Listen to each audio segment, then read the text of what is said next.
Has become the tradition at this time of year, the pages will lead us in the singing of the national anthem.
Let the doors be opened.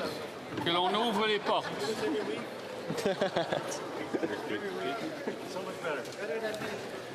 Statements by members, déclaration de députés. The honourable member for Yukon. Thank you, Mr. Speaker. Today I rise to honour the exceptional achievements of all Yukon graduates from across the country. Félicitations à vous. Vous avez travaillé. Congratulations, you worked incredibly hard and met all challenges with brio. You've shown determination and readiness to contribute to our territory and to our nation. Your academic journey reflects not only your perseverance, but also the collective commitment of Yukon educators, families, and communities who invest in your future. Il faut vraiment tout un village. You really deserve our admiration. Starting a new job, traveling the world, or pursuing something completely new, you are shaping the Yukon's future. Let's celebrate your achievements and all the possibilities ahead. Congratulations to all of you, Yukon grads. The honourable member for Edmonton-Griesbach. Mr. Speaker, I was Conservative MP in Edmonton-Griesbach from 2015 to 2021. Our team narrowly lost the 21 election, but we won big in 2025, and it's great to be back. Hear, hear. Politics is a team sport, and I'm grateful for all the people who helped us win. The nomination campaign itself took tremendous work. My team and I knocked on doors 7 days a week for a year and a half. Thanks to some of these nomination team members in no particular order. Thank you, Paul Curry, Bert Shopey, Carol Kozlikar, Stella McNeil, Cheryl McCracken, Daphne Price, Heather Markland, and Leo Wong. Thank you, Rhoda Lepashik, Beanad Sabat, Jason Steele, Mark Hillman, Justin Thomas, Elizabeth Talbot-Jones, Hong Wu, and Patrick Stewart. Thanks to everyone who helped us win the main campaign. Thanks to my wife, Claire Denman, who always works on my campaigns. And a huge thanks to Edmonton-Griesbach. The honourable member for Rivière-des-Mille-Îles. Mr. Speaker, I recently had the pleasure of participating in the Saint-Eustache Kiwanis 785 Squadron ceremony and the Excel Gym Zodiac Cheerleading Club end-of-year show. What I admire about the cadets is the teaching of leadership, civic duty, respect, and discipline. Congratulations to the cadets and volunteers. I really enjoyed your ceremony. The Excel Gym is celebrating its 40th anniversary this year with more than 1,100 athletes aged 4 to 18. It was a very colorful show. Well done. To both organizations, thank you for your invitation. Congratulations to the volunteers whose dedication makes these events possible. Whether it's cadets, gymnastics, or other sports, these activities help children grow. A big shout out to the parents for supporting their children in these different disciplines. Thank you. The Honourable Member for Simcoe Grey. Mr. Speaker, I'd like to thank the great people of Simcoe Grey for again putting their trust in me to be their voice here in Ottawa. To my campaign team, thank you so much for your hard work and dedication.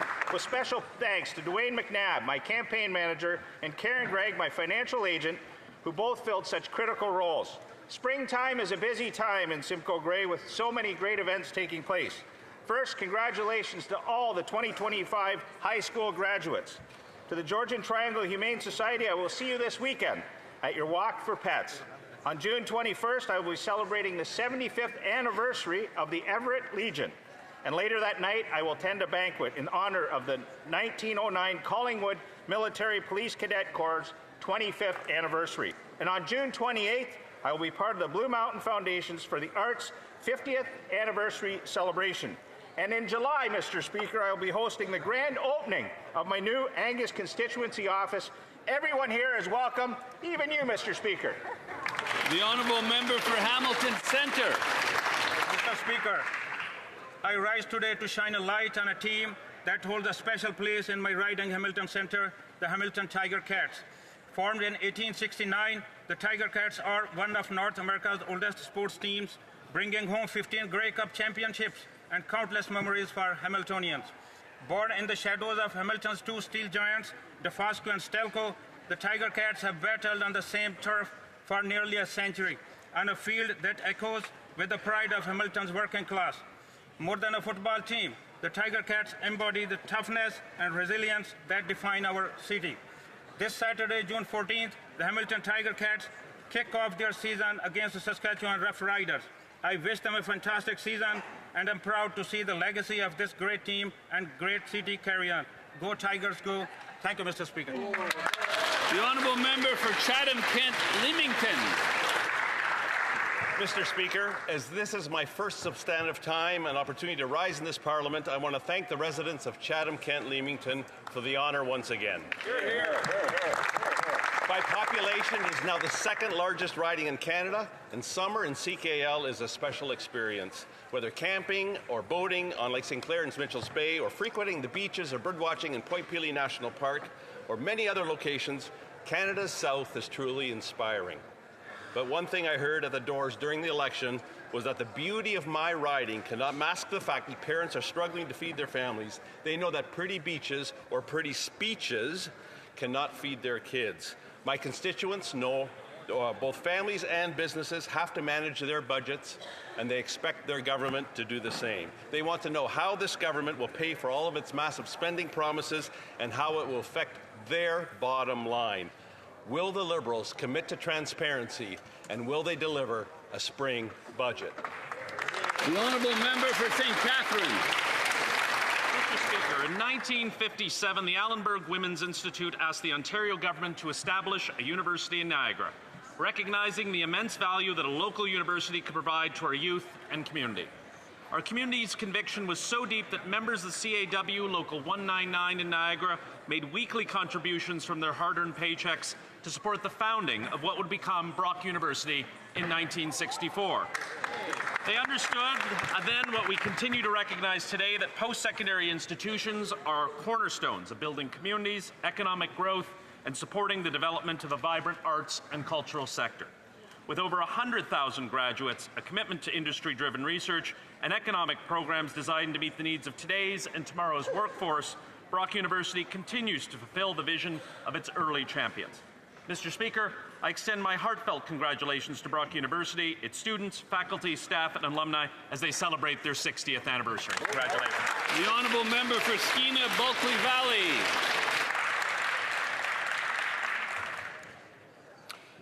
On June 11, 2008, Conservative Prime Minister Stephen Harper apologized to Indigenous people for Canada's past role in the residential school system.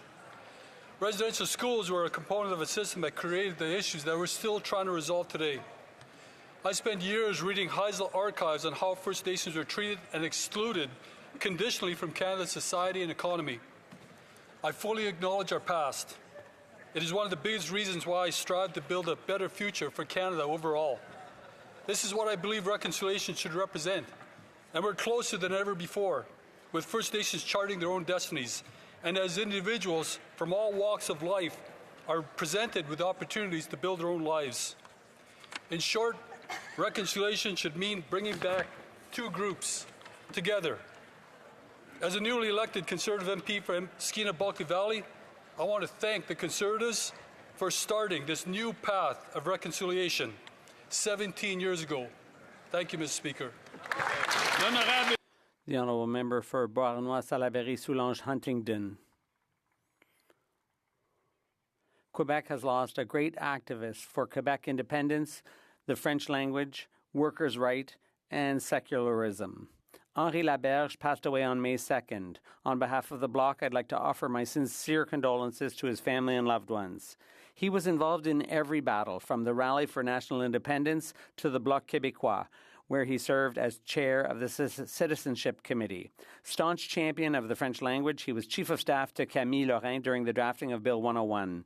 Close to the working class, alongside Michel Charton and Fernand Daou, he was advisor to the Centrale de l'Enseignement du Québec. His 30 years of involvement in the Quebec secular movement helped modernize Quebec society.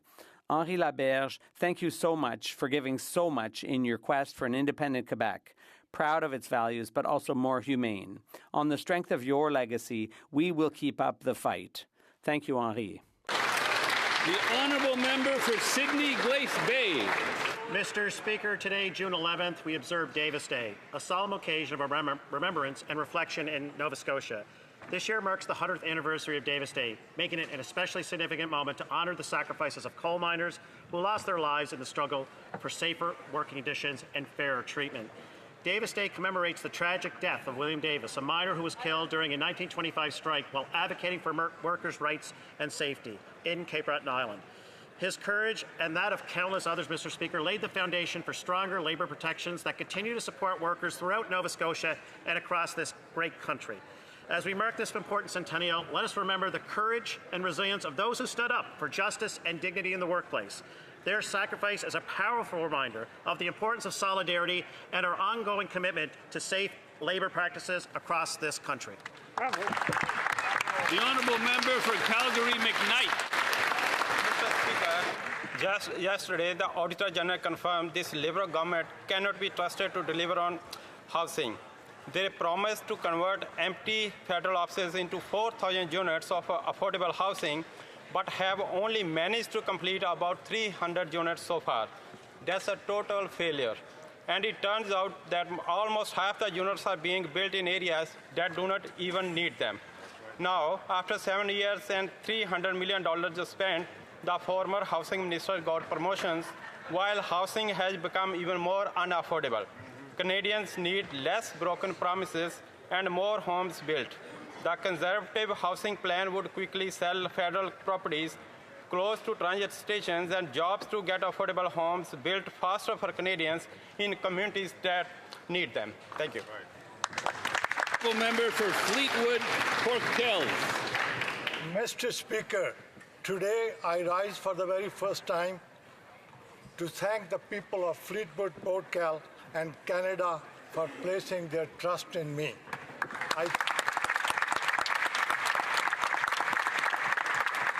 I came to Canada in 1970 as an immigrant from a small village in Punjab. With $8 in my pocket, I worked as a lumber piler, pursued my education, and supported my family with determination and journey that led me to 14 years as a counselor in Williams Lake. Canada gave me the opportunity to work hard, give back, and now I stand proudly in the House of Commons to represent my community. Mr. Speaker, I'm humbled to be here, not only as a member of Parliament, but as a proof that Canadian dream is alive and well. I want to express not... The honourable member for Windsor-Tecumseh Lakeshore. Mr. Speaker. Mr. Speaker, time after time, the Liberal government must be held to account for their mismanagement of Canadian dollars. Now we have even more damning evidence showing that the Liberals have lost control over their spending on consultants. GC Strategies, which is linked to the Arrive scam, got 106 contracts worth $93 million. The Auditor General has said that Liberals frequently disregarded procurement rules that promoted fairness, transparency, and value for Canadians. Consultants who didn't have experience, massive security clearances, and failures. Proof that little to no work was ever done. It is clear that the Liberals are out of touch with Canadians. They cannot be trusted with tax dollars, so how can anyone trust them to be in a position of power? Will the Liberals support a Conservative motion to have GC Strategies pay back the $64 million stolen from taxpayers? The Honourable Member for Ottawa, Vanier-Gloucester. With deep sadness and a heavy heart that I rise in the House today to mark the passing of a dear friend, AJ Plante. A respected entrepreneur and realtor, a community builder, a generous mentor, and a tireless force for good in the National Capital Region. AJ, serviteur de... In the service of God, AJ dedicated his life to lifting others up, supporting local food banks and charities, helping families find homes, and always being there for his community. A big hockey fan, he was both coach and proud owner of the Gatineau Flames, providing countless young athletes with opportunities to grow and succeed. De réussir. Alongside his wife Chantal, AJ gave back in countless ways, most recently through the ongoing support of organizations like the Eastern Ottawa Resource Centre. To Chantal, their children, and all those who knew and loved him, I offer my deepest sympathies. Ottawa is better because of AJ. May he rest in peace. The Honourable Member for Aurora, Oak Ridges, Richmond Hill.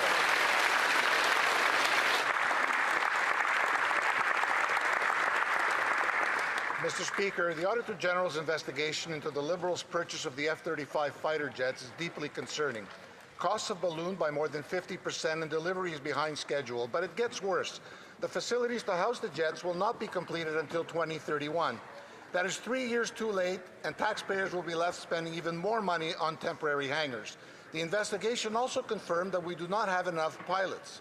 How does this Liberal government expect the planes to fly without pilots? In fact, Mr. Speaker, the Liberals have flip-flopped. First, they opposed the F-35 program, then they supported it, then they sent it to review, and so on. After the lost Liberal decades, Canadians are feeling anxious in an increasingly dangerous world. Out-of-control costs, repeated construction delays, and lack of staff threaten to delay the replacement of the fighter jets. Now the Liberals want billions of dollars to waste. This government promised change, but it is more of the same. Under these Liberals, Canadians have never paid so much for getting so little in return. The Honourable Member for Burlington. I rise in this House to celebrate the Honourable Irwin Cotler, who's in Ottawa to be honoured by the Pearson Centre tonight for his lifetime of service to Canada and his work on human rights and justice.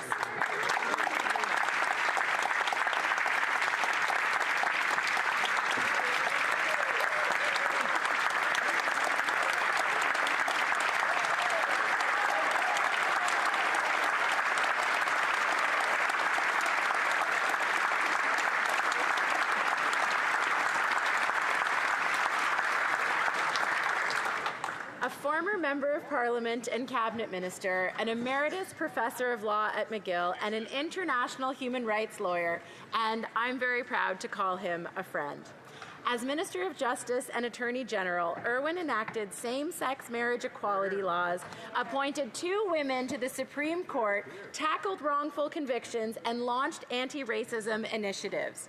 In his so-called retirement, he founded and now actively chairs the Raoul Wallenberg Centre for Human Rights, which advocates for political prisoners, human rights, justice, and democracy. He also served as Canada's first special envoy on combating anti-Semitism. Irwin is today, as he has always been, a powerful advocate for the marginalized, and a champion of progress and justice. I speak for all Canadians when I say thank you for your incredible and ongoing service, Mr. Kotler.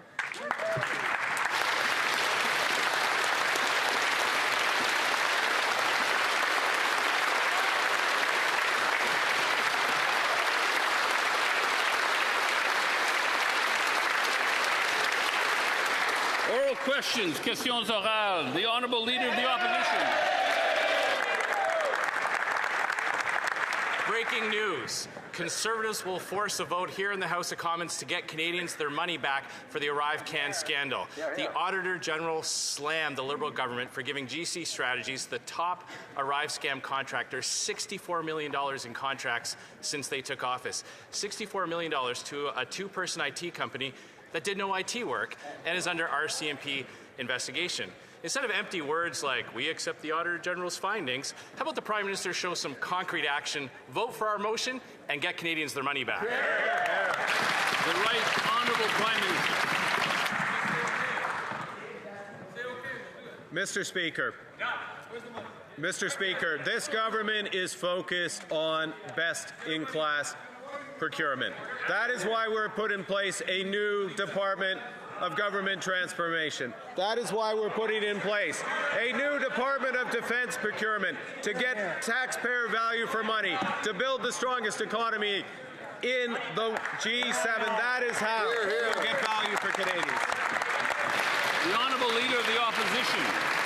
Well, he's settling into old Liberal habits of not being bothered by wasting taxpayers' money and funneling it to his friends. Right. And Mr. Speaker, the Prime Minister's trying to act like he's new to the job or he just got here. He was Justin Trudeau's senior economic advisor while these contracts were being handed out. And the Minister of Trade with the U.S., the Minister for Jobs, and the Minister of Foreign Affairs all have their fingerprints on this scandal, and he chose them to sit around his cabinet table. Why is it every time Liberals get caught in a corruption scandal, Liberal politicians get rewarded and taxpayers get the bill? The Right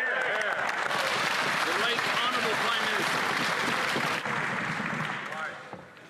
Minister. Mr. Speaker, as I just said, this government is laser focused on best-in-class procurement. That is why we have a new Minister of Government Transformation. That is why we have a brave deputy who fought for this country, who flew fighter jets, who is the new Secretary of State for Defence Procurement. We're going to get best value for Canadians' dollars. We're going to grow this economy. Come join us. The Honourable Member for Chilliwack, Hope. The Auditor General confirmed what we've been saying about the fraudsters behind the Arrive Scam app and the failure of this Liberal government to protect taxpayers. GC Strategies was an IT firm that didn't do IT, didn't follow procurement rules, didn't provide value for money, didn't have valid security clearances. What they do have is 64 million ill-gotten tax dollars in the bank, and this Liberal government let it all happen. When so many Canadians are struggling to make ends meet, why is this government making no effort to get those wasted tax dollars back? The Right Honourable Prime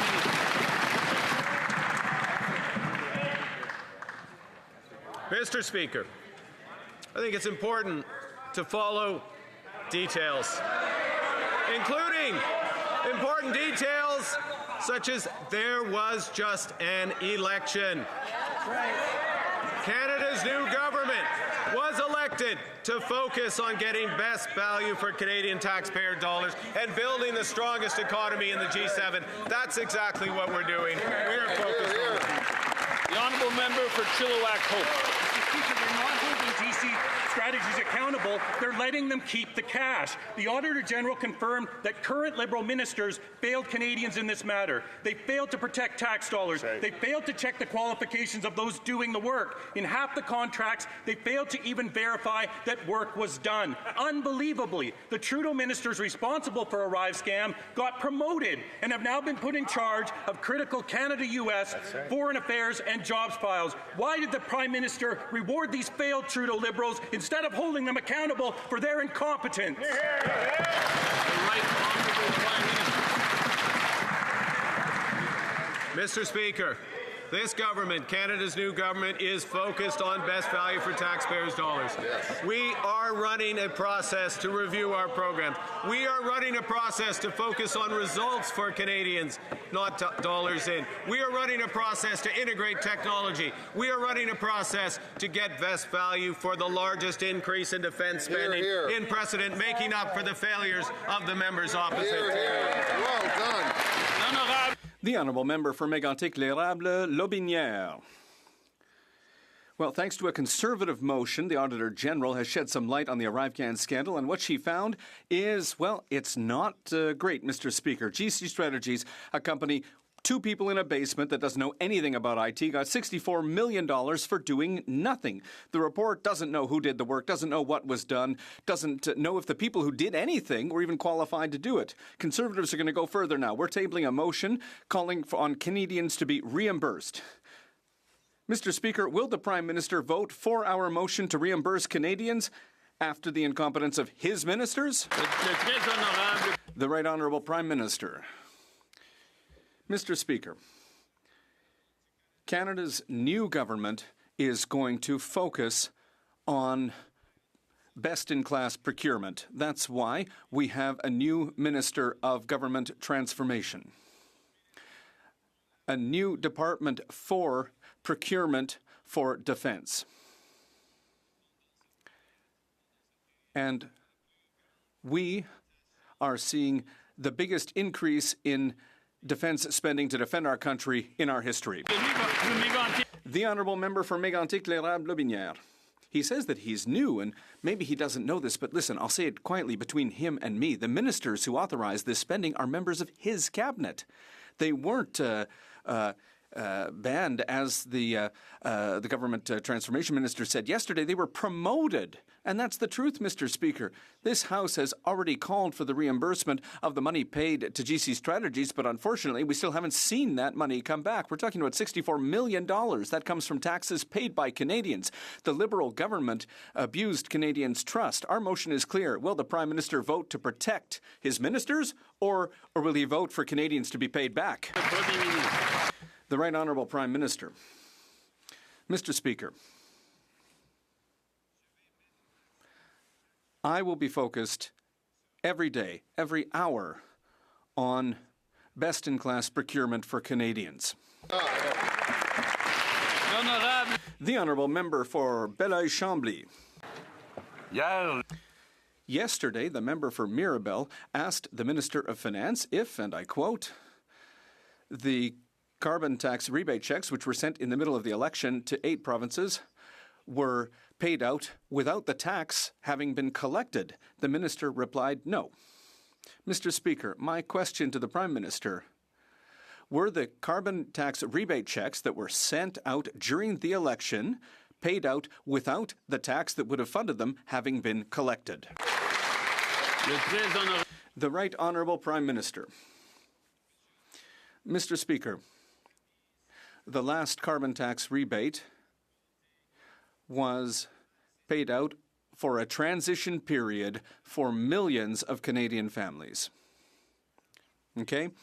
We decided, and all members agree, that the carbon tax, the consumer carbon tax, should be cancelled.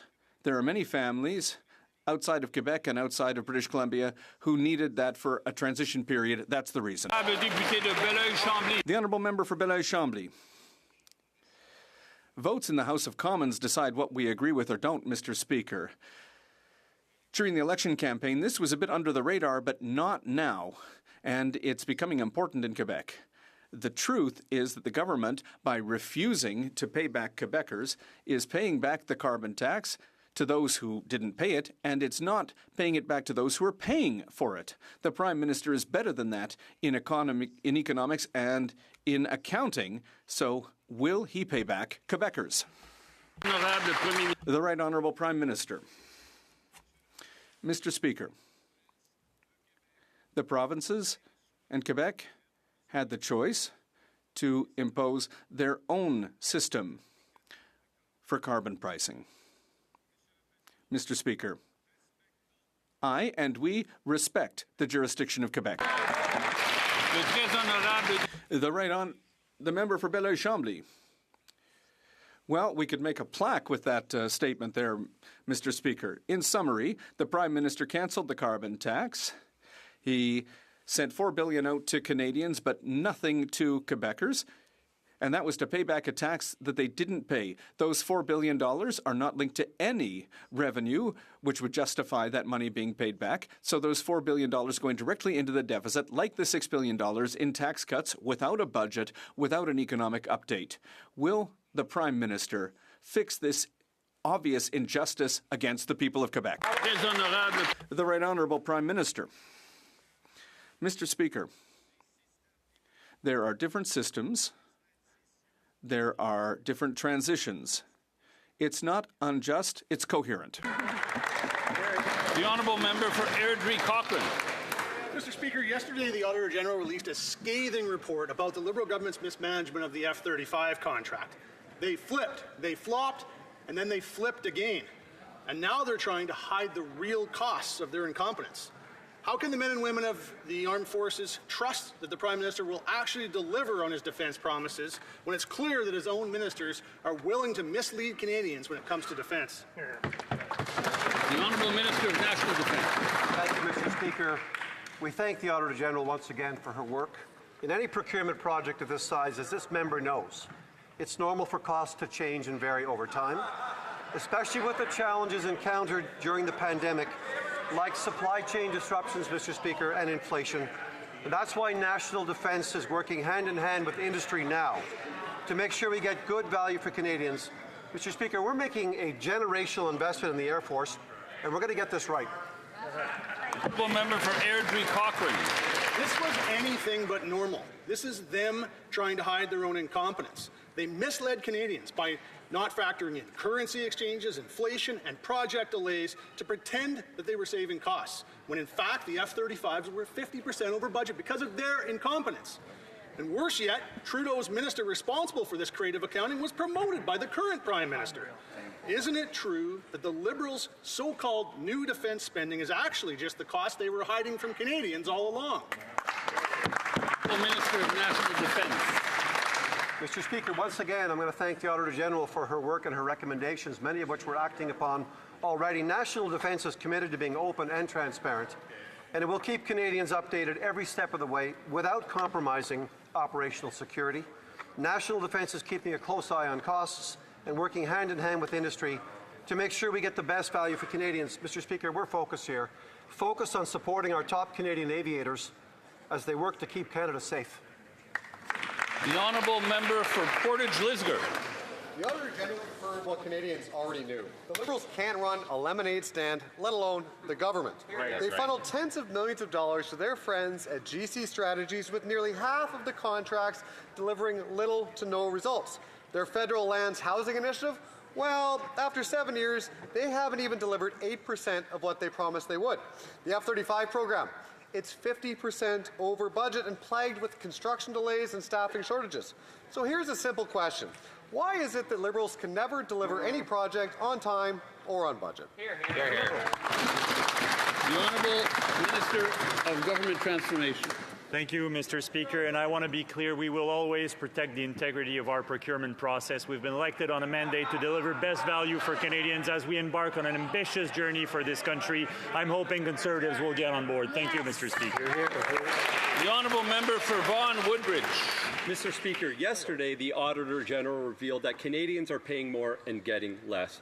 The Liberals have poured $300 million into a housing program and missed their targets by 97%. And the F-35 jets, nearly $30 billion. 50% over budget. Wow. No jets flying, no pilots ready, and no facilities built. To top it off, the fraudulent Arrive scam contractor GC Strategies has siphoned $64 million from Canadian taxpayers. If Liberals can't be trusted to manage any of these projects, how can Canadians trust them to balance a budget? The Honourable Minister of Government Transformation. Thank you, Mr. Speaker, and let me be absolutely clear. We will never tolerate misconduct from our suppliers or their subcontractors. We will always hold bad actors to account so that we deliver the best value for Canadians. This is exactly what we are doing for Canadians. Thank you, Mr. Speaker. The Honourable Member for Cambridge. Mr. Speaker, the Auditor General reconfirmed what we already know. The Liberals are bad with Canadians' money. On housing, they promised to build 4,000 units in 6 years, but the real number, a pathetic 309. And the F-35 budget has exploded by $14 billion, and there's no pilots to fly them. Worst of all, the Liberals funneled $64 million to Arrive scam contractors, just two guys working from their basement, with no proof they did any real work. Same Trudeau ministers, same failures, same old Liberals. Why did this Prime Minister promote the very ministers responsible for these scandals into his cabinet? The Honourable Minister for Government Transformation. Merci beaucoup, Monsieur le Président. Thank you, Mr. Speaker, and I'd like to thank the Auditor General for her work. I had a very good conversation with her concerning workspaces, particularly what was in her report yesterday, and I would note that she specifies that we are on track to meet our goals for affordable housing on federal lands. It's good news for Canadians. The Honourable Member for Chicoutimi-Le-Fjord. Mr. Speaker, the Liberals aren't capable of looking ahead. They are indifferent to heavy spending. After 10 years of unexpected and avoidable delays, it's now really quite possible that Canada won't have any operational fighter jets. We know that our F-18s will come to the end of their lives in 2032, and we still don't know when the F-35s will be delivered. How is it that the Liberals can spend without ever delivering the goods? The Honourable Minister of National Defence. Mr. Speaker, we once again thank the Auditor General for her work. In a procurement process like this, it's normal that costs change over time, particularly with all the challenges that we have faced with the pandemic, inflation, and the member is aware of that. National Defence is keeping a close eye on costs and is working hand in hand with industry to make sure that Canadians will get their money's worth. We are making the biggest investments in over 30 years in the Royal Canadian Air Force. The Honourable Member for Chicoutimi-Le-Fjord.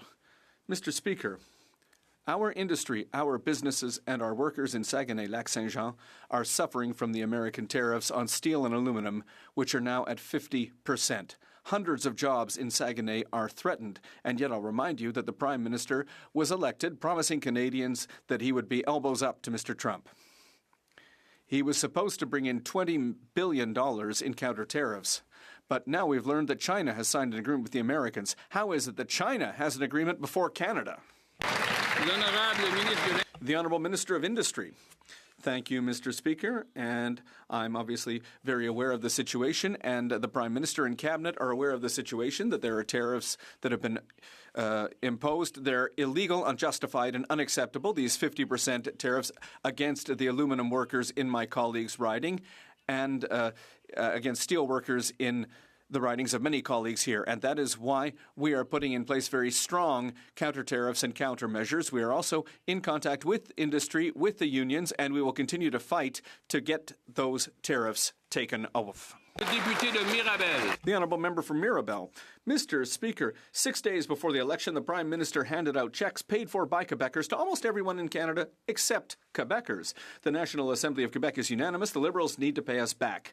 Quebecers, who are also having a hard time with the cost of living crisis, shouldn't be giving fake carbon rebate gifts of $450 to families in Alberta or $300 to Ontarians. The Liberals owe us $814 million. If not, it's theft. Are they going to keep stealing, or are they going to pay us back? The Honourable Minister of Canadian Identity and Culture. Thank you very much, Mr. Speaker. And the Bloc Québécois colleague knows that I hold him in high regard, but I think he's going a little bit too far today, as he knows very well. Quebec's system is very different from the federal system. Right now, the cost per ton is $59 in Quebec, while it was $85 in Canada. For years, Quebecers paid half of what the rest of Canadians paid in carbon prices. We never hear that from the Bloc, Mr. Speaker. The Honourable Member from Mirabel. Mr. Speaker, the Minister, who I hold in high regard, knows that Canadians paid $0 in any carbon taxes when they got their checks. The Prime Minister himself has confirmed that he cut the carbon tax on April 1st, but he still sent out the quarterly check for April to June at the end of the month. So if the check wasn't paid for with the carbon tax, well, who paid for it? Well, the Liberal Party has called this a fiscal bridge. We call that a gift to Canadians paid for out of the pockets of Quebecers. Will the Liberals pay back the $814 million million that they owe to Quebec. The Honourable Minister of Canadian Identity. Thank you, Mr. Speaker. I sincerely think we're comparing apples with oranges here. Quebec's system works on a cap and trade system. It's not a pricing system, while the federal system was a pricing system that set a price per ton, and that's how the signal was sent to the market and to consumers to reduce their emissions. They're two systems that were completely different. The federal government recognized Quebec's leadership in this area, and we recognize that Quebec's system was equivalent to the federal system for a number of years, Mr. Speaker. Member for Foothills. Prime Minister said, I will be judged by prices at the grocery store shelf. Well, judgment has been rendered, and by his own metrics, the Prime Minister has failed. For the third month in a row, food prices have skyrocketed. Apples, oranges, rice, chicken, beef, all up by more than 20%. And the Prime Minister's response is to pour more fuel on the inflationary fire with $500 billion in new spending. That's more than Trudeau. Will this Liberal minority government listen to the majority of this House, put a budget on that table so Canadians could put food on theirs? Right on. The Honourable Minister of Jobs and Family. I mean, first of all, Mr. Speaker, I just want to say that over 22 million Canadians are receiving a tax credit as we speak, and I certainly hope that the Conservative member over there realizes this is exactly what Canadians called for in the election, targeted support that will help them in these times. I will also point out, Mr. Speaker, that the kind of spending they're talking about are the things that they've been advocating for years. They should be happy that we're investing in our armed forces. For example, Mr. Speaker, are they saying that Canadian armed forces don't deserve a raise? The Honourable Member for Foothills. Canadians are struggling to put food on the table now, and it's because of the Liberals' inflationary spending. Now, we all knew that these were going to be the same old tax and spend Liberals, but we had no idea this Prime Minister was going to be worse. He promised Canadians he would cap increased spending at 2%. He has gone over 8%. That is putting Canadians in trouble, and they are the ones paying the price. We now have the highest food inflation in the G7. Will this Prime Minister table a budget, end his inflationary spending, so Canadians can afford to feed their families? Yes. Honourable Minister of Jobs and Family. Mr. Speaker, every step of the way, as we've worked to make sure that Canadians' costs go down, that Canadians have more powerful paychecks, in fact, something that I think the Conservatives have said time and again, they've actually voted against, Mr. Speaker. Whether it's things like reducing the cost of childcare or ensuring school food programs or increasing Canada Child benefits, by the way, pegged to inflation so that families have what they need as they're raising their children, these Conservatives have voted against it. So they should put their money where their mouth is, Mr. Speaker, and support a comprehensive policy that supports families. The Honourable Member for Windsor West. Mr. Speaker, after years of Liberal inflationary spending, Windsor families are struggling to keep up. Rent is unaffordable, grocery prices are going through the roof. Many parents are skipping meals so their kids can eat. The Prime Minister says he wants to be judged by what Canadians pay at the grocery store. I can assure you that the Prime Minister will be judged harshly, as Canadians will be paying more than $800 this year. On food alone, Mr. Speaker, it shouldn't be this hard to feed your family in Canada.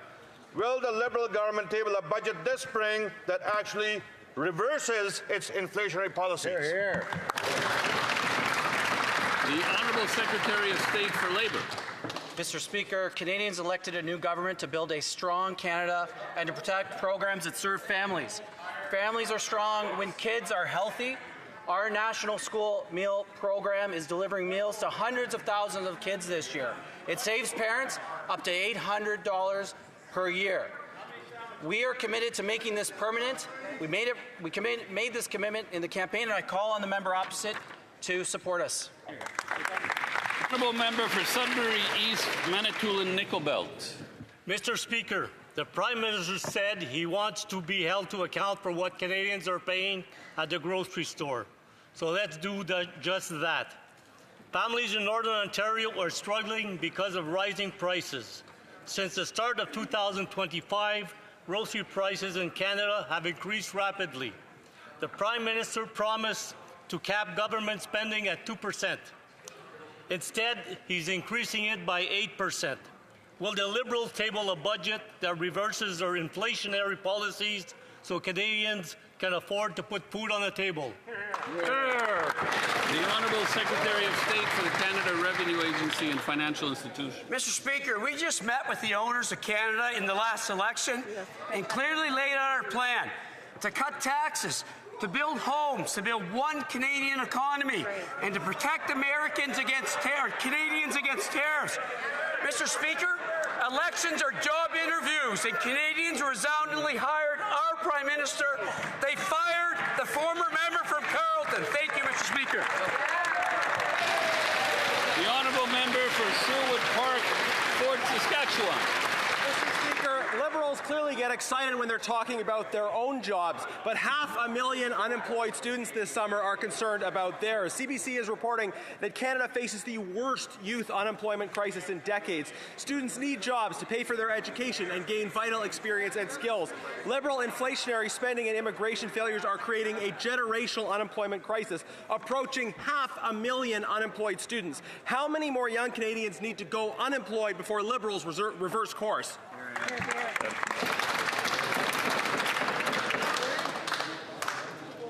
The Honourable Minister of Jobs and Families. Thank you, Mr. Speaker. Listen, I've got great news for youth this summer. Over 6,000 more jobs through Canada Summer Jobs this summer. That's great news for all of our constituents.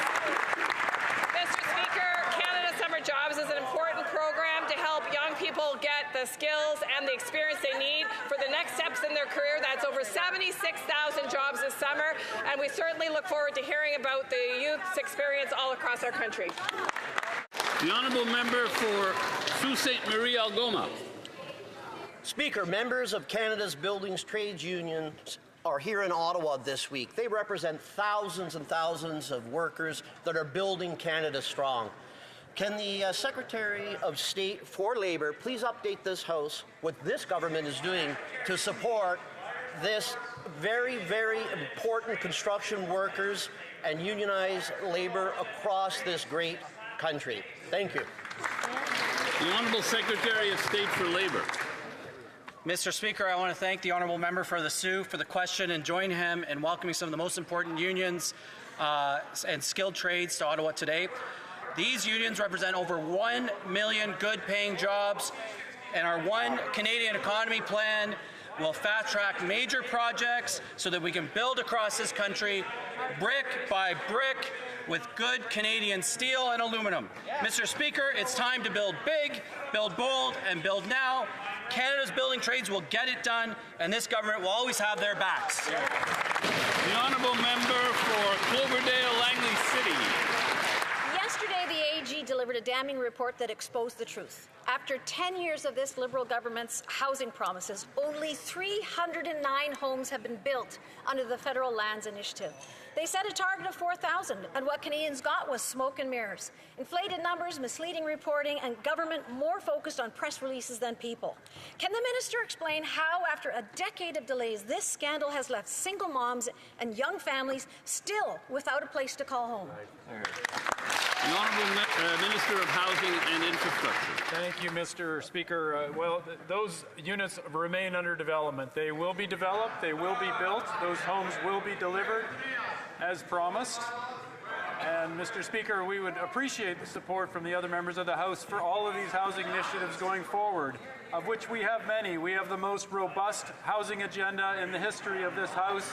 We expect robust support for that plan. We do, Gregor. Honourable Member for Cloverdale, Langley City. According to yesterday's AG report, this government built nearly 40% of its so-called affordable homes in the wrong places. You can't make this up. And here's the truly shocking thing. They didn't base affordable on income, not on what people actually earn. Instead, they used current market rent in the middle of a housing crisis. That means low-income families, seniors and newcomers can't even afford the homes that were supposed to help them. After 10 years of failure, will the minister admit that this plan has completely failed the people who need it most? The Honourable Minister of Housing and Infrastructure. Thank you, Mr. Speaker. Well, I'll caution the member opposite. There are no wrong places to build housing in Canada. Whoa, good point. We are focused focused on building housing across this country. We are focused on building affordable housing across this country. The reason there are new ministers here, like myself, is for our new plan to deliver affordable housing all across Canada and communities that need it. Excellent answer. The honourable member for Kenora Kiiwetinu. The Liberals promised to sell surplus government properties to build 4,000 housing units by 2028, but a scathing report from the Auditor General has showed that after 5 years they have only built 309 of those units, Mr. Speaker. Canadians are facing a housing crisis, and this government is sitting on 5.9 million square feet of space. So when will the Liberals finally fulfill their promise to Canadians and get more homes to the market? The Honourable Minister of Housing and Infrastructure. Thank you, Mr. Speaker. Well, we are going to deliver the homes that are put forward in that plan. We are also going to use lands across Canada to build more affordable housing. Our goal is to roll out more affordable housing than this country's ever seen before in these years ahead. And we expect the support of the members opposite. This is going to be a partnership across Canada on federal lands with our community partners. Thank you, Mr. Speaker. Excellent work. The honourable member for Kenora Kiiwetinu.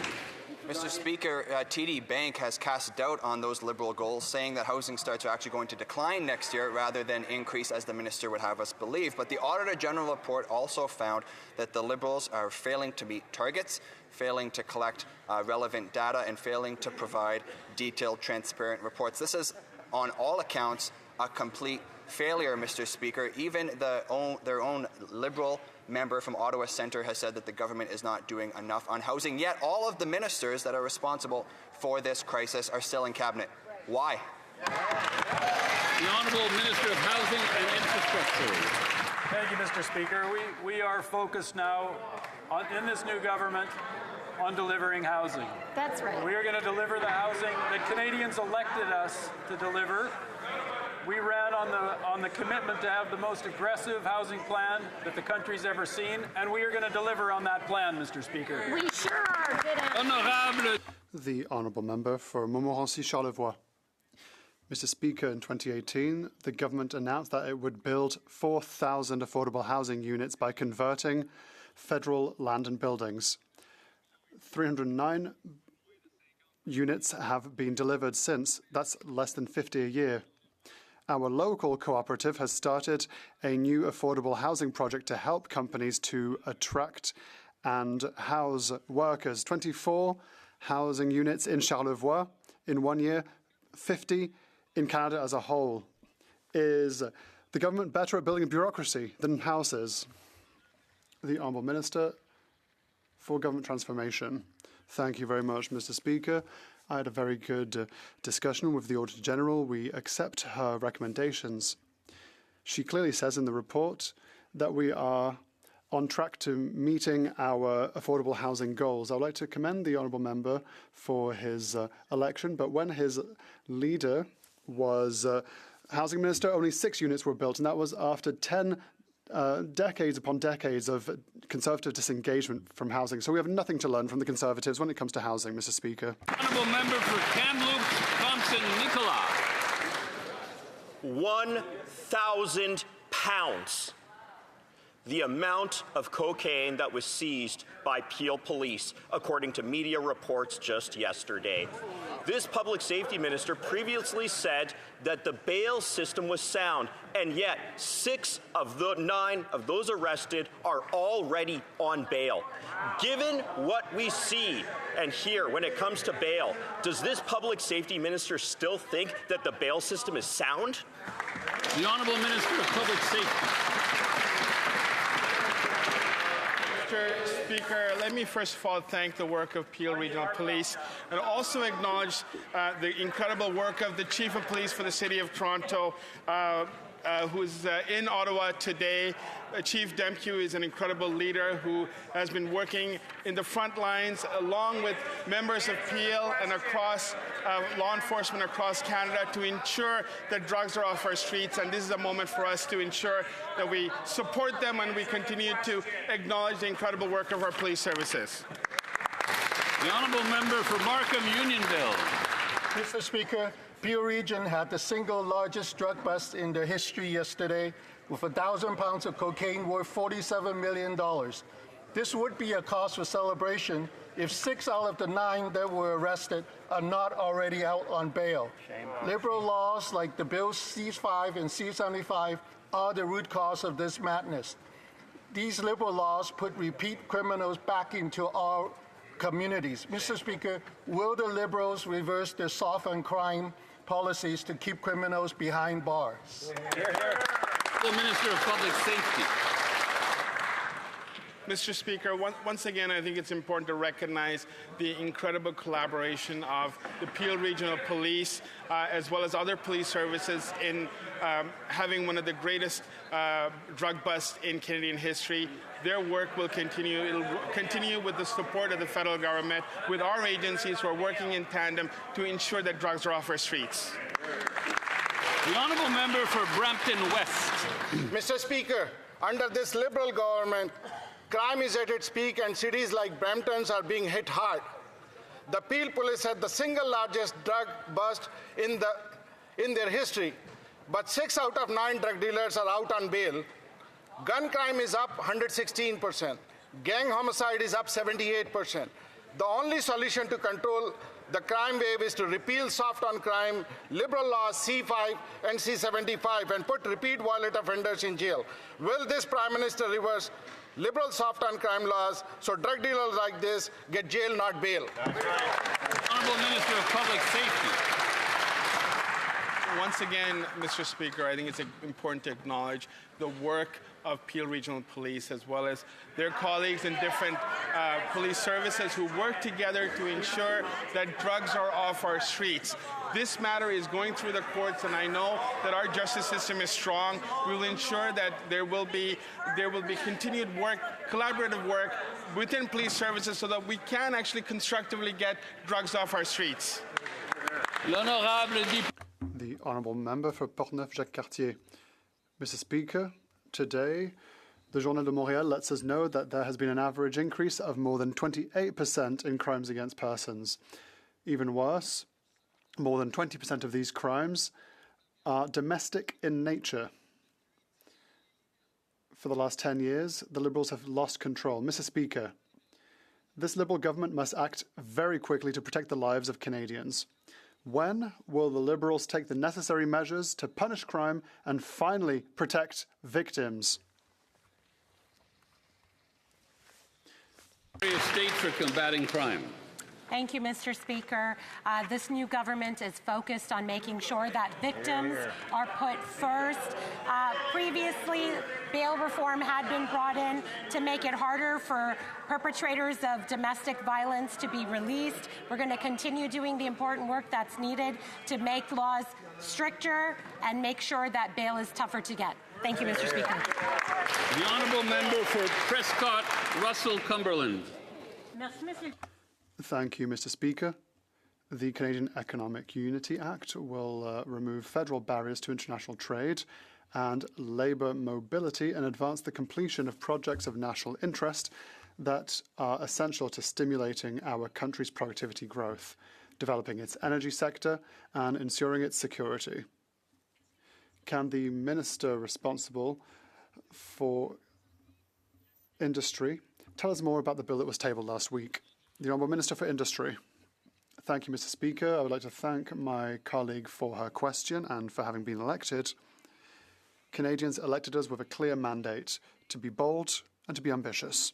That includes the important step of building the strongest G7 economy, and that is a reason for which we have moved forward with this very important bill to build one Canadian economy rather than having 13 different economies. So I hope that opposition parties will answer the call of Canadians and allow us to accelerate the adoption of this bill in the national interest. Honourable Member for Long Range Mountain. Mr. Speaker, the oil and gas gas industry is critical to Newfoundland and Labrador, making up 25% of our GDP and 41% of our exports. Our province has targets to double oil and gas production and create thousands of good-paying jobs. But energy companies have made it clear they won't invest while the Liberals' No New Pipelines Law, Bill C-69, the oil and gas production cap, and the punishing industrial carbon tax remain on the books. Does the Prime Minister not realize no one will build a pipeline under his anti-energy laws? Or is that the plan, to keep Canadian oil and gas in the ground? The Honourable Minister of Energy and Natural Resources.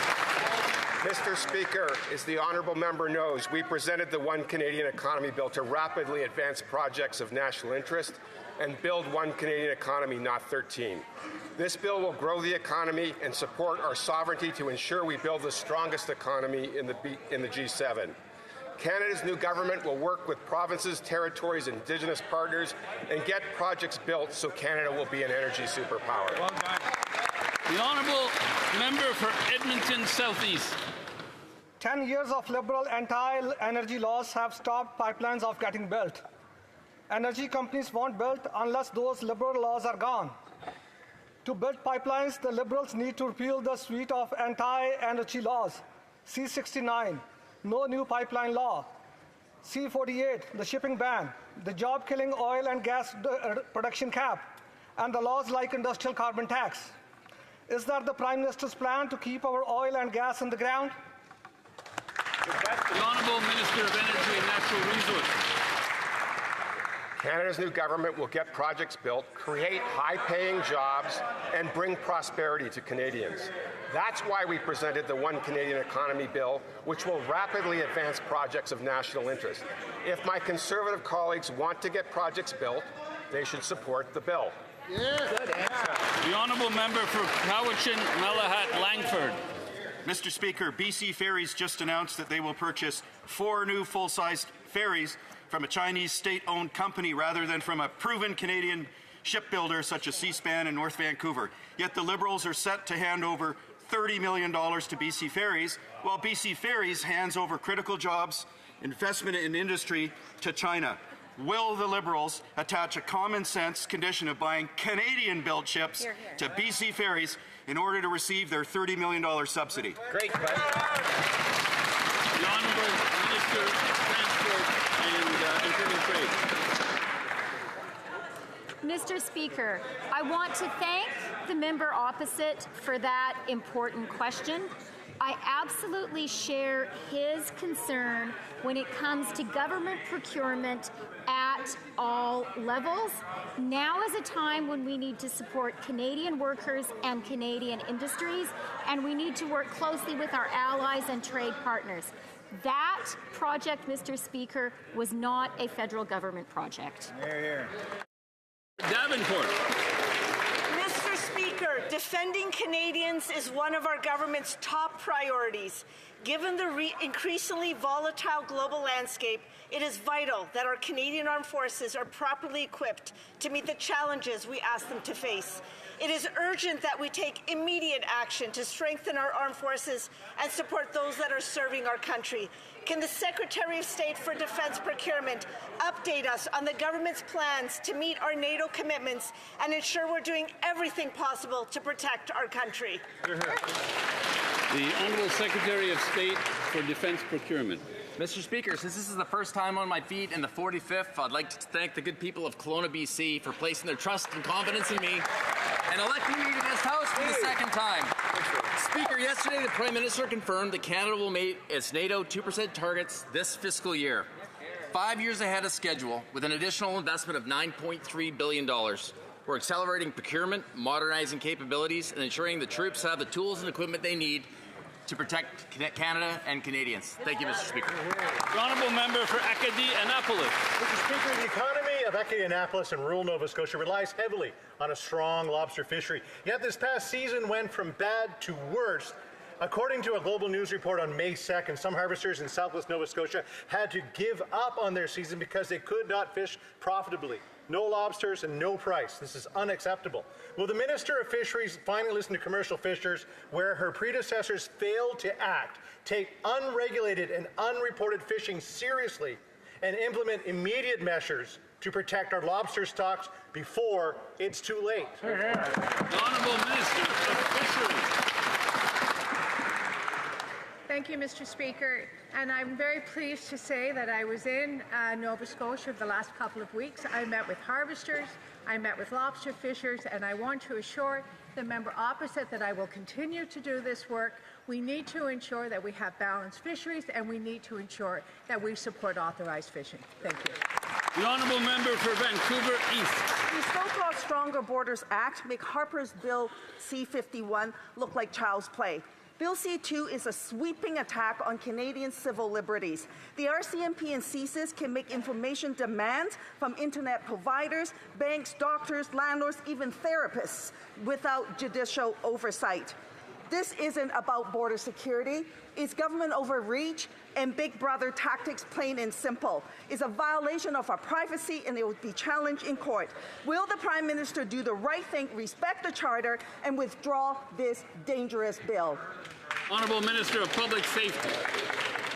Mr. Speaker, the Strong Borders Act will help keep Canadians safe. The bill will go after transnational child sex offenders via information sharing with our international policing partners, give law enforcement the tools they need, choke off organized crime's illegal profits with a crackdown on money laundering, grant our border officers provision to search export containers, and stop auto theft rings, Mr. Speaker. We will do this while ensuring the charter rights of Canadians, as well as due process, and make sure that our civil liberties and privacy rights are protected.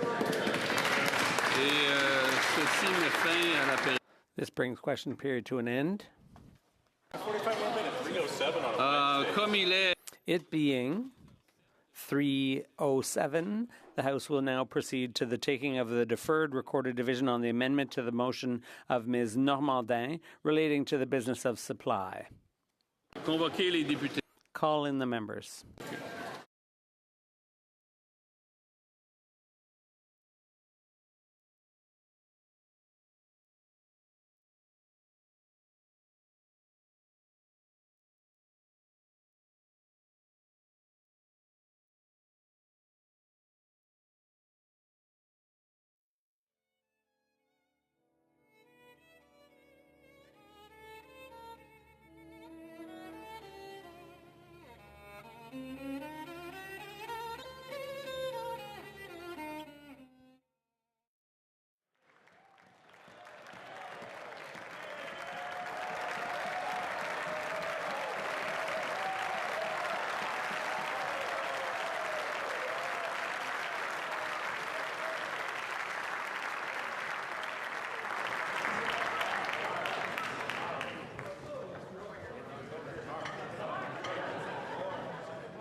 The question is as follows. Ms. Normandin, seconded by Mr. Garon, moved that given that, 1, as of April 1st, 2025, the government eliminated carbon pricing for Canadian... May I dispense? Eliminated carbon pricing for Canadian consumers, and that this pricing did not apply to Quebec. 2, despite its elimination, the government spent $3.7 billion to continue Canada carbon rebate payments that Quebecers did not receive. 3, individuals in the listed provinces received the rebate check on April 22nd, 2025, during the federal general election.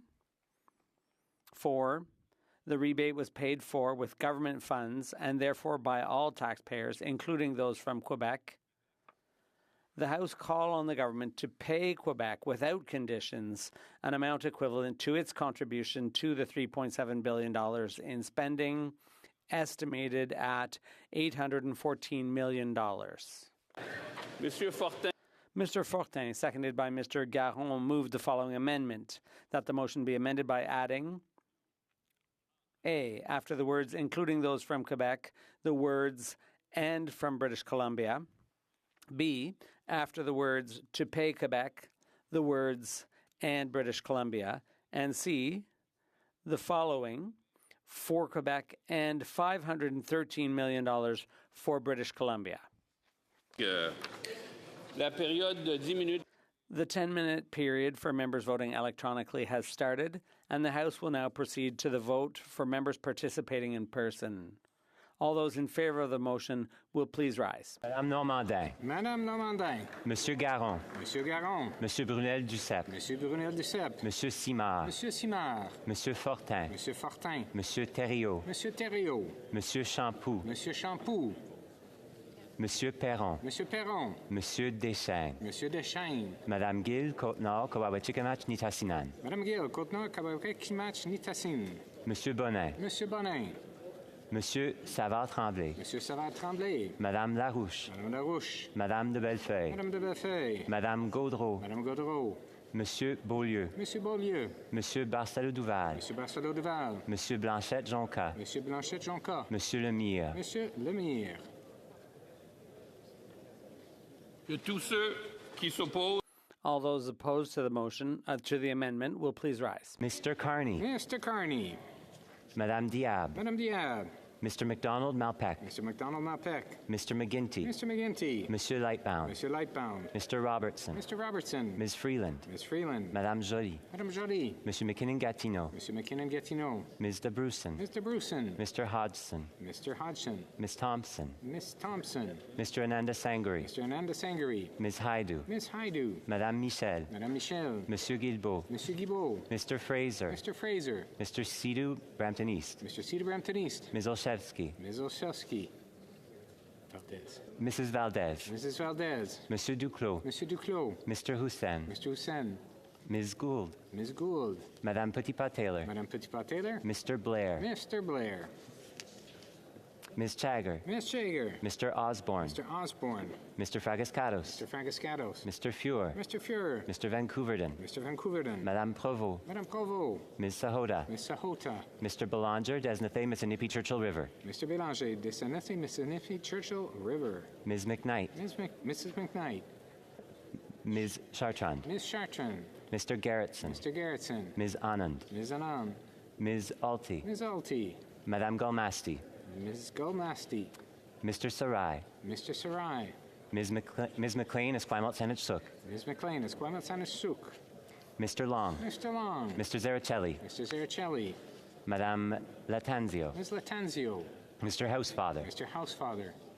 Mr. Noor Mohammed. Mr. Noor Mohammed. Madame Menard. Madame Menard. Monsieur Miller. Monsieur Miller. Ms. Jazek. Ms. Jazek. Ms. Scrow. Ms. Scrow. Mr. Dogood. Mr. Dogood. Mr. Fisher. Mr. Fisher. Madame Chatel. Madame Chatel. Mrs. Romanado. Mrs. Romanado. Mr. Kellaway. Mr. Kellaway. Mr. Lewis Kitchener-Conestoga. Mr. Lewis Kitchener-Conestoga. Mr. Assassi. Mr. Assassi. Monsieur Letao. Mr. Letao. Mr. Bardisi. Mr. Bardisi. Madame Kayabaga. Madame Kayabaga. Mr. Lamoureux. Mr. Lamoureux. Madame Brière. Madame Brière. Mr. Grant. Mr. Grant. Monsieur Gay. Monsieur Gay. Mr. Hogan. Mr. Hogan. Monsieur Ramsey. Monsieur Ramsey. Madame Koutrakis. Madame Koutrakis. Ms. Chi. Ms. Chi. Mr. Miles. Mr. Miles. Mr. Biddle. Mr. Biddle. Ms. Dillon. Ms. Dillon. Ms. Zarowitz. Ms. Zarowitz. Monsieur El Khoury. Monsieur El Khoury. Monsieur Fergus. Monsieur Fergus. Mr. Fonseca. Mr. Fonseca. Monsieur Yakano. Monsieur Yakano. Monsieur Lauzon. Monsieur Lauzon. Mr. Maloney. Mr. Maloney. Ms. Suds. Ms. Suds. Madame Desrochers. Madame Desrochers. Ms. McKelvey. Mrs. McKelvey. Mr. Gasparo. Mr. Gasparo. Mr. Hanley. Mr. Hanley. Madame Rochefort. Madame Rochefort. Mr. Casey. Mr. Casey. Madame Bendayan. Madame Bendayan. Madame Fortier. Madame Fortier. Mr. Oliphant. Mr. Oliphant. Mr. Baptiste. Mr. Baptiste. Mr. Clausen. Mr. Clausen. Madame Lavac. Madame Lavac. Ms. Church. Ms. Church. Mr. Morrissey. Mr. Morrissey. Ms. Sidhu Brampton South. Ms. Cedar Brampton South. Ms. Vandenbeld. Ms. Vandenbeld. Mrs. Zaid. Mrs. Zaid. Madame Lambropoulos. Madame Lambropoulos. Ms. Yip. Ms. Yip. Madame Lalonde. Madame Lalonde. Mr. Pulowski. Mr. Pulowski. Mr. Zuberi. Mr. Zuberi. Mr. Ailson. Mr. Ailson. Madame Lapointe, Rivière-des-Mille. Madame Lapointe, Rivière-des-Mille. Mr. Baines. Mr. Baines. Mr. Koto. Mr. Koto. Mr. Gahir. Mr. Gahir. Ms. Hefner. Miss Hefner. Madame Lapointe, Sudbury. Madame Lapointe, Sudbury. Mr. Sousa. Mr. Sousa. Mr. Carr. Mr. Carr. Ms. Akan, Ms. Akun, Mr. Al Saoud, Mr. Al Saoud, Madame Auguste, Madame Auguste, Mr. Chang, Mr. Chang, Mr. Clark, Mr. Clark, Mr. Connors, Mr. Connors, Madame Dandurand, Madame Dandurand, Mr.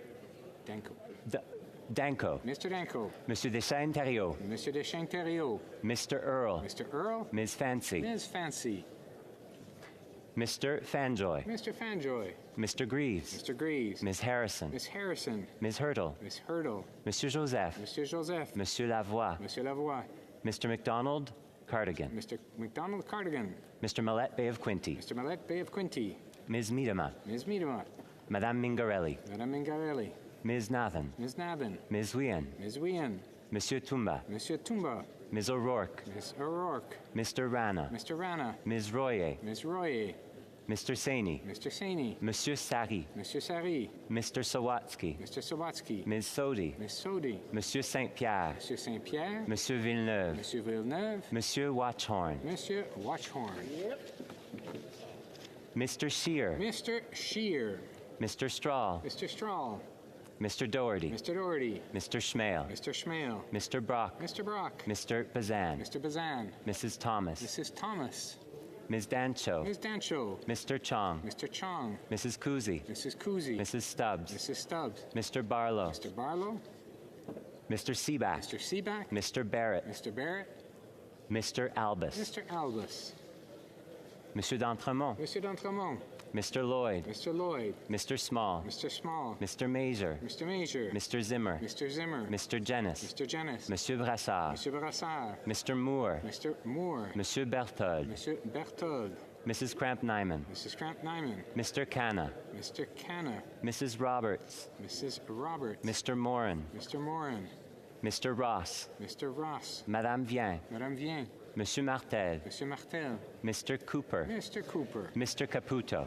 Mr. Caputo, Mr. Van Popta, Mr. Van Popta, Mr. Kelly, Mr. Kelly, Monsieur Généreux, Monsieur Généreux, Monsieur Mallette, Kapuskasing, Timmins, Mushkegowuk, Monsieur Maret, Kapuskasing, Timmins, Mishkogouak, Monsieur Lefebvre, Monsieur Lefebvre, Mr. Steinley, Mr. Steinley, Mr. Viss, Mr. Wiss, Mr. Lobb, Mr. Lobb, Mr. Baldinelli, Mr. Baldinelli, Mr. Lawrence, Mr. Davidson, correction, Mr. Davidson, Mr. Davidson, Ms. Gladue, Ms. Gladue, Mr. Calkins, Mr. Calkins, Mr. Lawrence, Mr. Lawrence, Mr. Bragdon, Mr. Bragdon, Mr. Tucker, Mr. Tucker, Ms. Rood, Ms. Rood, Mrs. Goodridge, Mrs. Goodridge, Mrs. Falk, Battleford Lloydminster Meadow Lake, Mrs. Falk, Battleford, Lloydminster, Meadow Lake, Mr. Malillo, Mr. Melillo, Mr. Muse, Mr. Muse, Mr. Shipley, Mr. Shipley, Mr. Tolmie, Mr. Tolmie, Mr. Redicott, Mr. Redicott, Mr. Arnold, Mr. Arnold, Mrs. Gallant, Mrs. Gallant, Mr. Reed, Mr. Reed,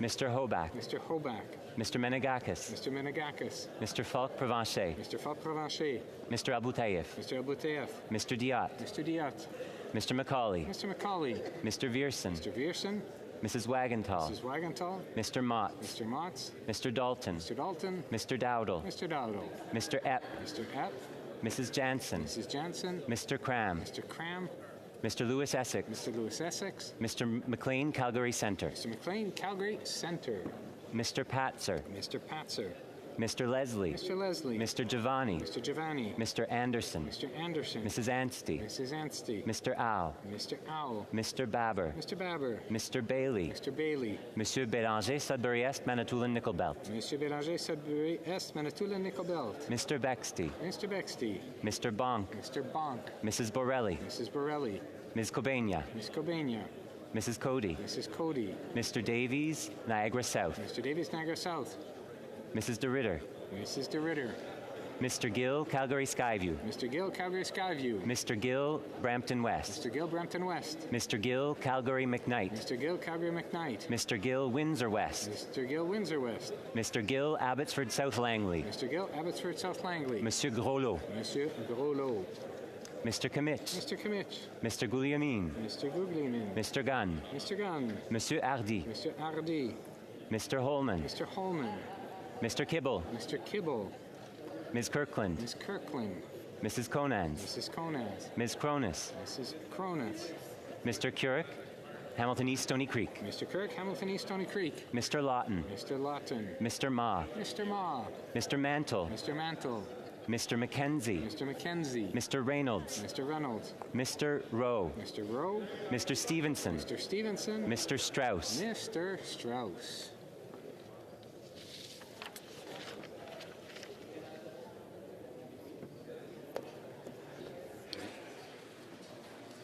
La Chambre attendra. The House will now wait for the electronic voting period to end before resuming its proceedings.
I wish to inform the House that the electronic voting period has ended. If members were not able to vote due to technical difficulties, they may now use the raise hand function, and the chair will recognize them. The honourable member for Vancouver East. Thank you very much, Mr. Speaker. My app wasn't working properly, and I vote yay. Ms. Kwan, yay pour. And Mr. Dhaliwal. The honourable Mr. Dhaliwal. Mr. Speaker, I will be voting against. Mr. Dhaliwal, nay contre. Mr. Davies. Mr. Davies. Thank you. A point of order, Mr. Speaker. My app also wasn't working. I vote yes. Mr. Davies, Vancouver Kingsway, yay pour.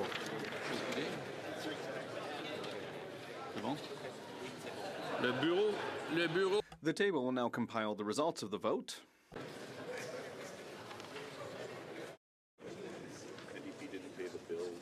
Yeas pour, 30, 30. Nays contre, 310, 310. I declare the amendment defeated. The next question is on the main motion. The question is as follows. Ms. Normandin, seconded by Mr.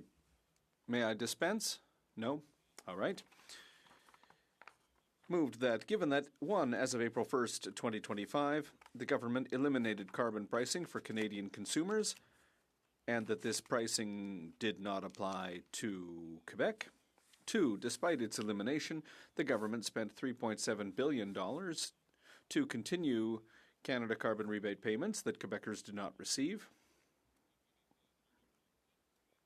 3, individuals in the listed provinces received the rebate check on April 22nd, 2025, during the federal general election. 4, the rebate was paid for with government funds and therefore by all taxpayers, including those from Quebec. The House call on the government to pay Quebec without conditions an amount equivalent to its contribution to the $3.7 billion in spending, estimated at $814 million.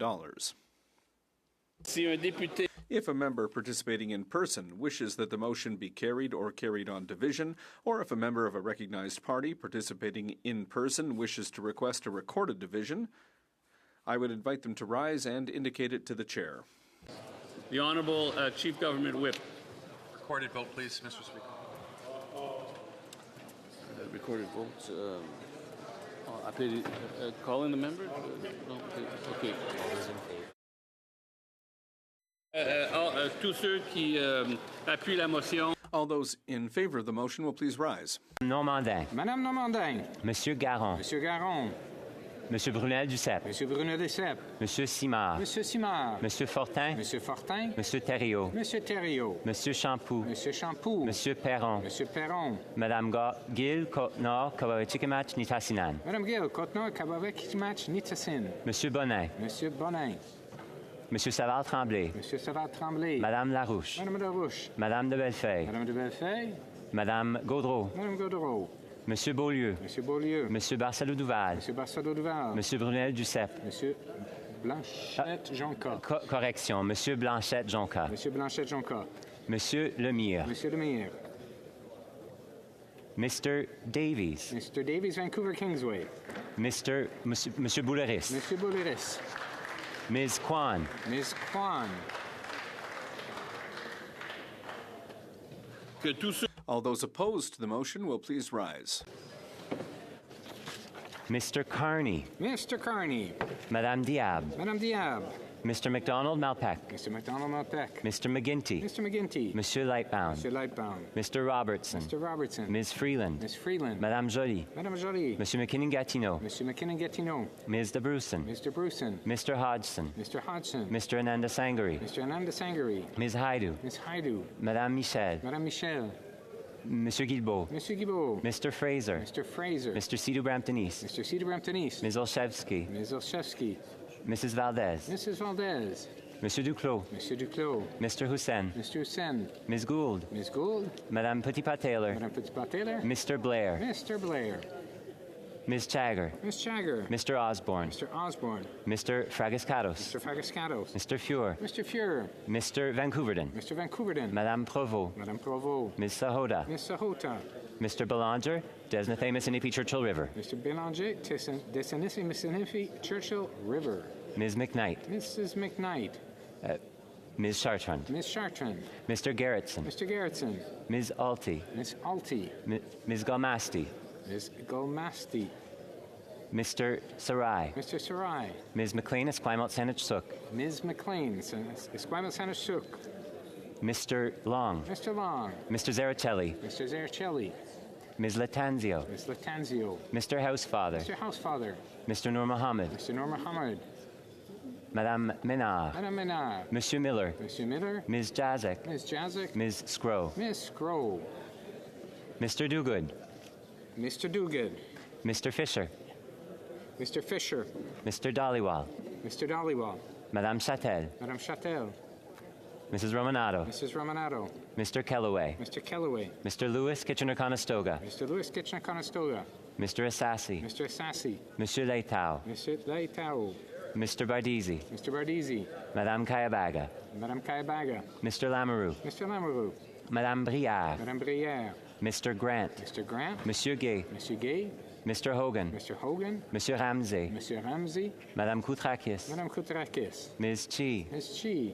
Mr. Miles. Mr. Miles. Mr. Biddle. Mr. Biddle. Ms. Dillon. Ms. Dillon. Ms. Zarowitz. Ms. Zarowitz. Monsieur El Khoury. Monsieur El Khoury. Monsieur Fergus. Monsieur Fergus. Mr. Fonseca. Mr. Fonseca. Monsieur Yakano. Monsieur Yakano. Monsieur Lauzon. Monsieur Lauzon. Mr. Maloney. Mr. Maloney. Ms. Suds. Ms. Suds. Madame Desrochers. Madame Desrochers. Mrs. McKelvey. Ms. McKelvey. Mr. Gasparo. Mr. Gasparo. Mr. Hardy.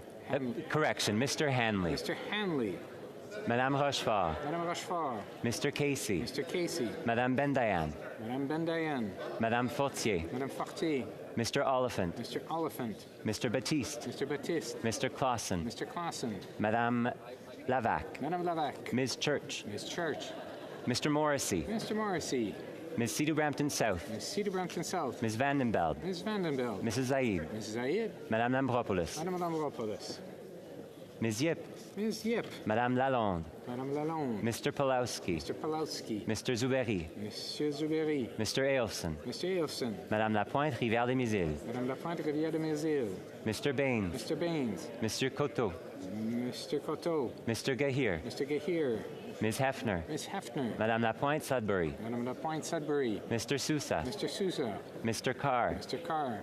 Ms. Akan. Ms. Akun. Mr. Al Saoud. Mr. Al Saoud. Madame Auguste. Madame Auguste. Mr. Chang. Mr. Chang. Mr. Clark. Mr. Clark. Mr. Connors. Mr. Connors. Madame Dandurand. Madame Dandurand. Mr. Danko. Mr. Danko. Monsieur Deschênes-Thériault. Monsieur Deschênes-Thériault. Mr. Earl. Mr. Earl. Ms. Fancy. Ms. Fancy. Mr. Fanjoy. Mr. Fanjoy. Mr. Greaves. Mr. Greaves. Ms. Harrison. Ms. Harrison. Ms. Hurdle. Ms. Hurdle. Monsieur Joseph. Monsieur Joseph. Monsieur Lavoie. Monsieur Lavoie. Mr. McDonald Cardigan. Mr. McDonald Cardigan. Mr. Millette Bay of Quinty. Mr. Millette Bay of Quinty. Ms. Miedema. Ms. Miedema. Madame Mingarelli. Madame Mingarelli. Ms. Nathan. Ms. Nathan. Ms. Wien. Ms. Wien. Monsieur Tumba. Monsieur Tumba. Ms. O'Rourke. Ms. O'Rourke.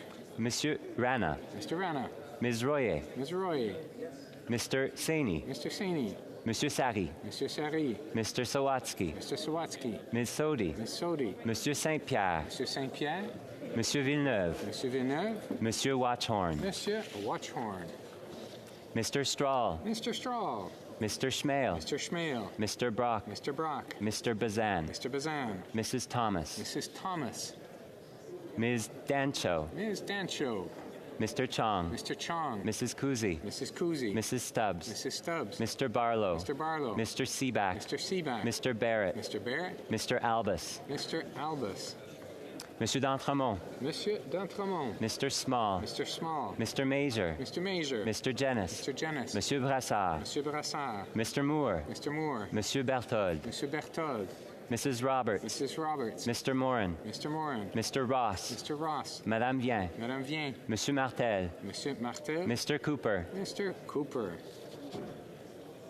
Mr. Van Popta. Mr. Van Popta. Mr. Kelly. Mr. Kelly. Monsieur Généreux. Monsieur Généreux. Monsieur Mallette. Kapuskasing Timmins Muskegawuk. Mr. Mallette. Kapuskasing Timmins Muskegawuk. Monsieur Lefebvre.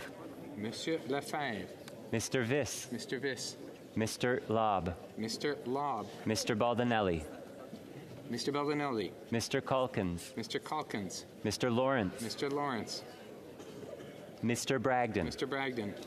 Mr. Tucker. Mr. Tucker. Ms. Rood. Ms. Rood. Mrs. Goodridge. Mrs. Goodridge. Mrs. Falk, Battleford's Lloydminster Meadow Lake. Mrs. Falk, Battleford, Lloydminster Meadow Lake. Mr. Malillo. Mr. Malillo. Mr. Muse. Mr. Muse. Mr. Tolney. Mr. Tolney. Mr. Redicott. Mr. Redicott. Mr. Arnold. Mr. Arnold. Mrs. Gallant. Mrs. Gallant. Mr. Reed. Mr. Reed. Mr. Hoback. Mr. Hoback. Mr. Menegakis. Mr. Menegakis. Mr. Falk Provencher. Mr. Falk Provencher. Mr. Aboutayev. Mr. Boutieff. Mr. Diot. Mr. Diot. Mr. Macaulay. Mr. Macaulay. Mr. Vierson. Mr. Vierson. Mrs. Wagenthal. Mrs. Wagenthal. Mr. Motts. Mr. Motts. Mr. Dalton. Mr. Dalton. Mr. Epp. Mr. Epp.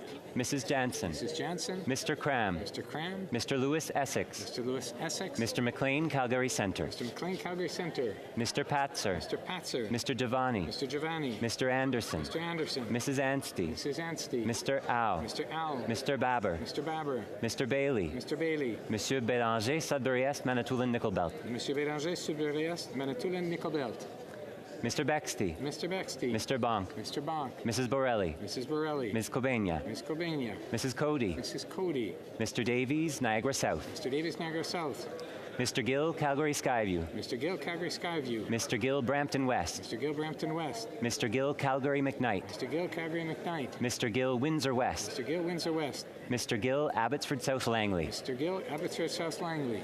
Mr. Kamich. Mr. Kamich. Mr. Guglielmin. Mr. Guglielmin. Mr. Gunn. Mr. Gunn. Monsieur Hardy. Mr. Hardy.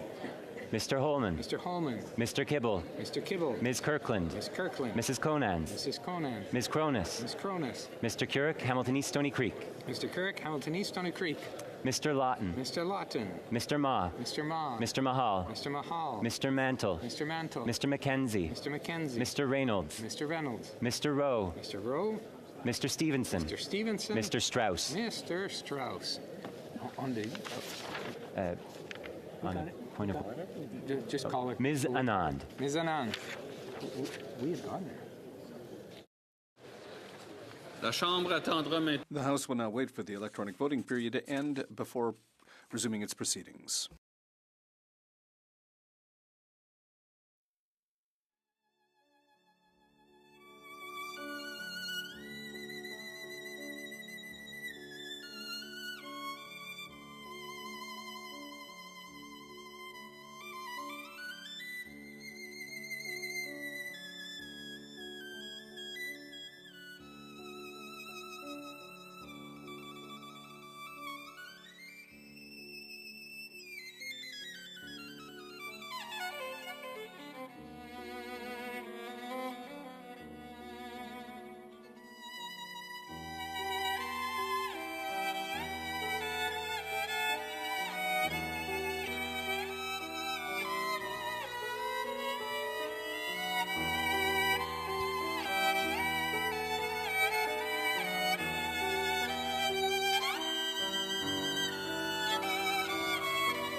I wish to inform the House that the electronic voting period has ended.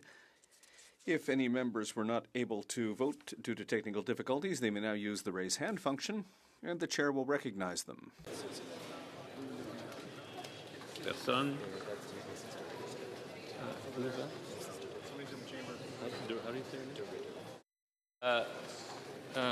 Mrs. De Ritter.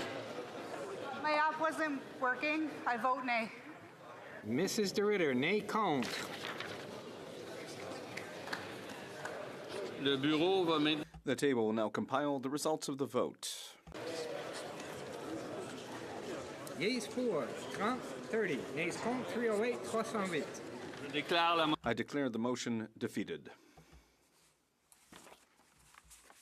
Membres, juste pour faire un petit rappel qu'entre 5h et 7h, il y a la réception des députés avec les pages dans la salle à manger du président. Oui, un instant.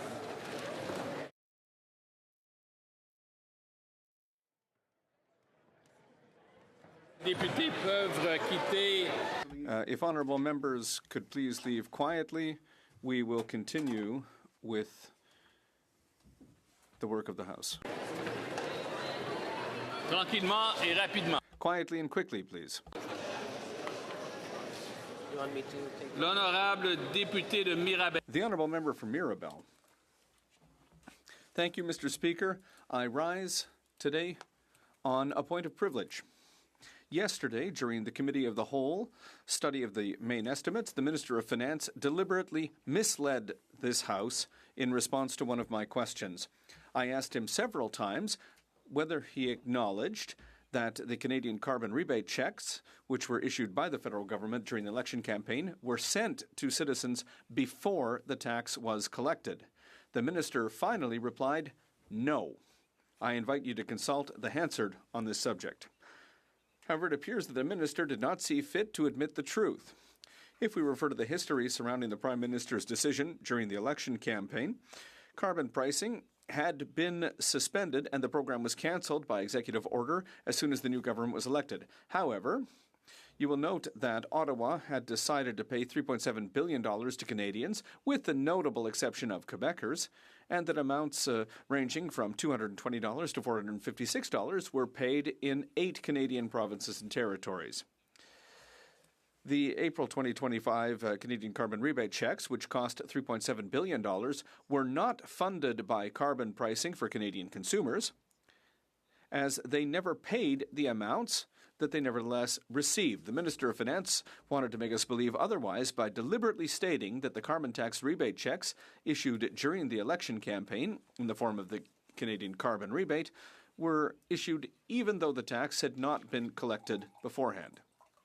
In our opinion, such a statement constitutes a breach of parliamentary privilege, if not an outrage to Parliament. On page 82 of the third edition of the Standing Orders of the House of Commons, you can read that one of the grounds for contempt is to deliberately attempt to mislead the House or a committee, in parentheses, by a statement, by giving evidence, or through a petition, end quote.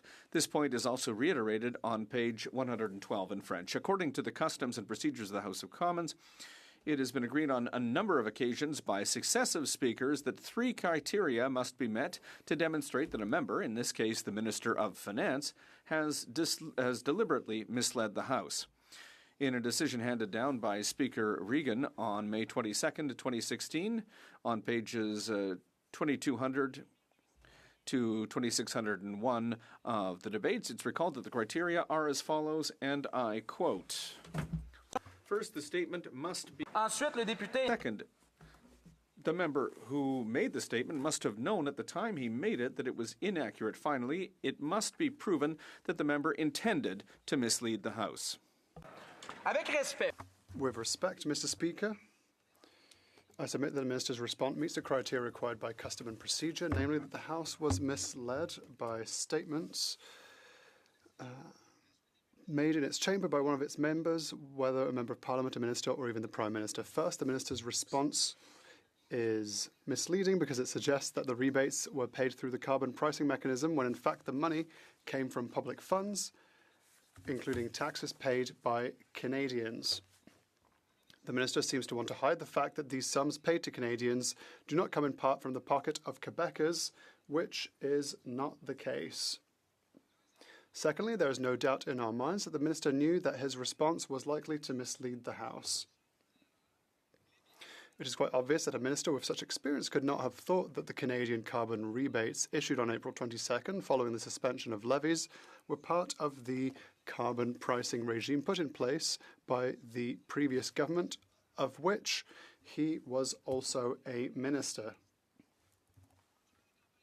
However, during the election campaign, the media reported that a Liberal Party spokesperson had stated that the latest rebate was a temporary measure to prevent millions of households from seeing their support suddenly disappear. End of quote. Today, in response to the leader of the Bloc Québécois, the Prime Minister confirmed this position from the election campaign.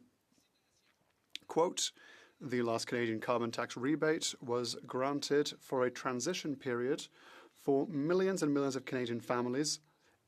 End of quote from the Prime Minister during question period today. There are many families outside Quebec and British Columbia who need a transition period. That is the reason that they put forward to explain that the amounts paid in Canadian carbon tax rebates, and this during the election campaign. Thirdly, it seems entirely reasonable to think that the Minister intended to mislead the House. It says at the time of his response, the Minister of Finance had every reason to want to hide the fact that the money came from public funds. The fact that I asked the Minister the same question repeatedly before getting his answer suggests that the Minister did not want to admit that the money did not come from the administration of the carbon pricing regime, but from public funds, partly from Quebec taxpayers. The fact that he himself is accountable for matters relating to appropriations in the budget suggests that he had an interest in ensuring that Canadians and Quebecers were not informed by the Canadian carbon rebates were in fact paid from public funds to which Canadians and Quebecers contribute.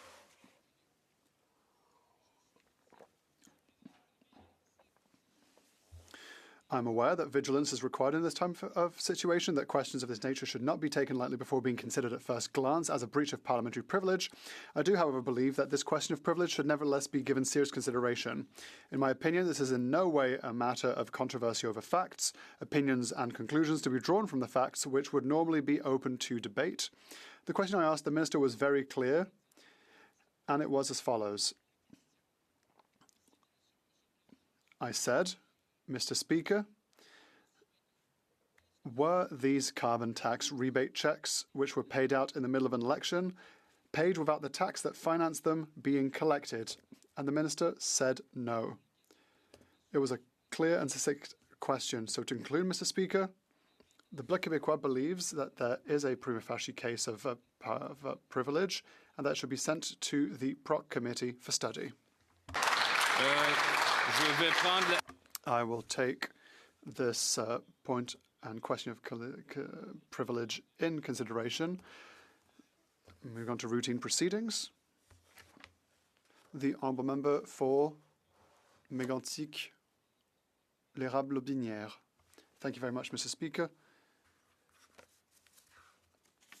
We would like to intervene if you deem there to be a privilege case. Routine proceedings. The Honourable Member for Women North. Mr. Speaker, we too would like to be able to respond at an appropriate time on the issue. Thank you. So I think we can go to routine proceedings, tabling of documents, introduction of government bills, statements by ministers, reports from interparliamentary delegations, presenting committees from reports. Reports from committees, introduction of private members' bills.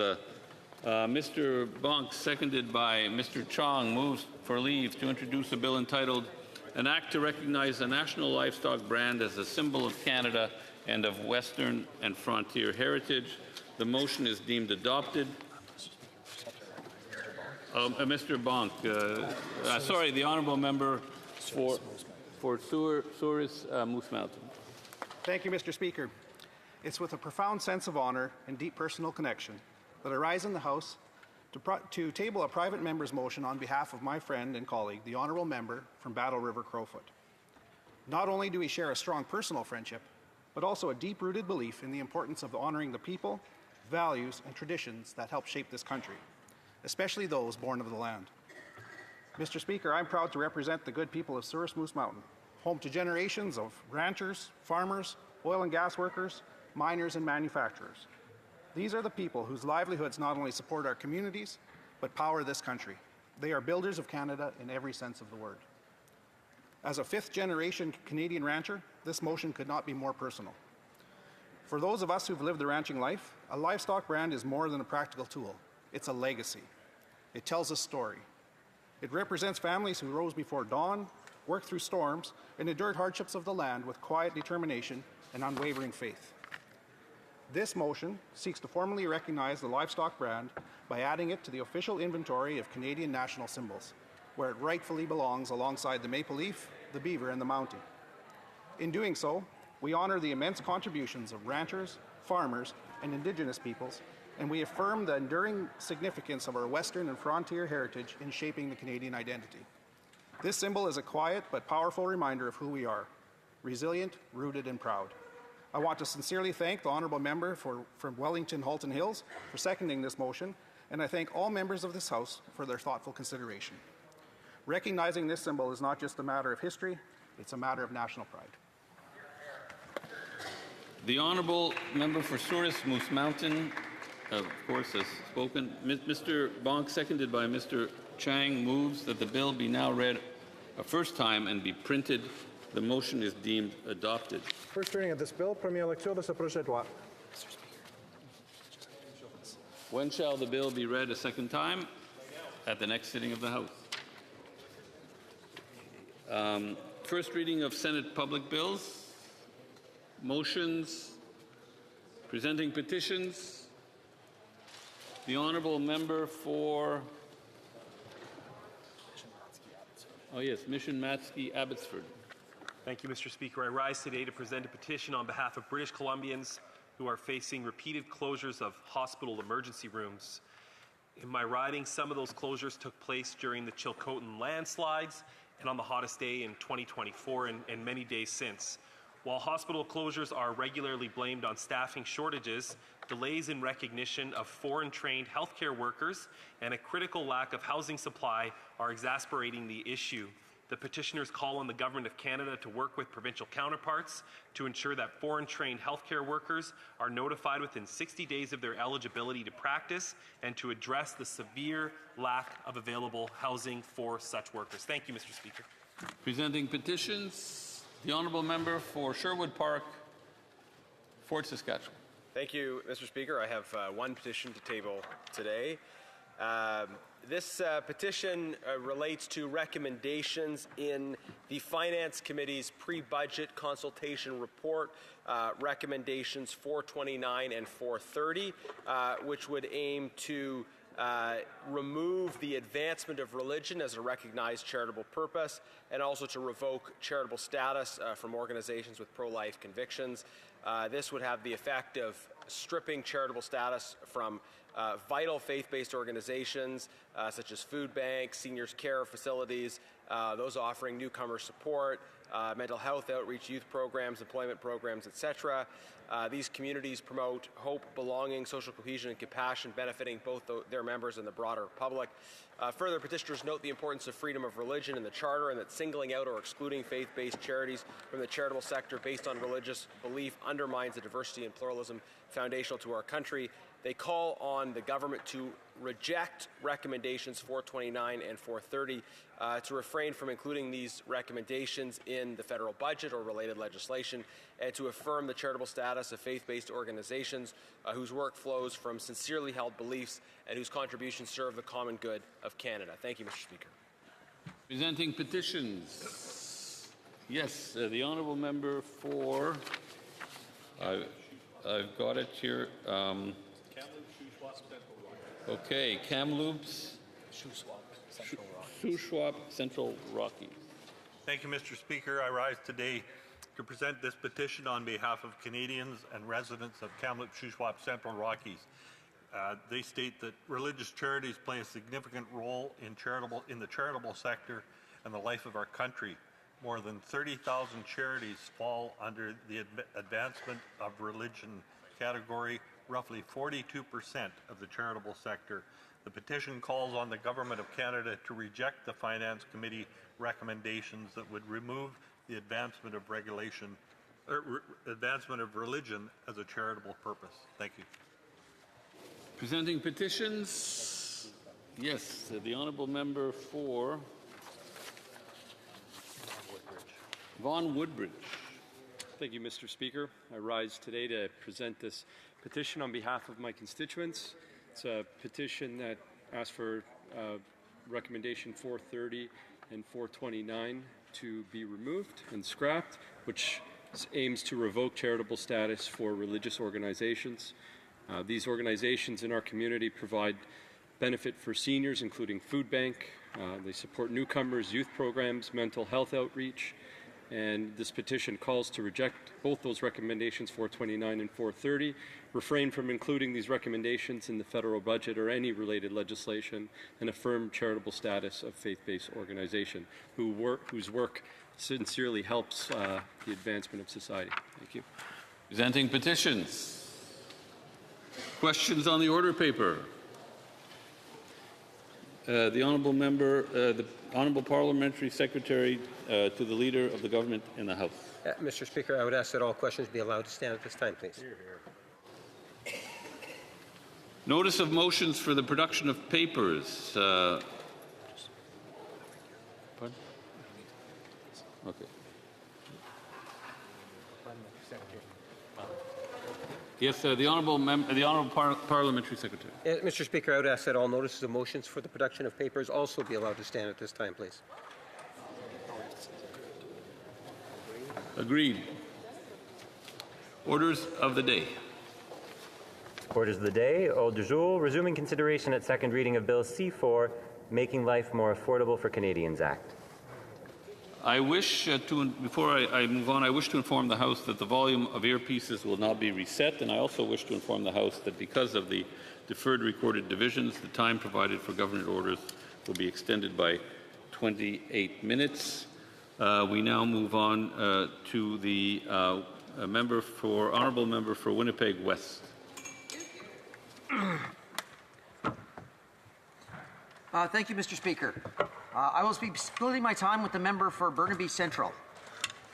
Today, I rise in this House to speak to Bill C4, Making Life More Affordable for Canadians. A piece of legislation that stands at the heart of our government's commitment to build an economy that works for everyone, not just the privileged few. During the election campaign, I heard a clear message from voters.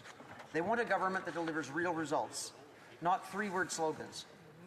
And today, through Bill C4, we are doing just that. Bill C4 addresses one of the most pressing and immediate challenges facing Canadians in every corner of the country: affordability. The cost of living has risen sharply in recent years.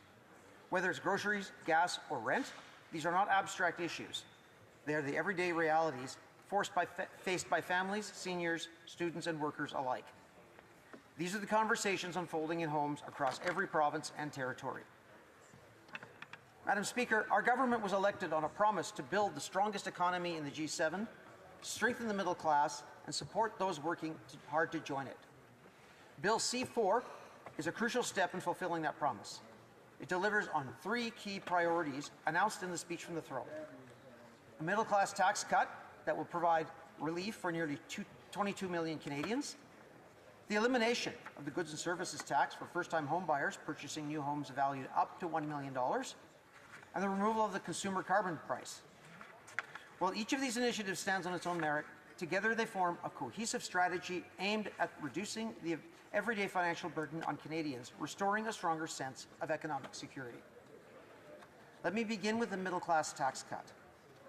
Canada's personal tax system is structured on the principle of progressivity. Those who earn more pay a higher share. But even within this structure, we know that relief at the lowest tax bracket has the widest reach.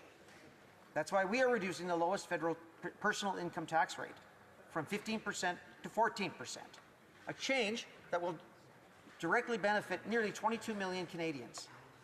To put this into perspective, when the full effect of this measure takes hold, individuals will save up to $420, and two-income families will see up to $840 in tax relief. That is not just a number. It is tangible, meaning relief. And we are not waiting to act. The Canada Revenue Agency will update its deduction tables by July 1st, 2025, ensuring that paychecks reflect this change immediately. This means more money in people's pockets now, not just next year during tax season. Mr. Speaker, lowering the tax rate isn't just a fiscal move. It is a statement on principle. It sends a clear message. This government is taking action so that Madam Speaker, okay, my apologies, thank you. Madam Speaker, lowering the tax rate isn't just a fiscal move, it's a statement in principle. It sends a clear signal. This government is taking action so that Canadians can take care of what matters most: their families, their future, and their peace of mind. Far too many Canadians dream of owning their first, for far too many Canadians, the dream of owning their first home has become a distant and daunting goal. The soaring prices and limited availability in our housing market have created barriers that seem insurmountable. We understand all too well the deep frustration and disappointment felt by those who have worked tirelessly, scrimping and saving for years, only to find that their hard-earned savings still fall short of turning their hopes into reality. That's why Bill C-4 introduces the first-time home buyers GST rebate, a bold and transformative measure designed to lift a significant barrier for those striving to enter the housing market. This rebate offers 100% relief of the GST on new homes priced up to $1 million, while homes valued between $1 million and $1.5 million qualify for partial GST relief. In real terms, this translates up to $50,000 in tax savings for a first-time buyer, a substantial financial boost that can make the dream of owning home ownership a reality. Recently, I spoke to people in my riding of Winnipeg West, working hard, saving diligently, but feeling overwhelmed by the rising costs and mounting fees just to get their foot in the door. This rebate would have made a world of difference for them, turning their hope of owning a home into a real possibility. It is a powerful catalyst that acknowledges the perseverance and discipline required to save for a first home and rewards that commitment by making housing more affordable and accessible. Moreover, this initiative sends a strong signal to real estate developers, incentivizing the construction of a broader range of housing types, from townhouses and semi-detached homes to condominiums, cooperative housing, and even mobile homes, aimed at expanding supply where it is needed most. Since day one, our government's mission has been unwavering: to confront the housing crisis head-on by building more homes, building smarter, and building them affordably. And this measure is one of the key steps that delivers just that. Finally, Mr. Speaker, I want to address a measure that has sparked significant discussion across the country, namely the removal of the consumer carbon price. As part of this legislation, our government is proposing to permanently repeal the fuel charge framework outlined in Part 1 of the Greenhouse Gas Pollution Pricing Act. This repeal will be carefully and responsibly implemented in 4 phases, beginning with a retroactive repeal of charging provisions effective April 1st, 2025, and concluding with a full wind down by April 1st, 2035. Why are we taking this significant step? Because responsible government must be attentive and responsive to the lived realities of its citizens. We have listened closely to the voices of Canadians from coast to coast to coast, from hardworking farmers in rural heartlands to families in remote communities and small business owners who face mounting expenses. We understand that the rising cost of fuel, driven in part by the consumer carbon price, has disproportionately impacted these groups, creating additional financial strain that makes day-to-day life more challenging. Let me be clear: repealing the consumer carbon price does not signal a retreat from our climate commitments. Part 2 of the Act, which includes the output-based pricing system for large industrial emitters, remains firmly intact. Our commitment to reducing emissions, advancing clean energy, and achieving our net zero targets remains unwavering and focused. However, For everyday Canadians, especially in those communities without reliable transit options or alternative heating sources, this measure delivers much needed uncertainty and relief from rising costs. Helping to ease the financial burden while we continue to build a cleaner, more sustainable future. Mr. Speaker, Madam Speaker, I want to emphasize that the measures outlined in Bill C4 are not isolated actions and are part of a comprehensive affordability agenda being rolled out by our government. From early learning and childcare investments, such as the National School Food Program, National Pharmacare, and the Canada Dental Plan, we are taking a balanced approach, one that defends fiscal responsibility while making smart, targeted investments in the lives of everyday Canadians. We also recognize that economic uncertainty persists, exacerbated by geopolitical tensions, shifting global trade dynamics, and more recently, tariff threats from international partners. In the face of these challenges, our government is choosing action. Bill C4 ensures that we're proactively reducing costs for Canadians at a time when external pressures are rising. We are not waiting for the perfect moment for uncertainty to pass. We are acting decisively now to protect the financial well-being of families and workers across the country. By cutting taxes, supporting first-time homebuyers, and easing energy costs, Bill C4 offers real, tangible relief that Canadians can feel in their daily lives. Our commitment is clear: to build a stronger, more resilient economy that works for everyone, even in the face of global economic uncertainty and trade challenges. Together, we are laying the foundation for a future where every Canadian has the opportunity to thrive. Thank you, Madam Speaker.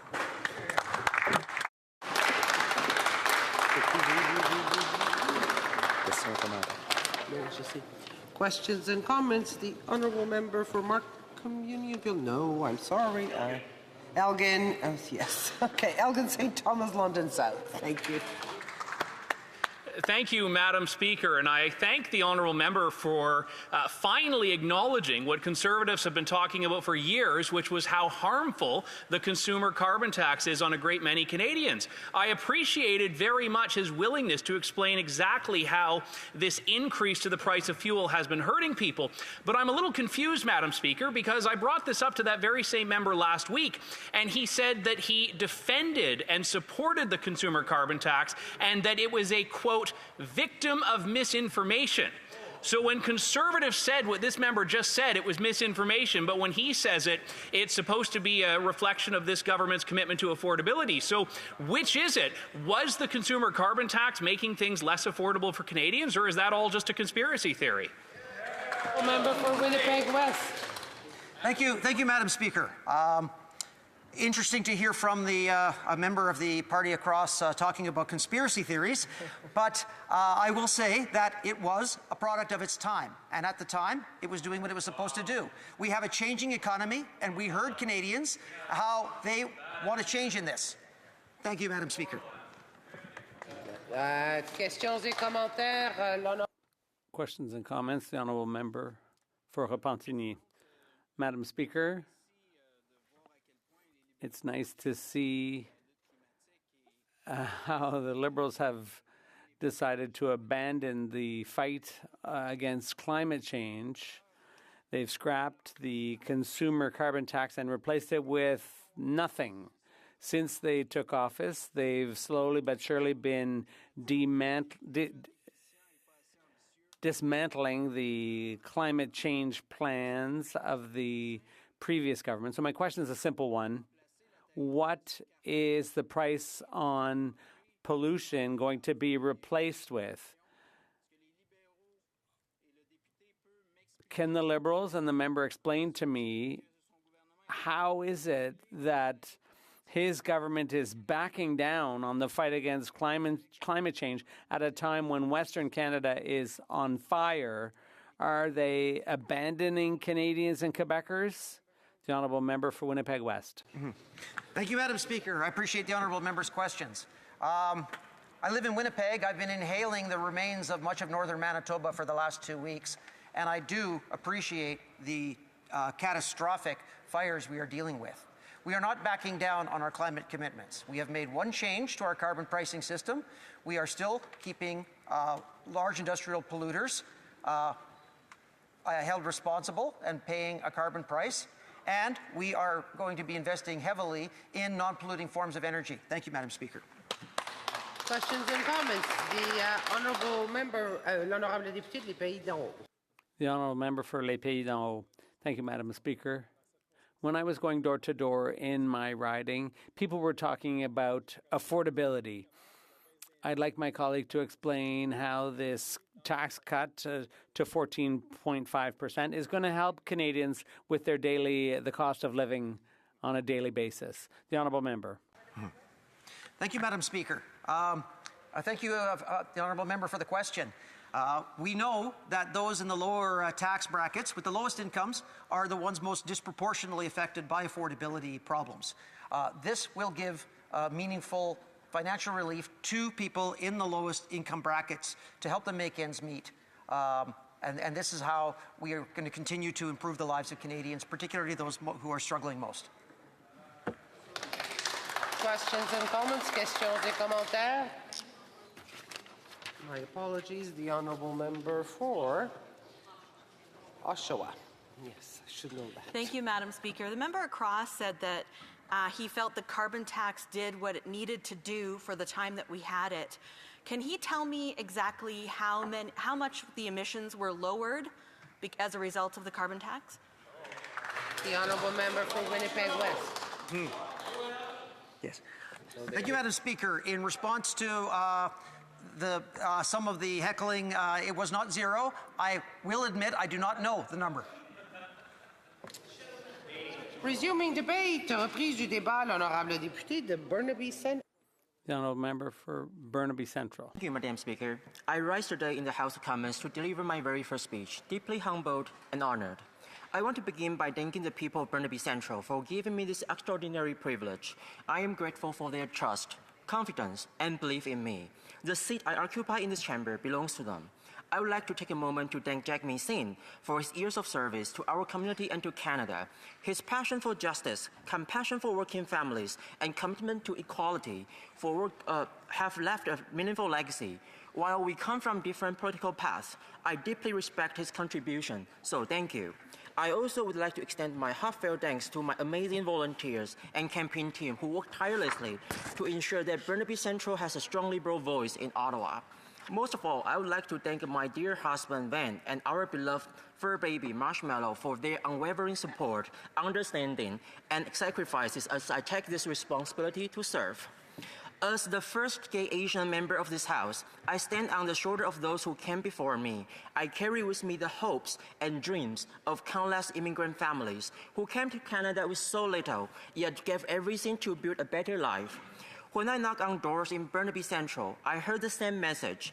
The cost of living needs to come down. That's why our government is committed to middle-class tax cut and target investment that makes life more affordable. We are building more homes, growing high-quality jobs, and cutting costs for everyday Canadian. That's what it means to build Canada strong, an economy that works for everyone, from cost to cost to cost. Madam Speaker, I'm here for Burnaby Central. I'm here because of Burnaby Central. Now allow me to share some stories of Burnaby Central. One of the stories I carry with me to this House is that of a biracial same-sex couple from my riding. Cindy and Deborah first met as classmates in junior high school, and although life took them in different directions, they reconnected decades later at their 30-year school reunion in 2010. At that time, both were married to men and raising children. Their lives were full, but not truly fulfilling. That reunion sparked a reconnection that would eventually change everything. 15 years later, they are now retired from meaningful career in healthcare and share a home in my riding. What they cherish most is the freedom to live openly, honestly, and without judgment in a community that accepts and embraces them. Their story is one of courage, love, and the quiet strength of being seen. Happy Pride, Canada. Next, I would like to talk about British Columbia Institute of Technology. Located in the heart of my riding, BCIT has been delivering flexible, relevant, and future-focused education for over 60 years. BCIT prepares learners to lead innovation in their workplaces and communities, and its impact is felt across BC and beyond. Polytechs like BCIT are uniquely positioned to support this government's mandate to make Canada strong, to meet the demand for housing, infrastructure, and major projects across the country. We need BCIT's apprentices. To deliver vital healthcare, cybersecurity, and AI services, we need BCIT's graduates. To move goods across provinces and territories, we need BCIT's transport training in rail, air, marine, and land. As one of BC's largest post-secondary institutions, its students work over innovative solutions in areas like energy efficiency, agriculture technology, and robotics. This is proof that the future of Canadian innovation is in good hands. BCIT, along with its remarkable students and faculty, is empowering people, shaping BC and Canada, and inspiring global progress. I am proud that they call Burnaby Central home. Madam Speaker, Burnaby is also home to many vibrant immigrant families whose stories are deeply woven in the fabric of Canada. One of those stories belongs to Monica Tsai, a proud resident of my riding and the chairperson of the Taiwanese Canadian Culture Association. Since 1991, the association has been a tireless champion for cultural exchange, civic participation, and community building. The association brings people together. It offers language classes, senior services, youth program, and cultural events that celebrate Taiwan's rich history and heritage, while helping newcomers find their place in this beautiful country of Canada. Whenever I visit the association, I see reflections of my own journey. I see new immigrants learning English while holding on to their mother tongue. I see volunteers preparing for the Lunar New Year celebration, Lantern festivals, and Canada Day flag raising ceremonies, all under one roof.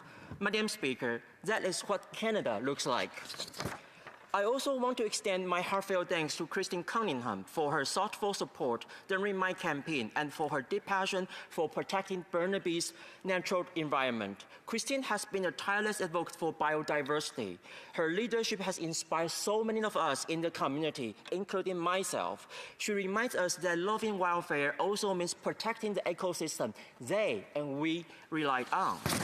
Madam Speaker, one of my constituents, Rose, a first-generation Italian-Canadian, has proudly called Burnaby home for over 25 years. She moved here seeking not just a house, but a community where one opportunity, belonging, and dignity could thrive. From her childhood roots in East Vancouver's Commercial Drive to raising her daughter in Burnaby, Rose found what so many newcomers hope for. A place where neighbors still greet each other with warmth, where diversity is not just accepted but celebrated, and where families can build life with stability and purpose. Her story is a powerful reminder that Burnaby is not just where we live, it is where we grow, connect, and dream. Madam Speaker, I would like to share a personal story to conclude my speech. In 2010, my mother noticed blood in her urine.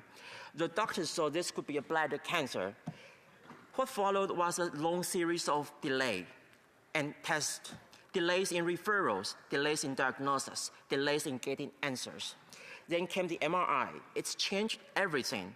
It wasn't bladder cancer. It was stage 3 cervical cancer. Nothing prepared you for life like that.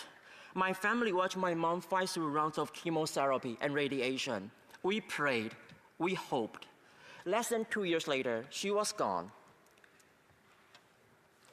She was the heart of my family. Her life was far too short, but she left behind something powerful, her example. As a child, I believed I could be anything. Through every challenge, my mom would remind me, be the blessing that others need. That's why I became a lawyer, because I wanted to help people, especially those who couldn't fight for themselves. And that's why I'm here in the House of Commons today, Madam Speaker. I want to make sure that every Canadian, I want to use every skill I can, every hardship I live through, to be a voice for those who are still waiting for change. This is the power of immigrant family, Madam Speaker. We endure hardship, but we pass on hope. We come to this country with almost nothing. But then we build on something better, not just for ourselves, but for our communities, for our future generations. As Professor Dumbledore said in Harry Potter, happiness could be found even in the darkest of times, if one only remembers to turn on the light. Madam Speaker, I'm here to help turn on that light for Burnaby Central and for every Canadian still waiting in the dark. Let's do this together. Madam Speaker, this is her story, this is his story, this is my story. Above all, it is our Canadian story, the story of a nation built on courage, compassion, and the strength of many voices coming together as one. Merci.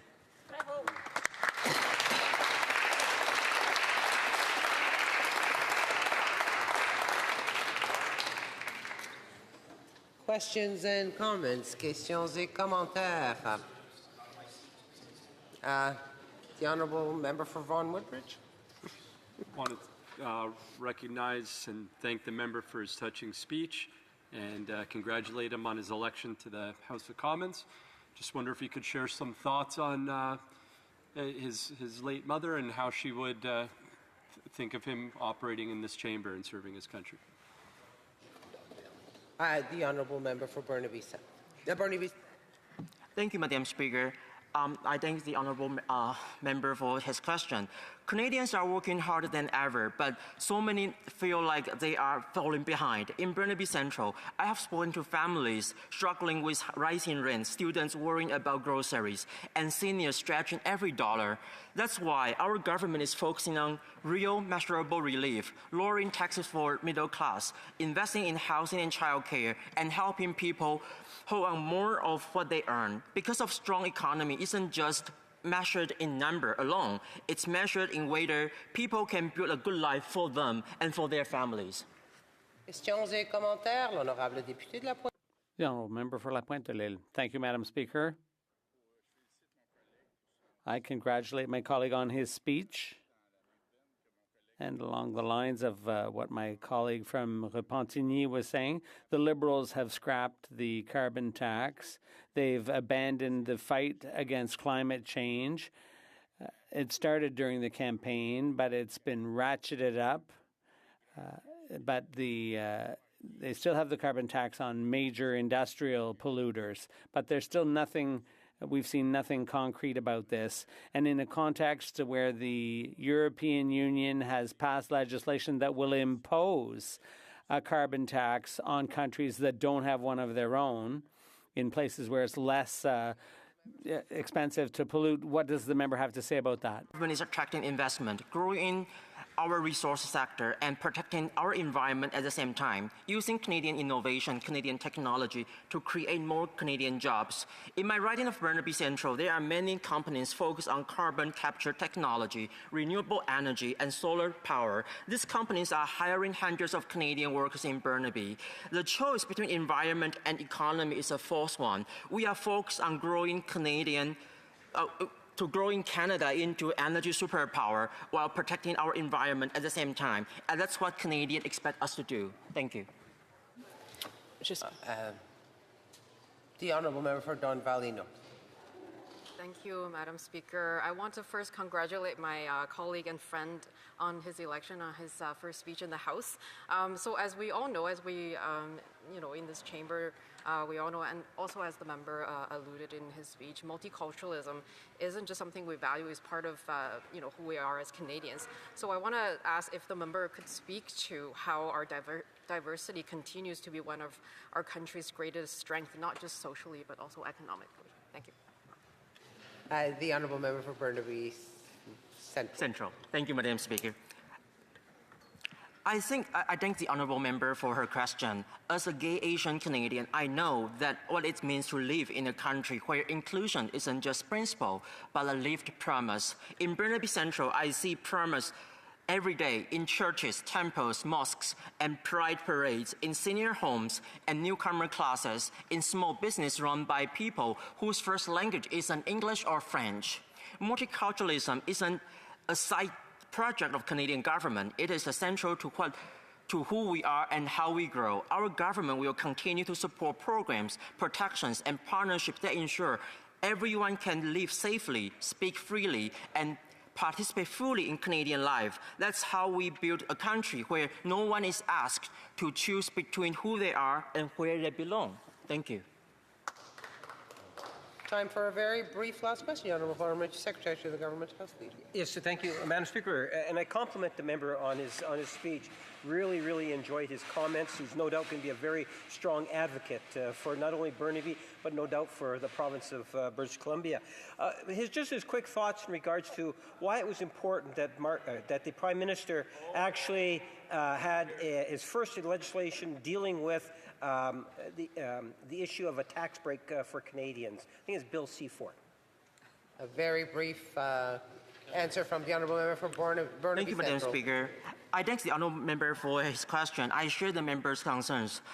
These are the issues that I hear about very often when I speak with residents of Burnaby Central, whether it's public safety, affordability, or building a stronger economy. Our government is focused on practical solutions that deliver real, measurable results for Canadians. People expect... Apologies, but we have to leave it at that. Resuming debate, the Honourable Member for Calgary East. Thank you, Madam Speaker. Madam Speaker, before I start, I just want to let you know that I'll be splitting my time with my very good friend, someone who's a very hard worker, a very patriotic Canadian, the honourable member from Calgary Skyview. Madam Speaker, as the Who said in their song, in a quote, "Won't get fooled again," if you can remember that song, quote, "Meet the new boss, same as the old boss." If this bill is any indication of how this government intends to make their legislation, we're going to see a repeat of all their old bosses' habits of governing by platitudes and half-thought-out legislation. And don't get me wrong, Conservatives always support tax cuts. We are the party of tax cuts. But in typical Liberal fashion, their new boss tried to plagiarize Conservative policies, but just like the old guy, failed to do it right. And we all know imitation is the best form of flattery. And the fact that the Liberals are copying Conservative policies is a compliment to the hard work our members on this side of the House have been doing over the last few years. I can't think of a better team than the Conservative MPs, staff, and stakeholders who put together world-class policies for the Liberals to steal them. And I want to take this time to say a special thank you to Conservative leader Pierre Poilievre for finally getting the consumer carbon tax repealed for once and for all Canadians. After an 8-year fight, Conservatives axed the carbon tax scam for all Canadians, leaving more of Canadians' hard-earned money in their pockets, where it should have been in the first place. In October 2024, we announced our GST rebate on new homes to save all homebuyers the cost of the GST on newly built homes. And after the Liberals' disastrous job-killing capital gains tax hike announcement, Conservatives promised a bring-it-home tax cut for all Canadian workers, including an income tax cut. These were all things Conservatives included in our platform in the last election.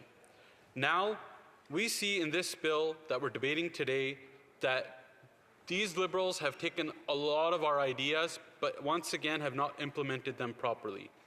Let's go through the parts of the bill that we're concerned about. The first part, Part 1 of this bill, will only save Canadian workers 1% on the lowest tax bracket, which for the average worker amounts to about $420 a year. In contrast, Conservatives proposed cutting income tax by 15%, which would lower the first tax bracket to 12.75%. That would save the average worker $900 a year. That's more than double what the Liberals have. And thanks to Liberal inflation, interest rate hikes, other taxes, skyrocketing cost of living, wages have not kept up with the rising cost of food, shelter, or clothing. More on taxes than on food. Canadians are spending more on taxes than on food, shelter, and clothing combined. Families are paying $10,000 more in taxes than they did in 2015. Wow. The average family will pay an extra $800 on food just this year, making the annual bill for groceries this year for an average family about $17,000. Young Canadians are giving up on the dream of home ownership. Young Canadians are paying for basic necessities by borrowing more and more on their credit cards. Now more than ever, there's more missed credit card payments, mortgage delinquencies, and business insolvencies are on the rise. Household debt in Canada has reached $2.5 trillion, up from $1.9 trillion in 2015. Unemployment is on the rise, currently at 7%, and could go higher according to TD Bank. But of course, the Liberals think a 1% tax cut will make all of that go away. The Conservative plan to restore affordability more than doubled the income tax cut, but it also included lowering the cost of government, unleashing the economy and energy sector, and axing the industrial carbon tax. Part 3 of this bill only eliminates the consumer carbon tax. That still leaves a tax on the producers of oil and gas that power everything from our trucks to our tractors. An industrial carbon tax means steel and aluminum manufacturers, loggers, natural gas producers, and the agriculture sector will all continue to be burdened by this tax, and that tax will be passed down to the end user. It makes them less competitive, less attractive for investment, and affects their bottom line. That cost, again, is passed on to the economy through weaker production, less job creation, higher prices, and lower productivity. If Liberals truly wanted to make life more affordable for Canadians, they would have adopted the full Conservative plan. Lower the first income tax bracket to 12.75% and finally get rid of the industrial carbon tax for good. This is the same carbon tax, this industrial carbon tax, that has made sure that investment has left the country. It's the energy industry killing policies like Bill C-69, the No New Pipelines Bill, that has made Canada weaker and more dependent on others. It's Bill C-48, the tanker ban, that sure, we can get our product to the West Coast, but it can't go anywhere because there's a tanker ban. And of course, the job-killing oil and gas cap that, according to Deloitte, will kill around 110,000 good-paying energy sector jobs. Only Conservatives will continue to stand up for our world-class energy sector that will not only make Canada an energy superpower, but we can become independent, and so that we can sell our product. What we have here under our feet and in Canada is what the world needs. It's good for the environment, and it's great to give Canadians good, powerful paychecks. The last part of this bill that I wanted to go over is the GST rebate for first-time home buyers purchasing a new home. The Building Industry and Land Development Association in the GTA have said, quote, "Unfortunately, this limitation to first-time buyers only will have a very small impact, as a few new home buyers are first-time buyers. It will not substantially help address affordability, nor will it help significantly stimulate sales and construction," end quote. That's what the Parliamentary Budget Officer said this morning too in his report. Only 140,000 new homes a year will be up for sale, and in the housing market, only 20% of home buyers are first-time. That means so few homes will be eligible for this GST rebate. There's also a time limit on the Liberal plan. Home purchase before 2031, construction started before 2031, construction substantially completed by 2036. Conservatives proposed a much broader plan to include more Canadians buying new homes for all home buyers, and the homes can be up to $1.3 million, saving home buyers around $65,000 on the purchase of a new home. It'll also boost the number of new homes built each year by 36,000 new homes annually. House prices under the Liberals have skyrocketed, but housing starts cannot keep up with the out-of-control immigration system their new boss and Justin Trudeau supported. Even finance officials admitted the Liberal GST rebate could be inflationary as demand for homes continues to climb, but not enough new homes are being built in this country. Meanwhile, the Conservatives' plan will lower home prices for all buyers and will spur the construction of new homes. Madam Speaker, the new boss is just like the old boss, and this bill makes it very clear. Conservatives will support the tax relief Canadians need, but we want it to go even further. We need to get this country back on track. After 10 years of these Liberals, whether it was the old guy or this new guy, the policies are all the same, the ministers are all the same that sat around the old cabinet table that are around the new one, and it doesn't change anything. So, cost of living is higher than it's ever been before. Housing prices are higher than they've ever been before. Under the Liberals, housing prices have doubled whether you rent or you have a mortgage. The cost of groceries is higher than it's ever been before. It's the highest cost in the entire G7. And then we talk about other things like crime that's out of control.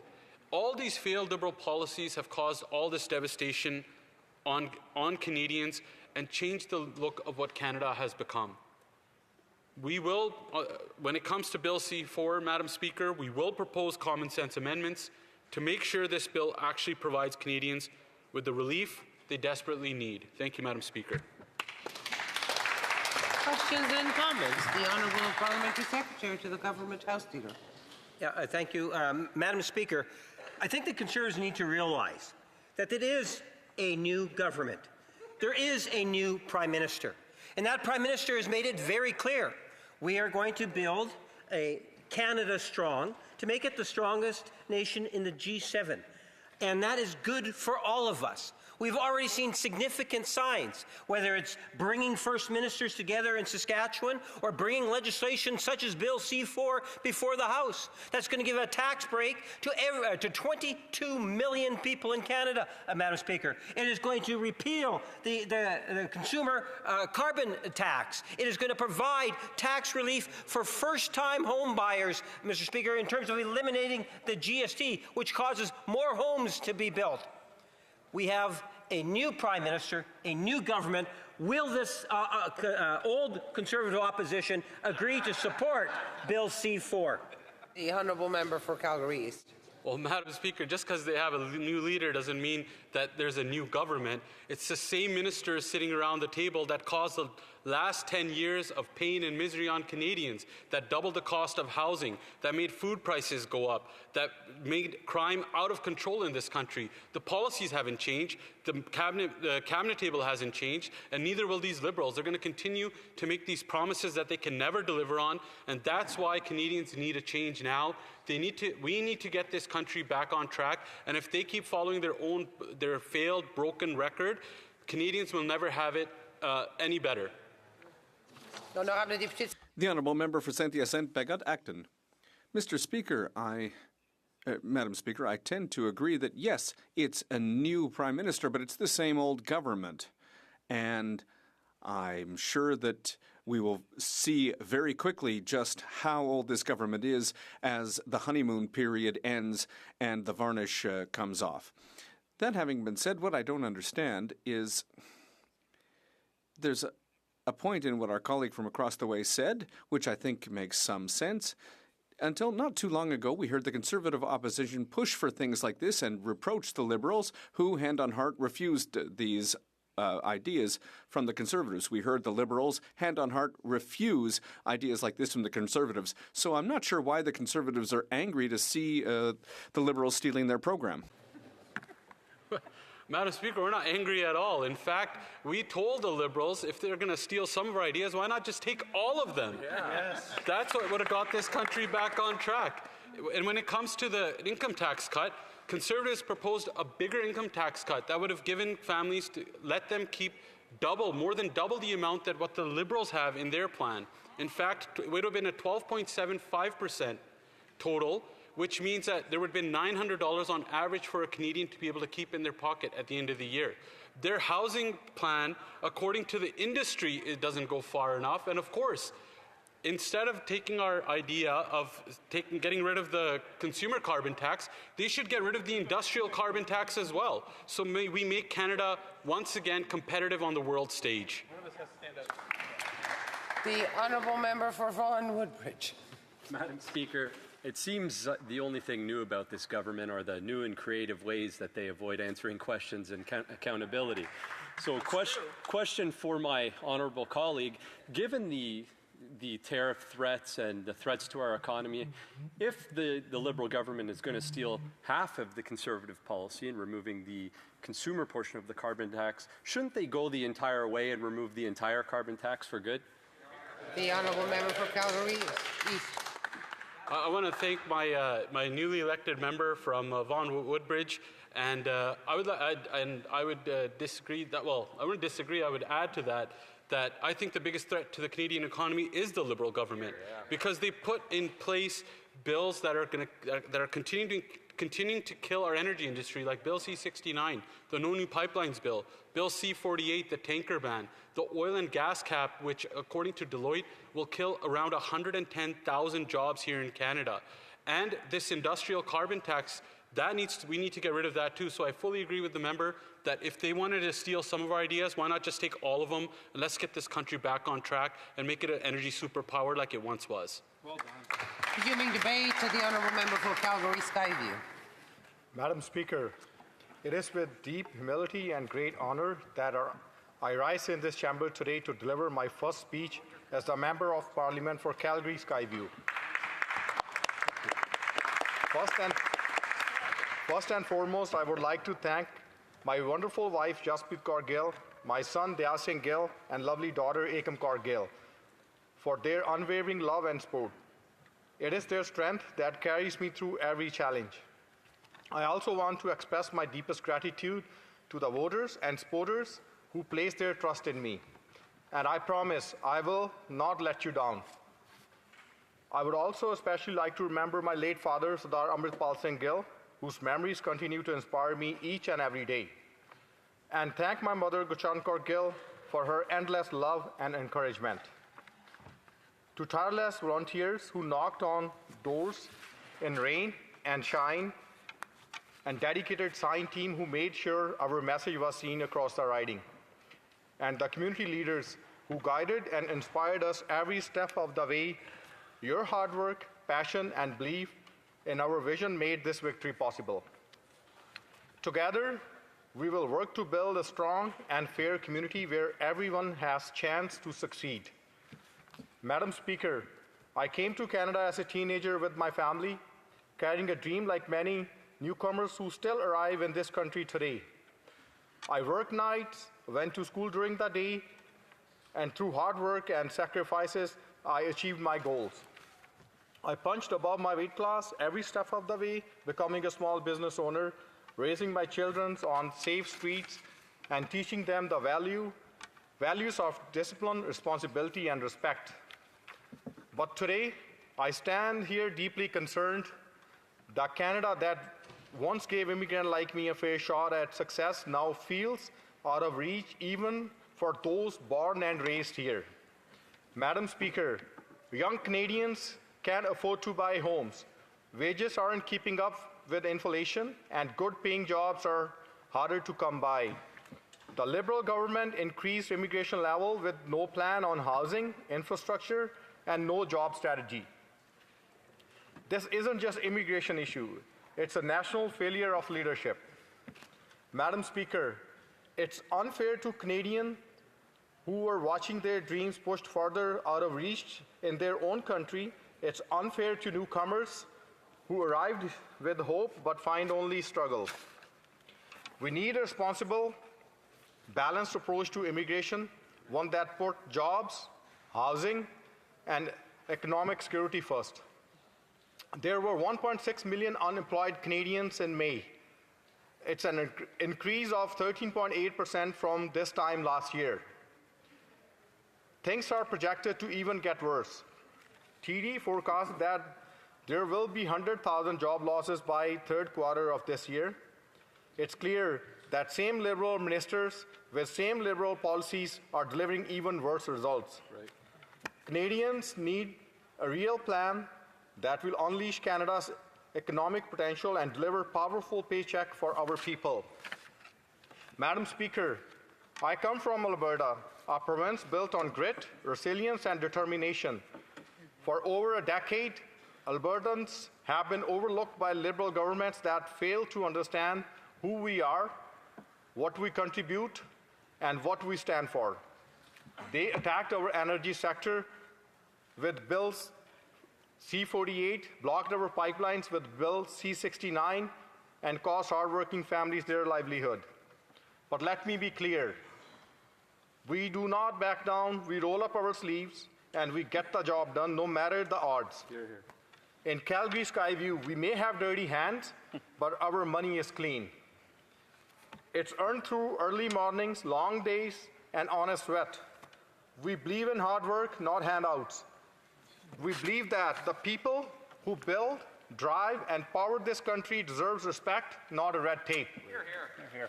Madam Speaker, I also stand here with my deep pride in my Punjabi Sikh heritage and sacrifices of those who came before me. My grandfather and my wife's great-grandfather both fought bravely alongside the Allied forces in World War I and World War II, wearing their stars with honor, serving with courage, loyalty, and unwavering commitment. They stood for freedom, justice, and the values we hold dear as Canadians. Their legacy lives on in me. Just as they wore their stars with pride and fought with honor on the battlefield, I will wear mine in the House of Commons and fight with the same spirit for Canadians. And the principles of my Sikh faith, equality, courage, justice, and service, I carry their strength with me every day as I rise to represent Calgary Skyview. I will never forget who I am, where I come from. Madam Speaker, I would also like to take a moment to remember the horrific first week of June 1984, when the Indian Army attacked Darbar Sahib, the Golden Temple Complex, which is the holiest shrine of Sikh faith. Thousands of innocent Sikhs were murdered in those days. I was 7 years old that time, and it affected me deeply. Even today, the scars of that assault remain deeply engraved in the hearts of Sikhs around the world, reminding us of the importance of religious freedom and protecting human rights. Madam Speaker, Albertans and all Canadians deserve better. They deserve a government that emphasizes their hard-earned dollars, dignity of hard work, and importance of safe streets. A government that supports energy workers, builds pipelines, and strengthens our economy instead of tearing it down. That's why I stand here today as a proud member of the Conservative Party, committed to jail, not bail, for repeat offenders. This means holding criminals accountable and ensuring that justice is served swiftly and fairly. It means investing in communities, supporting law enforcement, and making our streets safer for all Canadians. It's clear that the Liberals are out of reach with the needs of Canadians. We need a government that should focus on job creation, economic growth, and fiscal responsibility. It's time for a government that puts our economy back on track and secure a brighter future for all Canadians. It's time for action. It's time for Liberals to put Canada first and introduce a budget that supports Canadians now. Our vision is clear: a Canada where economy is strong, families are supported, and communities thrive. A Canada where government spending is accountable, taxes are fair, and opportunities are abundant for all. Madam Speaker, I came to this House to work. I came with a clear mandate backed by my commitment to serve, to lead, and to deliver real results. I came here to stand up for hard-working people of Calgary Skyview and for every Canadian who feels left behind by Liberals that have failed to deliver on their promises. I will fight every day to ensure that others get a chance to live in safe communities, to build better lives, and to raise families with dignity and pride. I will bring the voice of my riding into everyday debate and every decision, grounded in values of service, fairness, and accountability. I'm here because I believe in Canada that's a full potential and opportunities, not one held back by broken promises and lack of actions. Let us rise to the moment, work together, and build the strong, united, and free Canada that we all deserve. Thank you.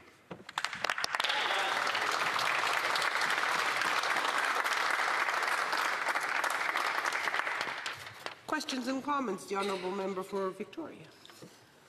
Thank you, Madam Speaker, and thank you to the member opposite for his statement in the House today. Though I must say it is disappointing to hear our Conservative colleagues yet again attacking this government's environmental record, including policies that are vital to us in the real West living on the Pacific Coast in British Columbia, who have seen full well the government's commitment to both environmental protection and to energy extraction. But we know the Conservatives aren't entirely opposed, Madam Speaker, to environmental policy because they love recycling. Currently, they're in the process of recycling their leaders. The current leader of the opposition is also the former leader of the opposition, having been judged and rejected by the Canadian public in 2019. The former member for Carleton is in the process of being recycled, though I don't know if it's upcycled, for the people of Battle River Crowfoot. So my question to the honourable member opposite is, will he stand up and stand with this government's commitment to both growing Canada's energy sector, growing our energy economy, and protecting our environment? Honourable member for Calgary Skyview. Madam Speaker, we do not believe in killing the energy sector. We want to create jobs and grow economy while also protecting our environment, cutting on coal, sending our LNG to Asia. And we believe it's possible to do both. Questions and comments, the Honourable Member for Brandon Souris. Thank you, Madam Speaker. Earlier in this debate, the member for Winnipeg North made some outrageous comments about this being an entirely new government, which of course Canadians know is patently ridiculous, given the fact that 80% of the cabinet is the same as the Trudeau era. And it is sad that the member for Winnipeg North didn't make the cut, despite the only cabinet member from Manitoba actually abusing her staff. He still didn't make the cut. So I wonder if my colleague from Calgary Skyview could possibly comment about how ridiculous these comments are and how the failed record of the Liberal government is impacting the financial security of Canadians. Yeah. The Honourable Member for Calgary Skyview. I would like to ensure, we can give as many ideas to our Liberals. They can cut down even on the industrial carbon tax because they are stealing half of our ideas. That's right. Take all of our ideas, and we don't mind. George Chahal took them out of the mailbox. As far as they're good for Canadians, and that's what it matters. Thank you. The Honourable Member for Repentigny. Madam Speaker, I would like to commend my colleague for his election, of course. I would like to hear him on the following.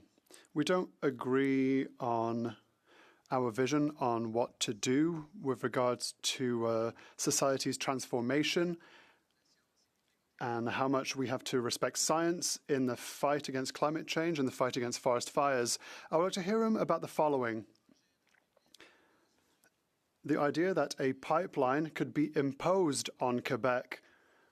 I seem to understand that the Conservative leader said that I must remind the Honourable Member that he must go through the Speaker. So if the Honourable Member could ask his question through the Speaker. Sorry, through you, Madam Speaker. Madam Speaker, our economy relies heavily on the energy sector, and we want to support while also exploring new opportunities for growth. Thank you. Questions and comments. Questions et commentaires. The Honourable Parliamentary Secretary to the Government House Leader. Yes, Madam Speaker, I know the Conservatives don't like to hear it, but it is a new Prime Minister. And at the end of the day, the Conservatives have some pretty dumb ideas too. One of those dumb ideas is that they want to cut CBC and Radio Canada.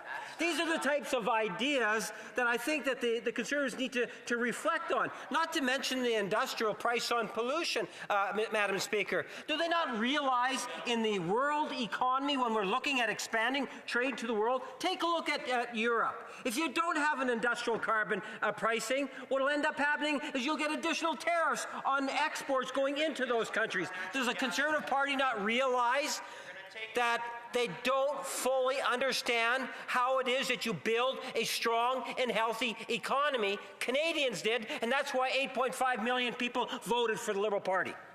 The Honourable Member for Calgary Skyview. Madam Speaker, how we pushed for carbon tax to be eliminated, and it's great news for Canadians. So we wouldn't mind even you guys if even eliminate the industrial carbon tax as well. Hear, hear. Thank you. Resuming debate, the Honourable Member, the Honourable Parliamentary Secretary to the Minister of Public Safety. Merci, Madame la Présidente. Thank you, Madam Speaker. I'll be sharing my time with the member for Hamilton West. As I rise for the first time, I would like to begin by greeting the constituents of mine in La Prairie Adigan, and I would like to thank them for placing their trust in me. I accept the role they have entrusted to me with great humility, and I'm committed to representing them to the best of my ability and to reporting back here in the House of Commons as accurately as possible on issues that concern them. Although La Prairie Adigan is a great place to live, there are still many challenges to ensure that the harmonious development of our communities. I would also like to take a few seconds to warmly thank all those who volunteered their time during my election campaign. There are many friends and volunteers who gave countless hours to our cause. I owe my election to them because it literally took the efforts of an entire team to hope to win La Prairie Adigan. Of all these volunteers, I will mention just one name today, that of my son, Paul Ramsey Valens, who worked alongside me during the 35 days of this campaign. It's a great joy to be able to raise our children. It is an equal joy as well when they, in turn, are able to support it. Tack så mycket, Paul. First Nation land. I recognize that the Gadian-Kaiga Nation is the steward of the lands and waters in our riding. First to settle this land, the Mohawks have made Ganawage a vibrant place with a rich cultural legacy. Ganawage is a proud community where the word resilience, perenniality, and self-determination resonate loudly. Outre Ganawake, la Prairie Adigan occupe un grand territoire composé. There are 7 towns: Sainte-Catherine, Saint-Constant, Delson, Candiac, La Prairie, Saint-Philippe, and Saint-Mathieu, a large territory. We all endorse the principle of reconciliation with our indigenous neighbours that is concrete and rooted in social and economic reality. The history of our riding is closely linked to major projects that brought people together and shaped community life.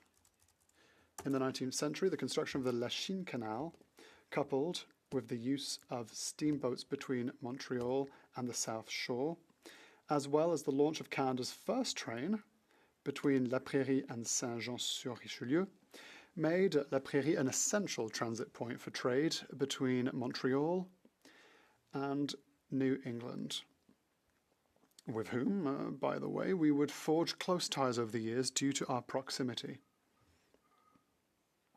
Although the opening of the Victoria Bridge further east in 1860 slowed this economic boom by shifting transit to Longueuil, the construction of the Honoré-Mercier Bridge in 1934 on the territory of Ganawake, followed by the Champlain Bridge in 1962, revived the local economy, bringing a growing influx of new residents who were now able to commute quickly to Montreal for work. In fact, the population of the riding has increased 5-fold since 1960, which is not without consequences today, as we will see later. This demographic explosion has nevertheless taken place while preserving a significant amount of agricultural land, giving our territory an urban and rural character where residents can count on a nearby supply of farm products. I'm providing this historical background, Madam Speaker, to show how throughout its history, La Prairie Adigan has experienced spectacular growth whenever the authorities have believed in its vitality and invested in its infrastructure.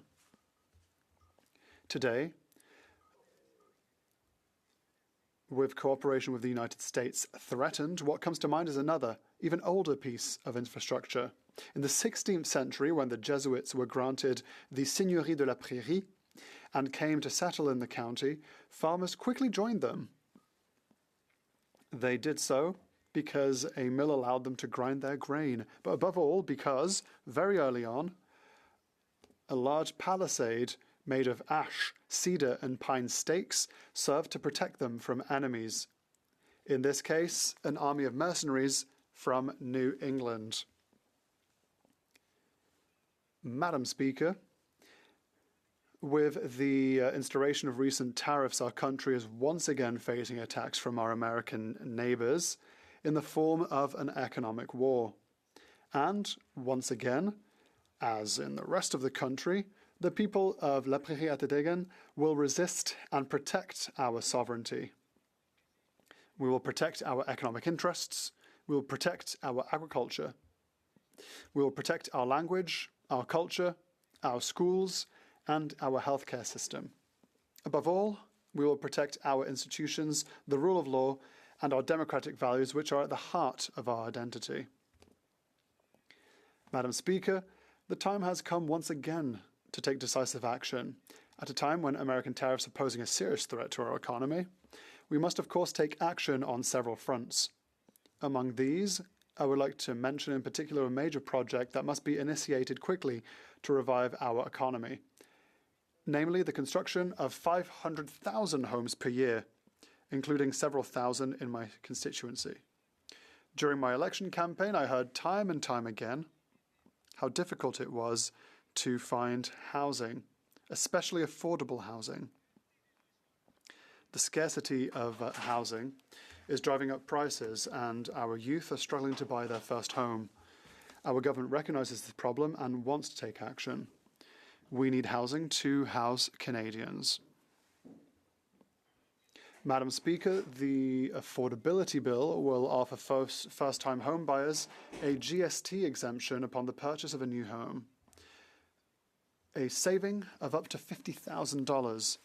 This measure will truly contribute to the construction of new affordable housing using materials sourced here at home: lumber, aluminium, and steel. Building, therefore, responds to an urgent need for housing whilst providing a significant stimulus to our economy, both to the construction and modular housing industries and to the more primary industries of lumber, aluminium, and steel. This is a strategic response that will create good jobs with good wages while addressing the housing shortage and stabilizing prices. It is therefore a win-win situation. Incidentally, increasing the housing stock will also get seasonal labour programs back on track. Seasonal programs about which several economic sectors, including agriculture in La Prairie, are experiencing significant operational problems. Madam Speaker, our government is very serious about the economic health of Canadians who are already struggling. Even though it has succeeded in bringing inflation below 2%, it has taken the initiative and showing leadership without waiting for the effects of the tariffs. To do so, we are cutting taxes for 22 million Canadians by up to $800 per household. This measure is on top of others already in place. Notably, over the next 5 years, until 2031, $9.8 billion will be provided to Quebec alone to fund the childcare program, allowing many families to be helped. Needless to say, that childcare is crucial for single-parent families and, until recently, has contributed to the financial empowerment of many women. There are also 4.8 million Canadians between the ages of 18 and 64 who have recently joined the ranks to receive free dental care. Once again, impressive savings.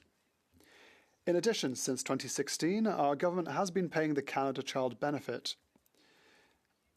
that which was decried by our Conservative colleagues. Depending on family income, this can represent up to $7,437 per year for each child under the age of 6, and up to $6,275 per year for each child age 6 to 17.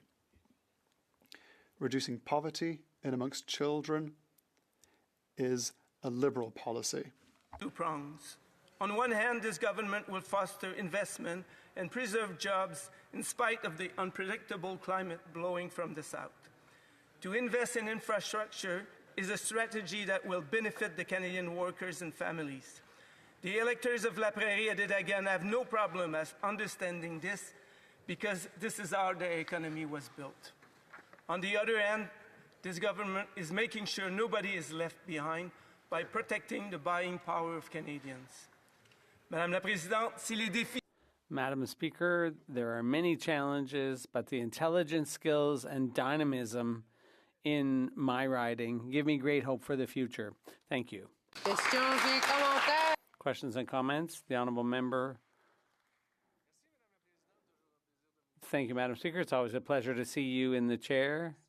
I'd like to thank the member for La Prairie Atatakan for his speech and congratulate him on his election. In his speech, he said his government was going to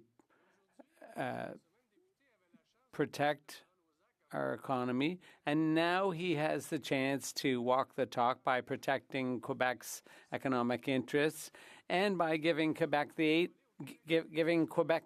the $814 million that the government stole from Quebec.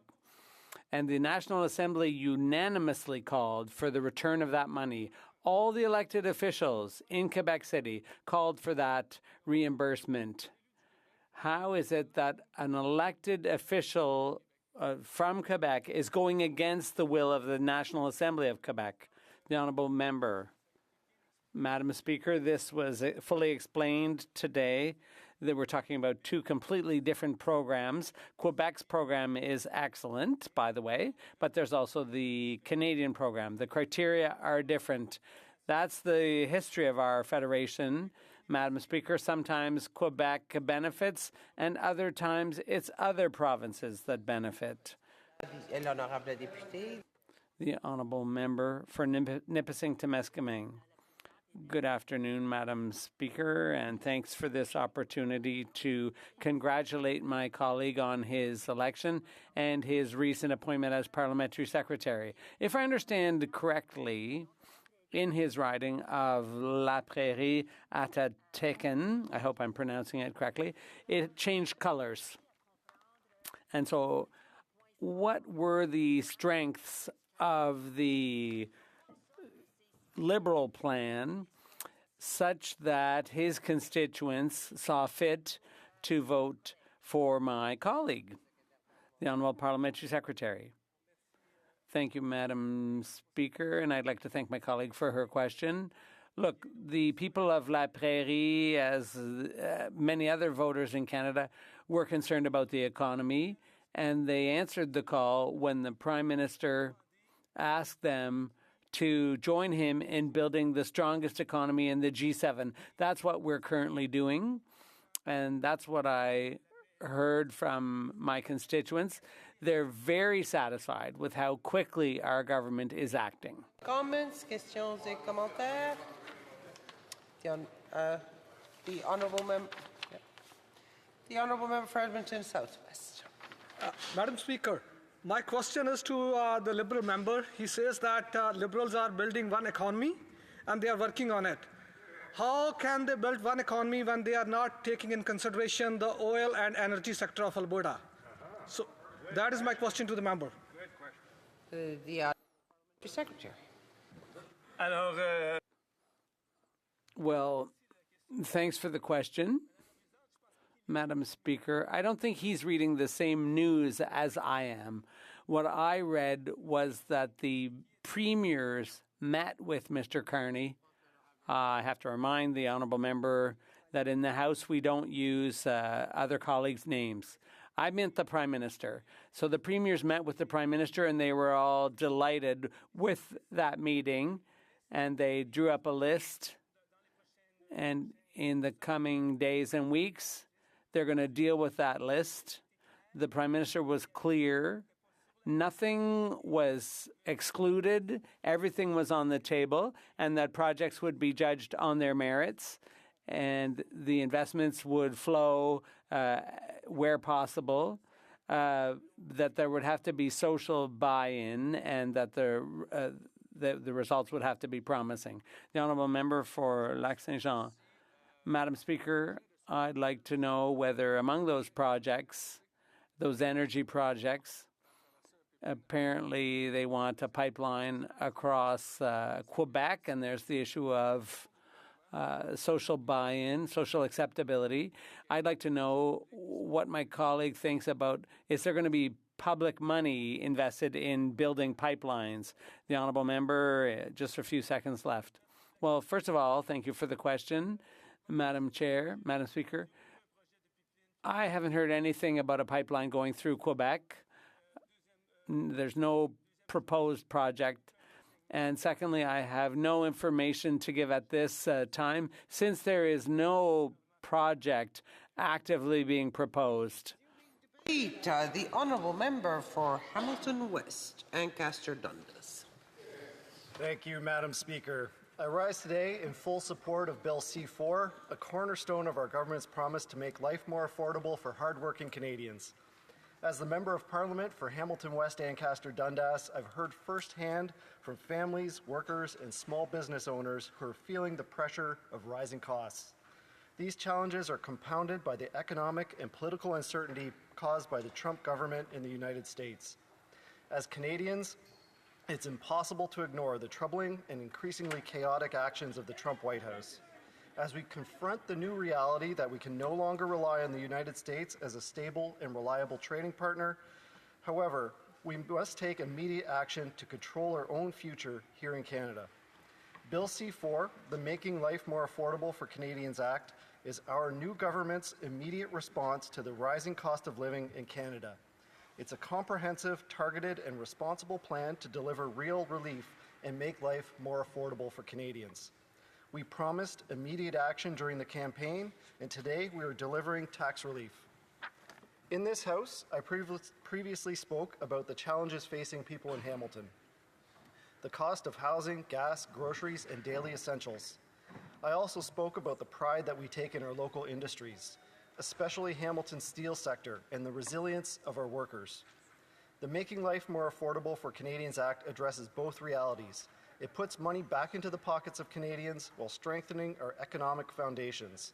So let's begin with the tax relief measures in this bill.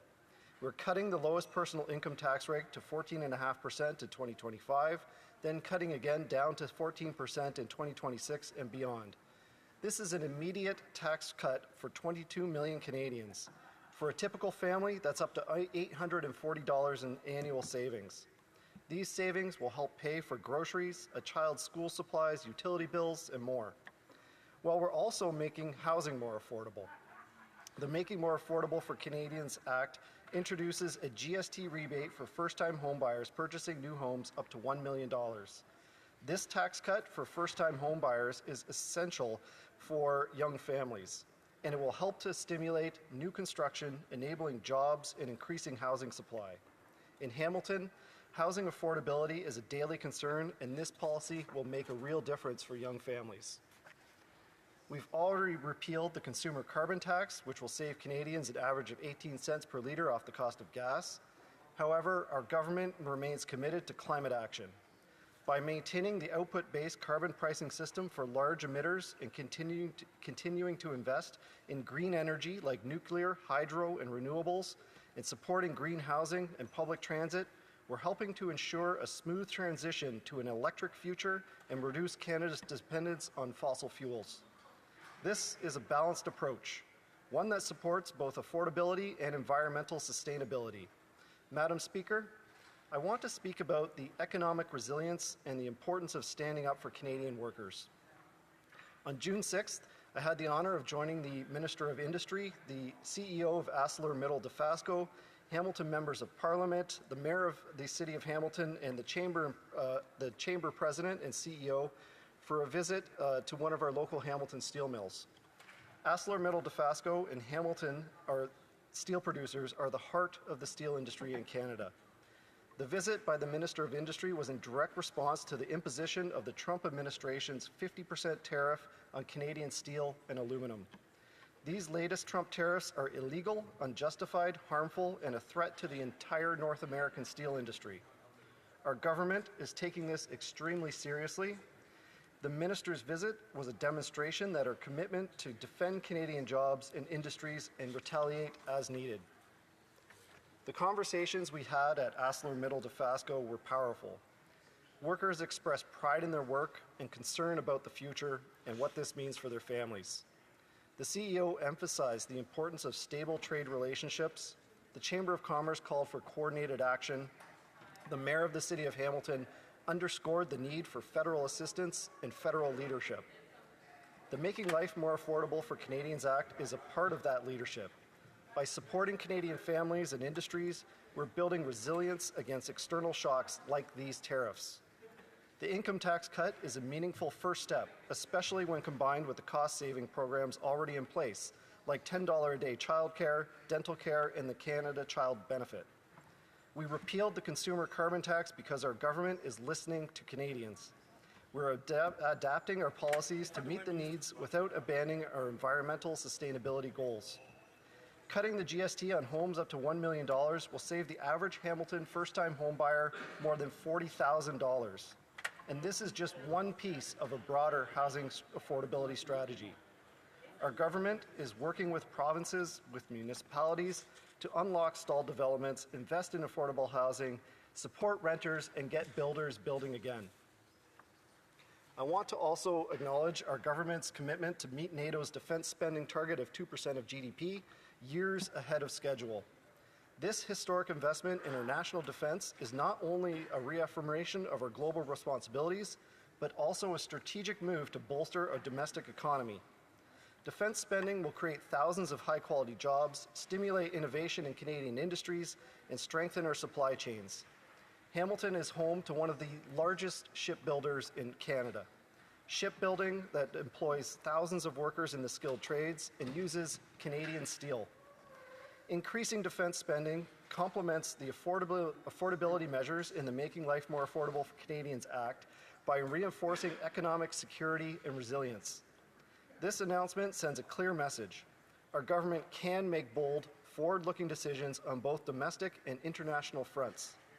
While we invest in affordability and housing at home, we're also stepping up to meet our global commitments. These are not competing priorities, they are mutually reinforcing pillars of a strong, secure, and prosperous Canada. Madam Speaker, the Making Life More Affordable for Canadians Act is not just a budgetary measure. It's a statement of values. It says that we believe in a Canada where hard work is rewarded, where families can thrive, and where no one is left behind. It says that we are willing to make tough decisions to support Canadians in the face of global uncertainty. As the Member of Parliament for Hamilton West Ancaster Dundas, I'm proud to support this bill. I'm proud to stand with my colleagues, with our government, and with the people of Hamilton. And I'm proud to say that the Making Life More Affordable for Canadians Act delivers on the promises that we made during the election. In Hamilton, we're already seeing the impact of federal investments in housing projects, these projects that use Canadian steel and lumber and create good-paying local jobs. So let's pass this bill. Let's deliver for our constituents. Let's build a stronger, fairer, more resilient Canada. Madam Speaker, when I previously stood in this chamber, I spoke about the challenges facing families in Hamilton and across Canada. I spoke about affordability, not as a political slogan, but as a lived experience for so many of our constituents. I spoke about the parents who told me that they're worried about putting food on the table, young people who feared that they would never own a home, and seniors who felt left behind by the rapidly changing economy. These are not abstract policy issues. These are real people with real struggles. And that's why the Making Life More Affordable for Canadians Act matters. This bill recognizes the urgency of the moment and responds with tangible solutions.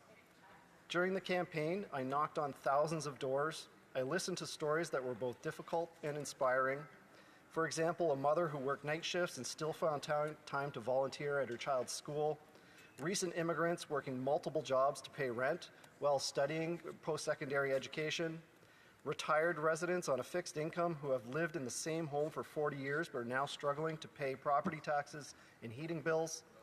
And especially young families working hard but struggling to provide their children with the lifestyle that they deserve. These stories have stayed with me and they guide my work. The Making Life More Affordable for Canadians Act is our new government's first step to reduce costs of living across Canada. It builds on the Canada Child Benefit, which has lifted hundreds of thousands of children out of poverty, and it complements our investments in $10 a day childcare, which is already saving Canadian families thousands of dollars. This is a strong step forward. Affordability is not a Liberal issue, it's not a Conservative issue, it's not a Bloc or an NDP issue, it's a Canadian issue. I've heard the exact same concerns about affordability consistently from members of every political party, and I think Canadians expect us to work together.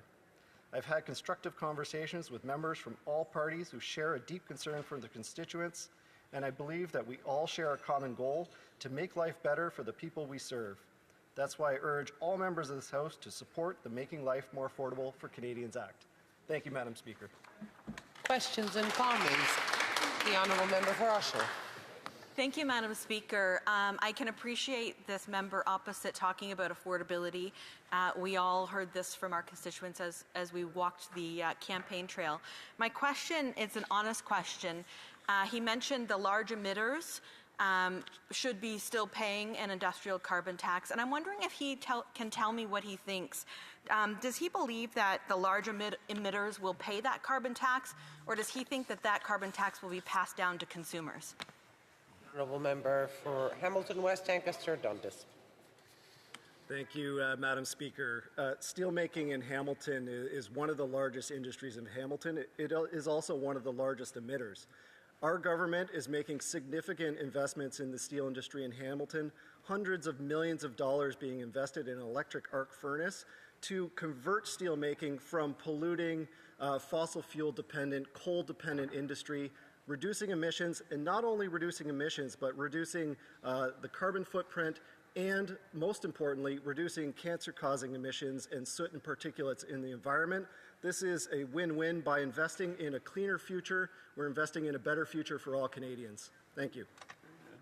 Questions et commentaires, l'honorable. The Honourable Member for Saint-Hyacinthe-Bagot. Thank you, Madam Speaker. The bill has provisions on access to property, and it's not so bad. We agree more or less, but the biggest problem for most households is coming up with the down payment, and there's nothing in the bill about down payments. So would our colleague be open to an idea like an interest-free loan to allow first-time buyers to come up with a down payment? It wouldn't be very expensive. It wouldn't cost the government much. For example, the cost of those interest-free loans, well, the government could borrow at a very low rate, so it would cost very little. It would be a very expensive measure. Is this something that my colleague might be interested in? The Honourable Member. West Ancaster Dundas. Monsieur, Madame. Thank you, Madam Speaker. And I'd like to thank the Honourable Member for the question. I'm sorry, my French isn't great, but I am learning. I do agree with the Honourable Member. I think that down payments are a significant challenge for many, especially young families that are trying to enter the housing market that might not have access to generational wealth and might not have access to the credit that they would need to pay for a down payment. We want to avoid a situation where young families have to save and work really hard for 10, 20 years just to afford a down payment if they don't have access to that generational wealth.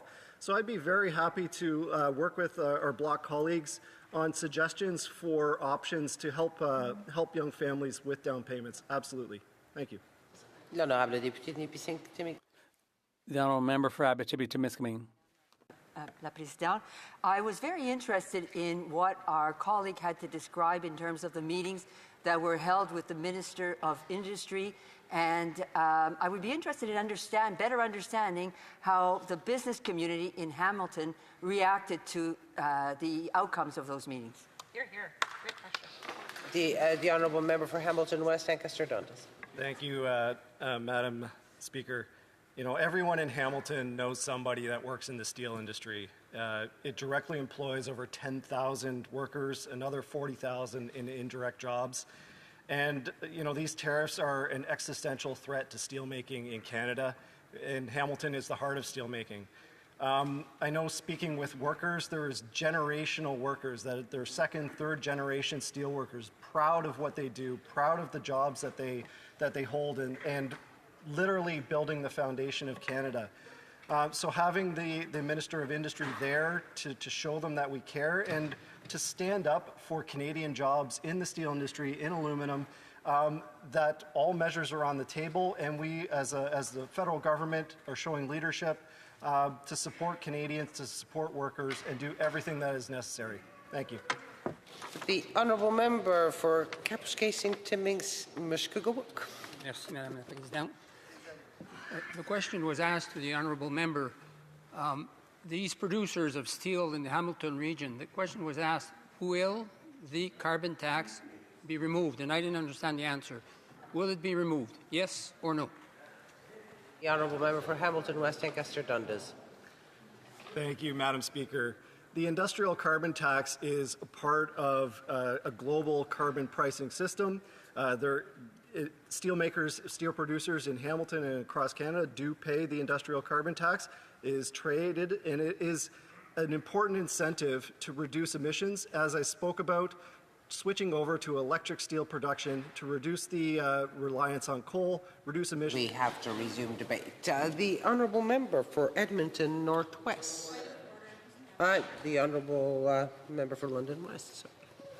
Thank you, Madam Speaker. There have been discussions amongst the parties, and if you seek it, I believe you'll find unanimous consent for the following motion: that notwithstanding the order adopted on May 27, 2025, regarding the consideration of estimates in Committee of the Whole for the supply period ending June 23, 2025, that A, at the conclusion of the time provided for the debate, on the fourth designated day, the estimates shall be not deemed reported back to the House, and B, Thursday, June the 12th, 2025, be designated as a fifth day for the consideration of the estimates for a duration of 2 hours, provided that proceedings be otherwise governed pursuant to the order applicable provisions of the order adopted on May 27, 2025, and that at the conclusion of the time provided for the debate, or when no member wishes to speak, whichever comes first, the committee shall rise to the estimates, shall be deemed reported back to the same to the House. The debate pursuant to Standing Order 38 shall not take place, and the House shall immediately adjourn to the next sitting day. All those opposed to the Honourable Member moving the motion will please say nay. Agreed. La Chambre a entendu les... The House has heard the terms of the motion. All those who oppose to the motion will please say nay. Adopté. Carried.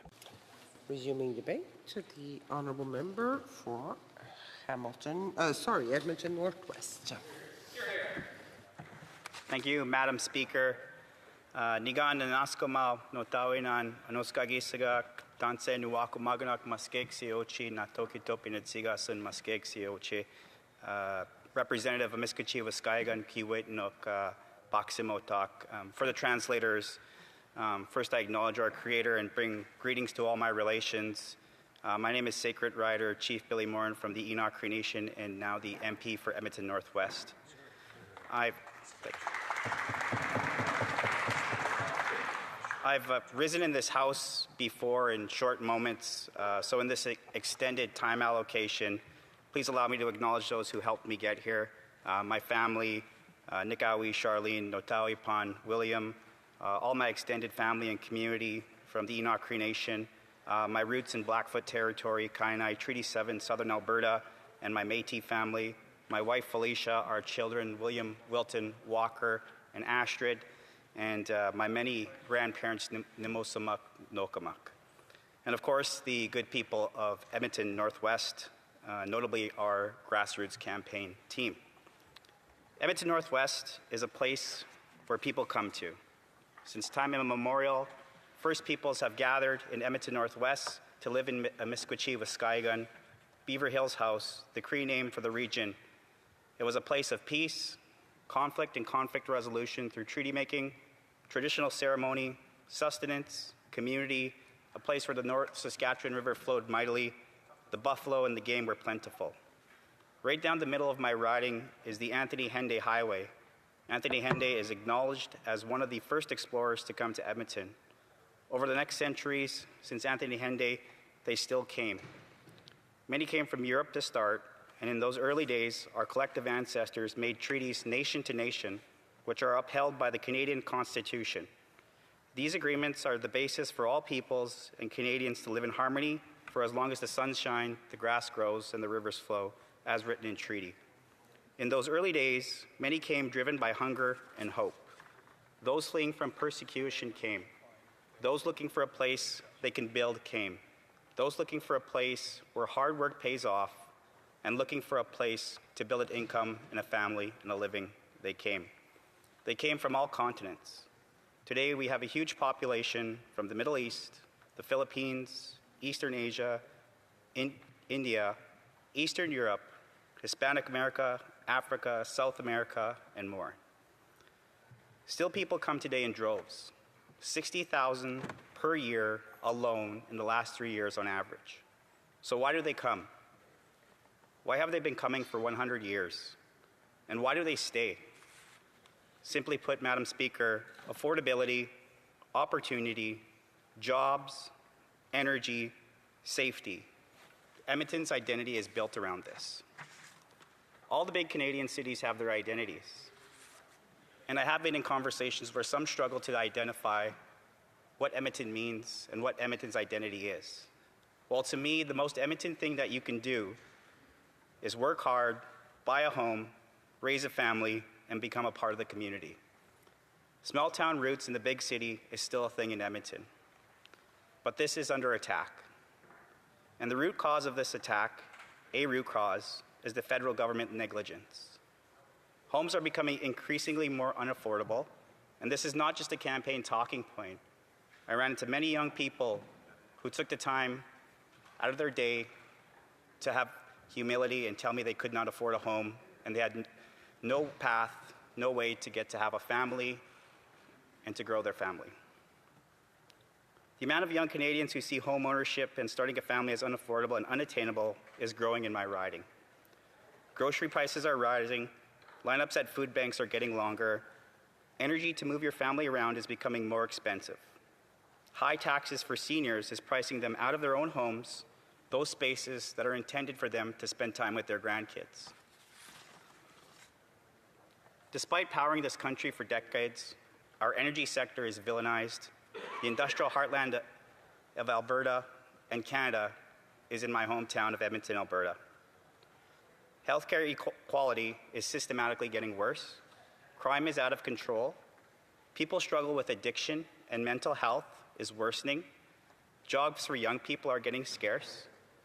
And as much as I acknowledge people coming to make a home in the traditional territory of my people in Edmonton, Northwest, the mismanaged immigration by this federal government is putting stress on all systems. Madam Speaker, I grew up a proud Canadian. I grew up singing the national anthem in my school on Enoch Cree Nation. I grew up knowing this country has the best potential in the world. Today I've heard and I empathize with those Canadians who came here a generation ago wanting that same feeling of pride. Knowing that if they follow the rules, they work hard, and they learned what it meant to be a Canadian, they too can live in that potential and live in that hope. But over the last decade, in what some have described as this country being the post-national state, some pride amongst Canadians has waned. The government has made the mosaic of Canada a divider, not a unifier. They have pitted Canadian against Canadian. They've attacked those basic affordable family fundamentals for which everyone strives. Despite these attacks on the people in Edmonton and Edmonton Northwest, people still come. Why? Because we are resilient people who come to call that place home. In my language, we say aga megmo, never give up. We know despite the federal government attacks on the West, the best is yet to come.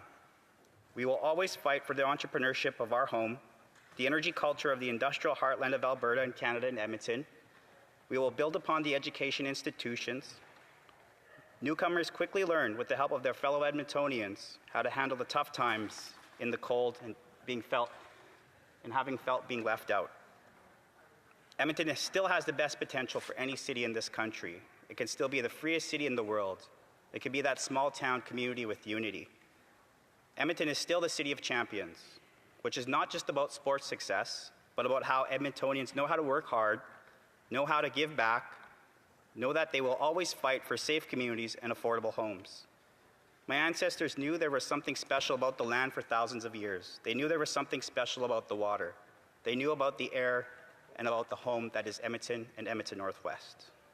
I was given the task by my elders to continue to build bridges between all peoples before coming to this house, and I was asked to share these values, to think win with all peoples on behalf of Edmonton Northwest. And this revolves around the conversations and words spoken in this house today on affordability and during this parliament. I'm here to work on behalf of those people who put me here, to honor our past by investing in our future today. Because I heard from them directly that buying a home, raising a family, and contributing to community is the most eminent thing you can do. Point of order. Number 4. Northumberland Clark. This speech, and I'm so sorry to interrupt it, but I believe the member meant to split his time with the member from Brandon Surf there. So. Well noted. The honourable member may continue for Edmonton Northwest. The honourable member has 2 minutes. All right. I heard from my constituents directly that buying a home, raising a family, and contributing to community is still the most eminent thing you can do. And this is worth standing up for. Hi, Kinunaskum Tanoal. Thank you, Madam Speaker.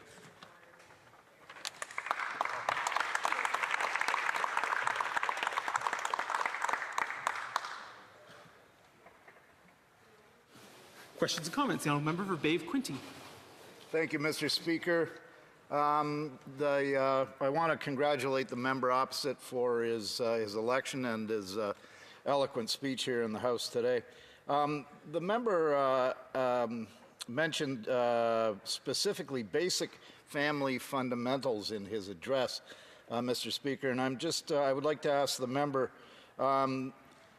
does he not believe that in the Making Life More Affordable for Canadians Act, that the ability for first-time homebuyers to do so without the burden of a GST on that purchase is not addressing basic family fundamentals? The honourable member for Edmonton Northwest. Thank you to my colleague for the question. Certainly on this side of the House, we do agree that home buying and making it more affordable, especially for young families, is very important. And on this side of the House, I believe that might have been our idea. But again, Mr. Speaker, we don't mind when good ideas are taken from that side of the House. But what I would also say is that this bill, the number quoted is roughly $800 per year.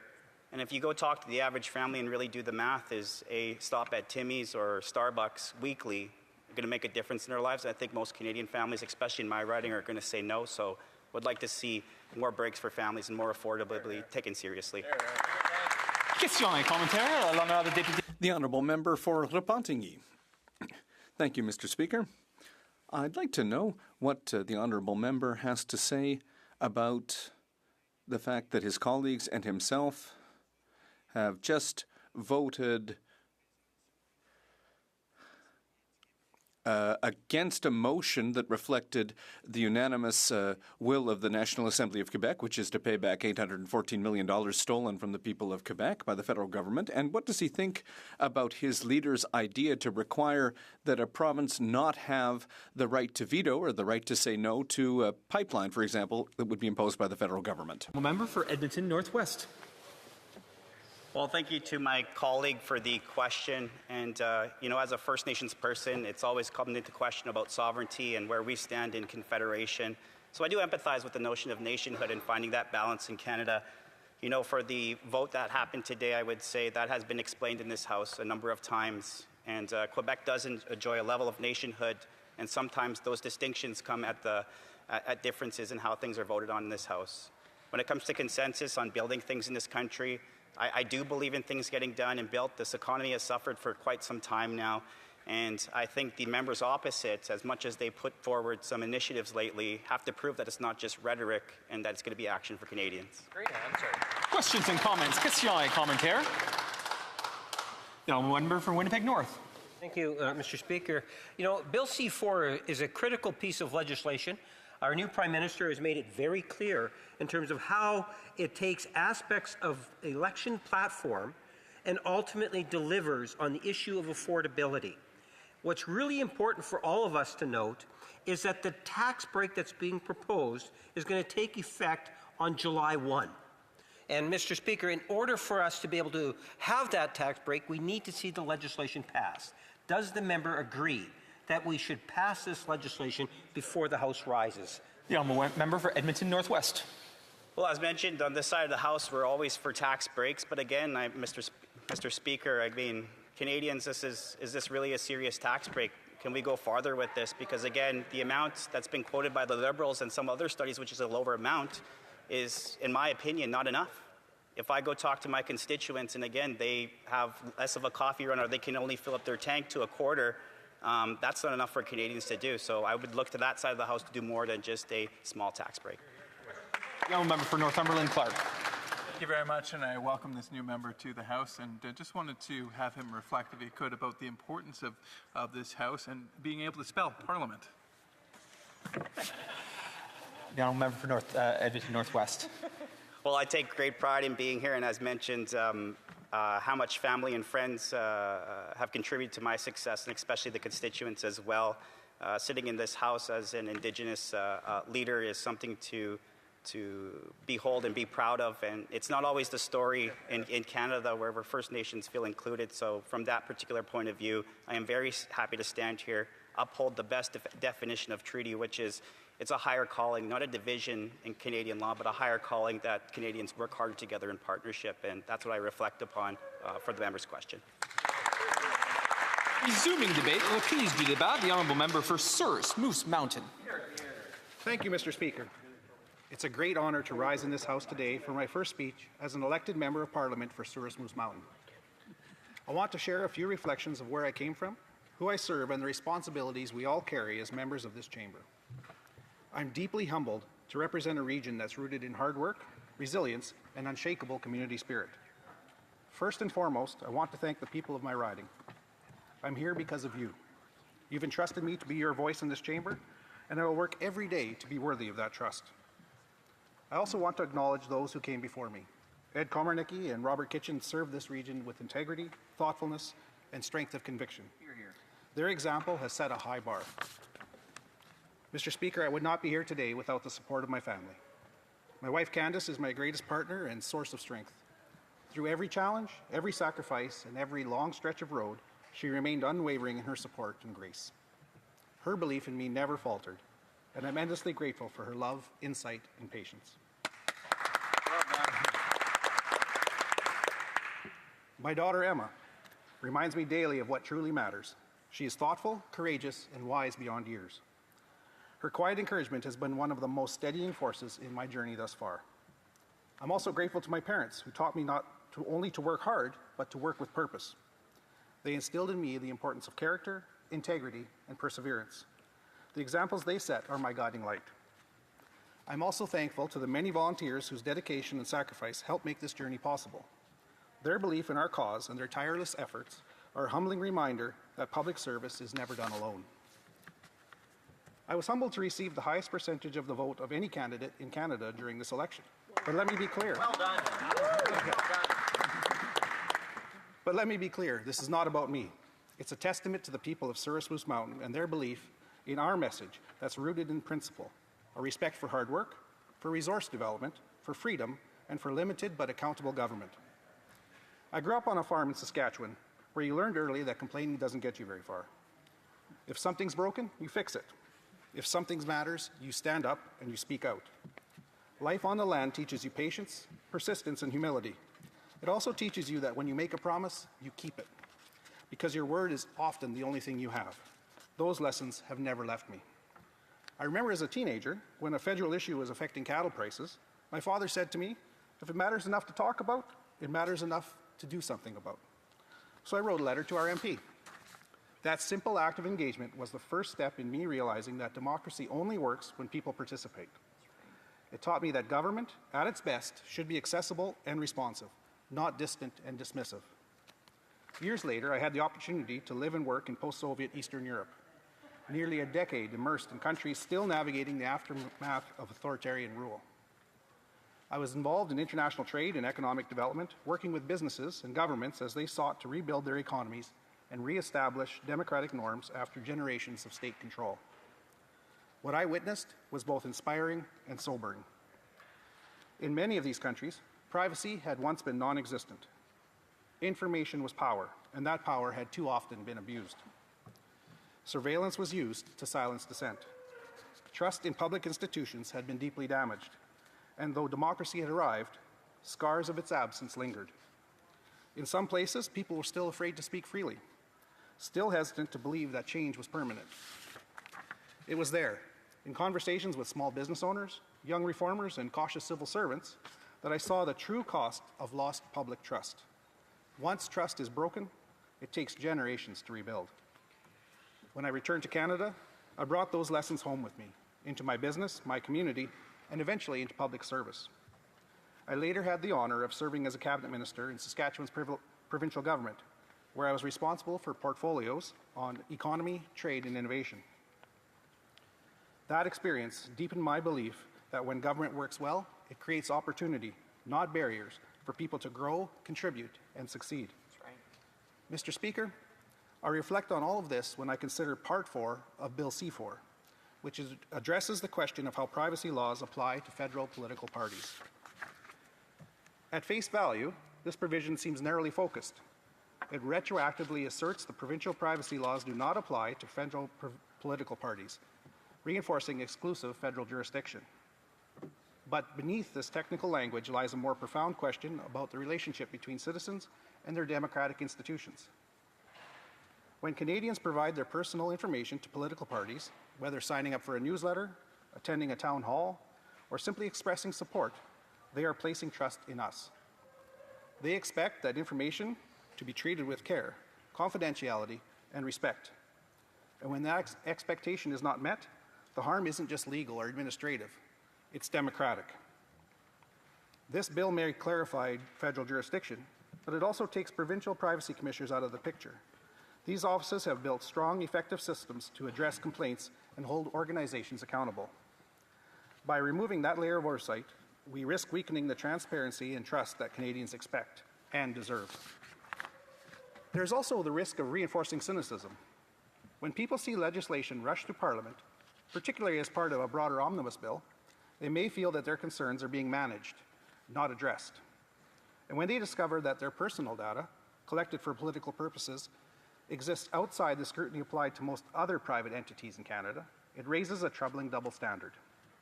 We should ask ourselves, what example are we setting as federal, provincial, or political actors? If we expect businesses, charities, and provincial governments to uphold privacy rights, should we not hold ourselves to at least that same standard? I believe we can do better. Rather than simply assert jurisdiction, we should be using this moment to create a clear, principled, and enforceable privacy framework tailored to the political context, one that respects constitutional boundaries but does not sacrifice accountability. Canadians should not be asked to choose between federal clarity and democratic transparency. They deserve both. This is a real opportunity here to lead by example.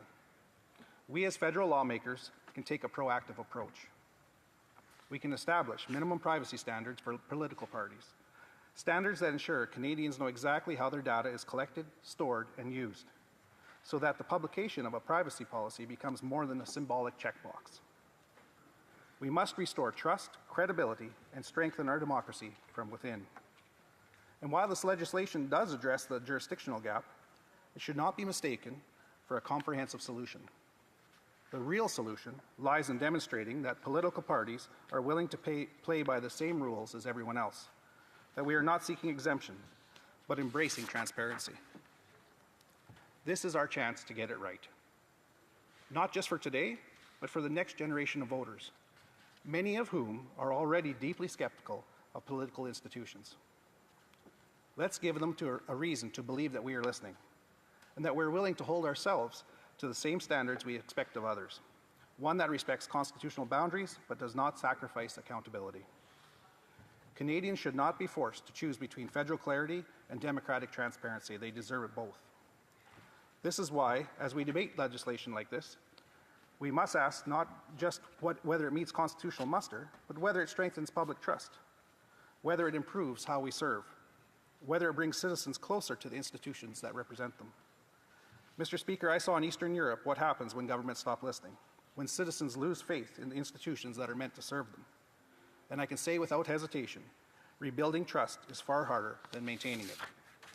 Canadians deserve transparency, they deserve clarity, and they deserve to know that the people they elect are subject to rules, not above them.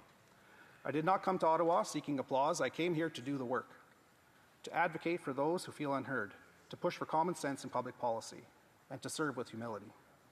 The people of Souris Moose Mountain are not looking for platitudes. They're looking for leadership that understands the value of work and the weight of their worries.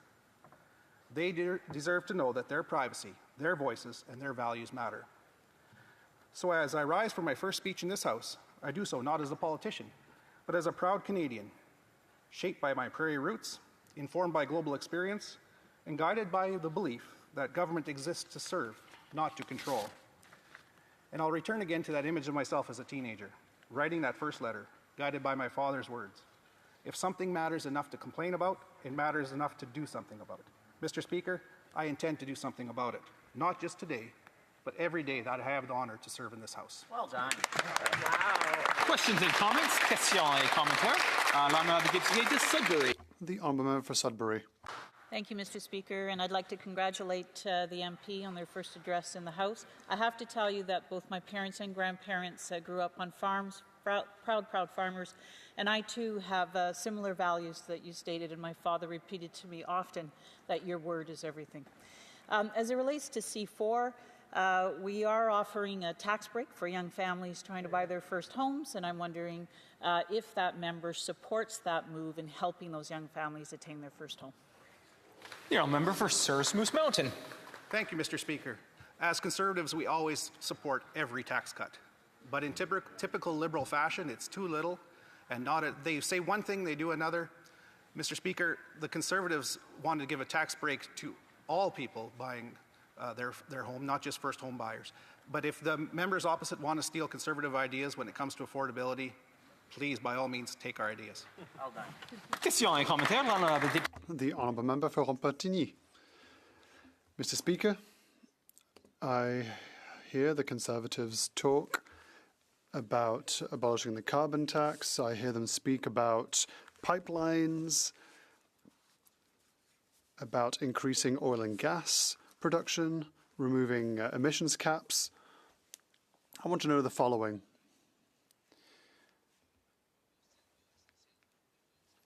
Do the Conservatives want us to remove all measures to reduce greenhouse gases?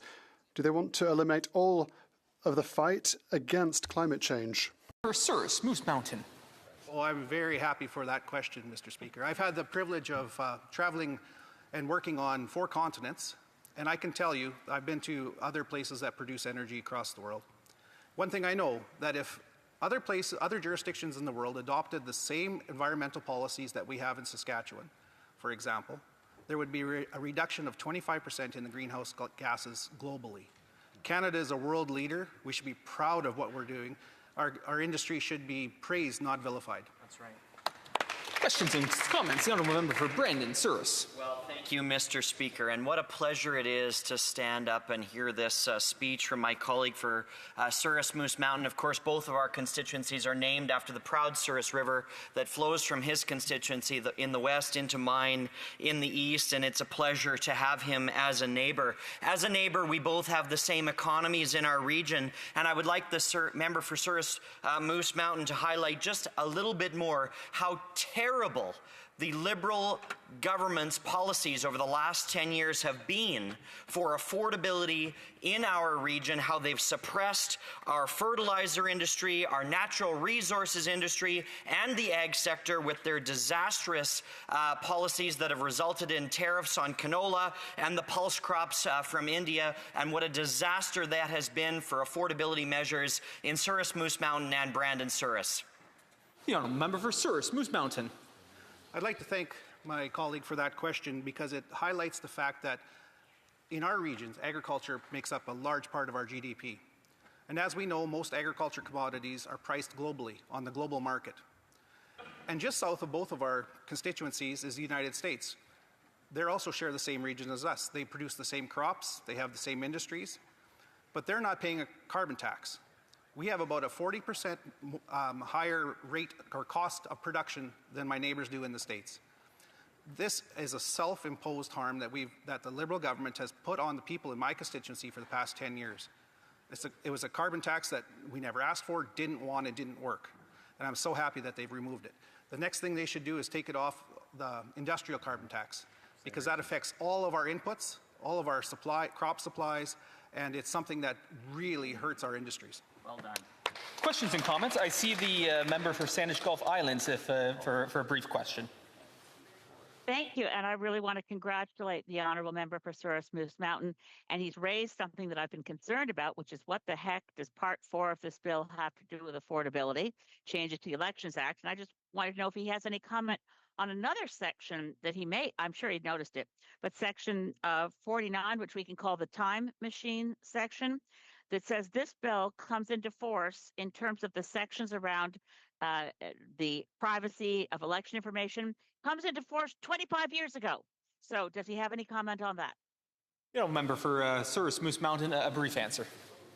I haven't read the Act in enough detail. I've just got it yesterday, so that I haven't had a chance to really go over the fine detail of it. But one thing I can say is anytime you are dealing with people's private information, it's very important that we take privacy concerns extremely seriously. I've seen what happens when governments don't. Resuming debate, l'honorable député de Madawaska-Restigouche. Merci, monsieur. Thank you, Mr. Speaker. I'd like to let you know that I'll be sharing my time with the member for Vancouver Kingsway.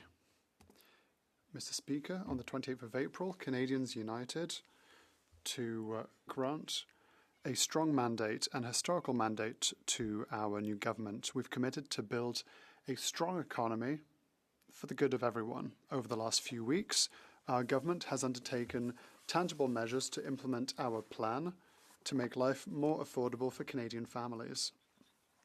Bill C4 follows up to 3 announcements made: middle-class tax cut, GST exemptions on new housing for first-time buyers, and the elimination of the consumer carbon tax. With regards to the tax rate reduction, I've already mentioned it a few times. It's excellent news, Mr. Speaker. This measure will bring the lowest tax bracket from 15 to 14%. What does this mean? It means that this will benefit more than 22 million people in Canada. People will be able to save up to $420 a year, and double-income families may save up to $840. This is tangible actions to put money back into the pockets of Canadians. During the campaign, when I was door knocking, when I was calling around, we heard that access to property is a challenge, especially for our youth. That is the reason for which we want to implement a GST reimbursement for those buying a first house. This to help those buying for the first time, whilst encouraging builders and contractors to build more. The reimbursement will remove GST for houses up to a value of $1 million. This means a maximum saving of $50,000 when buying a new home. We listen to the population. Many Canadians asked a climate policy that transcends political divisions, and we listened. From the very beginning of its mandate, our new government eliminated the consumer carbon tax, and we already see the effects. Fuel is cheaper, which is another tangible measure that has helped Canadian families. Bill C4 legislates the repealing of the consumer carbon tax.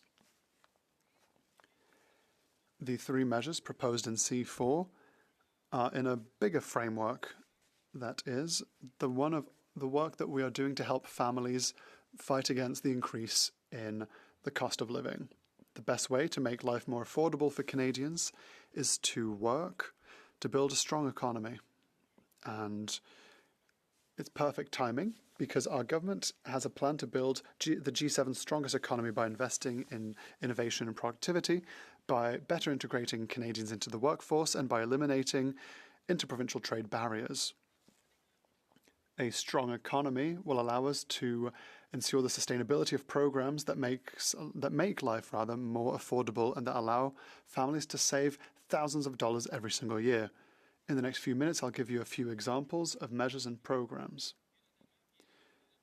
There is the Canada Child Benefit, which has helped families for nearly 9 years to help educate and have their children looked after. This is non-taxable money sent to parents, and since its introduction, it has allowed 650,000 children, it's lifted them out of poverty. In my riding, $40 million is invested to parents in my riding to help them meet the needs of their children. There is also the Affordable Childcare Programme, which was launched in 2021. It's become a cornerstone of Canada's social structure. Over 900,000 children benefit from quality childcare. Families from coast to coast to coast save thousands of dollars a year. They pay, on average, a third of what they would pay in 2021. During the campaign, we committed to strengthen this program. It is because we understand that our active population is stronger because parents, especially mothers, don't have to choose between childcare and their career. When families are strong, the economy is strong, and Canada is strong. There is also the National School Food Program to make life more affordable. This is a direct middle-class investment that makes life easier for families. It also gives food security to children who don't always have enough to eat at home. No child should go to school on an empty stomach. It's much more difficult to concentrate when one is hungry, of course. We have agreements with all provinces and territories on the matter. This means that the national program is fully operational. In the agreement signed with New Brunswick, the province from which I hail, the Government of Canada will invest approximately $11.2 million over the next 3 years to broaden and improve access to the program in the schools of my province. That means that we will be able to invest in an extra 160 schools in New Brunswick. Over 57,000 children in New Brunswick will be able to benefit from this program in the current school year. Mrs. Speaker, there's also the dental care program. It's a very important program to help Canadians fight against the cost of living. In May, we broadened eligibility to all age groups. It's now acceptable. It's accessible to 8 million Canadians, allowing them to save an average of $800 a year for affordable dental care. During the campaign, when I was door knocking and I was calling around, many people talked to me about the importance of this program. Someone in my riding told me that their teeth had been hurting for years, but they couldn't afford dental care. Thanks to our broadening, this person will be able to have access to the care that they need. It's very important, and it brings change to the people that we represent. Mr. Speaker, last month, the people of my riding and in my country expressed the desire to see the cost of living go down. We've heard them. Thanks to measures in Bill C4, our government will bring changes to reduce taxes, to reduce costs, and bring money back into the pocket of Canadians. This progress is added to the efforts of our government to build a strong economy, to ensure the sustainability of programs that allow families to save thousands of dollars a year. I'm proud of my government, a government that understands the importance of a strong economy to make life more affordable, and that is guided by the following conviction. The economy can only be strong when it serves everyone. I look forward to voting for Bill C4 to make life more affordable for Canadians, including those of my riding in Madawaska-Restigouche. Thank you, Mr. Speaker. Questions and comments. Questions et commentaires. The honourable member for Similkameen. Similkameen, go ahead. Similkameen, South Okanagan, West Kootenay. I want to thank my colleague across the aisle there for his speech. And I want to say that childcare is very important in communities throughout Canada, including my own community of Penticton. British Columbia announced a $10 a day child care program about almost a decade ago. Unfortunately, they've had very difficulty with the program because of a lack of child care workers. Without child care workers, you can't have child care even if it's free. I was wondering if the member would explain how he will fill the new child care centers with workers, with child care workers, when there's a lack of those throughout the country. Member for Madawaska, Restigouche. Thank you, Mr. Speaker, and I'd like to thank my colleague for her important question. The Affordable Child Care Program was put in place in cooperation with the provinces and territories. The challenges and difficulties vary from one place to another, but the important thing is to have good cooperation among the various stakeholders all across the country to reinforce such an important program that makes a difference in the lives of Canadian families, and it enables parents not to have to choose between their careers and their child care arrangements. So I'd like to thank my colleague for the question, and the government will have to keep working with the provinces and territories to bolster this such an important program. Questions and comments? The Honourable Member for La Pointe-de-l'Île. Thank you, Mr. Speaker, and I'd like to congratulate my colleague on his speech. We agree in principle with a tax break and a GST exemption on new homes. But that amounts to about $30 billion in spending. The problem is there's no budget. We don't know where that money is going to come from. Is it going to be taken by reducing health transfers? Is it going to be offset by other measures, by reducing support for workers who are grappling with the trade war? Where's the money going to come from? The Honourable Member for Madawaska Restigouche. Mr. Speaker, during the election campaign, people called on us to take quick steps to make life more affordable for Canadian families. And that's why we've acted so quickly in the House here right after the election. We want to do things right, though. There's a budget that will be presented in the fall, but in the meantime, we're going to take quick steps. We're going to deliver the goods to make life more affordable. We're starting with a tax cut, and the GST exemption on new homes, and the scrapping of the consumer carbon tax. Mr. Speaker, I'd like to thank my colleague from Madawaska, Restigouche, and welcome him to the House. I know from discussions with my colleague that my riding of Cardigan and his riding are very similar in the makeup or mosaic of those ridings. And so what the message I heard from door to door was always that we had to make life more affordable. Our government has put this bill forward. I'd like him to expand on his thoughts on that, what he heard at his doors. The Honourable Member. Thank you, Mr. Speaker. It's true. Our ridings are similar. They're rural. And when you go door to door, sometimes the distance is very great from one house to the other, much more than in a city. So there are challenges unique to rural areas, but people are very happy about this tax break and the dental care that's now available to all age groups. This is something I heard a lot about when I did my door-to-door.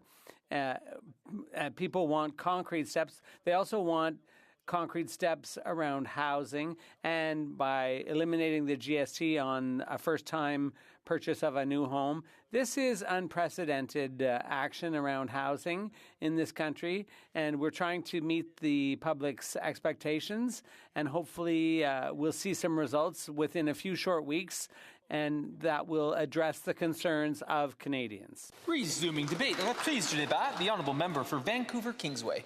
Mr. Speaker, it's a true honour to rise today to deliver my first speech of the 45th Parliament. I do so with great humility and immense gratitude to the people of Vancouver Kingsway for once again placing their trust in me to represent them.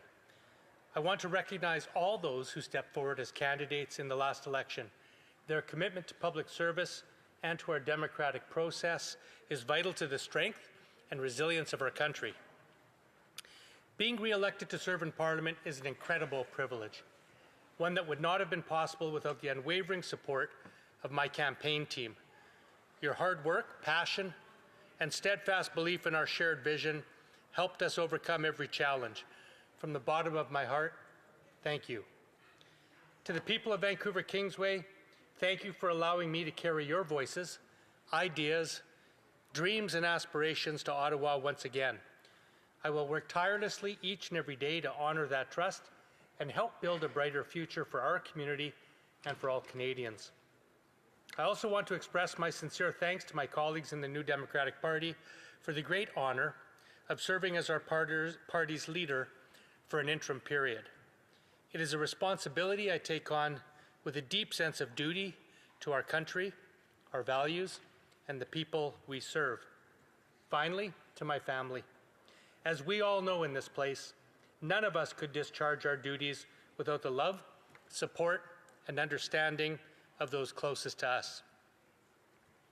Mr. Speaker, the New Democratic Party was built by and for working people to fight for fairness, dignity, and opportunity for everyone.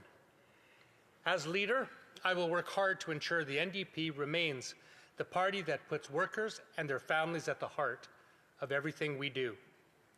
Because now, more than ever, workers need a strong voice in Parliament, one that will forcefully and effectively advocate for their rights, their livelihoods, and their futures.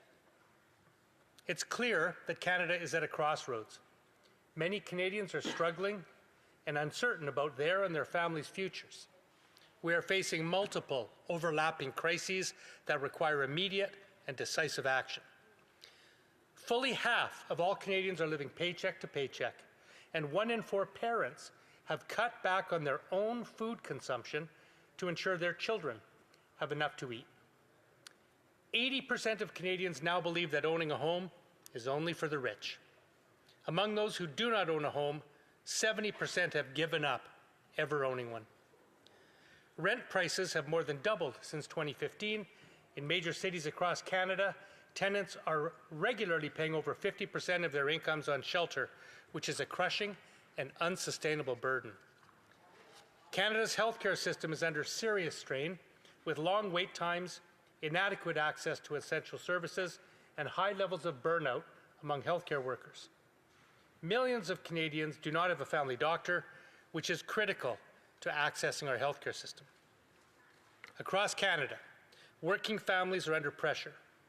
Right-wing governments are attacking public services, undermining collective bargaining, and promoting privatization. And now, we are facing unprecedented external threats.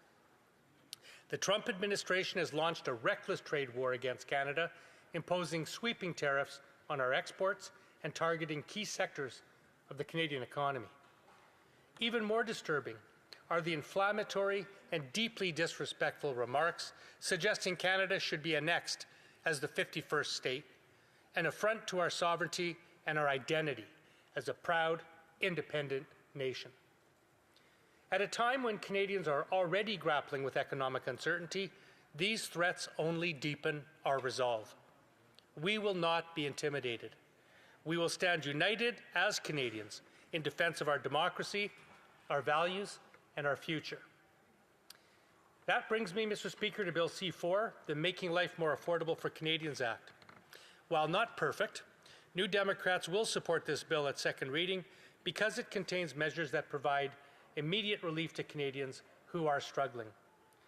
The reduction of the marginal personal income tax rate on the lowest tax bracket from 15% to 14.5% this year and to 14% in 2026 is a step towards easing the financial burden on millions of Canadians.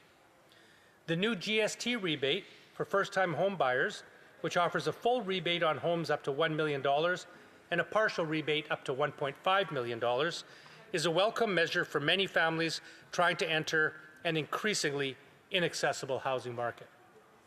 And the elimination of the consumer carbon tax provides an opportunity to create a more effective mechanism to reduce carbon and to fight climate change, in my view, the defining issue of our planet and our times.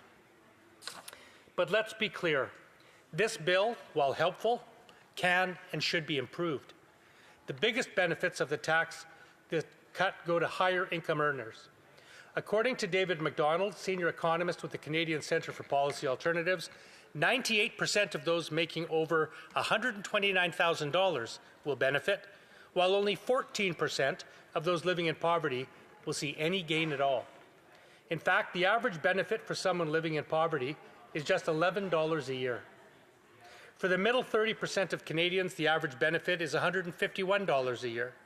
But for the richest among us, the average benefit is $310 a year. Ultimately, only 1% of tax filers will reap the full hypothetical benefit of $412 a person that the Liberals touted in the last election when they proposed this tax cut. More troubling is the unintended consequences of this tax measure. It reduces the value of critical tax credits. This is because many non-refundable tax credits, like the Canada Caregiver Credit, the age amount, and the disability tax credit, are calculated as a percentage of the lowest federal income tax rate. When that rate is reduced, the dollar value of these credits also decreases. Mr. Speaker, this is not just a technical oversight. It will hurt the financial security of some of the most vulnerable people in our country. The National Disability Network has raised the alarm, warning that more than 900,000 Canadians who rely on the disability tax credit and the medical expense tax credit could be negatively affected. For many low and modest income individuals with disabilities, this tax cut could actually function as a tax increase. These are people who already face higher daily costs due to disability, costs that are not optional. Reducing their tax credits or increasing their overall tax burden is not tax relief. It is a step backward. That is unacceptable, Mr. Speaker, and I call on my colleagues to work with New Democrats to fix them. New Democrats will work to fix these flaws. We will propose amendments at committee to ensure that no one, especially those living with disabilities, is left behind. We will work to protect the value of these essential credits so that affordability measures reach those who need them most. I am also hearing from constituents who will not qualify for the GST home rebate on their new home purchase simply because of the closing date of their transaction. New Democrats will also propose amendments to address this gap.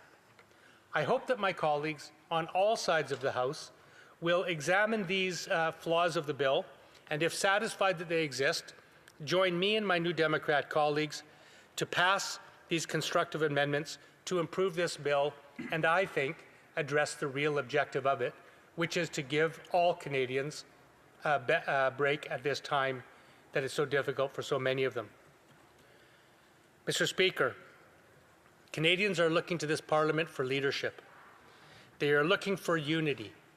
They are looking for action that matches the scale of the challenges they face. I think that Bill C-4 is a start, but I don't think it's enough. So that's why New Democrats will support this bill at second reading, because Canadians need help now. But we will not, and we should not, and we cannot stop there. We will push for improvements not only to this bill, but to every other aspect of life that will help address and improve affordability for Canadians, whether that's help with grocery prices, whether that's help with utility prices, whether that's help with home affordability prices. All of these areas are in crying need of assistance for Canadians who live in every community, every province and territory, and every corner of our great country.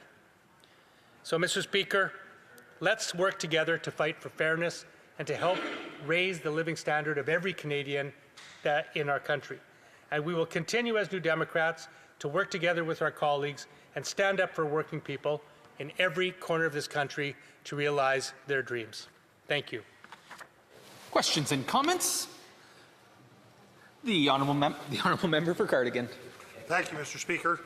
I thank the member opposite for his support to this bill, but I'd like to get his views on, we've heard the opposition call for the removal of the industrial carbon price. I'd like to hear his views on that. I feel that the party on this side of the House thinks that we have to charge those heavy polluters, and that's why we're maintaining that part of the bill. Could you give us your views on that, please? Through the chair, the honourable member for Vancouver Kingsway. Thank you, Mr. Speaker, and thank you to my honourable colleague for a thoughtful question. You know, as I said in my speech, I think the climate crisis is the defining issue of our times. You know, there's thousands of issues in politics, but some are existential. And I think the climate crisis is one of those. And so I think that it's incumbent upon us as a parliament to take effective measures that reduce Canada's carbon emissions in an effective way and to meet our international obligations that we have committed to in treaty. So that means looking for every single mechanism that we can to reduce carbon in a way that protects our planet and our environment and operates in a fair manner. So New Democrats believe in a price on pollution as one measure in that regard. I think it's also time for us to explore other mechanisms like the cap-and-trade system, which has worked well to reduce the sulfur dioxide problem on the Great Lakes, and as well as working with industries to make sure that we can adopt technologies so that they can start making the reductions in carbon that are so necessary to protect our planet. Questions and comments. The honourable member for Similkameen, South Okanagan, West Kootenay. Very good. Thank you, Mr. Speaker. And I thank the member for his speech. I think we all agree, at least on this side of the aisle, that this bill doesn't go far enough in its lot of its policies. But what I wanted to ask the member was, how does Bill C-4 address the multiple tent cities that have been created over the last 10 years in communities across Canada because of Liberal policies that have created them? The honourable member for Vancouver Kingsway. Thank you, my honourable colleague, for that question. I think the short answer is this bill does very little, if nothing, to address the homeless issue in this country. I mean, it does give some targeted relief to someone who can afford to buy a home up to $1.5 million. But that's not going to address the tens, maybe hundreds of thousands of Canadians who are living homeless or who are living couch surfing across this country, especially young people. So I think that one of the prime goals of this Parliament on all sides of the House should be to tackle the housing crisis. You know, it's unacceptable in a G7 country, and to me, that Canadians can't have a dignified, secure, affordable place to call home. That is, to me, it's a promise of this country, and every Canadian should have access to that, and we should address that issue with everything we have in this House. Question et commentaire, l'honorable député. The honourable member for Repentigny. Mr. Speaker, I'd like to congratulate my colleague on his re-election and on his first speech in this Parliament, but I'd like him to explain it's important to us, too, to fight inflation and to protect consumers' purchasing power. But in this bill, it does away with the consumer carbon tax, and the government was very clear, and the PBO was very clear, that over 90% of Canadians were getting more money back with the rebate than it was costing them. And so poorer people and the middle class were getting more money back than what they were paying. So how does he see this as an improvement in affordability by getting rid of the carbon tax? The honourable member for Vancouver Kingsway. Honourable colleague asks, and you know, I think I saw the carbon tax in this House reduced to what I would call nursery rhyme politics. I think that it was used as an affordability issue, and that most Canadians, frankly, were left, I think, underinformed about how the carbon tax worked and what its benefits and costs were. But the truth is this is where we're at right now, where the carbon tax has been eliminated, and I think because people think that it'll help save them money. It's our job as parliamentarians now to put our nose to the grindstone, find other effective ways to reduce carbon, and also address the very serious affordability issues that are affecting Canadians from coast to coast to coast. Resuming debate, reprise du débat, the honourable member for Yellowhead. Thank you, Mr. Speaker. I'll be splitting my time. It is with the deepest humility and honour that I rise in this chamber as a member of Parliament for Yellowhead for my maiden speech. It was a privilege to witness His Majesty King Charles III deliver the throne speech in the Senate chamber. However, a throne speech is more than who delivers the words. It's a promise made by this Liberal government to Canadians. The promise to make life more affordable for Canadians needs to be our immediate focus. This was the #1 concern I heard from voters during the last election. The removal of the consumer carbon tax was the first step to addressing the economic disaster that the Liberal government created over the lost decade. The industrial carbon tax must also go. Millennials and Gen Z can't afford the costs of home ownership.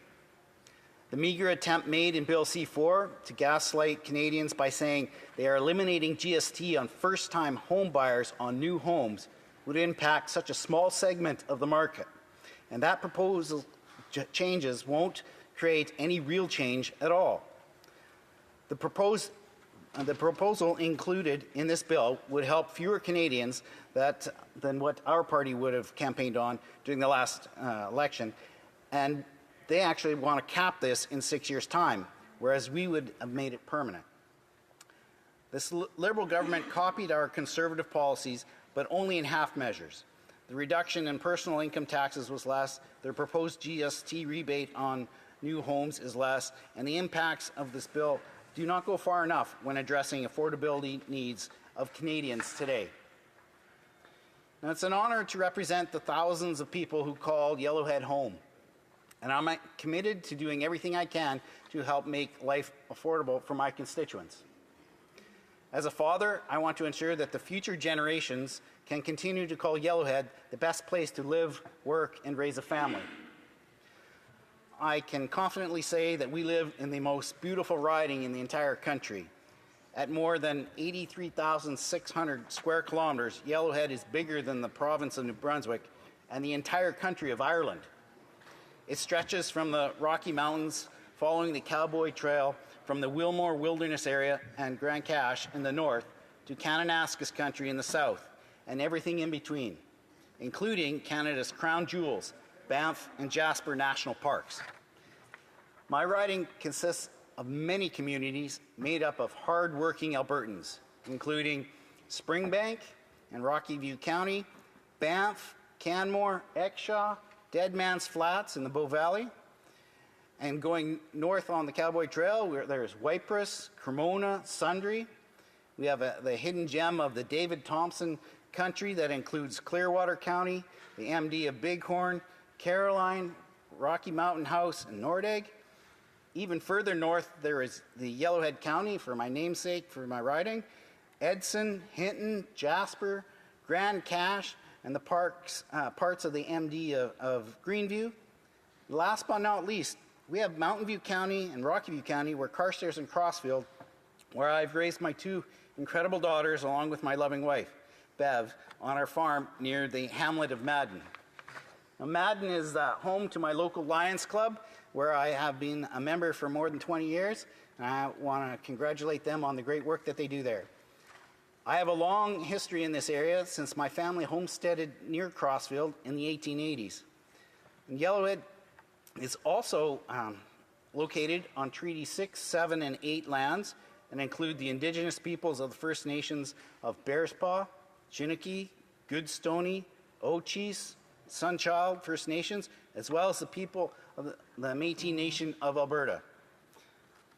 Mr. Speaker, these communities in Yellowhead make up Alberta and Canada such an incredible place to live, work, and play. Every year, millions of people travel from around the world to come see the breathtaking nature that Yellowhead has to offer. Our riding is an economic powerhouse with businesses both big and small, employing thousands in the agriculture, forestry, mining, energy, and tourism sectors. I'd also like to extend a heartfelt thank you to each person who helped me get elected, from those working behind the scenes on the campaign to the volunteers who are at the doors putting up signs. I want to thank you to Kaylee, Linda, Sadiq, Lee, Paul, Colleen, Roland, Ralph, Bruce, Jeff, Gordon, Glenn, Dino, Judy, Barry, Angela, Patty, Barb, Peggy, Carol, Bob, Jim, Nancy, Rob, Curtis, Tony, Dale, Doug, Wally, Sue, and so many more. Your hard work and dedication did not go unnoticed, and I deeply appreciate everything you did and continue to do. Of course, I especially want to thank my family, to my daughters Ashley and Emily, my parents Mary, Mike, Ross, Margaret, and my nephews. Thank you to your unwavering support. You are what truly fuels my dedication to this role. I could not have done it without you, and I'm incredibly grateful for your patience and support. I especially want to thank my wife, Bev, We first met at a political event for my MLA Carol Haley in Crossfield, where Stockwell Day, then the provincial treasurer of Alberta, was our guest speaker. Since then, Bev has been by my side through everything for the past 26 years. I would not have made it here without her, and without her love and support. Thank you, Bev. Mr. Speaker, I also want to acknowledge my predecessors who represented the people of Yellowhead and the communities within Yellowhead's new boundaries. The Right Honourable Joe Clark was the first Member of Parliament to serve for Yellowhead in 1979, as well as serving as Prime Minister. There have been many members since him who have served our riding with dedication and integrity, including Jim Aglinski, the Honourable Rob Merrifield, Gerald Soroka, and Cliff Brightscrews. I'm also proud to be serving many of the communities that were previously represented by Louise Feltham, Earl Dreeshen, and the late Myron Thompson. I would be remiss not to mention my current colleagues that represented parts of the new Yellowhead riding to the previous parliaments, including the members of Foothills and the member for Airdrie Cochrane. I look forward to working closely with them. As a chartered professional accountant, I look forward to using my 26 years of public practice experience and with personal and small business tax to help shape reforms to the tax system. We need to ensure that our nation's tax system works for everyday Canadians and not against them. As a proud Conservative, I stand for the principles that have long guided our party: free enterprise, individual liberty, and the rule of law. I believe in a small government serves the people, not one that grows at their expense. Canadians deserve low taxes, fiscal responsibility, and the unwavering protection for their rights and freedoms, including property rights. In Yellowhead, we understand the value of hard work. Our communities are built by farmers, ranchers, energy workers, outdoorsmen, forestry workers, small business owners, and tourism operators. We understand what true stewardship of our natural resources means for responsible resources, for conserving our beautiful lands and wildlife. Yet too often rural voices are overlooked and policies are crafted without considerations with the impact of on their way of life. This must change. It's my priority to advocate for the rights of Alberta and provinces to develop the resources, to oppose any regulations and taxes that harm rural Canadians, and to support the agriculture sector that is facing rising costs and federal overreach. And to advocate for our veterans, to give them the respect and support they deserve and after dedicating their lives to our country. And to protect the rights and responsibilities of responsible firearms owners, hunters, and sport shooters by opposing the unrealistic overreach restrictions imposed on them over the last decade. As responsible fire owner myself and sport shooter and hunter, I would like to highlight the 6 shooting ranges in Yellowhead and how proud I am of their ongoing efforts to ensure the responsible firearms have a place to call their own. Firearms are a part of our heritage, and they help people like myself put food on the table, and they are the backbone of numerous international renowned sporting events. I want to reassure the constituents of Yellowhead, as well as all Albertans and Canadians, that I will continue to defend the rights of firearms owners. I will work with groups such as the Canadian Coalition for Firearms Rights and the Canadian Shooters Sports Association to ensure these rights continue to be respected. Responsible firearms owners have faced unbelievable pressure and uncertainty under this Liberal government, who have continued over the last decade to do nothing more to there. Speaker, as I take my seat in the chamber, I do so with a clear purpose to put Canadians first, to defend their values and build this country, and to ensure that Yellowhead has a robust voice in shaping Canada's future to make our country the best place to live, work, and raise a family. Thank you. God bless Yellowhead. God bless Alberta. Questions and comments. The Honourable Secretary of State for Canada Revenue Agency. Thank you, Mr. Speaker, and thank you to the member opposite, and congratulations. Like I said before, enjoy every minute in this House. It's a privilege for all of us to be here. A little bit of advice for the member, though. You know, when you start naming names, and I've learned, you always leave one out, and you always hear about it when you're done your speech. So, all in all, a great speech. So my question to the member is this. We're a government of action. We're a government that's cutting taxes. We cut tax for 22 million Canadians.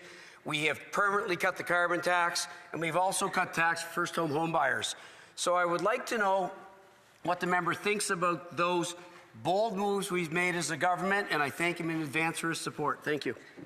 The honourable member for Yellowhead. Thank you for the member opposite for the question. As a CPA that has dealt with a lot of taxes for the last 26 years, I've witnessed many occasions where the government makes a big announcement, just like a lot of these ones here, and they make a lot of hay out of how much they've changed things, but in the end, it really makes little difference.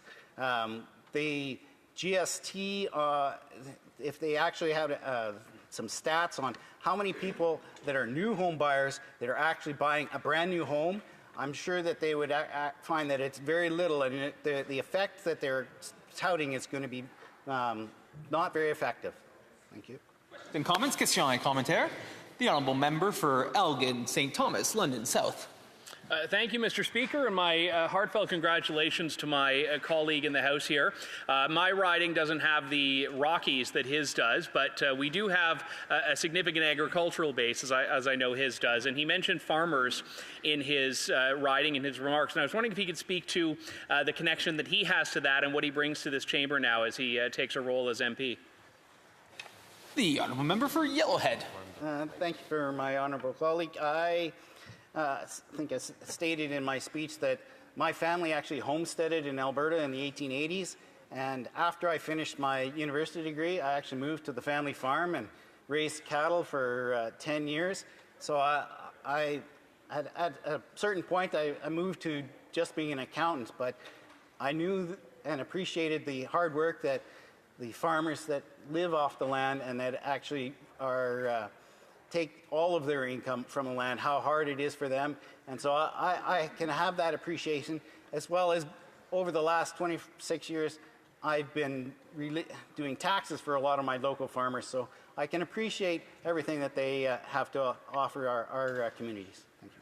Questions and comments. Questions et commentaires. L'honourable député de... The honourable member for Madawaska-Restigouche. Thank you, Mr. Speaker. In the last election, people spoke clearly. They want concrete actions to fight the cost of living crisis. With C4, we're delivering for them with a tax cut for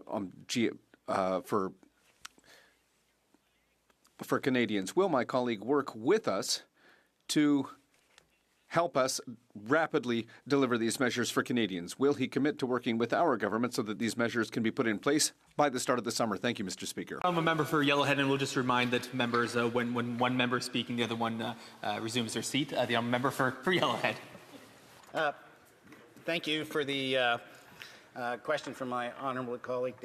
I have, with my 26 years being in public practice, I've seen a lot of the tax changes that actually have very little effect. So I intend fully over the next Parliament to help in whatever committees that I can help to encourage to have meaningful tax changes. C4 has a few that are starting, but they are a long ways from actually having an effective change for the local or the individual Canadian. So I think we've got a long ways to go. This is just barely tip of the iceberg, and I hope that we can have lots of cooperation to make further cuts to benefit Canadians. Questions and comment. A very brief question from the member for Oshawa. First, I want to congratulate the member from Yellowhead on his election win. A member opposite mentioned something about permanently cutting the carbon tax, but of course not industrial carbon tax. This is certainly just the consumer carbon tax. And the opposite didn't answer this, so maybe this member can for me. Do we think that this is going to be passed down to consumers, or are the big emitters just going to pay for it themselves? The honourable member for Yellowhead. Thank you for the question from my honourable colleague. From my perspective, I don't think there's any way possible that these costs are not going to be passed down to all Canadians. The only ones that are not going to be seeing it are foreign companies, where they're not going to be benefiting. We're not going to get the benefits in our industries here in Canada. So, thank you. Resuming debate, the honourable member for Cloverdale, Langley City. Mr. Speaker, Bill C-4 is being presented to Canadians as a solution, a path toward affordability and relief in a time of real struggle. But when you peel back the layers, it becomes painfully clear. This bill is not a bold plan. It's a political strategy. It's a collection of half measures cobbled together from conservative ideas, watered down and repackaged by a government that has spent the last 10 years creating the very problems it's now trying to solve. Canadians are smart. They know when they're being sold a talking point instead of a real fix, and they know that these issues, the cost of living, the housing crisis, the damage done by the carbon tax, didn't come out of nowhere. They were caused by the very people now claiming to fix them. Let's look at what's really in Bill C-4. Let's talk about the removal of the consumer carbon tax, because Bill C-4 proves what Conservatives have been saying all along. The carbon tax is driving up the cost of living. Now, the Liberals basically copied it straight out of the Conservative election platform, finally admitting what they spent years denying. The carbon tax is hurting Canadians. It is making life more expensive, and especially for the people who can least afford it. They didn't suddenly have a change of heart. They had a change in polling. Canadians were fed up, and in all honesty, it's Pierre Poilievre who made this a national fight. That pressure forced the Liberals to act, not principle. But here's the problem. They didn't scrap the tax. They just made the visible part disappear. That's it. They're removing the part that shows up on the receipt, hoping that if people can't see it, they won't notice it's still buried in the price of everything else. The reality, the tax is still here. From the farmer growing the food, to the truck delivering it, to the shelf at the grocery store, every single step still gets hit. And Canadians still pay. This isn't relief, it's optics. It was an election year, and it's a gimmick dressed up as a policy. So, after years of punishing working Canadians, the Liberals now want credit for copying our plan, while leaving the pain in place. How is that anything but a slap in the face? Then, Mr. Speaker, there's a tax cut in Bill C-4, which, unfortunately for Canadians, is all smoke and no fire. I've talked to a lot of families who are barely getting by, and now the Liberals want people to believe that this tax cut will fix things. But let's be honest, it's a weak copy of the Conservative tax cut we promised in our platform. And it doesn't even start until halfway through the year. That means the cut is only 0.5% in 2025. Most people will get about $420 back. That's not help. That's barely enough for a coffee a day. Meanwhile, the Liberals are spending money like there is no tomorrow. They're handing out billions in consulting contracts, even though the Auditor General just exposed that many of these contracts can't even prove value for money. Canadians are being squeezed at every turn, and this government keeps throwing cash at well-connected firms while offering working families crumbs. In fact, when you add this all up, including the billions that they plan to spend on fancy consultants, which will cost families around $1,400, Canadians will be losing ground. So, while they're getting back $420, they're paying more than triple to fund Liberal waste. That's not a tax break. That's a bad joke. Mr. Speaker, this tax cut isn't about helping Canadians. Liberals didn't do this because it's good policy. They did it because they were losing support and hoping Canadians wouldn't notice. Now, Canadians do actually know the real thing, Mr. Speaker, when they see it, and this isn't it. Now we come to the GST rebate. It sounds nice, but it helps almost no one. Mr. Speaker, the Liberals say they're helping the first-time home buyers by giving them a new GST rebate. But the truth is, it won't help most people. According to the Parliamentary Budget Officer, this program will cost $1.9 billion over 6 years. That sounds like a lot. But only about 5% of new homes will actually qualify. That means more than 9 out of 10 Canadians won't get any help at all. And it's only for first-time homebuyers. So if your family is growing and you need a bigger place, too bad. If you've gone through a divorce and need to start fresh, sorry, you're not included. That's not fair. That's not real help. Now, even for newcomers to Canada, if you're a Canadian citizen or a permanent resident and you haven't owned or lived in a home anywhere in the world in the last 5 years, you can qualify. But if you're still waiting for your permanent residency, even if you've never owned a home, you're out of luck. And even for those who do qualify, this only applies to brand new homes, not resale homes, not older homes that might have been more affordable for someone. And if you're hoping to rent out a suite to help pay the mortgage, you don't qualify either. Mr. Speaker, this rebate is like offering a life jacket to a handful of people, while the rest are left to tread water in a sea of rising prices and shrinking hope. I've talked to families in my riding who are doing everything right. They're working hard, saving what they can, and they still feel like home ownership is slipping further and further out of reach. This plan won't fix that. It barely even tries. It's clear. The Liberals copied our homework, but they got the answers wrong. Canadians deserve better than this half-baked rebate. So, Mr. Speaker, Canadians are exhausted. They're working harder than ever, and they're falling further behind. And instead of bold action, Bill C-4 gives them a series of half measures that copy Conservatives' ideas without the conviction or the follow-through. A carbon tax half removed, a tax cut that barely buys a daily coffee, a housing rebate that helps 1 in 20. This isn't leadership, it's damage control.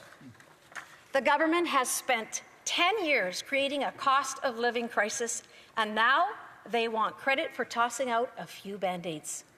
Canadians don't want slogans, they want solutions. And Conservatives are the ones that will deliver. Thank you, Mr. Speaker. Questions and comments. Questions et commentaires. L'honorable député de Longueuil, Saint-Hubert. Mr. Speaker, with all the respect I have for my colleague across the way, I'm sorry that this question lands upon her shoulders. The Conservatives keep saying that the government is spending too much, but they never say where cuts have to be made. Can the colleague tell us where we have to make cuts if there is too much spending? Do we have to put an end to tax cuts? Is that going to be a saving? Should we save by reducing dental care? So if we spend too much, allegedly, we have to be told where to make cuts and where we're spending too much. Thank you. Member for Culver, Langley City. Well, Mr. Speaker, I can tell you where Canadians are making cuts. I've had conversations with families in my riding who are cutting back on groceries, skipping meals, and putting off their bills. And this government wants them to believe that a few tweaks to these policies are going to make the difference. But the truth is, the pain is still here. The carbon tax is still driving up prices. The debt is still ballooning, and this bill does nothing to stop that. Canadians need relief that lasts, not just relief that polls well. Questions and comments. Questions and commentaires. The honourable member for Vaughan Woodbridge. Thank you, Mr. Speaker. I would like to thank my honourable colleague for her excellent synopsis of the bill that we're debating today. And any discussion around affordability, improving one's standard of living, has to come with energy and resource development. Question for my honourable member, my colleague, does she not think the Liberals should join us in passing a real sovereignty law that gets rid of Bill C-69, gets rid of the industrial carbon tax, gets rid of the shipping ban and the energy cap? The honourable member for Cloverdale, Langley City. Thank you for the question from my honourable colleague. We have been watching the legislation come through this House, which has harmed the entire economy, the entire Canadian economy, and we have asked over and over that this Liberal government, this old Liberal government, would actually reverse those painful and destructive bills. And you're absolutely right. We need to get rid of the tanker ban. We need to make sure that we can build pipelines. We need to get our energy to market. So yes, we need to get them to actually do the right thing. That would be the way that we get our economy back on track. The Honourable Member for Saint-Hyacinthe Bagot Acton. Thank you, Mr. Speaker. The government has announced lots of spending. Here we have a bill that will include tax cuts, incentives, important changes to taxation. So I have a question for my colleague. Does she look forward to seeing a budget, or at least an economic statement? Is it not time for a budget? Honourable Member for Cloverdale, Langley City. Very good question from my colleague. Thank you very much. We have been asking constantly that we would finally have a budget. It's with a budget that we will better understand where the money is going and how we're going to pay for it. And it will let Canadians truly understand the actual situation that we're facing. So thank you for that question. We have time for a brief question. The Honourable Member for Victoria. Thank you, Mr. Speaker, and thank you to my colleague for her remarks. As a fellow member from British Columbia, I wonder if the Honourable Member for Cloverdale, Langley City would, recognize perhaps the significant investments in infrastructure and fossil fuel development that have happened in our province in the last 10 years. Not only the Trans Mountain Pipeline expansion, Mr. Speaker, but LNG Canada, the largest private sector investment in this country's history, $40 billion, the Coastal GasLink pipeline. Contrary to the Honourable Member's statements, Mr. Speaker, there has been a lot of growth and investment in this sector, and will the member acknowledge it? Thank you. The Honourable Member for Cloverdale, Langley City, in about 35 seconds. I thank my honourable colleague for that, but it was this previous Liberal government, which is now the new Liberal government, that turned away 8 countries when they asked for LNG. So no, I'm sorry, we don't have what we need. We have been turning away many, many dollars, and we need to actually get our resources to market. Resuming debate. Reprise du débat. Is the House ready for the question? No, I'm sorry. I've been trying to flag. I'm sorry, Mr. Speaker. I'm virtual. The Honourable Member for Saanich Gulf Islands. I apologize, Mr. Speaker. Thank you for recognizing me at this late hour. I do intend to and appreciate the chance to speak to Bill C-4. First of all, I wanted to make a couple of observations about the legislation we're seeing in this place under the new government. And that is that I'm distressed. It may be a manageable issue, and maybe I'm the only one who is noticing that almost every bill that comes before us is in omnibus form. In other words, many different bills are addressed within the same bill.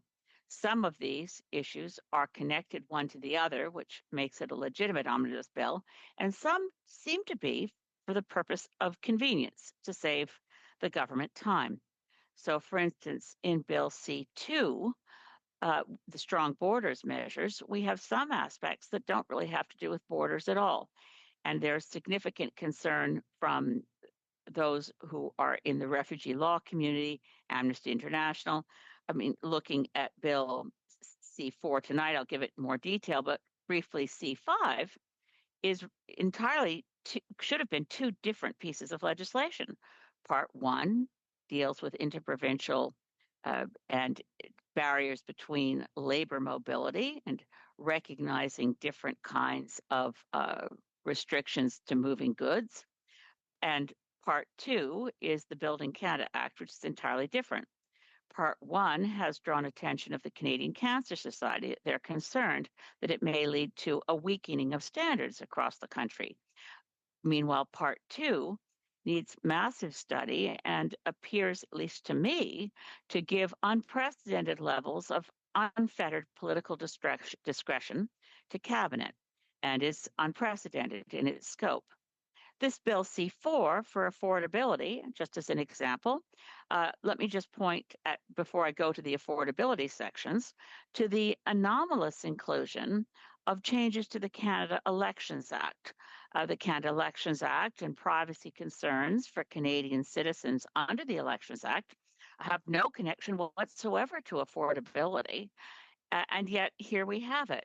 Part 4 Canada Elections Act amendments that are similar to what we saw in the previous Parliament in Bill C-65, which I do wish had carried before we went into the last election, as it would have certainly expedited the collection of signatures for candidates and their chances of getting nominated candidates onto ballots. But this is weaker than that, but it does have some connection to what we saw in C-65 in relating to restrictions on political parties' ability to save information and violate Canadians' privacy. It doesn't belong in an Affordability Act at all. And we have heard, certainly there was at least one other MP tonight who mentioned this issue, which was, of course, the honourable member for Souris Moose Mountain, that we want to protect personal information, that privacy laws should extend to political parties. Unusually, this act in section 446.4 sub 1 asserts an ability for federal legislation to negate provincial privacy laws and what provincial privacy laws can say about federal political parties. That's questionable at best. And it also, to me, is somewhat offensive, or very offensive, I suppose, that Section 49 of Part 4 of Bill C-4 deals with the date of coming into force. Now, experienced members of this place who look at statutory interpretation, which we do, I hope we all read this legislation, all bills carefully, but certainly coming into force is usually a date in the future, that the bill will pass through the House and pass through the Senate, and then it will come into force, and sometimes at a date certain. I have a pretty good memory, Mr. Speaker. I may have forgotten that there was ever a bill like this, but in my ability to remember everything I've ever read in legislation, I don't think I've ever seen a bill that purports to come into force 25 years before the date at which it's passed. So just for members who are learning this for the first time, if you look at Section 49 of Bill C-4, you will find that the date at which the bill that we're discussing today in June 11th of 2025 will have come into force May 31st in the year 2000. Now, this will exempt federal political parties from any offenses they may have committed in failing to obey provincial legislation to which we were subjected by going all the way back, resetting the clock to May 31st, 2000. Now, in this place, we like time travel. Let's face it, Mr. Speaker, we do like seeing the clock at midnight when it's not midnight. But we can do that in this place. We can say, gee, I wish it was midnight. I'm ready to go home. Let's all agree we see the clock at midnight. I don't know that anyone's ever tried a trick like this. Let's see the year at 25 years ago. That'd be fun. I'm worried about this, and I don't know that we'll have time. I certainly hope we will properly study C-4 in committee, and maybe we can persuade the government that Part 4 should be pulled apart and studied separately from the rest of the bill. The rest of the bill are tax measures, and the only part of the tax measures that I would want to address at this point, and I'm cognizant of the time, and I know that we're coming near a point where I should close to avoid being interrupted, and I don't mind interruptions, certainly for unanimous consent motions, because I think we're unanimous. But let's just say I'm probably the only remaining member of Parliament who will stand up and say the consumer carbon price was a good idea. It's a shame to see such cowardice on all sides of the House, the parties that used to support using market mechanisms, which is actually from the right-wing toolkit invented by Republicans in Washington, D.C. How can we reduce emissions of whatever? Air pollutants in the area around Los Angeles was one of the first places they were used. But carbon pricing is being accepted by economists around the world as having a more efficient economic impact, reduced transactional costs of implementing the regulatory approach, which generally those on the right don't like regulation. So that's your choice. If you're going to reduce emissions of greenhouse gases, you either use a regulatory approach. We could use the Canadian Environmental Protection Act, Part 4, which already exists. and put in place regulated, required, hard caps on emissions of any pollutant, thus bringing them down sharply without having to use the more complex measures of pricing. I would rather see the consumer carbon price as used with what is called in the literature carbon fee and dividend. In other words, maintaining pollution taxation as revenue neutral. That's a key feature in good, solid gold standard carbon pricing, is that the government shouldn't live on pollution as a source of revenue to government. You want to make sure that whatever you take in on a carbon price is rebated as efficiently as possible to those who paid it. To the idea that we don't want to have this, I just add again that according to the Commissioner for Environment and Sustainable Development... Order. I do have a point of order from the Honourable Parliamentary Secretary to the Government House Leader. Yes, thank you, Mr. Speaker. There have been discussions amongst the parties, and if you seek it, I believe you will find unanimous consent for the following motion: that the debate on second reading motion of Bill C4, an act respecting the certain affordability measures for Canadians and other measures, be deemed concluded, and the Speaker proceed to put the question. All those opposed to the Honourable Member moving the motion will please say nay. Agreed. The House has heard the terms of the motion. All those opposed to the motion will please say nay. Carried.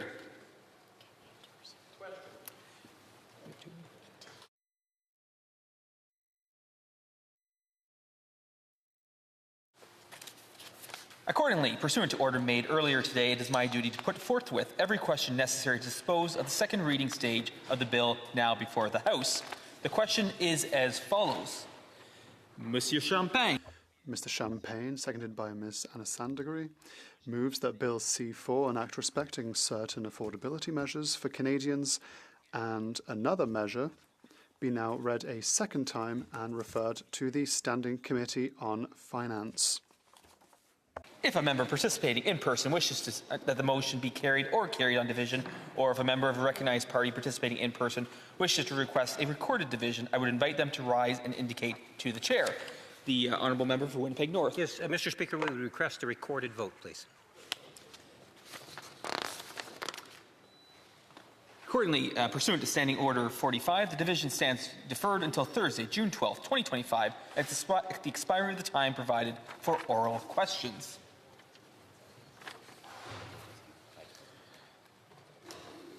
Order. Pursuant to order made on Tuesday, May 27, 2025, the House will now resolve itself into Committee of the Whole to study all votes in the main estimates and supplementary estimates A for the fiscal year ending March 31st, 2026. I will now leave the chair for the House to resolve itself into the Committee of the Whole.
À l'ordre. La Chambre est maintenant en comité. Order. The House is now in Committee of the Whole to consider all votes in the main estimates and supplementary estimates A for the fiscal year ending March 31st, 2026. Order. Pursuant to order made on Tuesday, May 27, 2025, the Committee of the Whole convenes today for the sole purpose of asking questions to the government in regard to the estimates. The first round will begin with the official opposition, followed by the government and the Bloc Québécois. After that, we will follow the usual proportional rotation. Des périodes de 15 minutes seront. Each member recognized by the chair will be allocated 15 minutes, which may be used both for debate and for posing questions.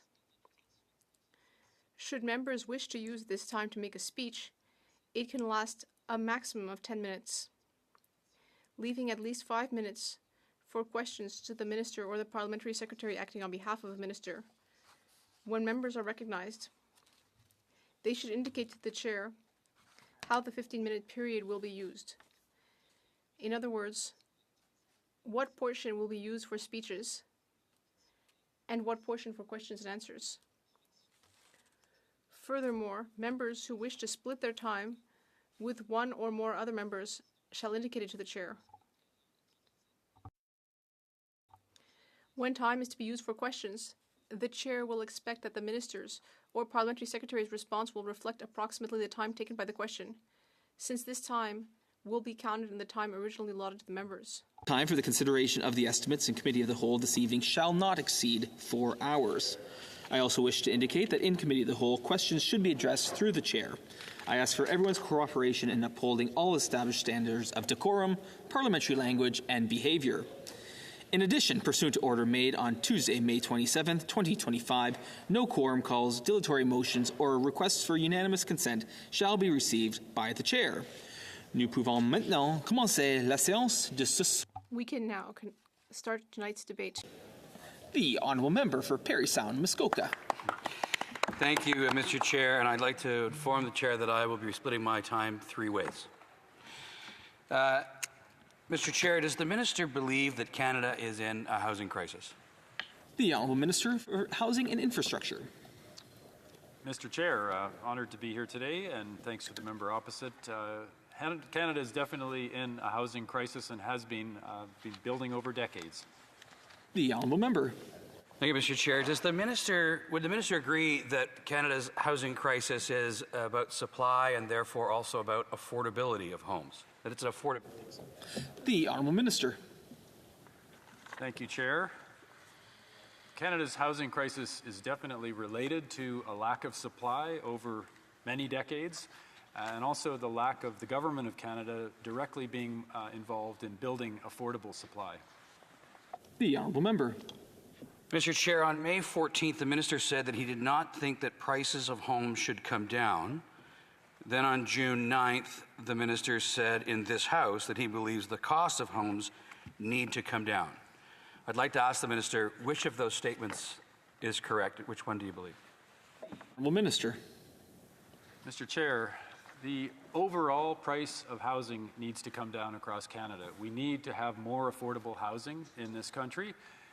We're not talking about intervening in the market to change individuals' home prices. The market sets those prices. Government of Canada should be building more affordable housing to bring the overall cost down. The Honourable Member. To the Chair, does the Minister know what percentage of the cost of a new home in the GTA, for example, what percentage of the cost of that new home is government charges and fees? Mr. Chair, the cost of homes in terms of housing infrastructure, the infrastructure that's required to build homes on, it varies around the GTA. It varies with the building typology. It varies with the units. Mr. Chair, I'll help the Minister. The average is about 25%. So it's 25% of the cost of every new home in the GTA. The average is 25% government charges and fees. I'll make a similar question closer to home. Does the Minister know the average cost of government on a new home in Vancouver? Well, Minister. Again, thank you, Chair. The cost of development cost charges in Vancouver obviously vary depending on the metro region and the municipality that's applying those, but typically they're cost recovery for the infrastructure required to build the homes. Honourable Member.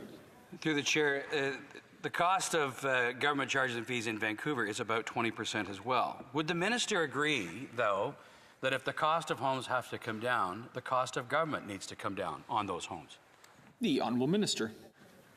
Thanks, Mr. Chair. Well, first and foremost, governments need to invest in the housing infrastructure, and local governments typically make that investment and recover the cost through development charges. This government is looking at helping those local. I recognize that municipalities need to invest in infrastructure. I was a mayor myself at one point and did the exact same thing. My question was, does the cost of government need to come down on the cost of a new home? Yeah. Honourable Minister.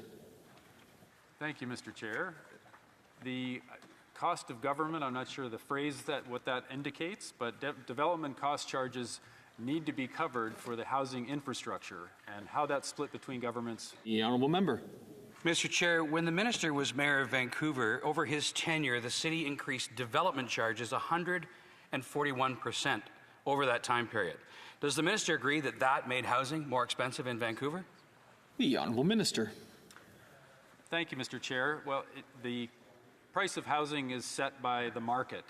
What we need to focus on as a government in Canada is the affordability and making sure there's a supply of affordable homes. Well, Member.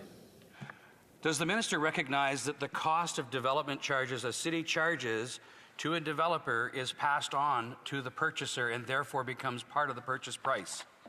The Honourable Minister. Thank you, Chair. The cost of the housing infrastructure can affect, depending on the market across Canada. The market in some markets like Toronto and Vancouver is much higher than the percentage driven. The Honourable Member. Does the minister realize that while he was mayor, house prices in Vancouver went up a whopping 149%, and that part of the reason for that was the cost of government charges and fees? Minister. Thank you, Chair. We've seen the cost of housing, the prices of housing escalate across the country in many cities around the world. This is a global challenge, but one we have to... Resuming debate, the Honourable Member for King Vaughan. Mr. Chair, since becoming Minister of Housing, has the Minister ever visited a homeless shelter? The Honourable Minister. Thank you, Chair. Well, I spent 10 years as Mayor of Vancouver and a lot of time in homeless shelters and opening homeless shelters. The Honourable Member. Mr. Chair, when the Minister was Mayor, he promised to end homelessness by 2018. Instead, it increased by 40%. Why should Canadians believe anything he says? The Honourable Minister. Thank you, Chair. I'm proud of the work that the city did to house thousands of people who were homeless in Vancouver and building social and supportive housing. The Honourable Member. Mr. Chair, can the Minister tell us what age group has the highest rate of chronic homelessness? The Honourable Minister. Thank you, Mr. Chair. Homelessness is a huge challenge across the country, and that's why it's a top priority for us to tackle with affordable housing. Member. Let me help the Minister. It's seniors. What rate of seniors experience chronic homelessness? The Honourable Minister. Thank you, Mr. Chair. Well, I think it's important that nobody of any age is forced to be homeless, and the investment needs to be made. Mr. Speaker, according to a report by the Minister's own department, 40% of seniors experience homelessness. Does he really think that's acceptable? The Honourable Minister. Thank you, Chair. As I've said, homelessness is something that we need to all tackle together. We need to work together at all levels of government to solve this. The Honourable Member. So, Mr. Chair, through you, 2 of my seniors in my community of Vaughan were forced to live in their car throughout the winter. If the Minister doesn't know the answer to my questions, what will you tell them? Well, Minister. Thank you, Chair. I will tell them we're about to make the biggest investment in tackling homelessness that Canada has ever seen, and we hope to have their support. Honourable Member. As of, do you know what the current population of seniors in Canada is? Through the Chair, the Honourable Minister. Thank you, Chair. I don't have the number at my fingertips, but we have to make sure seniors are not at risk of homelessness. The Honourable Member. As of July 1st, 2023, it's 18.9% of the population, or 7.6 million people, are seniors. By 2030, that number will raise to 22.5%. What's the plan to make sure that there is affordable housing for seniors? The Honourable Minister. Thank you, Chair. The plan is to build more affordable housing across Canada than ever before in Canadian history. The honourable member. Mr. Chair, if he cared about seniors, he'd know the critical information. Why has he done nothing to bring the prices of homes down for seniors? The honourable minister. Thank you, Chair. We are very focused on rolling out this plan. We've already delivered a GST cut for first-time home buyers, and we'll continue that work. Honourable member. Mr. Chair, according to TD, this government housing target of 500,000 new starts per year is unrealistic. The minister is already known for breaking promises. Does he agree with TD? The honourable minister. Thank you, Chair. We have a big endeavour ahead of us to get to 500,000 housing starts a year, but we are committed to getting there, working with industry and all the PT, provincial and territorial. The honourable member. Vancouver became the least affordable housing market in North America during this disastrous tenure as mayor.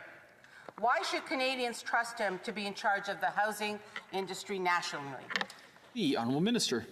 Mr. Chair, for the first 7 years of my mayorship, it was a Conservative government that did not invest in affordable housing in Canada and made it very difficult for mayors. The honourable member. Through you, Mr. Chair, let's not pass the buck. Let's take responsibility and action. As Mayor of Vancouver, he raised taxes 141%, home prices shot up 149%, and overdoses went up 600%. Given this information, how can Canadians trust him to be in charge of anything that he does in housing? The honourable minister. Thank you, Chair. Well, I have the honour of being elected to come here representing the hard work that happens in cities to deliver on the federal government's behalf, which is not what Conservative governments in my time were delivering. That's right. The honourable member. Mr. Chair, I come from the private sector, and in the private sector, if we don't do our job, we get released. How does he continue to do a job that he was not successful with in Vancouver? How is he going to improve it nationally? The honourable minister. Thank you, Chair. Well, we are very focused on rolling out the most ambitious housing plan in Canadian history. Build Canada Homes will deliver a doubling of construction. That's right. Resuming debate, the honourable member for Nanaimo, Ladysmith. After 10 years of Liberal governments, their housing record boils down to double trouble. Doubled rents, doubled down payments, and doubled mortgage costs. So who does the Prime Minister appoint as housing minister? The former mayor of Vancouver, who doubled housing prices and broke promises to end homelessness. So I have a few questions for the minister. Does the minister know the average price of a single detached home in Nanaimo? The honourable minister. Thank you, Chair. The prices of homes has escalated across Canada, and that's why we need to build more affordable supply. The honourable member. Let me help the minister. It was $859,292 to buy a home in Nanaimo as of May 2025, up from $362,000 in 2015. Does the minister know the current median household income in Nanaimo? The honourable minister. Mr. Chair, well, I'm curious if the members opposite blame the mayor of Nanaimo for that housing price increase, or perhaps the Premier of BC. We all need to take responsibility to build affordable housing in this House. The honourable member. So let me help the minister with that again. It was the median income was $87,987 is that now. It's up from $62,349 in 2015. So Mr. Chair, while incomes are up just 41% in the last decade, home prices in Nanaimo have more than doubled. Can the minister explain how that's affordable? The honourable minister. Thank you, Chair. Well, there's two parts to this. One is to build the strongest economy in the G7 and raise incomes. The other is to focus on building affordable housing. The honourable member. Does the minister think that a couple making $90,000 and paying rent can realistically save up for a down payment for a home in Nanaimo? Yes or no? The honourable minister. Thank you, Chair. It's very difficult right now for people to afford to buy homes in Canada, and that's why we have to focus on affordable supply. The honourable member. Let me help the minister again, Mr. Speaker. It would take that couple 35 years, Mr. Chair, to save 20% down payment, or 17 years for a 10% down payment, which would add an extra $700 a month to their mortgage. Does the minister think that's a good outcome? Yes or no? The honourable minister. Thanks, Mr. Chair. The focus here needs to be on increasing supply across Canada, building affordable homes, people of all walks of life can afford, less than 30% of their income. That's our goal. The honourable member. Talking about affordable homes, Mr. Chair, when the minister was the mayor of Vancouver, homelessness went up by 38%. Is that the same model he's bringing to the rest of Canada? That's right. The honourable minister. Thank you, Mr. Chair. Our focus with Build Canada Homes will be on tackling homelessness and investing in the most affordable housing we can for people who are homeless. The honourable member. Housing starts in Vancouver fell 25% while the minister was in office as mayor. Why should Canadians trust you now? Through the chair, the honourable minister. Thank you, Chair. We are the government of Canada. We need to send the signal and deliver on the action to build more homes across Canada that are affordable. Honourable member. Well, if we're talking about signals, a typical home in Nanaimo now costs nearly 10 times the median income. Does that strike the minister as sustainable housing policy? Yes or no? The honourable minister. Thank you, Chair. Sustainable housing policy is focusing on delivering affordable housing across Canada, which I hope the members opposite will support. The honourable member. Vancouver's price-to-income ratio doubled from 6-to-1 to 13-to-1 when the minister was the mayor of Vancouver. Does he think that's going to earn him the respect of Canada's mayors with that record? The honourable minister. Thank you, Chair. Well, on my side of the House, we are focused on partnering with mayors at all levels of government as partners delivering affordable housing, not insulting them. The honourable member. It's the minister's record as mayor that is an insult to this country, Mr. Chair. There you have it. This is the guy who the Liberals have chosen to solve the housing crisis. He didn't know the facts, he didn't answer my questions, and he certainly doesn't understand the hardship of either a 23-year-old with 6 roommates or a senior living in their car. Right. What does the minister have to say? Minister. Thank you, Mr. Chair. Well, I will remind the members opposite that they have not supported a single affordable housing initiative over the past decade, and that was at a time when the federal government needed to deliver more and more, working in partnership with provinces, territories, and communities. The honourable member. If excuses were bricks, Mr. Chair, the minister would build a whole community overnight. When is this government going to stop talking and start building? The honourable minister. Thanks, Mr. Speaker. This government is currently delivering hundreds of thousands of affordable homes across Canada, and we will scale that up. We will double that. Resuming debate. Resuming debate. Oh. The honourable member for Oakville West. Thank you, Mr. Chair, for the opportunity to speak tonight. I would like to talk about the work of Housing, Infrastructure and Communities Canada, specifically how this work is helping build complete communities for Canadians across the country, including in my riding. Besides my experience and background in electronics engineering, I was also involved in housing as a licensed professional for a decade, which gives me a personal understanding of the importance of creating inclusive, livable and sustainable communities for families. Public transit is a key component of connected communities. It provides Canadians with affordable and accessible options in both urban and rural communities. By investing in the public transit that Canadians rely on, the department is helping Canadians get to where they need to go, whether it would be work, school, or simply to be active in their communities. Through the investing... Order. Point of order from the Deputy Government and House Leader. Thank you, Chair. I just wanted to apologize that we got the speaking order wrong. I think the minister was supposed to speak, and we can go back to the member shortly after. Thank you so much. The Honourable Minister of Housing and Infrastructure. Thank you, Mr. Chair, for the opportunity to share some remarks, and to my colleague for giving me the space to do that. Merci, Monsieur le Président. Je suis... Thank you, Mr. Chair. I'm very pleased to be here and have an opportunity to discuss the 2025-26 main estimates. As Minister of Housing, Infrastructure and Communities for Canada, I'm looking forward to discussing how these investments will support Canadians throughout the country. And public infrastructure has always been and will continue to be a key driver of Canada's success as a nation. They play a vital role in building strong communities and supporting economic competitiveness both at home and abroad. Our government is committed to unleashing our success as a nation through investment in affordable housing and nationwide infrastructure.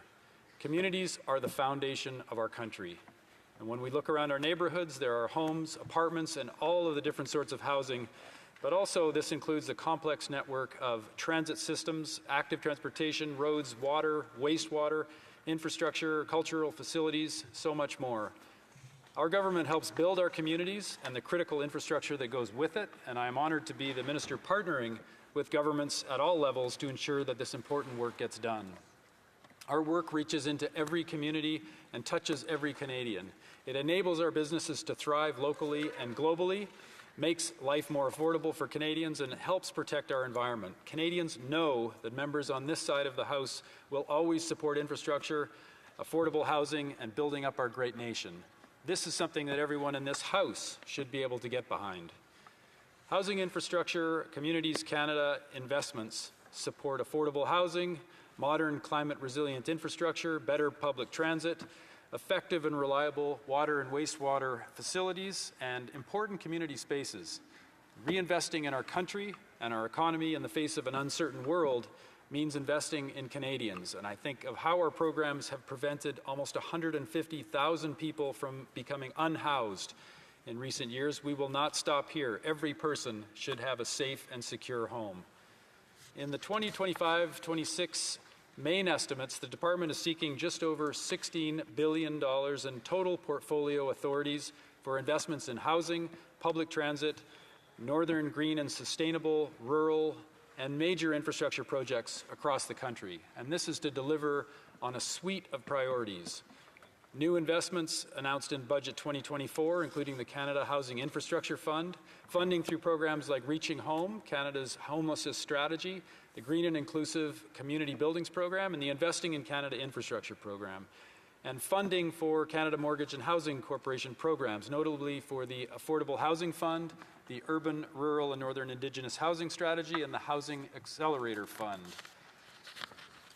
Today, I'm here to talk about how important it is that the department has the sufficient funding to fulfill on their priorities and have spending authority to cover the period until main estimates receive royal assent. And given the dissolution of Parliament on March the 23rd, 2025, the Governor General's special warrants of just over $2.75 million have been issued to cover the period April 1 to June 29, 2025, and ensure that Canadians will continue to have access to the programs that support their communities. The department remains committed to delivering an unprecedented level of programming to support housing and infrastructure needs across the country, including investing in essential programs such as the Canada Community Building Fund. This is a transfer-based program that provides stable, upfront funding to provinces and territories. In turn, they flow this funding to 3,700 communities for projects that meet local needs. In the coming year, the departments will deliver $2.5 billion in Canada Community Building Fund funding. We will continue to implement programming to improve housing affordability and take action to reduce and prevent homelessness, including through measures such as the Unsheltered Homelessness and Encampments Initiative. This year, we are investing $1.1 billion in the Housing Accelerator Fund. The fund is creating better housing outcomes for Canadians by incentivizing municipalities to cut red tape and increase housing densification. The Government of Canada has already signed more than 200 agreements under the Housing Accelerator Fund with local governments that commit to increasing housing opportunities through zoning, streamlining, permitting, and approvals. These actions are expected to support the construction of over 800,000 new homes over the next decade. And thanks to this fund, homes are being built across provinces, territories, and Indigenous communities. We're also making significant investments in critical water and wastewater infrastructure to support the construction of new homes through the Canada Housing Infrastructure Fund. This is critical to doubling the rate of home building in Canada. Under the Housing Infrastructure Fund, 10 agreements have now been signed with provinces and territories, totaling almost $370 million in federal contributions, and this is just the beginning. The Housing Infrastructure Fund will ensure the reduction of development charges, as the member questioned earlier, which are typically used for local housing infrastructure. Through initiatives like the Canada Public Transit Fund, We continue to support efficient public transit, which is vital to building strong communities prepared to meet the economic and environmental realities of the future. This is about making sure that people are connected in their community and have access to affordable transportation. In a very real way, it opens up the opportunities for jobs, the opportunities available to future generations, and builds vibrant economic hubs. Going forward, the Public Transit Fund will ramp up to an average of $3 billion a year in permanent funding. This funding will respond to the local needs by ensuring housing and transportation are planned together, improving access to public transit, and supporting the development of more affordable communities. My department invests in structural and natural infrastructure projects that increase community resilience to natural disasters and extreme weather events. These investments are essential to protecting homes, businesses, and critical infrastructure from natural disasters, which are unfortunately more and more frequent. And in this moment, I think all of those impacted by the wildfires on the prairies and now in BC as well, the impacts that those will have and the impacts that natural disasters have increasingly had across Canada, whether they're floods, fires, heat waves. We've seen devastating impact across Canada, and we need to build that resilience into our communities going forward. Under the Disaster Mitigation and Adaptation Fund, we've already invested around $2.5 billion to strengthen the resilience of communities against the threat of natural disasters, to keep Canadians safe and local economies strong. Through these efforts, our government's programs are making tangible differences in the lives of Canadians. And in the year ahead, my department will lead efforts to deliver on the most ambitious housing plan in Canadian history. A housing plan that includes infrastructure and transit and addresses the need for nation-building projects. As outlined in the speech from the throne, our government is committed to addressing housing affordability and working at scale to driving supply up to bring housing costs down for Canadians. Our government will remove barriers to building homes through new measures, such as reducing municipal development charges for multi-unit housing in communities across Canada. Mr. Speaker, I want to end by highlighting one of the most important actions we will take in the coming months. Our government will create a new federal entity, Build Canada Homes. Build Canada Homes will provide financing to affordable home builders.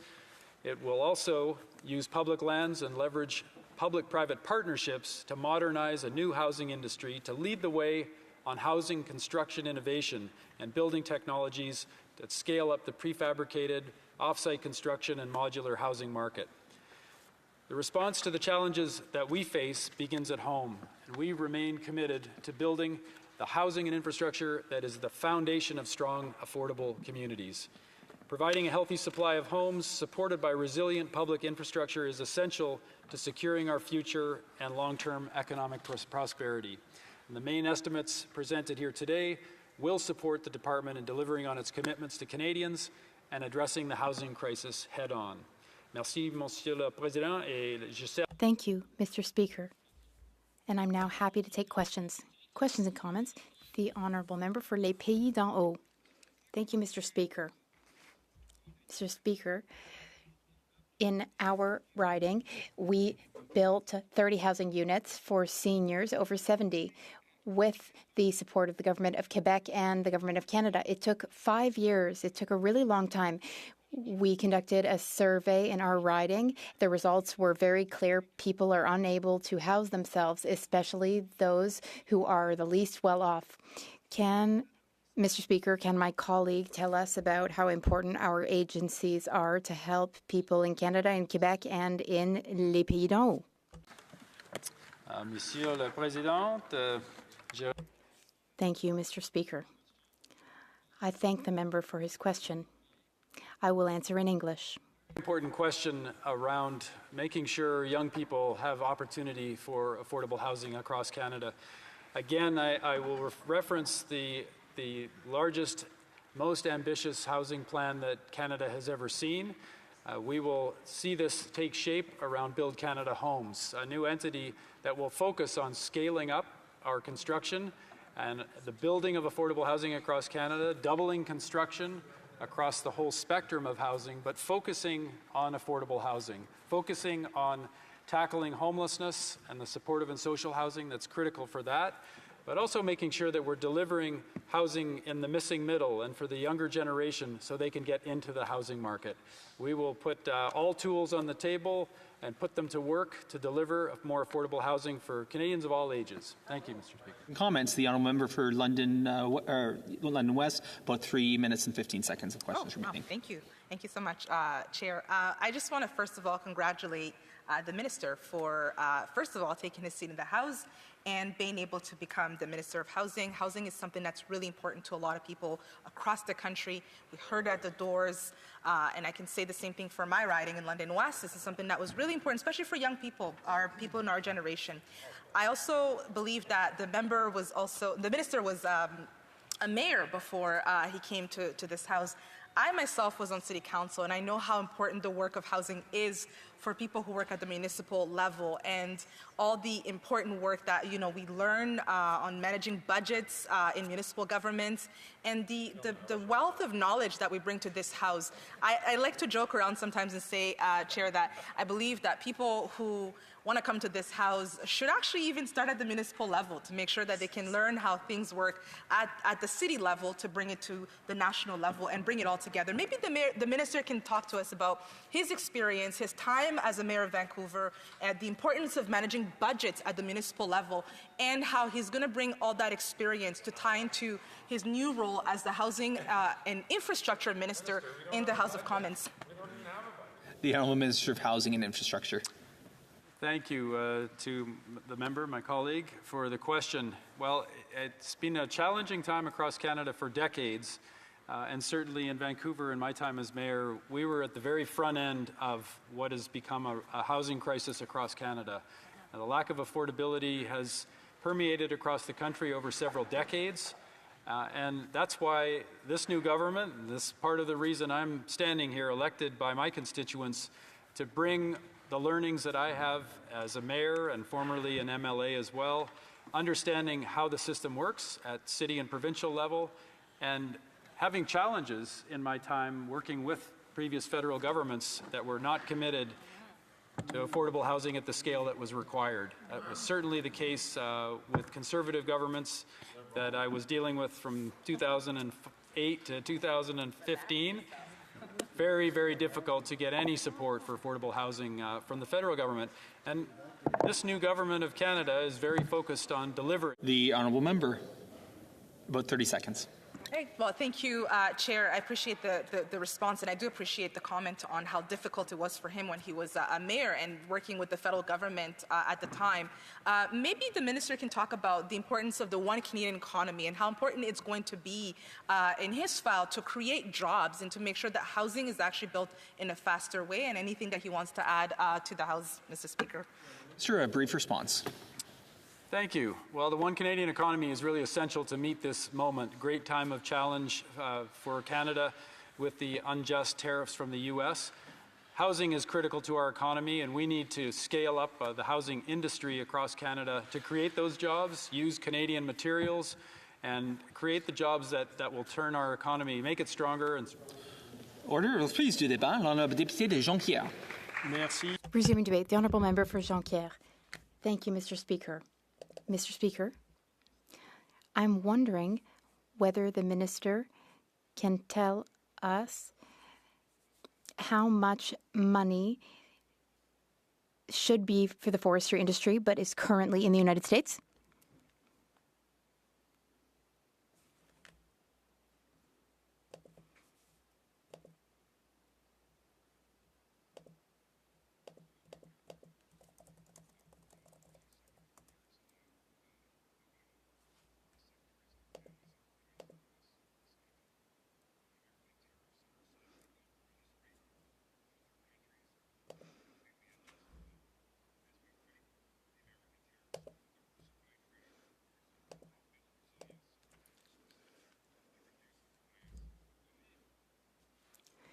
The honourable member.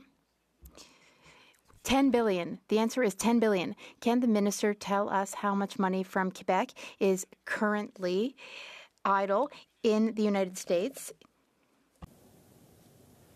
Mr. Speaker, The premise of the member's question seems to be that I'm not familiar with how to get projects built. Let me assure the member that in my private sector life, I worked tirelessly in the forest products sector to build. Order. The honourable member. No, I do not doubt the minister's abilities. But currently, there are billions of dollars, Quebec dollars, in the United States in countervailing tariffs.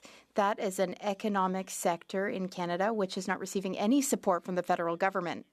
In Quebec alone, there's $2 billion in the States. Does the minister have a strategy to give the forestry sector access to liquidity? The Honourable Minister.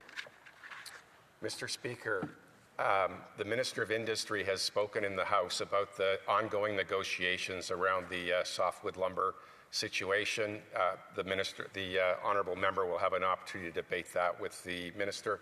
It's a live, ongoing discussion. We're not going to talk about that in public. The honourable member. There is a crisis in the forestry sector. It has been ongoing since 2017. The government has never negotiated seriously. There is a threat that next year we could go up to 34% tariffs. We are the only natural resources sector which can actually bring down Canada's carbon footprint. So here's my question. Would the minister agree to implement a liquidity program to support the sector? The minister. Mr. Speaker, we're in our fifth version of a trade war with the Americans on forest products. Every time the government has addressed the situation, we're in the process of discussing these things with the Americans right now. It's an ongoing discussion being led by the Minister of Industry. The honourable member should address his question to the Minister of Industry.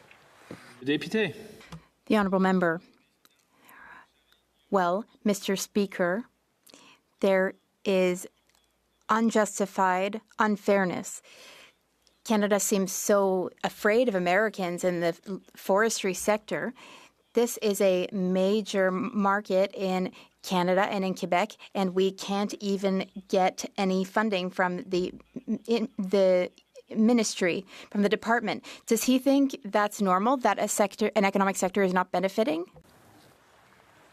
Mr. Speaker, we will always stand with forestry workers and defend the forestry sector. The Americans' current position hurts both Canadians and American businesses and increases the cost of wood products and homes in the United States. We will continue to work to resolve this issue with the Americans. The honourable member. Mr. Speaker, I've been a member since 2019. For a few years now, we've been hearing about a program to plant 2 billion trees. Where are they? I haven't seen them. There have been talks between Quebec and Ottawa so that we can use the 2 billion tree program to set up new projects in Quebec. Is that a viable solution? The minister.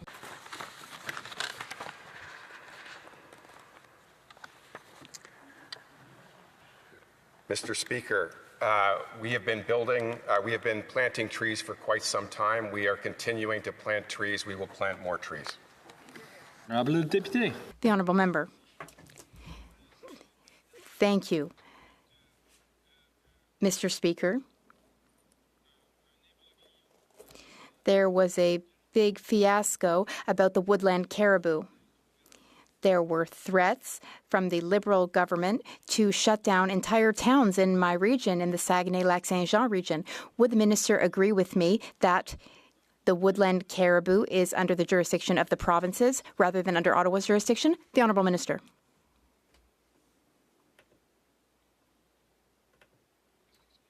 To get an answer for the minister, I'm not familiar with that issue. Le député. The honourable member.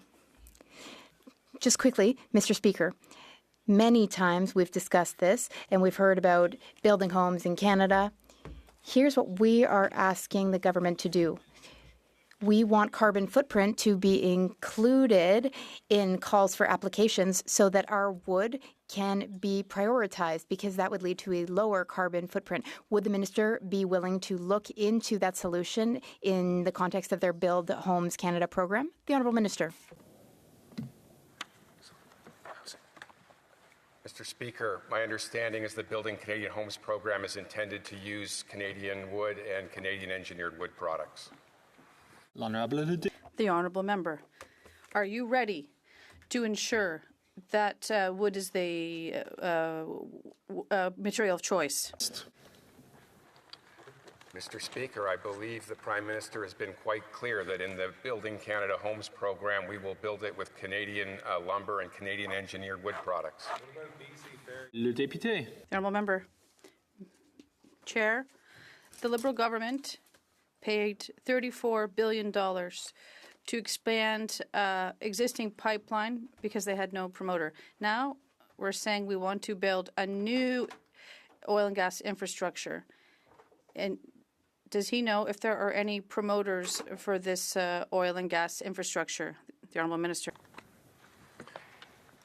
Mr. Speaker, in Saskatoon, we got together, the Prime Minister and the Premiers got together and proposed 5 criteria for encouraging new projects of national interest. When this bill gets passed, those 5 criteria will be used to get proponents to make proposals for projects of major interest. Le député. Honourable Member, Mr. Chair, I'm explaining myself improperly. We want to send a strong signal to the oil and gas sector. Why? Because no promoter wanted to sign up to expand Trans Mountain. We had to put $34 billion of taxpayers' dollars in it. So I don't realize why today we want to invest in an oil and gas pipeline. Perhaps the minister could explain this. We know that demand for oil will decrease in coming years, inevitably, and the PBO has said it will take 40 years of use, full use to its maximum, to make a project like Trans Mountain profitable. How would a pipeline be profitable today? I'd like the minister to explain this. The Honourable Minister.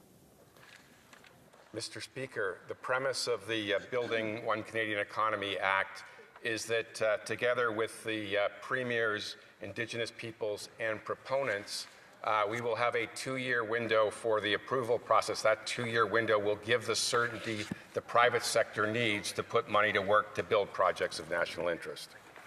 Le député. Honourable Member. Mr. Chair, I think that the government has clearly announced its intent to invest in capture and sequestration of carbon. The Resource Committee in the past, I had a lot of discussions with directors in this sector, and they said without public investment, these projects will not be profitable. Here's a simple question for the minister. Does he believe that oil that's low in carbon is profitable for the business community? He is someone who knows he knows the business industry. Does he think that low carbon oil is something that is profitable? Le Ministre. The Honourable Minister. Mr. Speaker, in the global fight against climate change, we need to use all the tools we can get. Carbon capture technologies have an important role to play in reducing emissions, including heavy industries like cement and steel. Carbon capture has been used around the world for a long time and works to reduce emissions. Our plan is clear. Spur innovation in the energy sector, get projects built in a sustainable way, and make Canada an energy superpower while fighting climate change. L'Honourable. The Honourable Member. Thank you, Mr. Chair. Rich Kruger, the CEO of Suncor, said at committee that he thinks his company attaches disproportionate importance to the energy transition. So I don't think that's a clear signal saying that they want to stand up for carbon sequester and capture strategies. Does he think there is appetite among oil companies to invest in these type of projects without public funding? The Honourable Minister. Mr. Speaker, I think he's referring to the Pathways Alliance. This project will deliver tremendous emission reductions in Canada's conventional oil sector. Canada's new government supports this carbon capture project as a way to spur innovation in an energy sector, lower emissions, and strengthen our economy. We will fight climate change while building the strongest economy in the G7. It is with ambitious projects like this one that we will make Canada an energy superpower while lowering emissions. The honourable member. Will the government invest in this Pathway Alliance? Mr. Speaker, in Saskatoon, the Prime Minister and the Premiers came up with 5 criteria for working on or developing projects of national interest. As those projects come forward, we will look at that opportunity and we will invest where it makes sense. I'd like to draw the example of the natural gas industry, where a relatively small amount of... The honourable member. I'm having a hard time understanding the logic.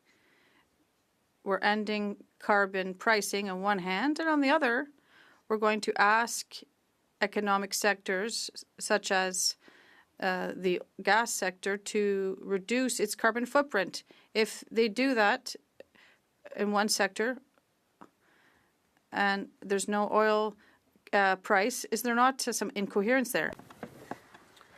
Mr. Speaker, Canada's new government will build projects of national interest. If my colleague would like to rapidly advance major projects in Quebec or other places, I encourage them to support the One Canadian Economy bill.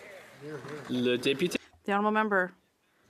I'm ready, Mr. Speaker, to support the economy of all of our provinces. Our objective is not to make anyone poor, but we bought a pipeline for $34 billion, and if we look at the previous budget for 2024-35 period, we're looking at $82 billion in tax advantages. Does he not think it's going too far for one particular economic sector?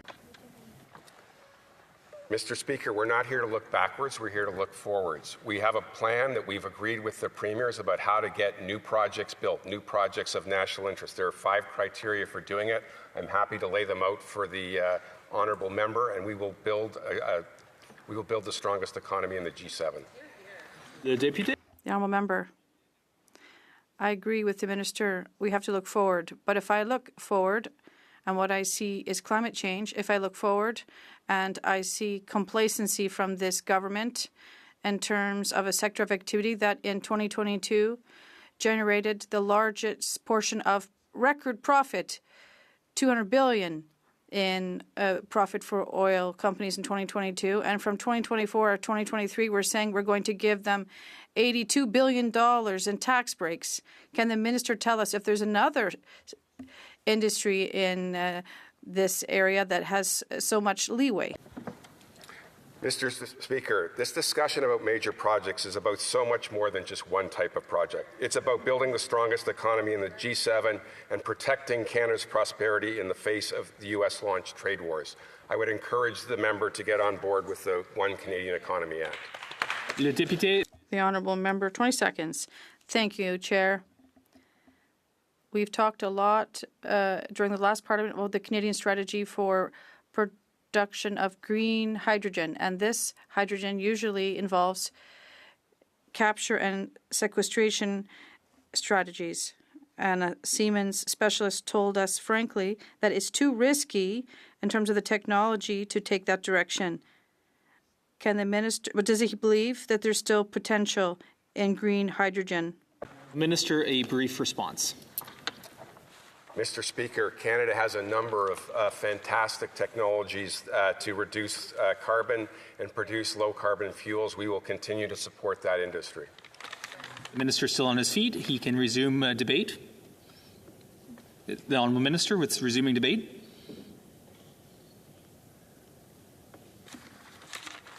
Yeah.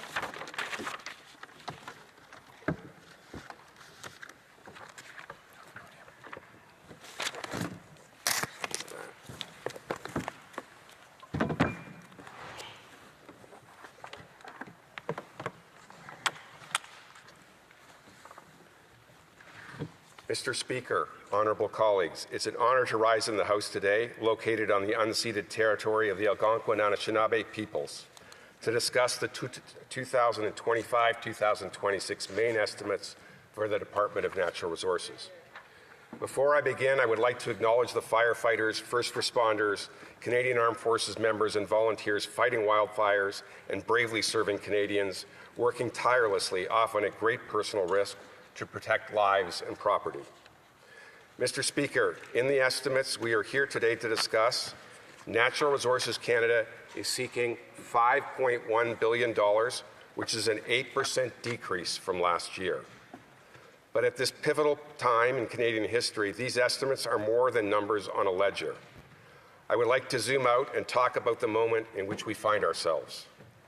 Today, we are in what the Prime Minister calls a hinge moment. Global economies and markets are volatile. American tariffs are disrupting trade, threatening Canadian jobs and industry, and rewriting rules of the game. We did not ask for this trade war, but we are going to win it. To use the metaphor of a card game, if we're going to sit across the negotiating table from any other country, we need to hold Canada's best cards. That means being able to sell our energy and natural resources to the world and securing sovereignty and security for ourselves right here from coast to coast to coast. It means protecting our landscapes, making life more affordable, expanding our trading partners, and modernizing our infrastructure. This is why the government is working with every province, territory, Indigenous partner, and reaching across the aisle with one goal: retool our economy and strengthen Canada's hand. Ultimately, though, this is not a card game. Jobs and livelihoods are at risk in every corner of this great country. Those of us in this room have the honor to serve. From miners in Saskatchewan to forestry workers in British Columbia, from rigs in Alberta and Newfoundland to Ontario's plants and Quebec's factories. Business as usual no longer serves us well. We need to be bold and meet the moment. Prime Minister Carney has laid out a clear strategy. We will be masters in our own home. We will not bow to economic aggression. We will defend our workers, industries, and our values. And we will build a new foundation, one that delivers the strongest, most resilient economy in the G7. That means reframing the national conversation. No more asking, why build? The real question is, how do we get it done? Last week, we took the bold first step by tabling our One Canadian Economy legislation, which will break apart barriers to internal trade and remove red tape so we can advance national projects of interest.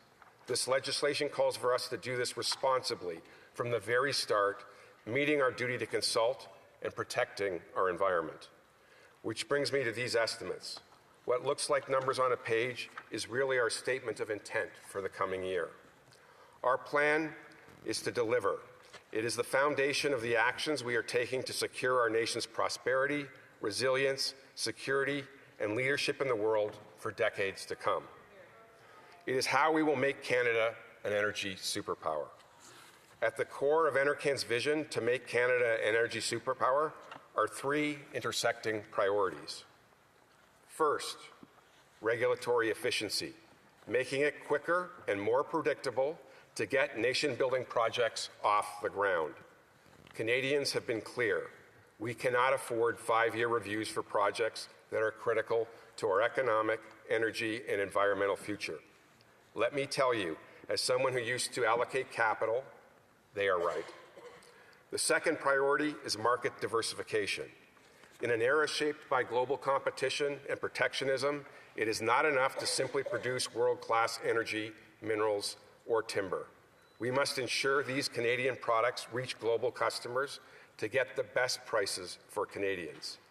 That is why these estimates put real resources behind diversifying our infrastructure and trading with those who share our values, not just our borders. Our third priority is partnership with Indigenous peoples.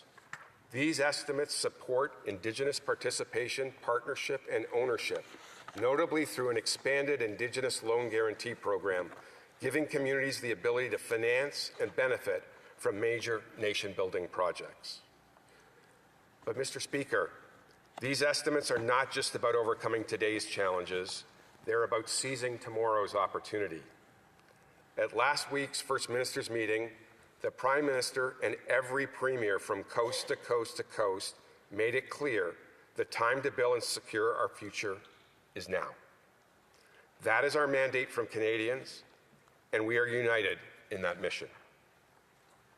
This is for our sovereignty, economy, and security.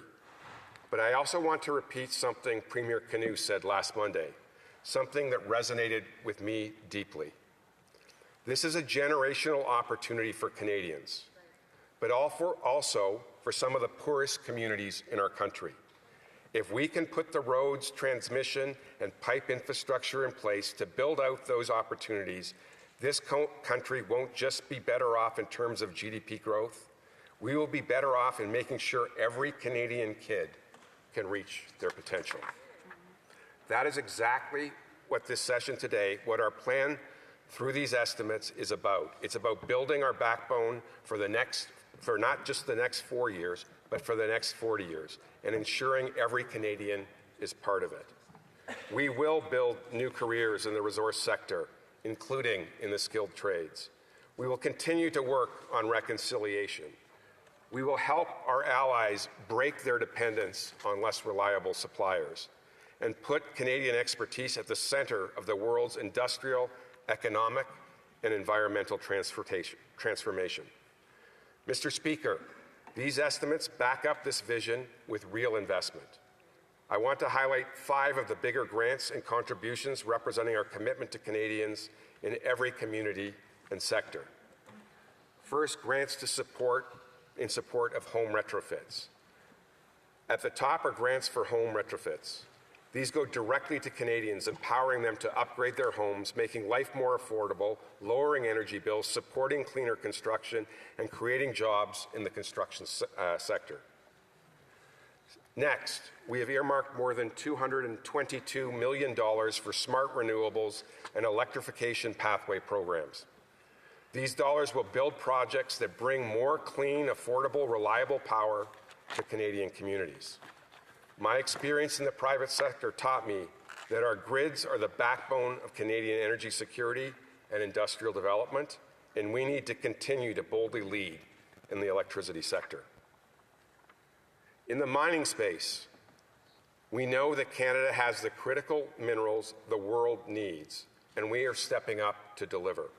In these estimates, we are asking for $218 million to support mining production and infrastructure. This includes funding to deliver the Critical Mineral Infrastructure Fund, which supports the projects will accelerate Canadian supply of critical minerals, allow us to process and refine here at home, and build domestic and global value chains that compete in the 21st century. Further, we are earmarking nearly $196 million for the production and use of low-cost, low-risk, low-carbon fuels like advanced biofuels, hydrogen, and renewable natural gas. Powering our vehicles, ships, and industries with clean Canadian fuel helps reduce pollution, create export opportunities, and secure our supply chain in a volatile world, keeping our economy competitive for today and tomorrow. Last, we are supporting a sector I have called the canary in the coal mine when it comes to the trade war in which we find ourselves, forestry. Canadian companies continue to face unjustified duties while exporting lumber to the U.S., impacting everyone from workers to home builders to consumers. While we continue to work towards a long-term resolution, these estimates support the forestry sector's innovation and transformation so Canadian lumber and timber can be used to build for our ambitious new housing strategy and beyond. Mr. Speaker, these estimates are about more than just spending. They're about investing in Canadians, their communities, their jobs, and their future. They deliver on our commitment to strengthen our sovereignty, advance environmental imperatives, and reconciliation with Indigenous peoples. They will drive innovation in every sector and put us squarely on the path to building the strongest economy in the G7. We need to be bold to deliver on the mandate Canadians gave us. We need to build things in this country again. We need to secure our rightful place as a true conventional and clean energy superpower. I hope that this mission The Minister's time has elapsed. Questions and comments. The Government Deputy House Leader. Thank you so much, Speaker. I want to thank my colleague, the Minister, for his really great speech around the things that Canadians sent us to do in this House. Obviously, we all just came off of a campaign trail, and we ended up on this side of the House, so Congratulations, Minister. The Americans threatening Canada's sovereignty and our economy. And this is something that we all heard collectively at the doors that Canadians want us to deliver on. What role do natural resources play in protecting our country, and what is the government going to do to get these projects built? The Minister of Energy and Natural Resources. Mr. Speaker, I'd share with the member, if we all think back to Mr. Trump in the White House and explaining to other leaders that they don't have any cards. Well, Mr. Speaker, in that card game, we have some really good cards. When the president says, we don't need your lumber, we don't need your potash, we don't need your uranium, we don't need your autos, we know what Mr. Trump is really saying.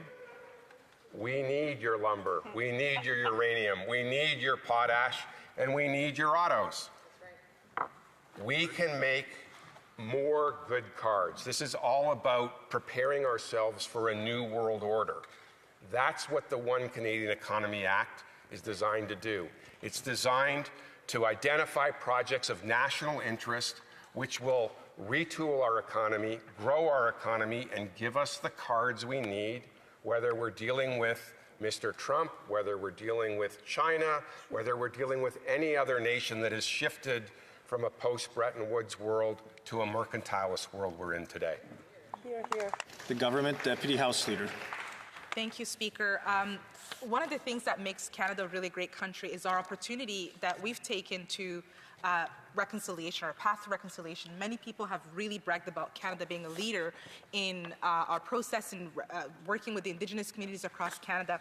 Obviously, Indigenous communities are leaders in natural resources and the upkeeping of them. We all are very thankful for the land that they've kept for so long. Can the minister tell us what he thinks is the importance, the role that he has to play in bridging and continuing that relationship with Indigenous leaders and making sure that that collaboration remains and that we keep that reputation?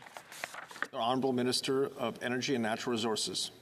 Mr. Speaker, in the private sector, I had the opportunity to build many projects with Indigenous communities. And the observation that I have is when consultation is done well, it accelerates projects. It doesn't slow projects down. I can tell you at the company that I used to be involved with, Hydro One, we were building, the company was building more transmission lines in the province of Ontario than any other jurisdiction in North America. That was happening because of consultation and economic reconciliation, not in spite of it. The company was building projects and getting them done ahead of schedule and under budget because First Nations wanted to partner with the company. Our bill is designed to make sure Indigenous communities are part of the solution. By doing that, we will accelerate projects, get them done quicker and more economically. Government Deputy House Leader. Thank you so much. Just one other question for the minister. We obviously see that there are multiple impacts of climate change across our country and around the world. And in order for us to be an energy superpower, we need to be able to fight climate change and build more renewable energy projects. What role, Minister, will your department play in supporting the renewable energy? The Honourable Minister. Mr. Speaker, when we were together in Saskatoon, the Prime Minister and the Premiers, we talked about many potential projects in the renewable space. To highlight one in particular, the Eastern Energy Partnership, which would involve up to a potential of 50 gigawatts of offshore wind. That power would be used in conjunction with the incredible resources of Hydro-Quebec and their dams, essentially turning the dams into large batteries. Those batteries would allow us to deliver more baseload power to other jurisdictions to earn more money for Canadians. They would facilitate the building of green hydrogen for our allies in Europe, which they're interested in. For the Minister, resuming debate, the Honourable Member for New Tecumseh, Gwillimbury. Well, thank you, Mr. Chair, and I'll be splitting my time three ways. Through you, Mr. Chair, why is it so hard for Canadians to afford a home? Minister. Thanks, Mr. Chair. Housing prices are historically high in Canada, and incomes need to be increased with a stronger economy. Member. Which party has been in government for the past decade? The Honourable Minister. The member is asking questions he already knows the answer to, but it has been Liberal governments for 3 terms. The Honourable Member. Price of a home in Ontario. The Honourable Minister. Well, again, the members opposite are asking questions that they've prepared and I know the answers to. The Honourable Member. Average household income in Ontario. The Honourable Minister. Thank you, Mr. Chair. I believe the member has the answer to that question, so he can answer that for himself. The Honourable Member. This is what frustrates Canadians.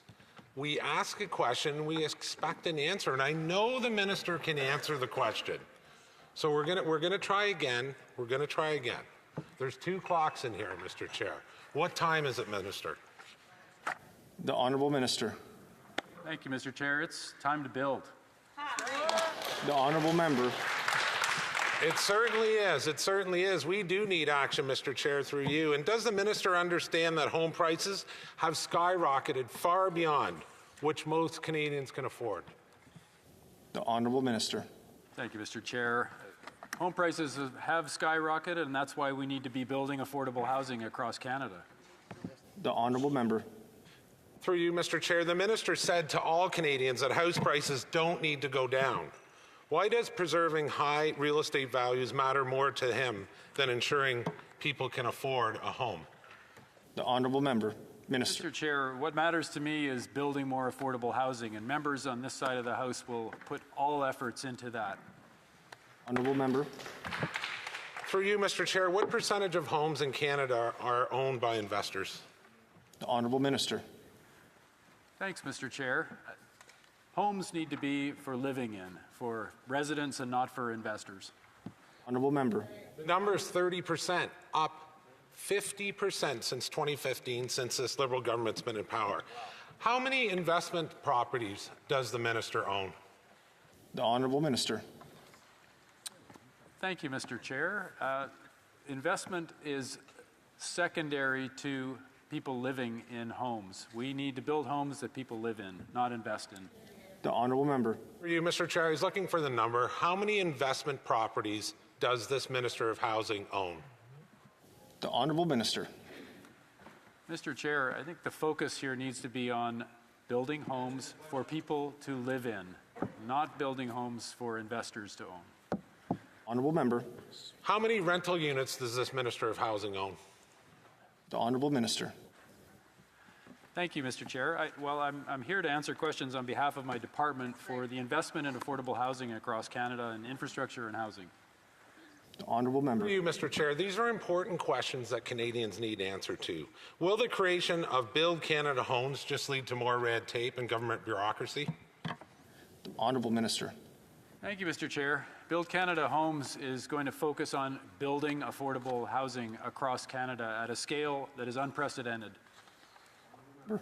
Mr. Chair, since we've seen no budget from this Liberal government, how much money is being allocated to the Build Canada Homes? The Honourable Minister. Mr. Chair, at this stage, we're designing the future for Build Canada Homes. It's not an entity that exists yet, but I hope the members opposite will support the investment to scale the affordable housing. The Honourable Member. Could the minister point where I'd find that out in the estimates, please? The Honourable Minister. Thank you, Mr. Chair. Build Canada Homes is not specifically in the infrastructure and housing estimates at this stage. Honourable Member. How many new public servants will be hired for this agency? Honourable Minister. Thank you, Mr. Chair. At this point, we're dealing with the estimates for the current programs that the Housing and Infrastructure Department are putting out. Honourable Member. This minister spoke tonight so much about housing and answered no questions. Hopefully this is an answer that he can give Canadians. What exact date will the average Canadian who is priced out of a home right now be able to afford one? Just, Minister, please. Honourable Minister. Mr. Chair, well, we've delivered a $50,000 savings to first-time home buyers already with votes in this House, and we will continue to deliver affordability measures. Continuing debate, the member for Haldimand Norfolk. Through you, Mr. Chair. In the main estimates, the government has allocated $9 billion for infrastructure. How much of this is allocated for new roads? Honourable Minister. Thanks, Mr. Chair, and welcome to the member. So infrastructure investments in the department are typically through provinces and territories, and their priorities are part of where that spending goes. Some of that is into roads. It's into all sorts of different infrastructure, water, wastewater, transportation infrastructure. The honourable member. Thank you, Mr. Chair. Can the minister tell Canadians how many new roads need to be built in order to accommodate the 500,000 new homes in their plan? The honourable minister. Thank you, Mr. Chair. Well, certainly transportation infrastructure is a part of the housing infrastructure investment that happens through this department, working in partnership with provinces, territories, and local governments who lay out the planning in the community scale. Member. Through you, Mr. Chair, the Liberal government plans to build 500,000 new homes. To meet that plan, the government would have to build 1,370 homes every single day. Did the government build 1,370 homes today? The honourable minister. To the member, just with reference to roads and highways that have received funding over the past decade, over 58,000 kilometres of roads and highways have received funding from the department. The honourable member. Through you, Mr. Chair, did the government meet their goal of building 1,370 homes today? Yes or no? The honourable minister. Mr. Chair, there have been many more homes than that built across Canada, in part with funding from the department. The honourable member. Mr. Chair, has the government met its goal of building any of the 1,370 homes in any day that this minister has been in charge of housing? Yes or no? The honourable minister. Mr. Chair, the department has funded through the Canada Mortgage and Housing Corporation hundreds of thousands of homes in these recent years. The scale is significant and it needs to double from here. That's right. The honourable member. Through you, Mr. Chair, the Liberals built, how many homes have the Liberals built in the last 29 days since this minister has been in charge of housing? The honourable minister. Thank you, Mr. Chair. Well, this department funds provinces, territories, local governments to help them in the process of building. The government is not directly building, but we should be in the business of that going forward to make sure affordable housing is getting built. The honourable member. Through you, Mr. Chair, to be on target, the government would have to fund the building of 39,730 homes within the last 29 days. Have they met their target? Yes or no? The honourable minister. Thank you, Mr. Chair. Well, the target around doubling housing construction in Canada is for the years to come. We need to scale up from the current level. The goal is to double construction across Canada, and we'll use every tool we have available to us to do that. The honourable member. Through you, Mr. Chair, do young people deserve the right to own a conventional home like their parents did? Yes or no? The honourable minister. Thank you, Chair. We want to see all Canadians have access to safe and secure housing, and certainly the younger generation need more opportunities to afford homes. So that's why we're doing this doubling of construction across the country. The honourable member. Through you, Mr. Chair, did the Liberal government allocate more than $26 billion to prefab container homes through the new Crown Corporation? Yes or no? Honourable Minister. Thank you, Mr. Chair. That is not part of the current estimates, the budget estimates that we are discussing here today. That is a commitment going forward that this government will tackle and hopes to have support from the members opposite. The honourable member has less than 20 seconds left. Through you, Mr. Chair, does the Build Canada Homes include the government developing and owning homes for Canadians, yes or no? The honourable minister. Thank you, Mr. Chair. As said, we need to use every tool we can that's available to us. Certainly federal land is an opportunity, working with partners. The member for Mission, Matsqui, Abbotsford.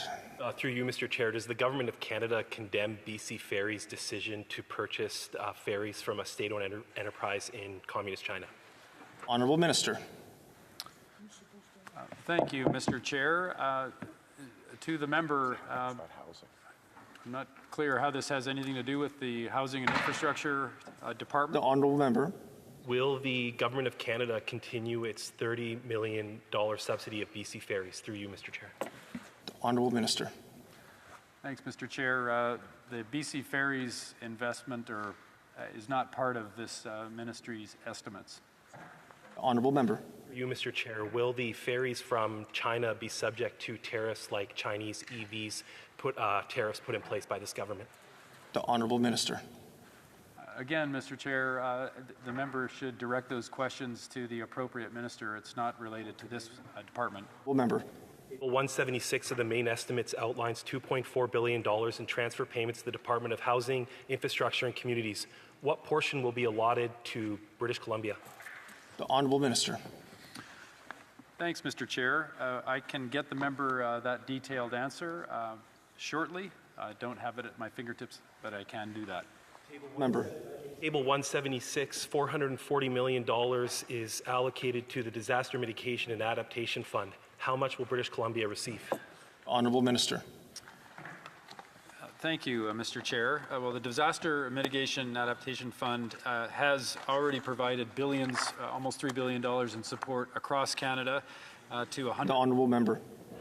What portion of the $16 million of the Supporting Climate Resilient Infrastructure Initiative will British Columbia receive? The honourable minister. Thank you, Mr. Chair. Well, the typical coverage across the country is per capita, but there are variations in that depending on the province and certainly the issues with disasters. Honourable member. The Liberal Party's platform promised additional funding for disaster mitigation and recovery. What is the total and how much will BC receive? Honourable minister. Yeah, for this time period, Mr. Chair, 643.8 million is the amount that is put forward for the Disaster Mitigation and Adaptation Fund. Member. Does the minister agree that the federal government has a responsibility in aiding communities that have suffered from a natural disaster and need additional infrastructure funding? The honourable minister.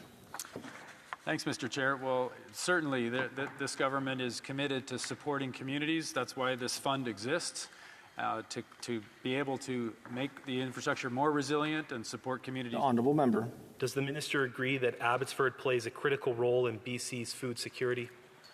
The honourable minister. To the chair, I used to farm very close to Abbotsford, so I'm keenly aware of the challenges in the Fraser Valley and the disasters that have affected the region. The honourable member. Does the minister acknowledge that CN Rail, the CP Rail, an international airport, Southern Rail, a border crossing, and Highway 1 are all present in Abbotsford and are critical to Canada's natural interests and the operation of our supply chains? Honourable minister. Thank you, Mr. Chair. Well, I appreciate the member pointing out the critical importance of the infrastructure that is in the Fraser Valley on the south coast of BC and how important it is to the rest of Canada. The honourable member. Is the minister aware that Abbotsford was impacted by floods in 2021, one of the most costly disasters in the history of Canada? Is the minister aware that in the fall economic statement of the previous parliament, over $5 billion was allocated to disaster recovery efforts in the province of British Columbia? Honourable minister. Thanks, Mr. Chair. I am aware that there has been funding allocated for the disaster mitigation and adaptation in the Fraser Valley, which has obviously been through some tough disasters in recent years. Honourable member. Does the minister agree that Abbotsford should be aided by the federal government to rebuild their infrastructure to account for natural disasters and climate change? Mr. Thanks, Mr. Chair. I think we can all agree that communities affected across Canada, including Abbotsford and the Fraser Valley, needs... Honourable member. Can the minister please outline to this House which government program Abbotsford should apply to receive its portion of the main estimates being debated here tonight? The Honourable Minister has less than 15 seconds. Thanks, Mr. Chair. Just to outline that the Disaster Mitigation and Adaptation Fund is for prevention of these disasters and more resilient infrastructure to prevent future problems. Time has elapsed. Resuming debate. Reprise de débat. The member for Oakville West. Thank you, Mr. Chair, for the opportunity to speak tonight. I would like to talk about the work of Housing, Infrastructure and Communities Canada. Specifically, how this work is helping build complete communities for Canadians across the country, including my riding. Besides my experience and background in electronics engineering for over 2 decades, I was also involved in housing industry as a licensed professional for a decade, which gives me a personal understanding of the importance of creating inclusive, livable, and sustainable communities for families. Public transit is a key component of connected communities. It provides Canadians with affordable and accessible options in both urban and rural communities. By investing in the public transit that Canadians rely on, the department is helping Canadians to get to where they need to go, whether it be work, school, or simply to be active in their communities. Through the Investing in Canada Infrastructure Program, the federal government has invested more than 900 public transit projects. This includes supporting the purchase of more than 6,600 new buses, including over 1,600 zero-emission buses. Announced in 2024, the Canada Public Transit Fund will provide municipalities, transit authorities, and other groups with the resources to plan and implement key public transit projects over the long term. Active transportation is another key component of building well-connected communities. By foot or by bike, it gives residents convenient access to multi-use pathways, trails, and sidewalks. The federal government has already invested in approximately 1,350 kilometers of bikeways, pathways, and sidewalks across Canada. As Oakville residents, we know firsthand the value of this work. With over 260 kilometers of bikeways, 46 kilometers of beautiful trails, and more than 1,000 kilometers of sidewalks right here in our town, my family and I, like so many others in Oakville, enjoy every step we take along these trails, making memories together while staying active and connected to the nature. The investments being made aren't only about getting Canadians from A to B. They also support the buildings and facilities that house culture, recreation, and sport, the heart of vibrant communities.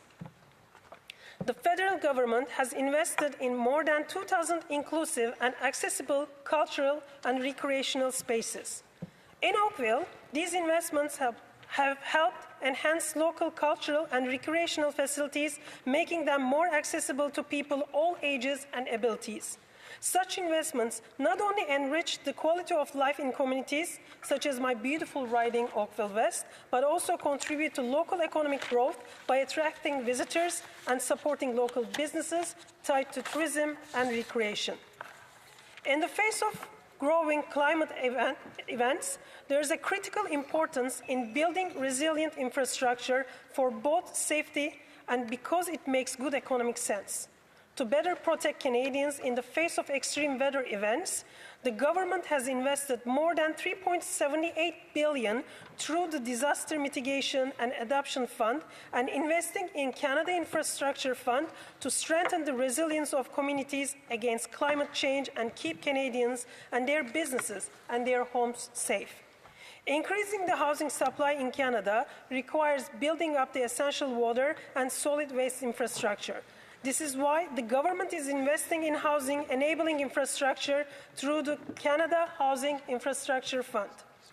Through Canada Housing Infrastructure Fund, direct delivery stream, as well as agreements with provinces and territories, we are helping communities build the drinking water, stormwater, and wastewater infrastructure that literally forms the foundation for more homes. To date, Housing, Infrastructure and Communities Canada programs have supported more than 2,500 kilometers of drinking water, wastewater and stormwater assets, and close to 6,600 facilities. By helping deliver drinking water to communities and building wastewater treatment infrastructure, the Housing, Infrastructure and Communities Canada is helping to provide residents with access to safe and clean water. The federal government is continuing to leverage its investments in community infrastructure to cut red tape and incentivize housing. Funding provided through the National Housing Strategy and Canada's Housing Plan is helping to improve housing outcomes and restores affordability for Canadians, particularly among vulnerable populations, including seniors, students, and Indigenous communities. The government is working together to build more homes by investing in Canada's home building industry.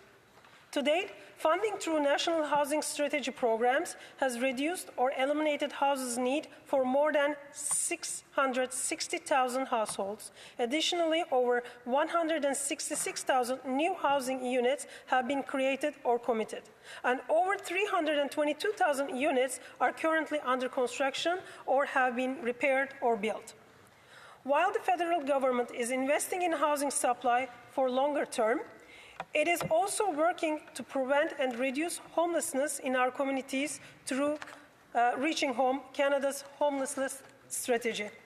To date, Reaching Home has supported over 9,500 projects. The program has helped more than 94,000 people find more stable housing and provided over 170,000 with prevention services such as short-term rental assistance or landlord mediation and much more. The federal government will continue to work alongside all its partners to build strong and safe Canadian communities. I especially look forward to the impact this will have in my community and for my constituents. Thank you, Mr. Chair. Through you, I would like to ask the Minister, how are funding allotments decided between provinces and territories? The Honourable Minister. Thank you, Mr. Chair. Housing and Infrastructure Communities Canada utilizes different funding models to meet the specific goals and outcomes. And while in some cases there are allocations that are based on population, the department also deploys competitive and merit-based models or even combined funding models. So depending on what the outcomes are being are sought. So needs for the different types of infrastructure vary across the country. Obviously, the cost of infrastructure is different in some locations, particularly in the north. So there's no individual jurisdiction receiving a direct share of our department's available funding that aligns with their share of national population, but instead the funding is based on an approach which best meets the needs of the desired outcomes on housing and infrastructure. Yeah. Member for Oakville West. Thank you, Mr. Chair. Could Minister let us know why does the federal government invest in infrastructure and not always give the money to provinces and territories to invest themselves? The Honourable Minister. Thank you, Chair. And I neglected to congratulate the member for her election, and as with me, being new here in the House, and to her constituents for electing her here to do the good work on behalf of Oakville. To the question, the federal government has a responsibility to taxpayers to ensure that their money produces results. And that means we work with the provinces, territories, local governments, and third parties directly depending on the program, whether it's supporting building a new subway station, creating a fire break to protect against wildfires. In all cases, we work with our partners to ensure that the funding is going to the purpose intended and is achieving the results that Canadians expect. The member for Oakville West.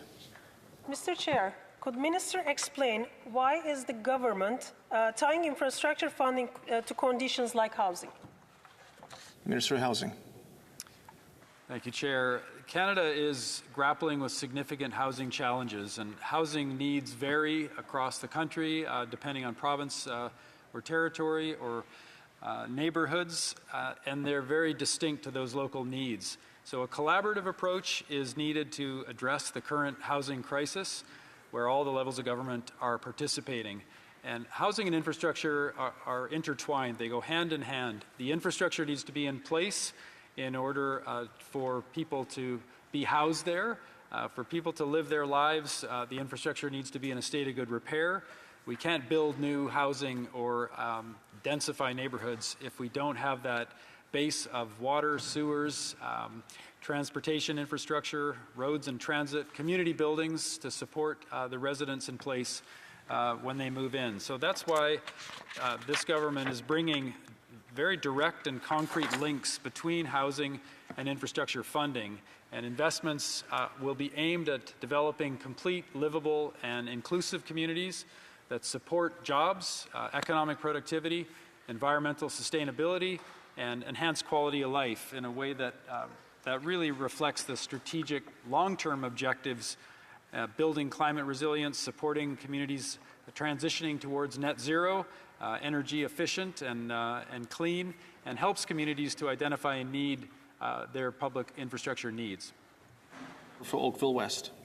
Mr. Speaker, given the frequency and severity of natural disasters, such as the recent wildfires, why isn't Housing Infrastructure and Communities Canada funding more resilient infrastructure? Housing. Ensuring that resilient infrastructure doesn't just make good economic sense, it's critical to keeping Canadians and our communities safe. And that's why we've committed almost $4 billion through programs like the Disaster Mitigation and Adaptation Fund, the Infrastructure Canada Investment Program, the National Infrastructure Fund to help mitigate and adapt infrastructure to the impacts of natural hazards like forest fires and floods. But more than this, we're building resilience into all of our programs to ensure that strong measures for climate resilience are the foundation of program design. The impacts are very real. We're seeing it on the prairies right now. We've seen it from our previous conversation here related to the floods in BC and the Fraser Valley in 2021. These are massive impacts, very disruptive to community and to our economy. And we need to make sure through the department's work, we're encouraging the use of nature-based solutions like green roofs, coastal wetland restoration, to mitigate the effects of flooding, of erosion, of urban heat islands. We saw heat wave, unprecedented impact and loss of life in BC in 2021 as well. All new infrastructure investments are required to incorporate resilience guidelines, standards, and codes. And our department also conducts research to develop the tools, the technologies, the guidance for public infrastructure management, and to inform the codes, standards, and specifications for climate resilience. The department has also developed a climate toolkit to support infrastructure that is more resilient to climate change. Currently, the Climate Help Desk is open and offers direct technical support to communities. Public infrastructure owners as well and operators, they are responded to the inquiries on the best practices in their sectors for low carbon and resilient infrastructure projects. So this is an important partnership where the department can answer questions about the department's climate requirements for funding programs, promoting our best practices and for the infrastructure assets, and providing the technical guidance and the support and advice to incorporate climate smart solutions into the projects. Thank you. Member for Oakville West. Mr. Chair, many Indigenous communities face inadequate housing, water systems, and transportation infrastructure. What is Housing Infrastructure and Communities Canada doing to address the infrastructure gaps? Mr. Chair, the Housing and Infrastructure and Communities Canada acknowledges the infrastructure gap in many Indigenous communities needs to be addressed. And to help address that, we have many supports into our programming to ensure that Indigenous communities can benefit from our programs. For example, programs have funding minimums that are dedicated to Indigenous communities, higher cost shares, sometimes up to 100% for Indigenous applicants, broader eligibility, as well as longer intakes and capacity supports during the application process. We also have programs such as the Rural Transit Solutions Fund that are targeted towards rural and remote communities. The member for Oakville West. Mr. Chair, historically, Canada has focused on projects that overlook the needs of rural communities. What steps is Canada currently taking to prioritize investments in the rural areas? The Honourable Minister in 25 seconds or less. Thanks, Mr. Chair, and thanks to the member for the question. The Department has several programs that will benefit rural, remote, and Indigenous communities and organizations that consider their unique needs. And examples, programs that integrate flexibilities such as rolling intakes for smaller communities, flexibility for Indigenous recipients, and our program officials work very closely with the potential recipients to provide application support. Reprise de débat, le député de Beauce. Resuming debate, the honourable member for both. Mr. Speaker, I'll be sharing my time with a colleague. The Liberals caused the housing crisis. Many families can no longer afford to house themselves. In some places, over the past 5 years, rent has increased. It has in fact doubled. How many new housing units will be built per year in Canada? Mr. Speaker, I thank the honourable member for his question. I will answer in English. The question in terms of how many we are building, currently 220,000 approximately homes a year is the pace. The honourable member. Mr. Chair, through you, what is the goal for 2025 in Canada? Mr. Speaker, the goal for across Canada is for us is to build more homes and to be ramping up to doubling the current rate. The honourable member. Mr. Chair, how many units were built over the last 12 months in Canada?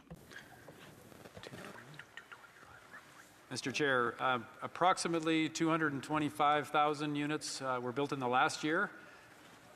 The honourable member. Out of those 225,000, how many went through CMHC programs in the past 12 months? Mr. Chair, I'd be happy to provide the member with the detailed data on that as soon as possible. The honourable member. Mr. Chair, are you familiar with the APH Select program? The honourable minister. Mr. Chair, I'm familiar with the program, yes. The honourable member. Mr. Chair, what is the purpose of the program? What does it do? The honourable minister.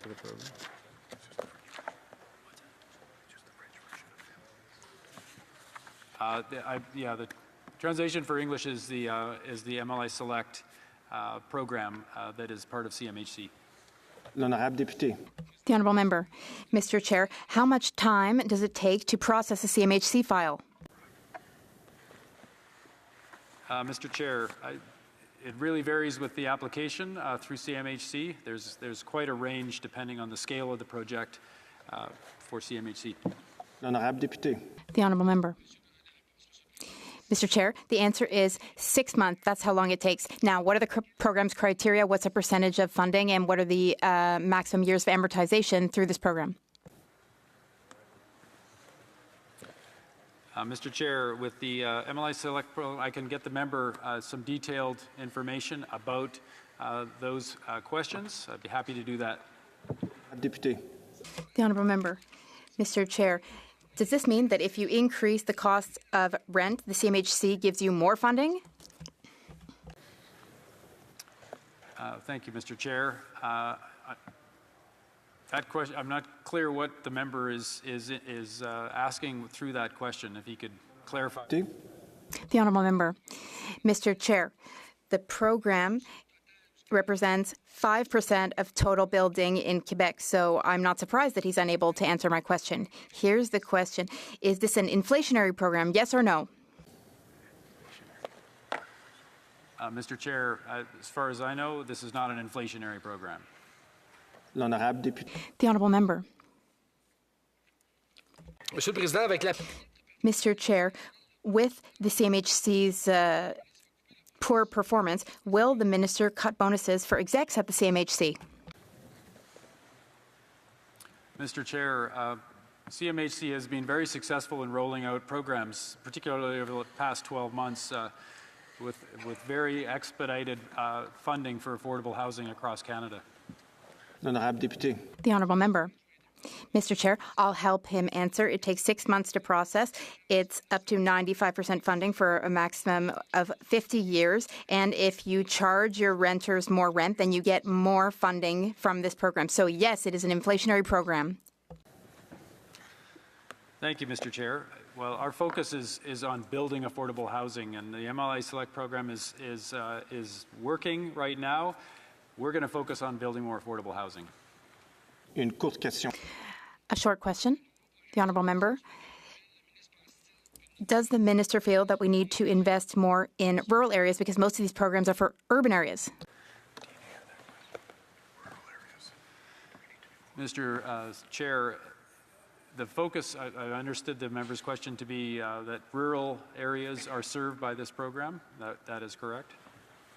Elapsed, le temps écoulé. The Honourable Member for Hamilton East, Stony Creek.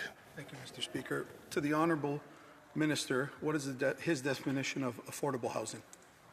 The Honourable Minister. Thank you, Chair. I think the general definition for affordable is that it's less than 30% of people's income. The Honourable Member. The Honourable Minister, when he created the Vancouver Affordable Housing Agency, promised 500 units. How many were delivered? The Honourable Minister.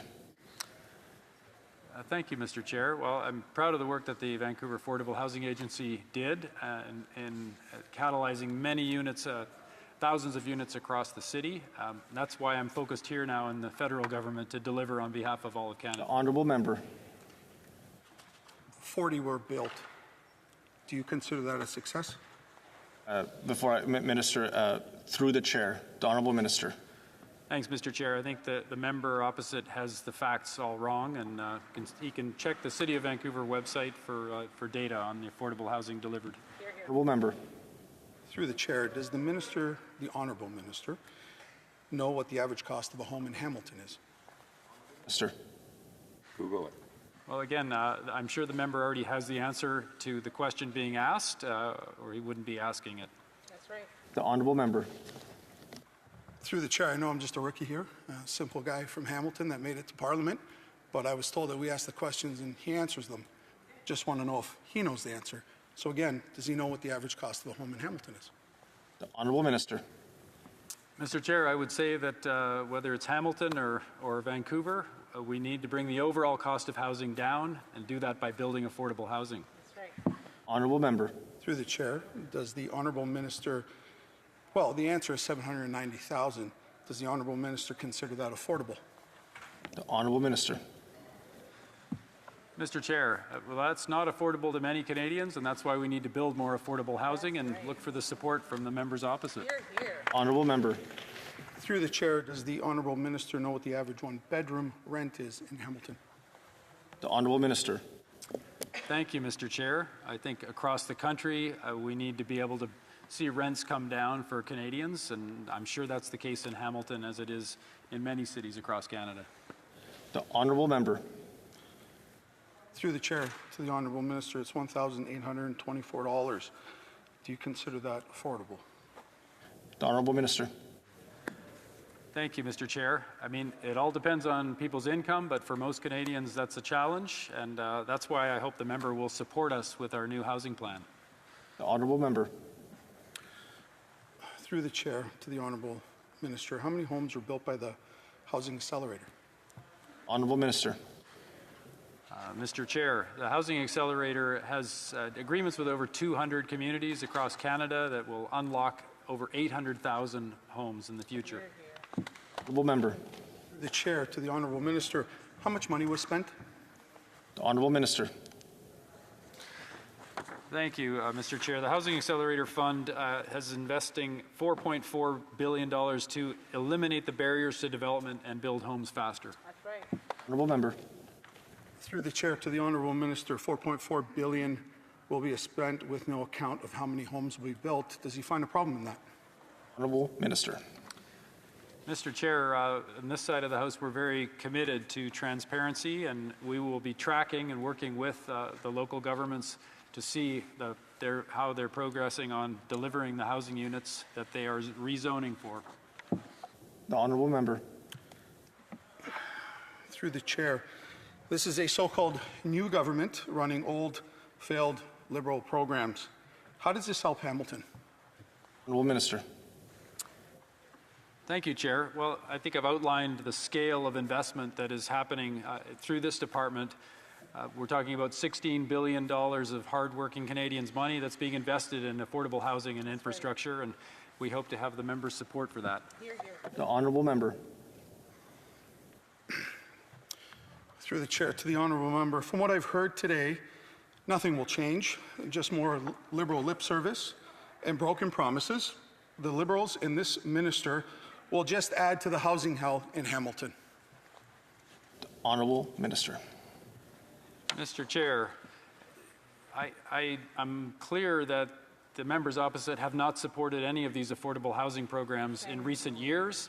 I hope, based on these questions, there's going to be a change of approach here, and members opposite will support scaling up these investments in affordable housing. The member for Parry Sound, Muskoka. Thank you, Mr. Chair. I wonder if the minister could comment on a report from the Auditor General, which a federal lands initiative, $200 million was given to CMHC to be spent at an increment of $20 million a year for 4,000 units. That has subsequently been transferred over to the Housing, Infrastructure and Communities Department, and only 309 units of the 4,000 have been built. I'm wondering if the minister can tell us how much of the $200 million has been dispersed to build those 309 units. Minister.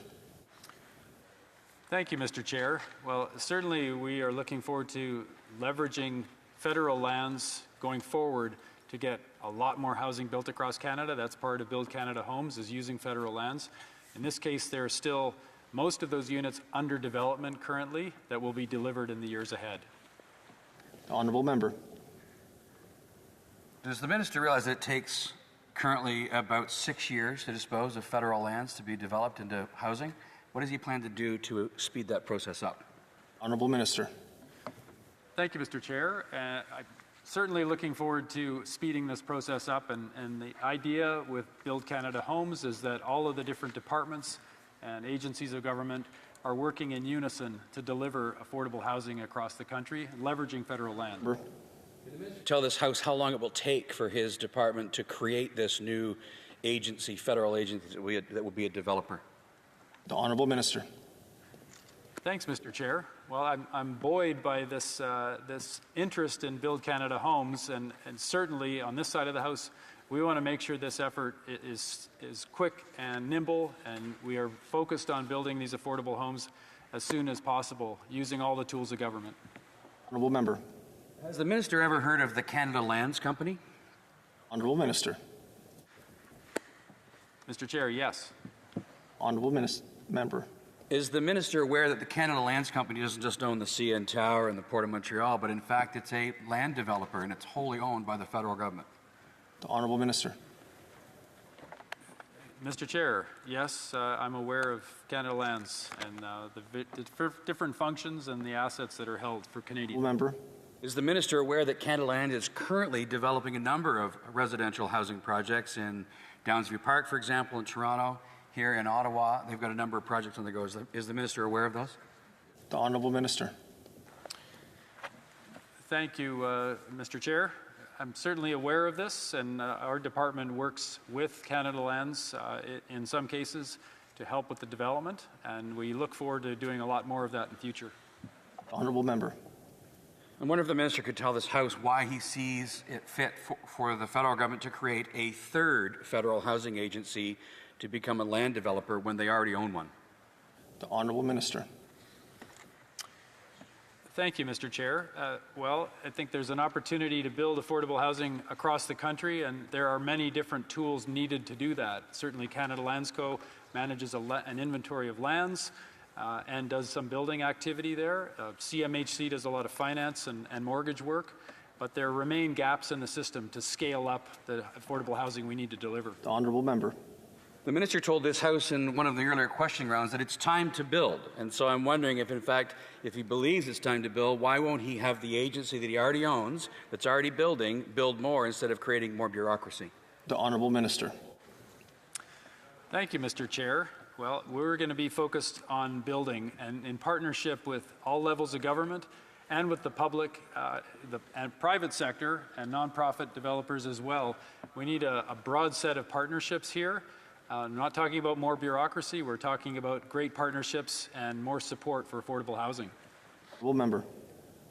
The minister talks about partnering with mayors, and one of the challenges, of course, that the Canada Lands Company has in trying to get more homes built is dealing with municipal planning departments. It takes them years to get things approved. What's he plan to do to solve that problem? The Honourable Minister. Thanks, Mr. Chair. To the member, I think we've seen good success now with the Housing Accelerator Fund and giving incentives to local governments, to mayors and their councils to... The government gave $478 million in housing accelerator funding to the City of Toronto, and then they turned around and increased their development charges, which makes housing more expensive, by 42%. Will the minister ask for the money back? The Honourable Minister. Thank you, Mr. Chair. Well, we've got Housing Accelerator Fund agreements with over 200 communities, cities across Canada, and we are working on advancing those partnerships to deliver results. Le temps écoulé. Time has run out. Resuming debate, the Parliamentary Secretary to the Minister of Energy and Natural Resources. Mr. Chair, I rise today to talk about the main estimates at a hinge moment in the history of Canada. As a country, we've already been at this crossroads. We need more than political calculations. We had to build boldly together, and we did so after the Second World War. We linked our vast country through the Trans-Canadian line, and now we are once again in the same position. The world has changed. We are at a time of urgency, a race to resources, resiliency, and strategic advantages. We need to redefine ourselves in a world where uncertainty reigns, and we can no longer take for granted the systems and organizations and partnerships that we could in the past. At the heart of this global race are materials that most Canadians aren't even aware of.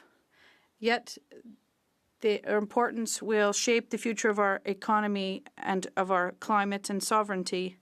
I'm talking about critical minerals such as lithium, nickel, copper, graphite, cobalt, amongst others. These are essential minerals for the e-vehicles that we drive, for solar panels on our roofs, for semiconductors that feed our mechanics, and for our security, and for all batteries that underpin our energy transition. And Canada, where we have a privilege to serve in this House, is one of the richest countries in critical minerals. We are literally seated on our solution. The entire world is seeking to seek them out and control them, but our resources won't be enough. Just because we have them, it doesn't mean we can build or progress. Mine what we have not mapped. We cannot deliver to our allies what we cannot move. And we cannot lead the world if we're content to stand on the sideline while opportunity passes us. This is what the 2025-2026 main estimates are about. They are not just a financial exercise. They are part of our national agenda to build, to trade, to lead. Worldwide, China holds a dominant position in the production and refining of 6 core critical minerals: lithium, graphite, cobalt, nickel, copper, and rare earth elements. These are the building blocks of clean technology, modern manufacturing, and advanced defense system. And right now, too much of that supply chain depends on one single country. In fact, China controls over 75% of global production and refining for graphite, cobalt, and rare earth element.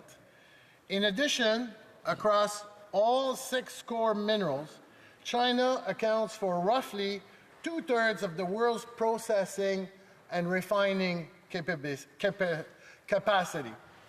These aren't just statistics. These are warning signs. They are strategic vulnerabilities for Canada and for allies around the world. When Canada and its allies have to make a choice between energy safety and ethical supply, there's an issue. When Canadian producers cannot access the materials they need without going abroad, that's a problem. It's time to exploit the wealth at our feet responsibly, sustainably, and with the full cooperation of Indigenous communities by respecting ethical standards and with environmental protection that we are proud of.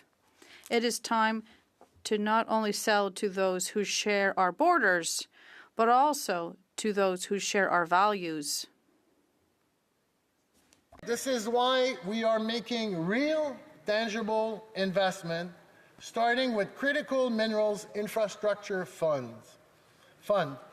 These main estimates propose $141.37 million to build the roads, power lines, and transport links that will unlock our mineral wealth and connect it to the world.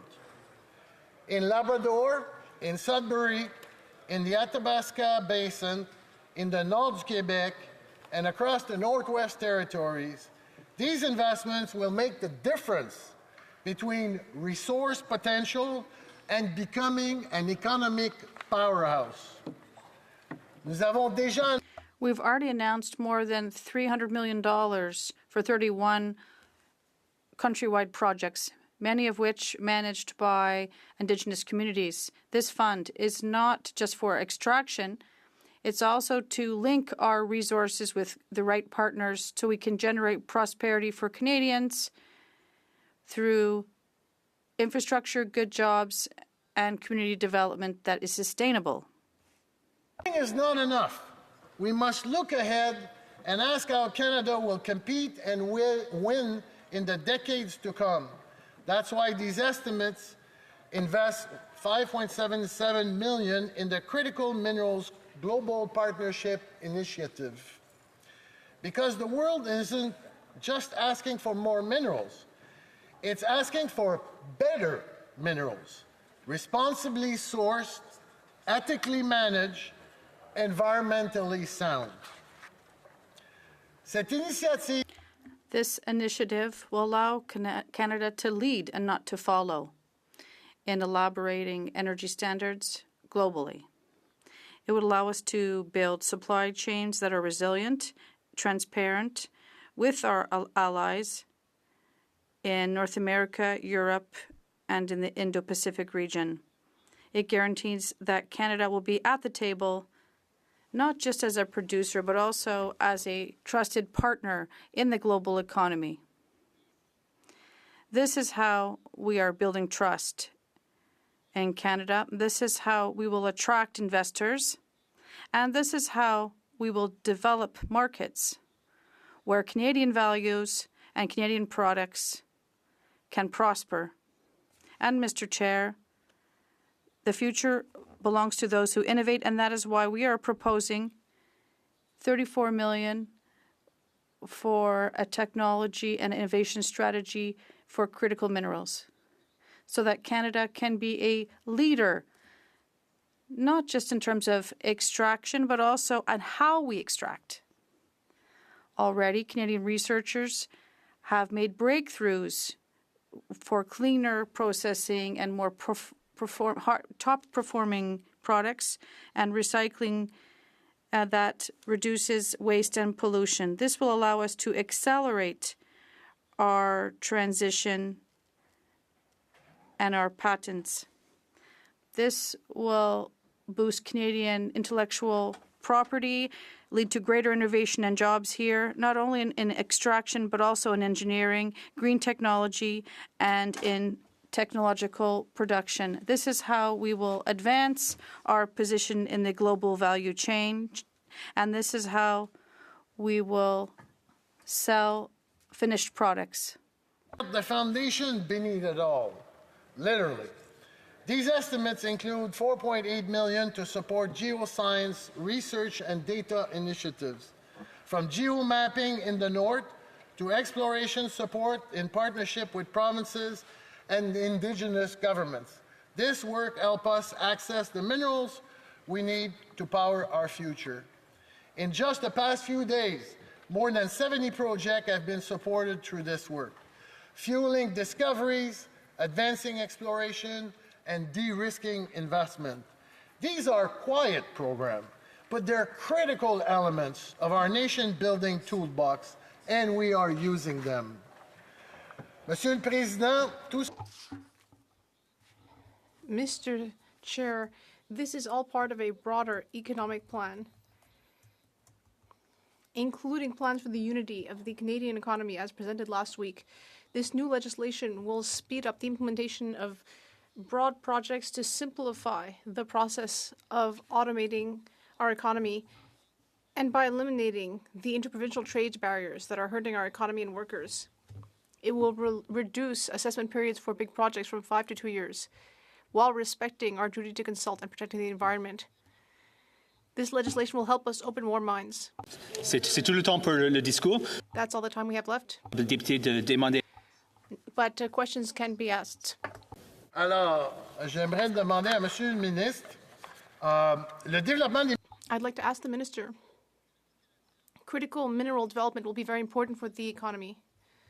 This is something we're looking for, and it's important around the entire world, especially with the shortage. Given the trade war with the U.S., having access to these critical minerals will increase our sovereignty. Can the Minister talk to us about the importance of critical minerals and the hard work that the Government of Canada is doing to speed up its development? Merci beaucoup. Through the Minister, thank you, Member for LaSalle Amard-Verdun, for your question. Critical minerals are a key part of this global challenge we are facing right now. We did not ask for the world's trading system to be changed. We did not ask for the end of the Bretton Woods era. We did not ask for a mercantilist world, but that is what we are in. The President of the United States seems to be very focused on critical minerals. We've all watched what he did to the Ukraine in the White House. Unlike a lot of countries, we have some very good cards. We have the critical minerals the world is looking for. We need to develop those critical minerals. We have critical minerals that will help with AI. They will help with power and clean technology, and they will help with climate change. We have the ability to support new mines, new refineries, and new refining processes. We intend to do this in a responsible way, in a sustainable way, and in partnership with First Nations. We are investing $3.8 billion in our critical minerals strategy to give us the hand that we need with the rest of the world. L'honorable secrétaire parlementaire. The Honourable Parliamentary Secretary. The Minister of Energy and Natural Resources has been clear that Indigenous people must be consulted when it comes to energy projects as well as projects of national significance. Can the Minister explain how these estimates help advance reconciliation and support Indigenous communities participating in these energy projects and projects of national significance? The Honourable Minister. Mr. Speaker, there is money allocated in the main estimates to support capacity building on the part of First Nations. We do that both directly with particular First Nations where there are critical mineral opportunities, We also do it in supporting a group called the First Nations Major Projects Coalition. They represent over 180 First Nations. They have many specific critical mineral opportunities where the First Nations Major Projects Coalition is providing the capacity to negotiate strong ownership opportunities for First Nations and accelerate the development of these critical mineral opportunities. The Honourable Parliamentary Secretary. Ma troisième question au ministre porte sur la manière. My third question to the Minister is about how we can move forward our critical minerals projects. Creating new mines in Canada takes much too long, and that inefficiency is hurting the development of the critical minerals sector. Now, we are working on a new process to make this process much quicker. Can the Minister give us more details about the efforts that will be made by the new Government of Canada to move forward these projects? Le Ministre. Mr. Speaker, through you, thank you for the question. Under the One Canadian Economy Act, we will be developing a major projects office. That major projects office will be accelerating the process of getting critical mineral projects approved within a 2-year time frame. We will also be negotiating bilateral agreements with each of the provinces so that we can have one project, one review processes. These will all accelerate the development of critical mineral processes. The Parliamentary Secretary has 15 seconds left if he wishes to ask a short question. Monsieur le ministre, comment... I would ask the Minister how these projects will be chosen by the government. Le Ministre. I'm not sure. I didn't hear exactly what... How are we going to select the project? We will select the projects based on the 5 criteria that were worked out with the Prime Minister and the Premiers. The 5 criteria are laid out in the Act, Mr. Speaker. Order. Resuming debate. The Honourable Member for Lakeland. Why does Bill C-5 allow for exemptions from the Ethics and Conflicts of Interest Act? The Honourable Minister of Energy and Natural Resources.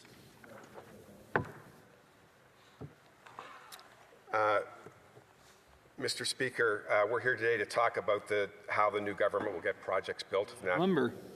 Repeal C-69. The Honourable Minister. What the government will do is get the One Canadian Economy Act passed. That is how we will get projects built. If the members across the aisle would like to see projects... Member.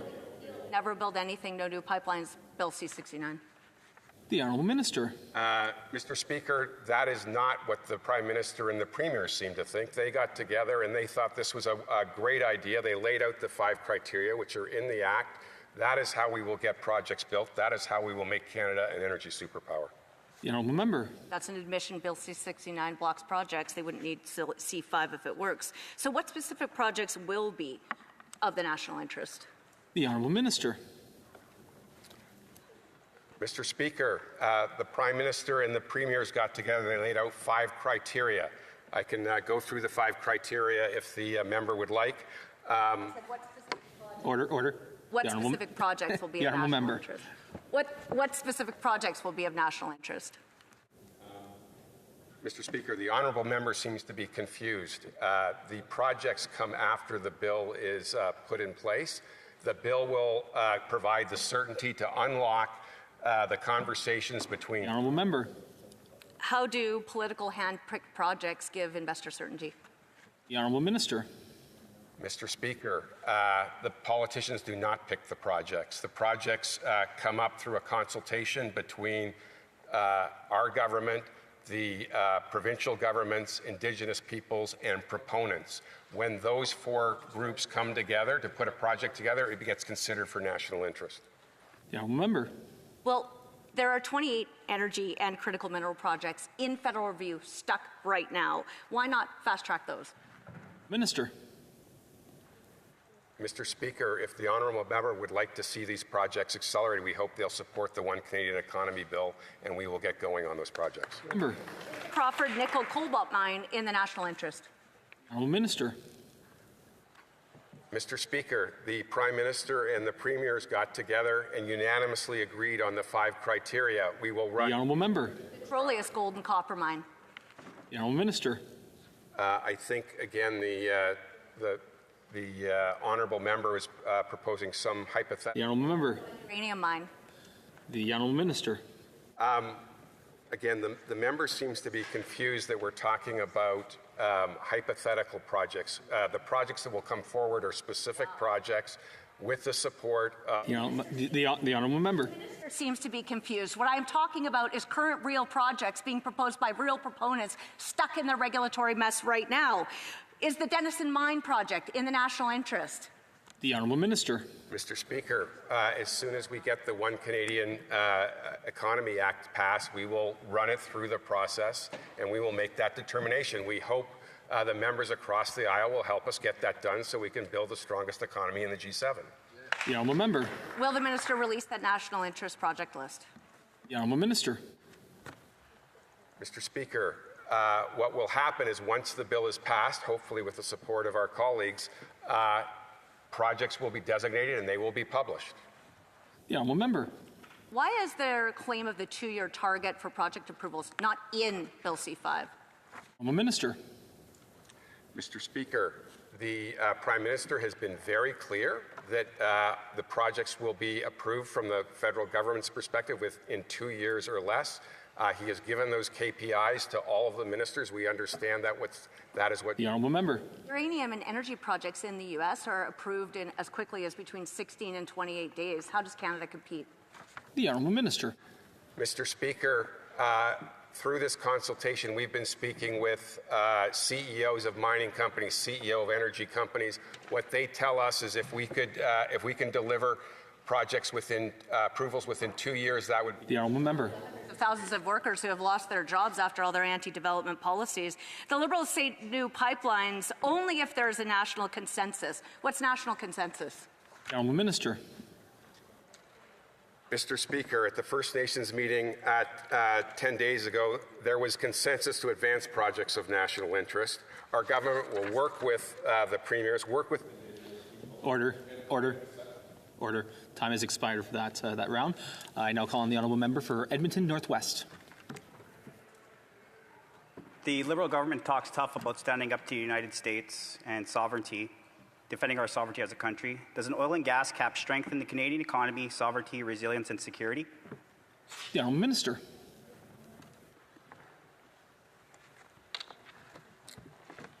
Mr. Speaker, we will introduce a bill to get major projects built in Canada. Our government will rapidly advance projects of national interest and approve them within 2 years. We will build the strongest, low-cost, low-risk, low-carbon economy in the G7. The honourable member. Parliamentary Budget Officer estimates oil and gas cap will reduce nominal GDP by $20.5 billion and kill 54,000 jobs. Will the minister scrap the oil and gas cap? The honourable minister. Mr. Speaker, what the government will do is pass the One Canadian Economy Act to grow our economy through delivering projects of national interest. We hope the members will get on side. The honourable member. Canadian energy producers say the oil and gas cap deters investment and undermines employment. If the government keeps the cap, is the minister saying Canada's largest energy investors are wrong? The honourable minister. Mr. Speaker, for the last several weeks, we have been in conversations with many of the CEOs in the energy sector, both conventional and renewables, and they're quite supportive. The honourable member. Now more than ever, working together to build major projects is critical, including with First Nations. The minister has said the government has reached out to First Nations to consult on major project legislation. Which Indigenous peoples, coalitions, or entities has the government consulted with? The honourable minister. Speaker, I'd be happy to give the member a copy of the First Nations Major Projects Coalition press release on the day the bill was announced supporting the government's initiatives. The honourable member.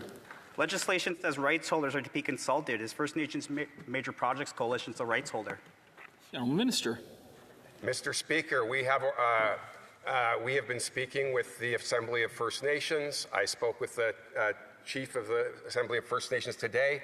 We also have a consultation process going. The honourable member. Assembly of First Nations a rights holder. Sure. Speaker, First Nations Major Projects Coalition. The honourable member. The honourable minister. Speaker, the rights holder is the First Nations and Indigenous governments. Those people are often members of the First Nations Major Projects Coalition. Honourable member. There are 600 plus First Nations communities in this country. How many has the minister consulted? Honourable Minister.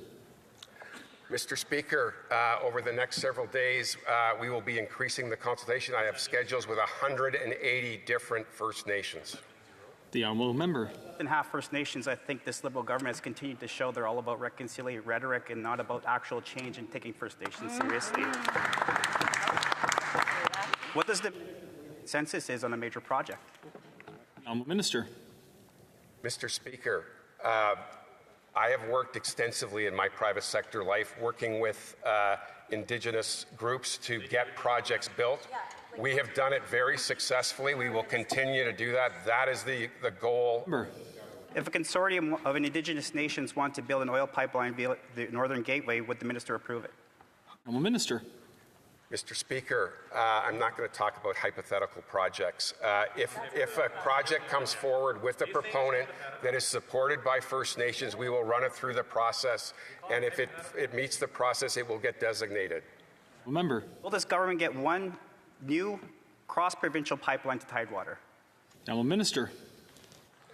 Mr. Speaker, when we were at Saskatoon talking with the various premiers, we talked about many projects, including... The honourable member.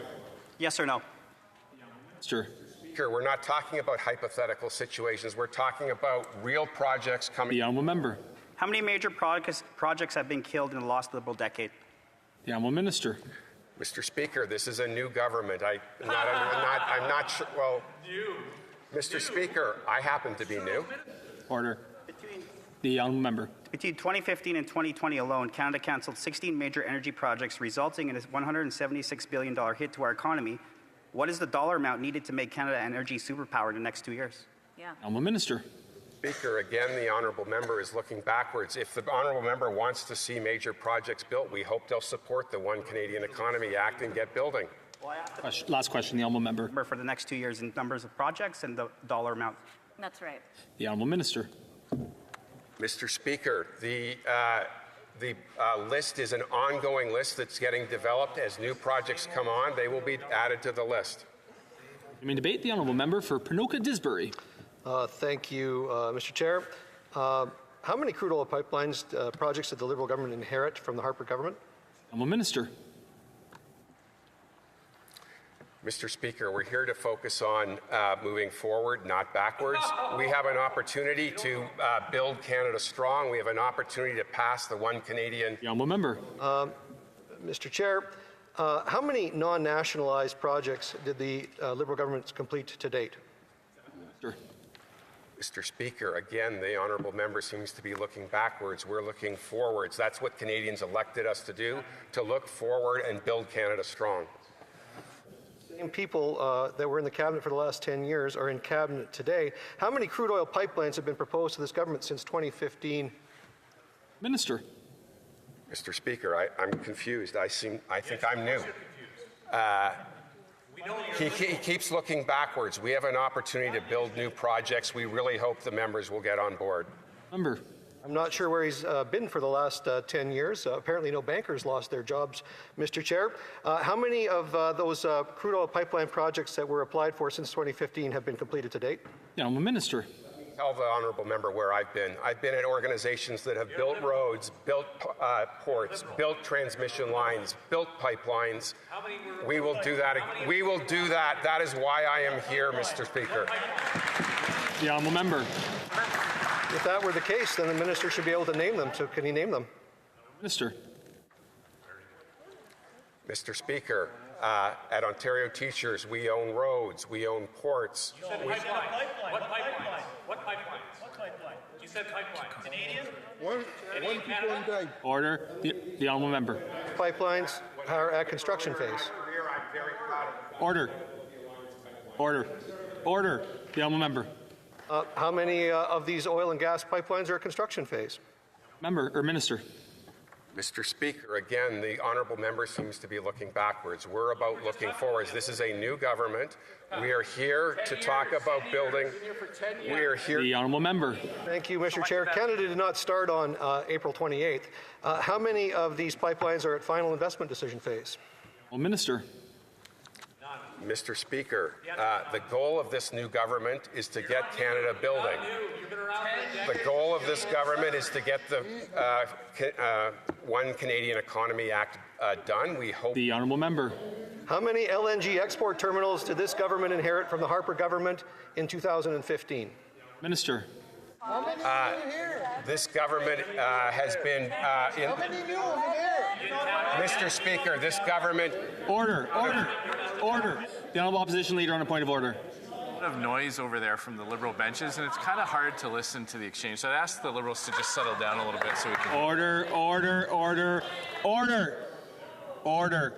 There is noise coming from both sides of the chamber. I'd ask honourable members to please control themselves, and we'll have a little order. I'll give the minister has a few seconds left to address the question. The Oilers game.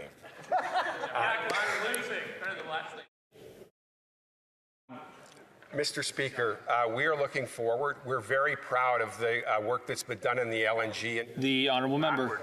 How many of these LNG projects were completed without having to bypass the laws passed by the previous government, C-69, and the carbon tax? The honourable minister. Mr. Speaker, again, we are looking forward. We have seen good development in the LNG sector, and with the One Canadian Economy Act, we will see even more. Yes. We're excited about it. We hope you'll join us. The honourable member. If that were the case, Mr. Chair, there's a whole bunch of projects that the previous government inherited. How soon until all of those projects are completed? Well, Minister. Mr. Speaker, we look forward to watching the ribbon cutting of LNG Canada later this month. The honourable member. That's one, and it needed an exemption from Bill C-69, Bill C-48, and the carbon tax. So I'm going to ask the minister again, how many projects are they're going to be cutting the ribbon for that didn't need an exemption from the laws of the Liberal government for the last 10 years? Mr. Speaker, again, they're looking backwards. We're looking forward. We're trying to pass the One Canadian Economy Act to accelerate and speed up projects. We really hope, if they're so interested in seeing projects... The honourable member. How much did the Government of Canada spend to buy the Kinder Morgan expansion pipeline? Honourable Minister. Mr. Speaker, I'm not sure how that is relevant for moving forward. What we're focusing on is how we move forward. The honourable member. Morgan have budgeted to complete that project? Minister.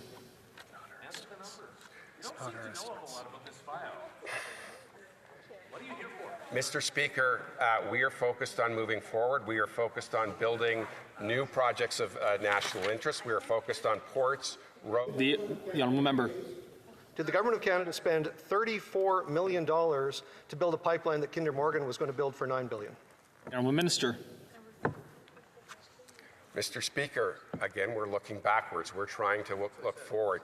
The One Canadian Economy Act will accelerate the development of projects of national interest. If they want... Final question, the honourable member. Does the minister think there's a business case for LNG exports to Japan, Germany, Poland, and Greece? The honourable minister, a brief response. A brief response is there are very good opportunities for LNG. Canadian LNG is the best in the world. Order. There's been a lot of back and forth. I'll just ask colleagues to try to keep the back and forth to minimum if you don't have the floor. Resuming debate, the Honourable Parliamentary Secretary to the Minister of Energy and Natural Resources. Thank you, Mr. Chair. When we talk about wildfires in this House, we are not talking about distant headlines in some far-off place. We're not speaking in hypotheticals. We're not debating future possibilities. We are talking about lived, tangible experiences, tragically experienced by Canadians across this great country over the last several years. Canadians who have woken up to orange skies, smoky air, thousands of kilometres from the nearest fire. Canadians have had to flee their homes, their neighbourhoods, and communities. Canadians have risked their lives as first responders to extinguish flames. We are talking about children in my home province of Alberta who can't play outside because the air is orange, including my own.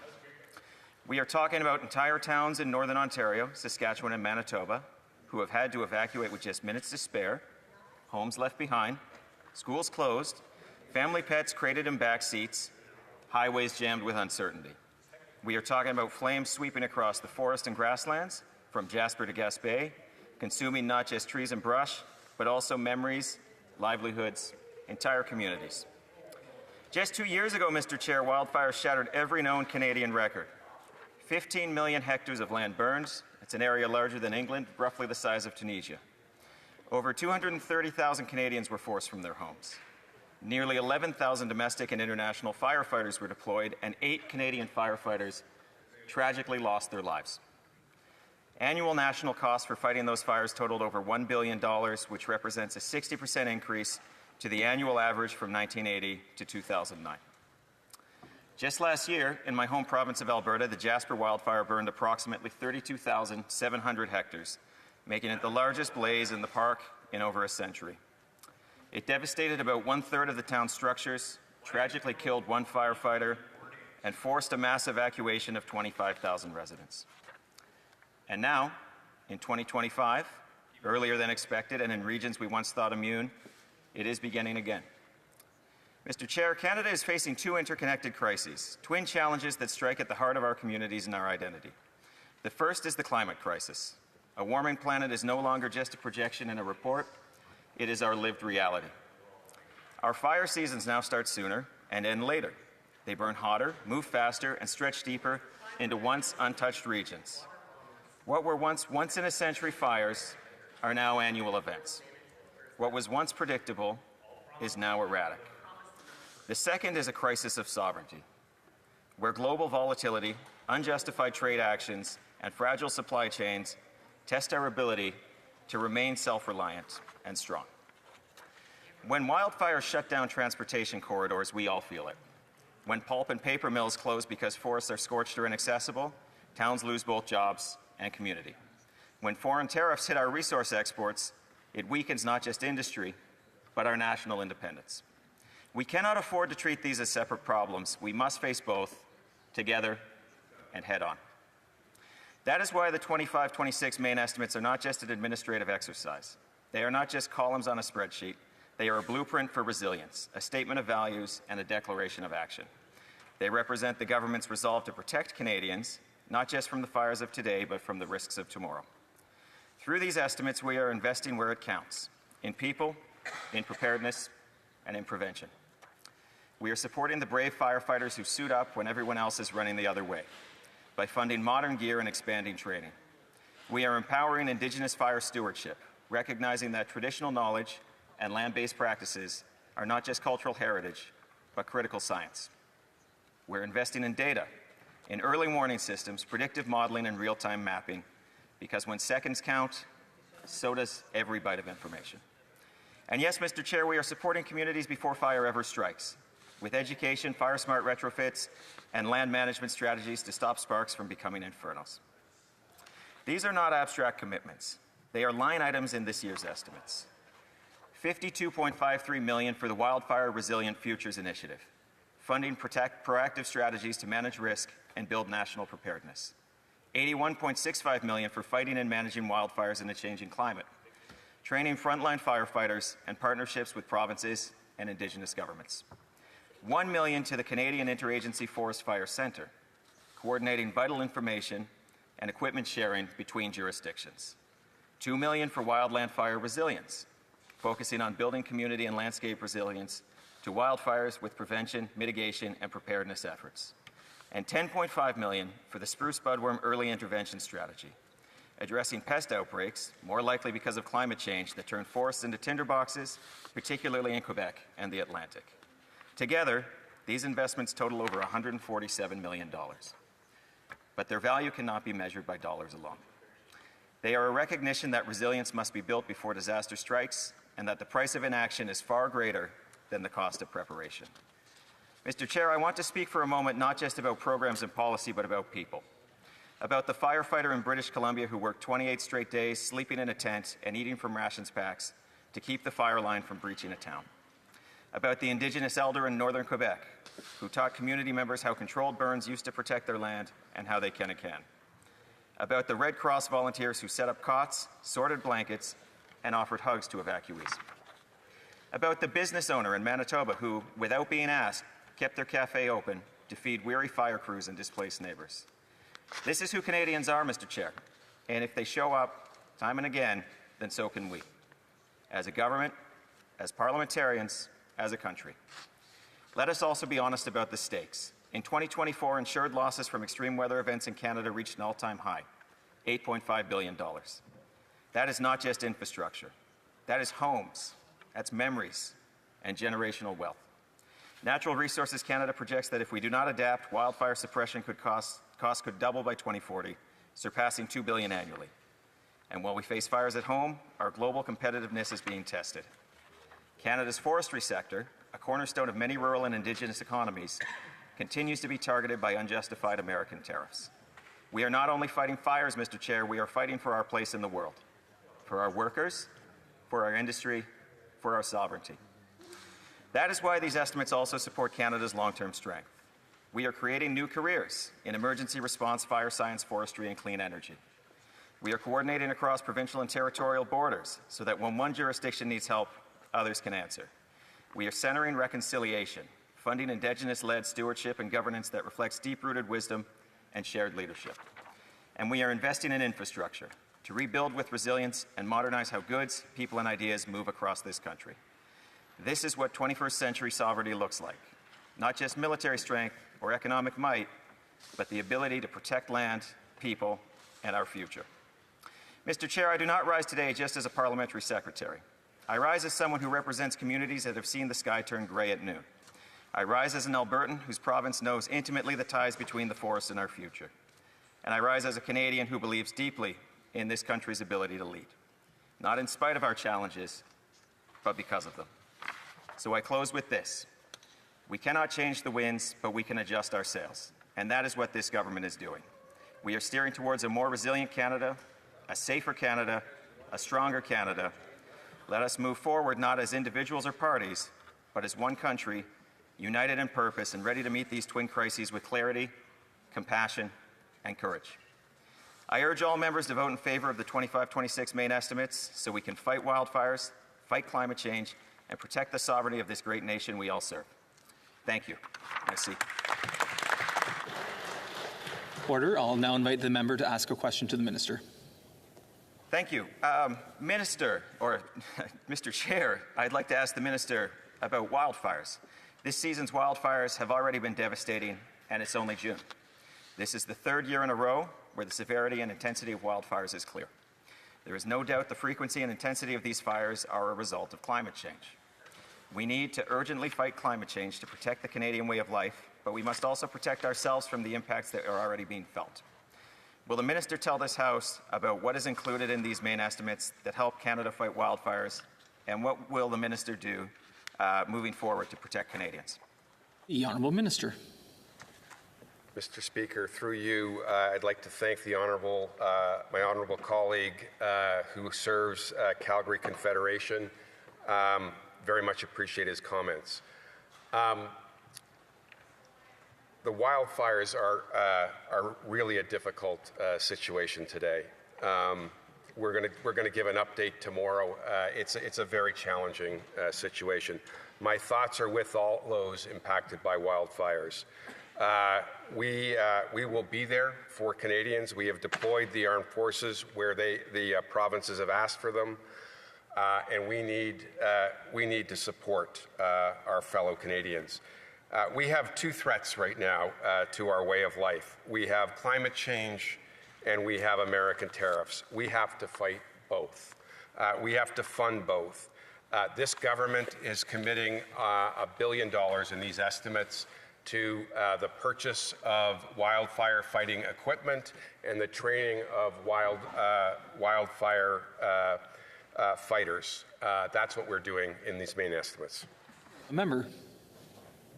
Thank you, Mr. Chair. The increasing severity of wildfires hasn't just destroyed communities, they've also impacted supply chains, Canadian industries, our forestry sector. Many communities across Canada, including communities in my home province of Alberta, rely on our forests to make a living and to feed their families.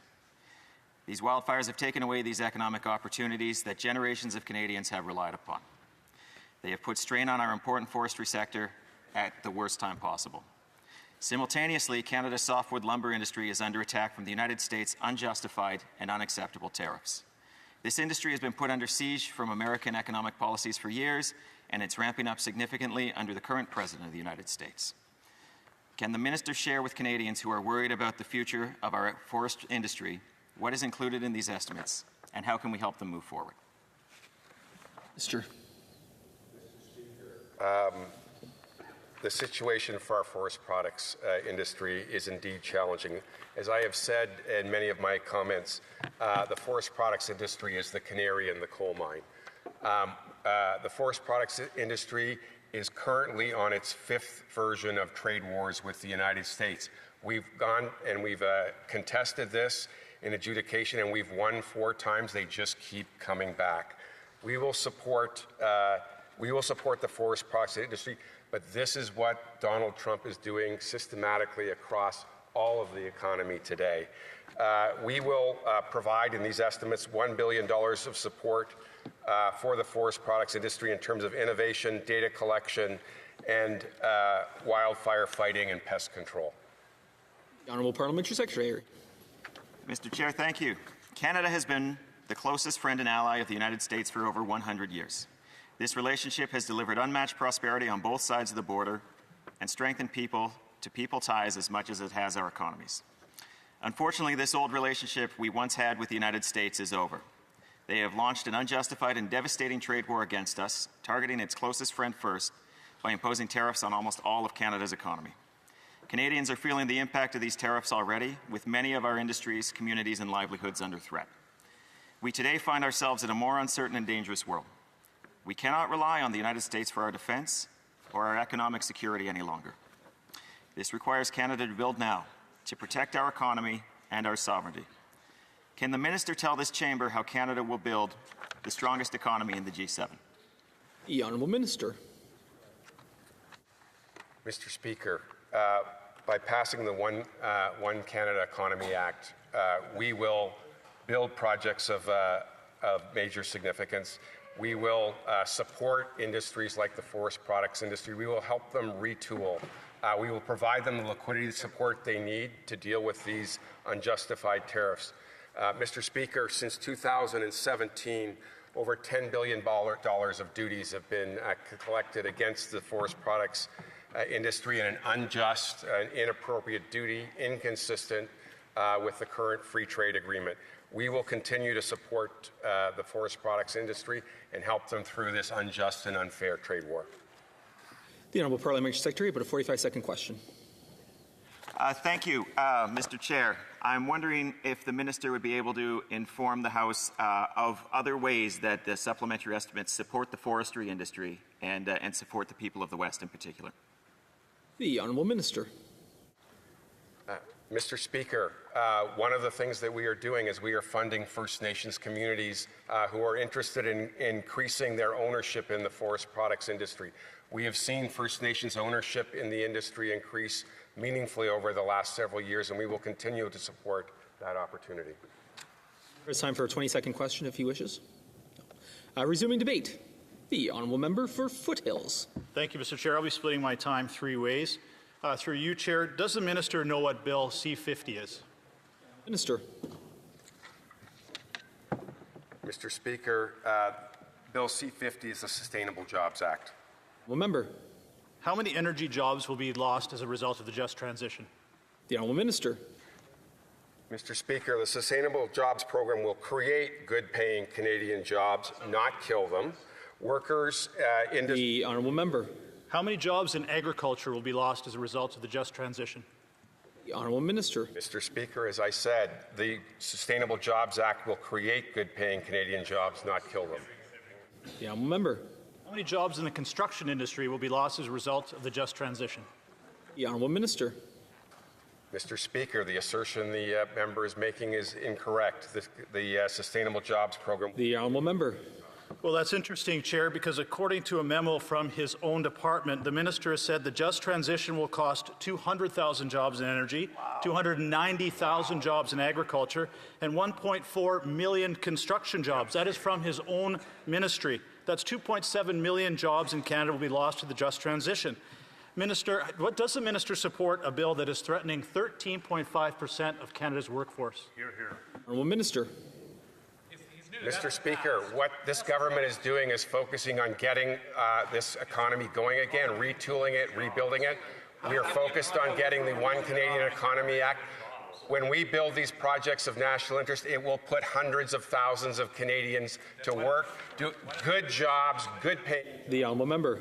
Will the minister repeal Bill C-50 knowing it will cost 2.7 million Canadian jobs? Honourable Minister. What this government will do is pass the One Canadian Economy Act, which will grow our economy, create jobs. The honourable member. Some of our most important allies came to Canada to sign LNG agreements, but this government, Liberals, said no. Can the minister tell me who Germany signed an LNG agreement with? Yes. Well, Minister. Mr. Speaker, this is a new government with a new plan. We are proposing that we work on the One Canadian Economy Act. We do have a point of order. The member for Oakville West. Point of order, Mr. Speaker. I cannot hear, Minister, what he's saying. If there's a question on the floor, I would like to hear the answer. Order. Please respect. Thank you. Order. We will have a little order. The minister has a couple seconds. Thank you. I just pointed I have a hearing issue, so if you'd like to pick on my ear, please go ahead. Mr. Speaker, I've forgotten the question. The honourable member. I can answer it for him. Qatar. Who did Japan sign an LNG agreement with? The honourable minister. Mr. Speaker, this government is focused on passing the One Canadian Economy Act. That will help us grow our LNG. The honourable member. Again, the answer is Japan if the minister can't answer those questions. Shocking. What would have been the revenue to the Canadian federal government had they signed those LNG agreements with Germany, Japan, Greece, and Poland? Good question. The honourable minister. Mr. Speaker, this government is focused on moving forward, not backwards. This new government is proposing, with the support of all of the premiers, to pass the One Canadian Economy Act. That will have us. The honourable member. What would have been the revenue to the federal government had the Trudeau Liberals signed those LNG agreements with our most trusted allies, Germany, Japan, Poland, and Greece? The honourable minister. So, Mr. Speaker, the member seems to be implying that by coming up with these sorts of numbers, it affects your ability to get projects done. I'd like to let the member know I have built major projects throughout my career. The honourable member. Order. Order. The LNG agreement between Japan and the United States is 5.5 million cubic feet of LNG every single year. What is the value of that to Canadian dollars had Canada had that agreement? The honourable minister. Mr. Speaker, I believe yesterday the value of natural gas closed on AECO at $1.01. Obviously, that's not how these projects work. They have long-term contracts. They're set with suppliers, but we're focused on... The honourable member. So Japan has signed a long-term agreement with LNG with the United States, our #1 competitor. What would the value of that been to Canadian taxpayers and revenue to the federal government had that agreement been signed with Canada? The honourable minister. Mr. Speaker, he can do the math. If he wants to tell me the amount of a product that is sold at the long-term contract, we can figure that out. We are not focused on going back. The honourable member, final question. He should be focused on this because this is lost jobs and revenue for Canadians because of their ideological position on Canadian LNG. Does the minister believe to reach consensus, any province, territory or group has a veto on a national infrastructure project? Well, Minister. Mr. Speaker, what we believe is that the Prime Minister and the Premiers got together in Saskatoon with a shared vision. What the Prime Minister has said is consensus is better than not having consensus. We will pass the One Canadian Economy Act. We will get consensus. Order. The time has expired for that section. Resuming debate, the honourable member for Kenora-Kiiwetinoong. Mr. Chair, mining is critical to our economic independence, yet the Liberals have continually put up roadblocks every step of the way to development. Mr. Chair, how long does it take to approve a mine in Canada today? Under the One Canadian Economy Act, the intention is that all of the federal permits will be delivered within 2 years or less. The honourable member. Mr. Chair, how How long does it take to approve a mine in Canada today? Minister. Order. If we need to pause for a second, we'll pause for just a moment. There, so can we just...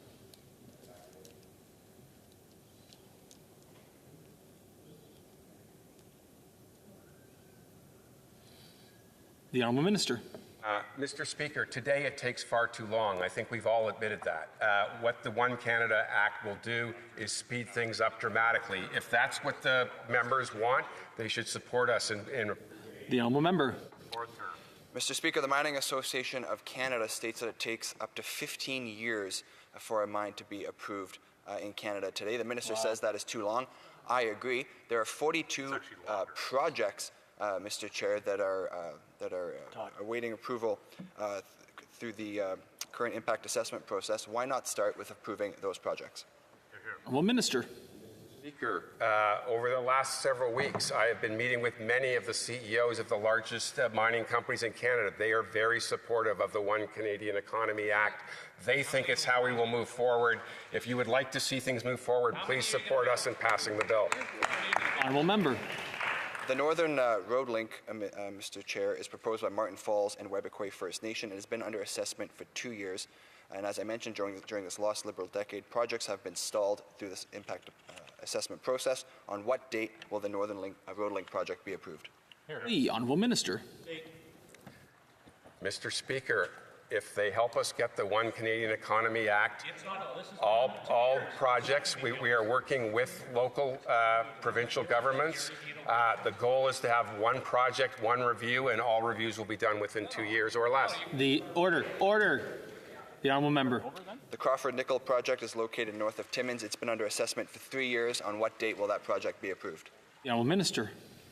Mr. Speaker, as soon as we get the One Canadian Economy Act done, we will, and we get the agreements negotiated with the province of Ontario, we will get them done as quickly as possible. Member. The Honourable Member. Gold project northeast of Red Lake has been under assessment for 7 years. On what date will that project be approved? Well, Minister. Speaker, this history lesson is wonderful. What we're focused on is moving forward. If we move forward by passing the One Canadian Economy Act, we will get things done in 2 years or less. The Honourable Member. Mr. Chair, the Minister is embarrassed about the history of his Liberal government that's been in power for the last 10 years. It has created economic uncertainty and investment uncertainty for major projects across this country. Does the Minister agree that the current impact assessment process is unnecessarily delaying the approvals process for major resource projects? Honourable Minister. Mr. Speaker, the new Prime Minister has been clear. The current process takes far too long. That is why we are proposing the One Canadian Economy Act to speed things up. We have committed to get approvals done within 2 years or less. Member. Thank you, Mr. Chair. Does the Minister realize that the Liberal government has been in power for the last 10 years? Minister. Mr. Speaker, what I understand is there's a new Prime Minister and their leaders doesn't seem to be here anymore. Member. Mr. Speaker, the Minister has previously said that there is no investment certainty in Canada. Does he realize that it is the policies of 10 years of Liberal incompetence that have led to this fact here in Canada? The Honourable Minister. Mr. Speaker, under this new Liberal government, we have committed to getting approvals done within 2 years. That will provide the certainty to have proponents commit capital to get projects done. They should be supporting this bill if that's what they're... The Honourable Member. Mr. Speaker, the Minister and this government is making a lot of big promises about getting major projects built, but it is laughable after their record of 10 years. Mr. Speaker, I went through some very specific projects across Northern Ontario that will support jobs, support our growth, and support our economic independence, and the government has neglected those for years. I'd like to ask a question about forestry as well. The previous Conservative government got a softwood lumber deal done in 80 days, Mr. Chair, but the Liberals have allowed this dispute to persist. What specific actions has this minister taken himself to eliminate these unjustified softwood lumber tariffs? Mr. Speaker, the member seems to be quite confused. We didn't launch the trade war on the softwood lumber industry. The Americans have launched 5 trade wars over the last 10 years. Order. Thank you. I'm sitting right next to the minister, and I'm not even able to hear him. I thank the member for the intervention. We will have a little order here, or else we will be taking a lot more time than we need here. The honourable minister in a couple seconds. The Americans have put 5 unjust trade wars against the forestry industry. We've been working hard to do it. Minister Jolie and the Minister of Industry and the order. That time has expired. We'll just remind members to use their. Is there a point of order? We need to act like adults. You need to act like adults, please. We will move on. The honourable member for Terranova Peninsulas. Mr. Chair, can this minister guess which province has the highest GDP dependence on oil and gas? Minister. Mr. Speaker, I think he's suggesting that it's Newfoundland and Labrador. The honourable member. Yes, sir. Second to Alberta. Does this minister know the annual royalties of Newfoundland offshore oil and gas? The honourable minister. They're in, Mr. Speaker, they're in the main estimates. It's a pass-through. It changes each year based on the value. I can get you the number for this past year. And the honourable member. Roughly $1.5 billion each year, 15% of our budget. Does this minister know how many oil rigs are in offshore Newfoundland? The honourable minister. Mr. Speaker, I'm not interested in the past. I'm interested in the future. When we get this bill passed, we will have more rigs working in the offshore, and we will make Newfoundland. The honourable member. I'm glad to hear the look at the future, and so am I. Does this minister know how many jobs are created when an oil rig is built in Newfoundland? Well, minister. Mr. Speaker, I assume that depends on the size of the rig. It depends. Each rig is, look, I've worked in the oil and gas industry. Every rig is different, Mr. Speaker. This is a silly question. Remember. Should be over 5,000 jobs per oil rig, sometimes up to 7,500, 5,000 up to 7,500, depending on how big it is. Now, will this go... Order on both sides. Order on both sides. The honourable member. Now, why did this government allow the top sides of the West White Rose Extension Project to be built in the USA rather than Newfoundland, more specifically the Burin Peninsula and the Bull Arm fabrication site? Sure. Mr. Speaker, this government has been very clear. It will work hard to, under our One Canadian Economy Act, bring more jobs to Canadian steel, Canadian aluminum. That is the intention of this government. The honourable member. Well, I'm glad to hear that. So will this minister commit that the next offshore project will be constructed in Newfoundland? Minister. Mr. Speaker, the member seems to be confused. Governments don't build offshore projects. Private sector proponents do. When we pass the One Canadian Economy Act, we will facilitate the private sector to. The honourable member. So I don't expect many jobs because. Is it true that there were no bids placed in offshore exploration lease in over 2 years? The honourable minister. Mr. Speaker, I don't know the answer to that question. Remember. Is it true that there were numerous companies considering exploration, but once C-49 was tabled, they pulled up their anchors and pulled out? The honourable minister. Mr. Speaker, what is true is that when we pass the One Canadian Economy Act, we will bring certainty back to this process, and we will make it possible for more drilling to happen in the offshore of Newfoundland and Labrador. Well, how does this minister plan to entice investors when even the Liberal government of Newfoundland has major concerns with Section 19, 61, and 62, which triples the timeline and adds Impact Assessment Act's already lengthy review? Honourable Minister. Speaker, in Saskatoon, I was with the Premier of Newfoundland and Labrador, and they were quite supportive of the One Canadian Economy Act. So how does the minister plan to attract these long-term investments with a 25-year cap on licenses in Bill C-49? The honourable minister. Mr. Speaker, projects of national interest will go through the One Canadian Economy Act. If they are in the national interest, they will get approved. We will build. That's right. Member. So you mentioned my honourable colleague on the other side mentioned the future. So is it true that by 2050, 50% of our offshore will be a marine protected area? Minister. Mr. Speaker, I can't predict what the future offshore protected area will be, so I can't answer that question. It's already been announced. Well, it's been announced that by 2030 there'll be 30%, and with expectations of 2050 to 50%. Now, is it true that if an area is becoming a marine protected area, even in the future, the federal government has the power to terminate that lease? Honourable Minister. Mr. Speaker, the discussion around marine protected areas, I assumed happened 2 days ago at the discussion with the Minister of Environment. That question should have been asked there. Question, the honourable member. Mr. Chair, I think that this speaker should refer. I think that this honourable minister should refer to clause 28 of that, which do have reference to the 2050 powers, because I think this is a very powerful veto card that this government does not foresee that this sort of power will risk politicians. Give the minister a brief opportunity to respond. The honourable minister. Mr. Speaker, under the One Canadian Economy Act, we will get major projects built. We are interested in making Canada a conventional and renewable. Order.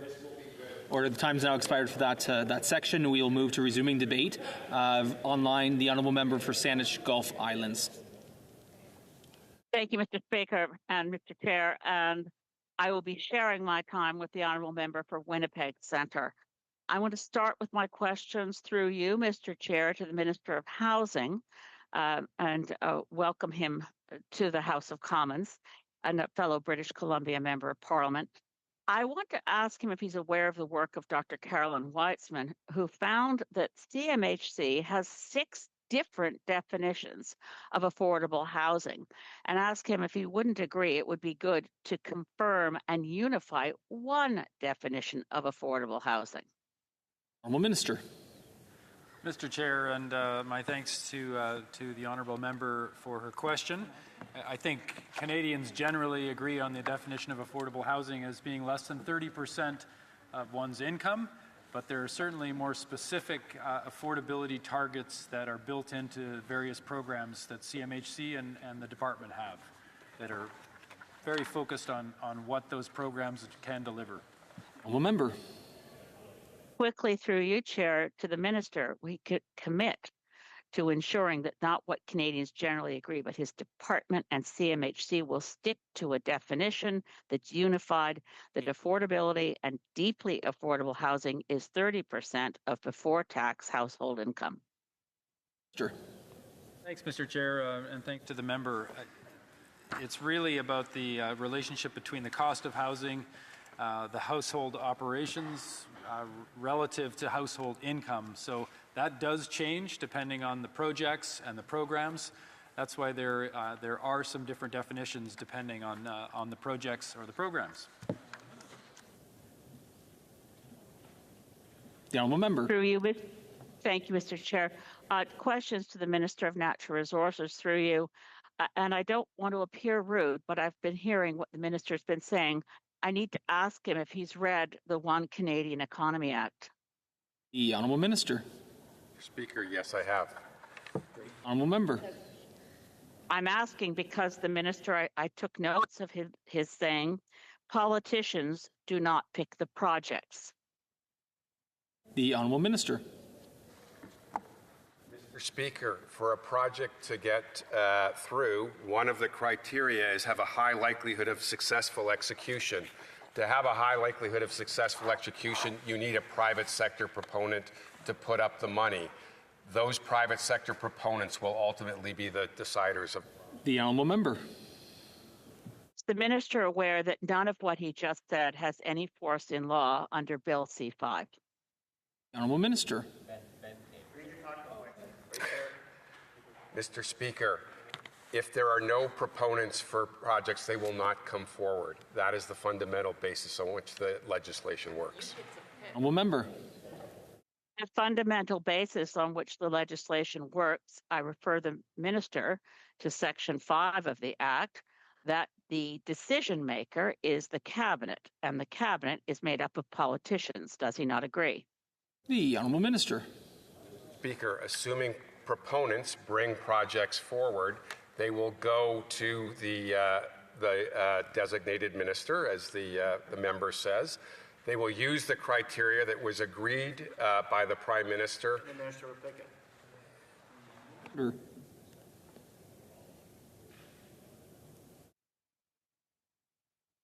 Member. Thank you, Chair. The minister refers repeatedly to the criteria as if they have some force in law.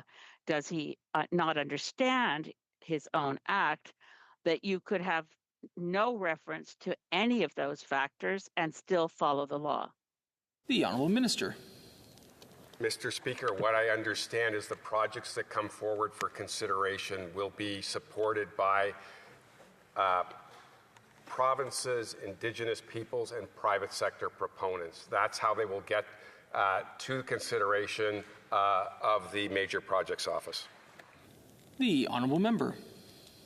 Chair, through you to the minister, none of what he has just said is actually what Bill C-5 says. There is no requirement for consensus, nor is there any legal requirement that any of the factors that are listed are actually considered by Cabinet. The Honourable Minister. I have read the bill. These are the factors that the government will use. I'm sorry, I disagree with the interpretation of the Honourable Member. The Honourable Member. To the minister, it is very clear in the Act, and I refer him to the language of the Act, that it's, quote, Governor in Council may consider any factor that the Governor in Council considers relevant. Does the minister understand the legal meaning of the word may? The Honourable Minister. Mr. Speaker, the member will have an opportunity to debate the bill in the House. I'm here to discuss the main estimates. The Honourable Member. I would urge, through you, Chair, that minister should understand his own legislation. Most of what's been said in the media about this bill, most of what the minister has said, constitutes unenforceable promises and press releases. Here, the member should raise her questions in the House directly to the Minister of Intergovernmental Affairs. The Honourable Member. To the, through you, Chair, the minister has mentioned in media nuclear projects. The only time in the history of this country that a debate was scheduled to discuss nuclear energy, its pluses and minuses, was under former Minister of Energy, Raina Tishin, in the government of Joe Clark. Would the minister care to commit to having an open debate of nuclear energy in the House of Commons? The Honourable Minister. Mr. Speaker, this government supports the development of the nuclear energy industry in this country. It is clean energy. It will help us deliver on being an energy superpower. That's what we're committed to doing, and that's why we're passing the One Canadian Economy Act. The Honourable Member, 15 seconds, final question. Is the minister aware that the former SNC Lavalin, now Atkins Realis, is behind the small modular reactor projects? The Honourable Minister. Mr. Speaker, I don't think that's actually correct. I believe OPG is using a Hitachi technology. Resuming debate, the Honourable Member for Winnipeg Centre. Mr. Speaker, through you to the Minister of Resource, has the bill C-5 been subjected to a charter challenge test as required by the Department of Justice Act 4.2? The Honourable Minister. Mr. Speaker, that will be debated in the House, and the Honourable Member will have an opportunity to debate that in the House. Honourable Member. The Honourable Minister. She can ask that question in the House. Honourable Member. Is the minister aware that Bill C-5 violates Section 35 of the Constitution Act of 1982, yes or no? The Honourable Minister. Mr. Speaker, the member will have an opportunity to debate that in the House. The Honourable Member. Through numerous Supreme Court of Canada's decision, the court has determined a constitutional obligation to consult and accommodate Indigenous peoples, including the obligation to obtain full consent. Is the minister aware Bill C-5 fails to uphold that constitutional obligation, yes or no? The Honourable Minister. Mr. Speaker, Indigenous consultation are at the centre of the One Canadian Economy Bill. Our government will always respect Indigenous rights and engage in robust consultations. The fourth criteria of the One Canadian Economy Bill is advance the interests of Indigenous peoples. The Honourable Member. Mr. Speaker, why is FPIC, free, prior and informed consent, left out of Bill C-5? The Honourable Minister. Mr. Speaker, the bill recognizes the charter rights of First Nations. The bill talks about having an Indigenous leaders group with feedback for the Major Projects Office. The Honourable Member. Order. How will the government uphold its commitment to fight the climate crisis in Bill C-5 when a minister and cabinet can override legislative assessment processes, including the environmental protections contained in the Impact Assessment Act? The Honourable Minister.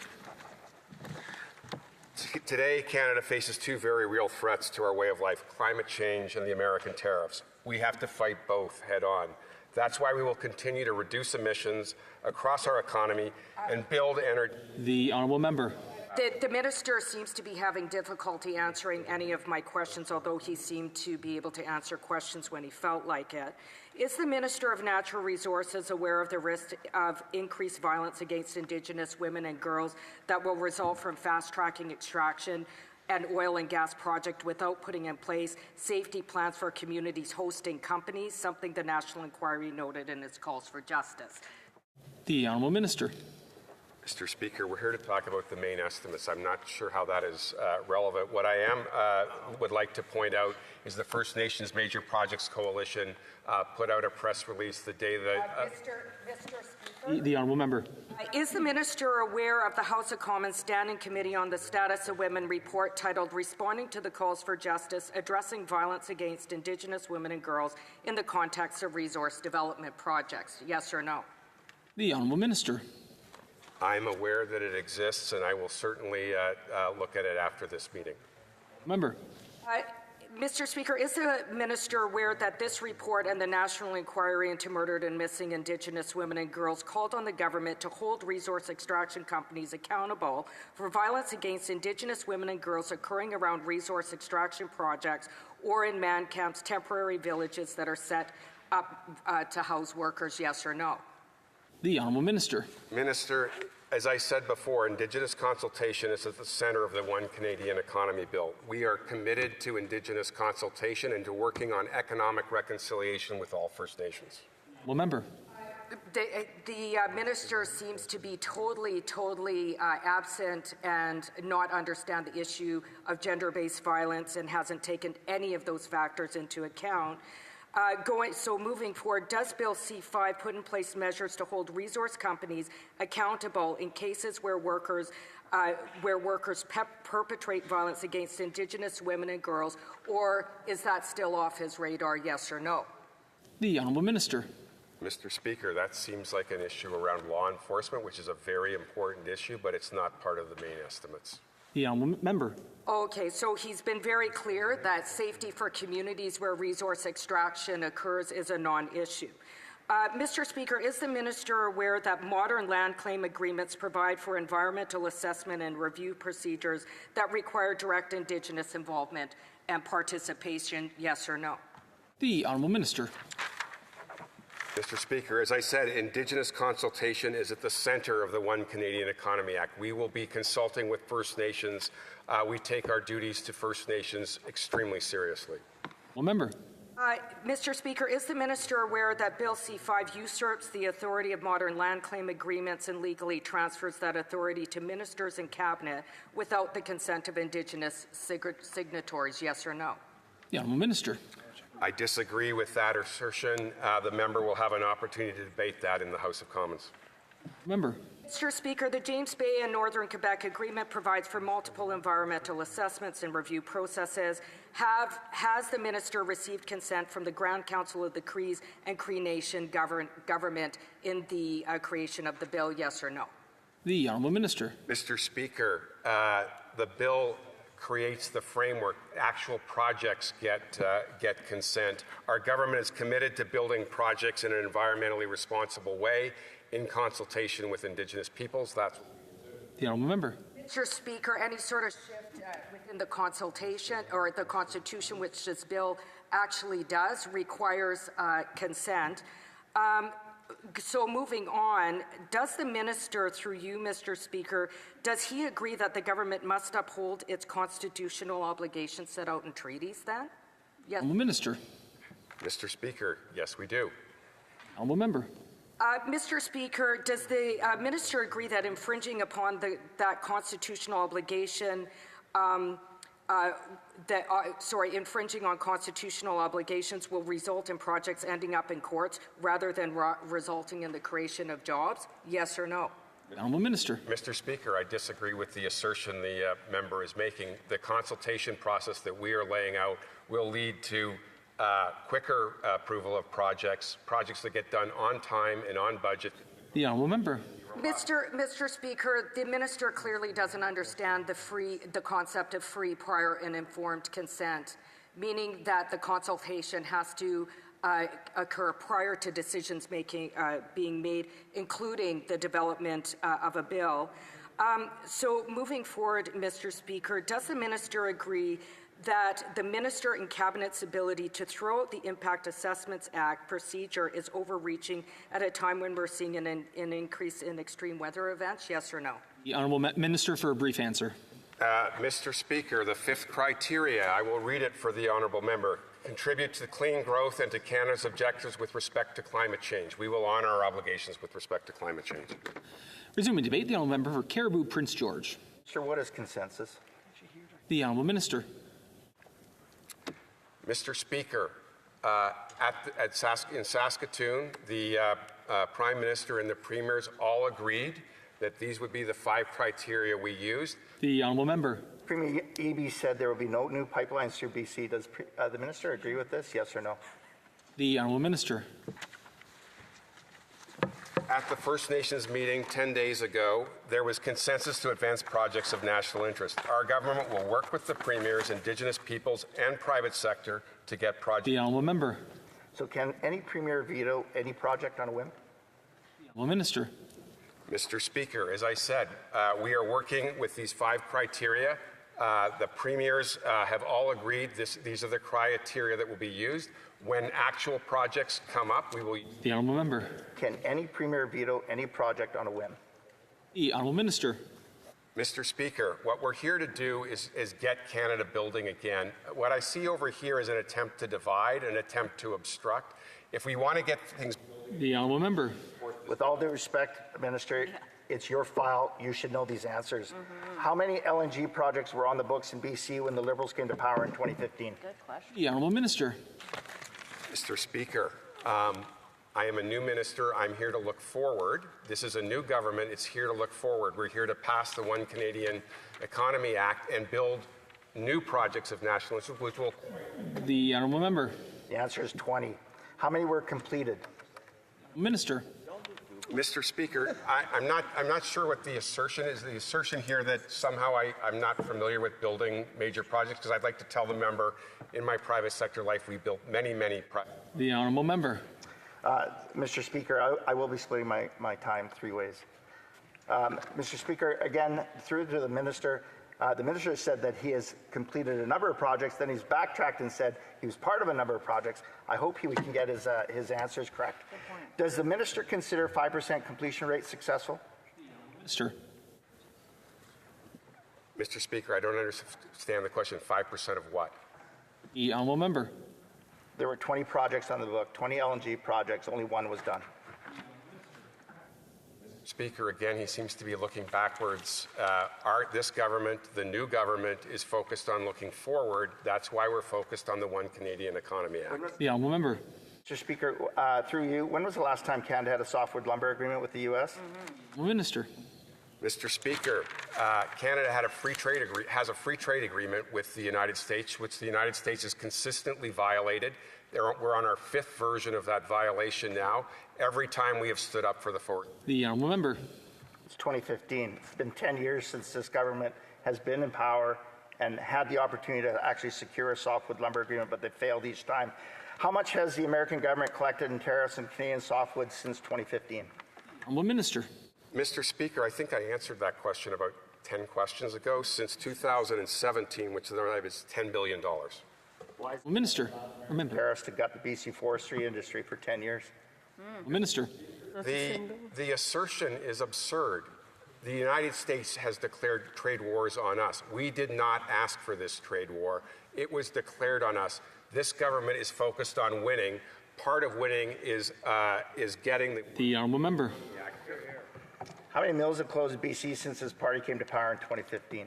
The honourable minister. Mr. Speaker, as a result of the unjust and unfair trade wars the United States has put on our forest products, too many mills have closed in British Columbia. The honourable member. The actual number through you, Mr. Speaker, is 35. 11 mills have closed in my riding alone. How many job losses have there been in the forestry industry since this government came to power? The honourable minister. Mr. Speaker, the member seems to think I'm not sensitive to the challenges in the industry. I grew up in a small logging town on the northern end of Vancouver Island. I'm quite familiar with the hardships that are going on. This government is focused on dealing with those unfair trade wars. Part of dealing with those unfair... The honourable member. It's over 40,000 jobs that have lost. These are friends, colleagues, family, and family members in my riding. They're my friends too. How will this government stop the mill closures in northern BC? Mr. Speaker, getting the One Canadian Economy Act passed will give us the ability to get projects going. We will focus on putting money to work in retooling and rebuilding our economy. The honourable member, final question, brief. What's the total value of softwood lumber exports? Minister, brief response. Mr. Speaker, I don't have that number at my fingertips, but I can get it for him within a couple seconds. The honourable member for Sarnia-Lambton. Thank you, Chair, and thank you, Minister. Sarnia-Lambton-Bequejewanong is home to 3 refineries, multiple plastics facilities, and major energy infrastructure, so my questions will pertain to that. Since the No More Pipelines Bill C-69 was put in place, Canada's cancelled 16 major energy projects, resulting in $176 billion hit to our economy. So will the minister repeal C-69? The minister. Mr. Speaker, as I've said multiple times tonight, what this government will do is pass the One Canadian Economy Act. That will get this country building again. That will get projects built. If that's what you're interested in, we'd appreciate your support in passing the bill. The chair, the honourable member. Well, in the One Canadian Economy Act, it allows this government to choose which projects will be exempted from C-69 and the non-competitive industrial carbon tax. So if you're going to exempt some projects, why not exempt them all? Minister.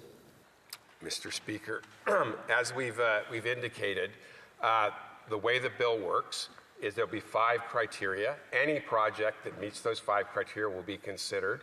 At the same time, we are negotiating agreements with each individual province, so we'll have one project. The honourable member. Mr. Chair, no proponent will come forward if they don't get an exemption to C-69 and the uncompetitive industrial carbon tax and the emissions cap. The emissions cap, the parliamentary budget officer says that it will reduce nominal GDP by almost $21 billion and kill almost 55,000 full-time jobs. Will the minister repeal the emissions cap? Minister.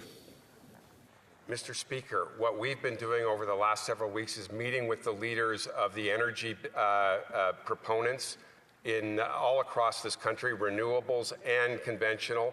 They're telling us they're supportive of the One Canadian Economy Act, and they would like these members to support the act. Honourable member. Well, in order to reduce our dependency on the U.S., we have to export our oil.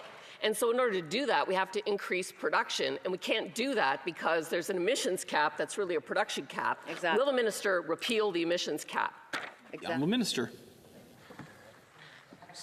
Mr. Speaker, we're not going to negotiate in public. Our plan is to reduce Canada's emission while building the strongest economy in the G7. This includes lowering emissions in conventional energy sector by supporting technologies like carbon capture and methane abatement.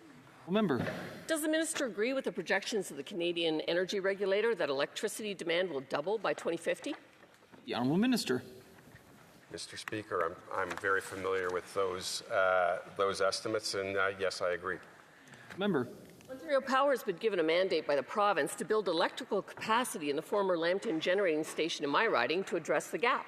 Will the minister commit to federal support and to fast-track using the new Canadian Economy Act to accelerate that project? Honourable Minister. Mr. Speaker, assuming that our colleagues help us pass the Act, we will absolutely consider any projects that come through. We will evaluate them against the criteria. We will negotiate with the provinces for one project, one review, and we will get the projects. The honourable member. How much money and how many people will be hired in the new major projects office? Honourable Minister. Still to be determined. Mr. Speaker, that's still to be determined. We need the support of our members across the aisle to get the project done. The honourable member. Let's talk about plastics. My riding has multiple plastics factories. The former radical environment minister tried to have plastics classified as toxic and eliminate single-use plastics in food packaging, which would drive the cost of groceries even higher. Will the minister stop the war on plastics? Honourable Minister. Mr. Speaker, I believe the Minister of Environment was here 2 days ago. I think that's really a question for the Minister of Environment. Honourable member. Well, the government got sued by plastics producers, and the courts agreed that plastics are not toxic. And so it is a natural resource, and there's multiple plants in my riding. Will the minister stop the war on plastics? Minister. Mr. Speaker, as I said, that's under the jurisdiction of the Minister of Environment. That question should have been asked 2 days ago. Honourable member. Well, single-use plastics are important for things like medical supplies and disaster response. Will the minister protect the use of plastics for single use? The honourable minister. Mr. Speaker, we're here to talk about the main estimates, and we're here to talk about how we can grow the economy with the One Canadian Economy Act. The honourable member, a very brief final question. Will the minister repeal C-69, the emissions cap, and the uncompetitive industrial carbon tax so that proponents will actually come forward to...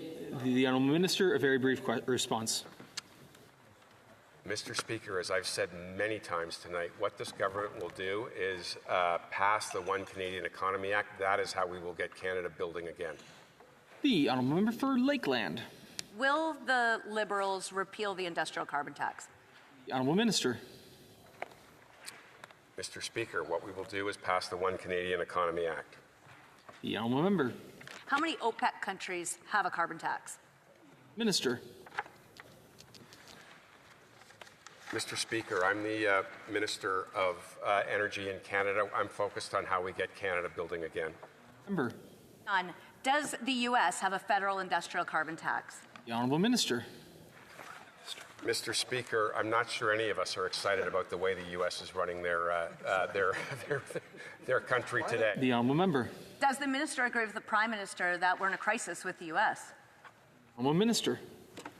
Mr. Speaker, what the Prime Minister has said is we are in a trade war. We didn't ask for this trade war. The Americans declared it on us. Member. So the U.S. doesn't have a federal industrial carbon tax. They're Canada's biggest customer and also biggest competitor because of these Liberals' anti-development laws. So how can it be possible that they would want to continue to tax Canadians when neither the U.S., Saudi Arabia, or Iran, for example, have federal industrial carbon taxes? The honourable minister. Mr. Speaker, what the Prime Minister has said is that we need to retool and rebuild our economy. We need to create new markets for our resources. We need to create new cards. That is what the One Canadian Economy Act will do. Honourable member.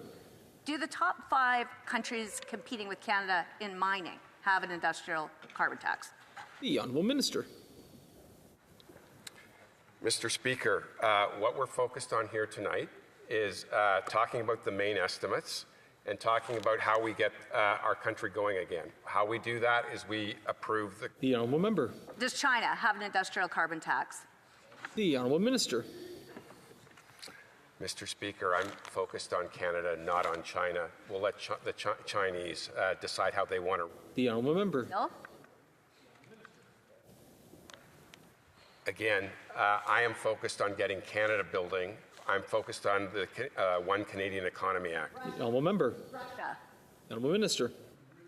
This is a great exercise.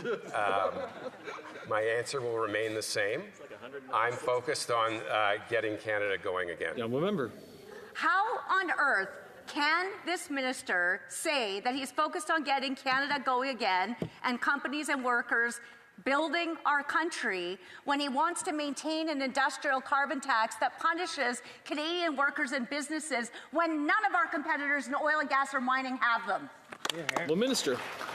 Mr. Speaker, I've had the privilege of speaking with many different proponents, First Nations interested in oil and gas, and in the industry. They are supportive of the One Canadian Economy Act. They think it's how we will get the country going again. I really hope the members will join them in supporting this bill. Member. The Liberals' oil and gas cap will cut production by about 5% and $21 billion from Canada's economy. If the minister agrees we're in a national economic crisis, does the U.S. have a federal oil and gas cap? Minister. Mr. Speaker, I don't think any of us are interested in being like the United States.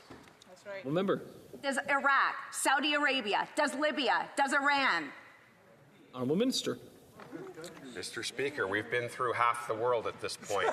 My answer will remain the same. I'm focused on Canada. Member. Liberals can keep laughing, but the point is that they're saying they want to build Canada, but their anti-development policies make Canada, our workers, and our businesses unable to compete globally. So actually, they're not going to help build Canada at all. So what will the minister say to the families of the more than 50,000 people who will lose their jobs because of their only one in the world Canadian oil and gas cap? The Honourable Minister.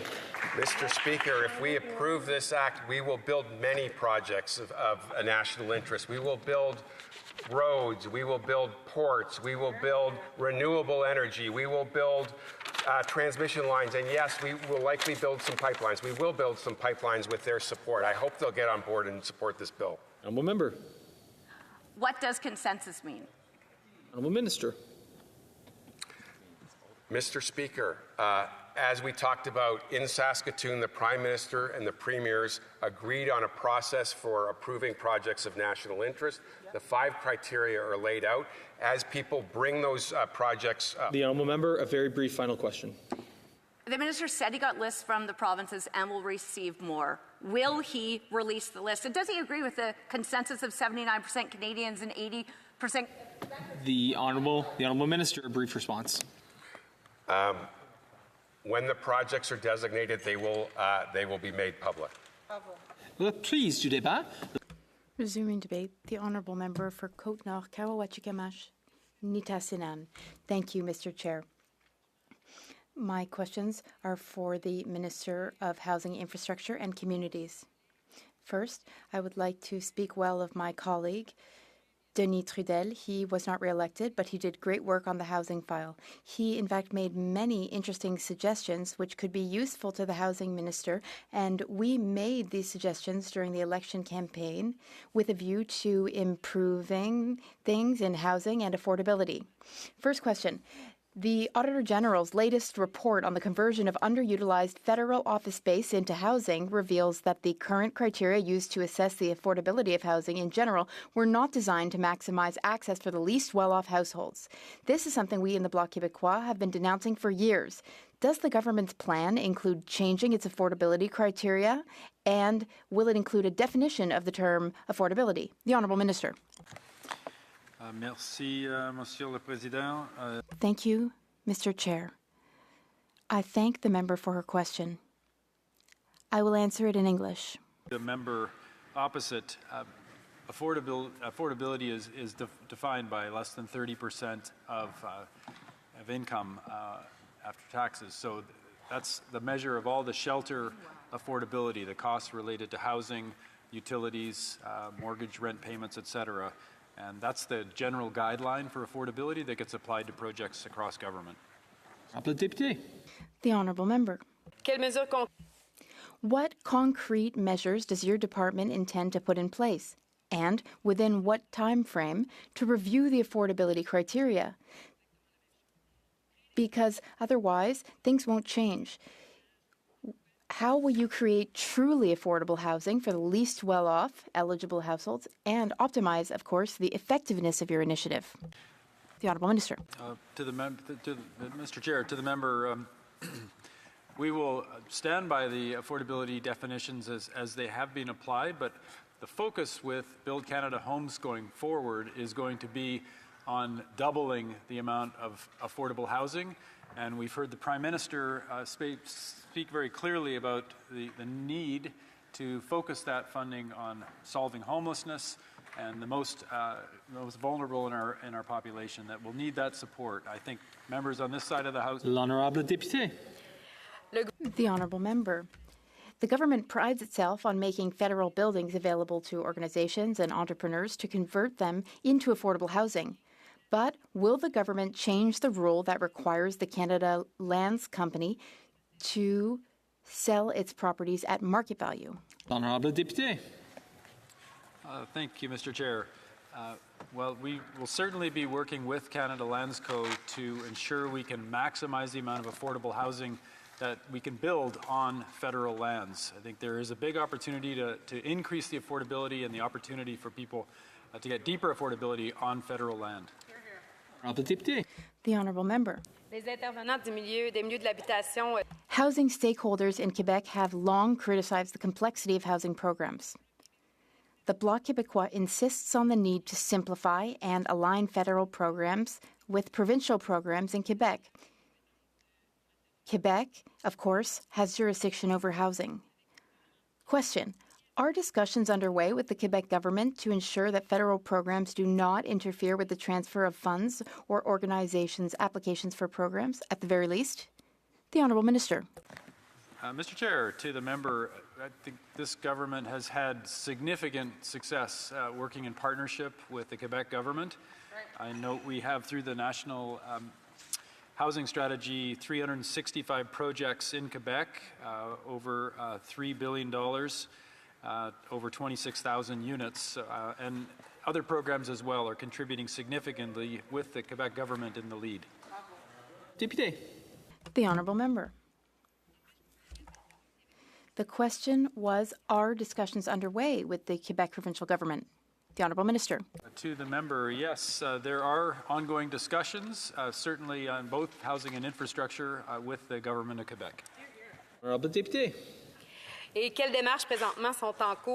What steps are currently being taken to reduce bureaucracy, speed up construction starts, and ensure that federal funds are transferred to Quebec without conditions? The Honourable Minister.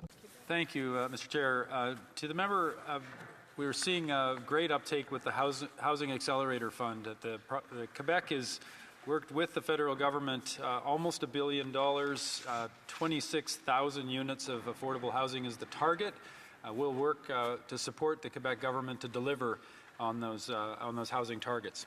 The Honourable Member. Well, Mr. Chair, I do need to listen to interpretation. I need to hear the end of the answers before I can ask follow-up questions. Question. The Bloc Québécois proposes that all federal investment in housing be accompanied by equivalent increases for essential municipal infrastructure. How do you plan to ensure that municipalities have the necessary resources to accommodate new housing projects while respecting Quebec's powers and jurisdictions? The Honourable Minister. Thank you, Mr. Chair, and to the member.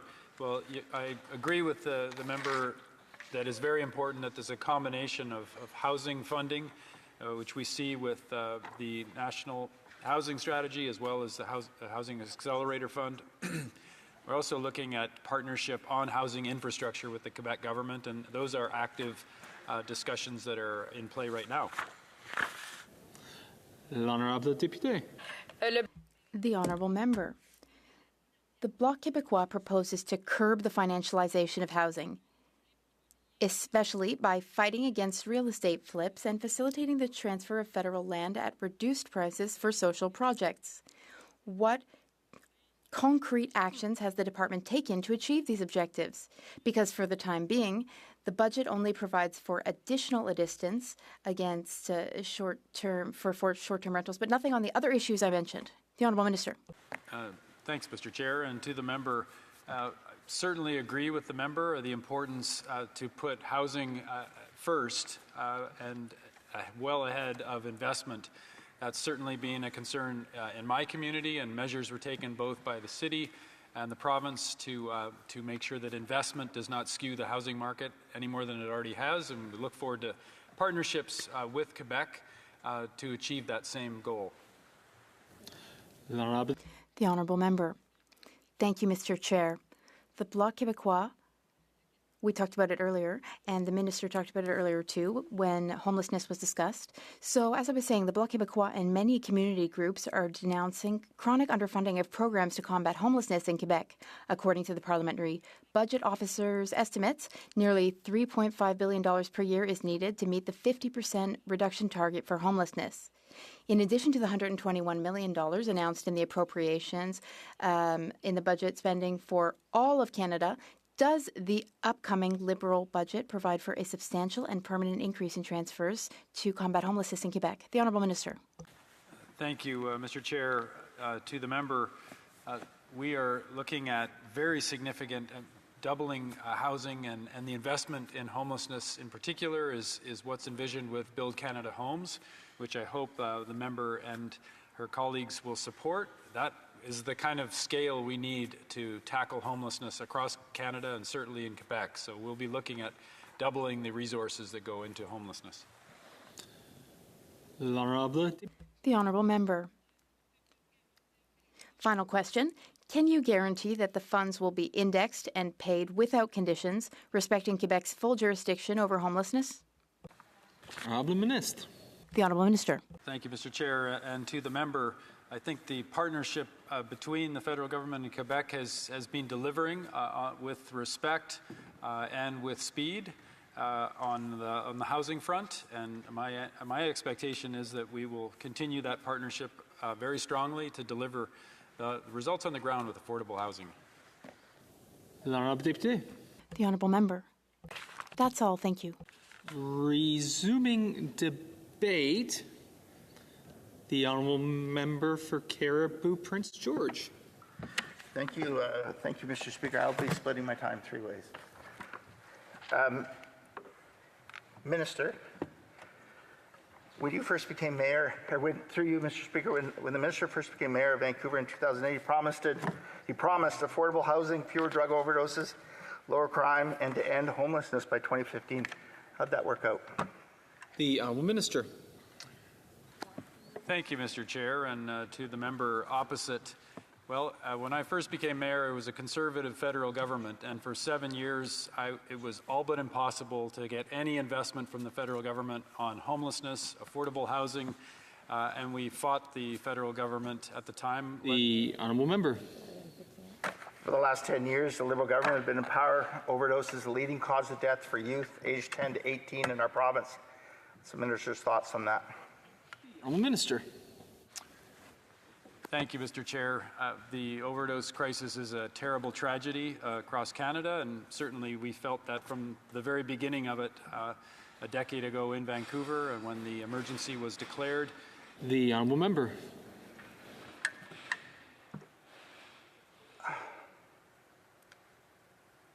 Minister, through you, Mr. Speaker, overdose, over 50,000 Canadians have lost their lives to overdose. Our province of British Columbia is one of the worst, experiencing the worst opioid crisis in our country.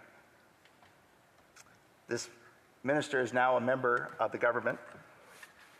What will be his actions to represent our province at the cabinet table? Minister. Thank you, Mr. Chair, and to the member opposite.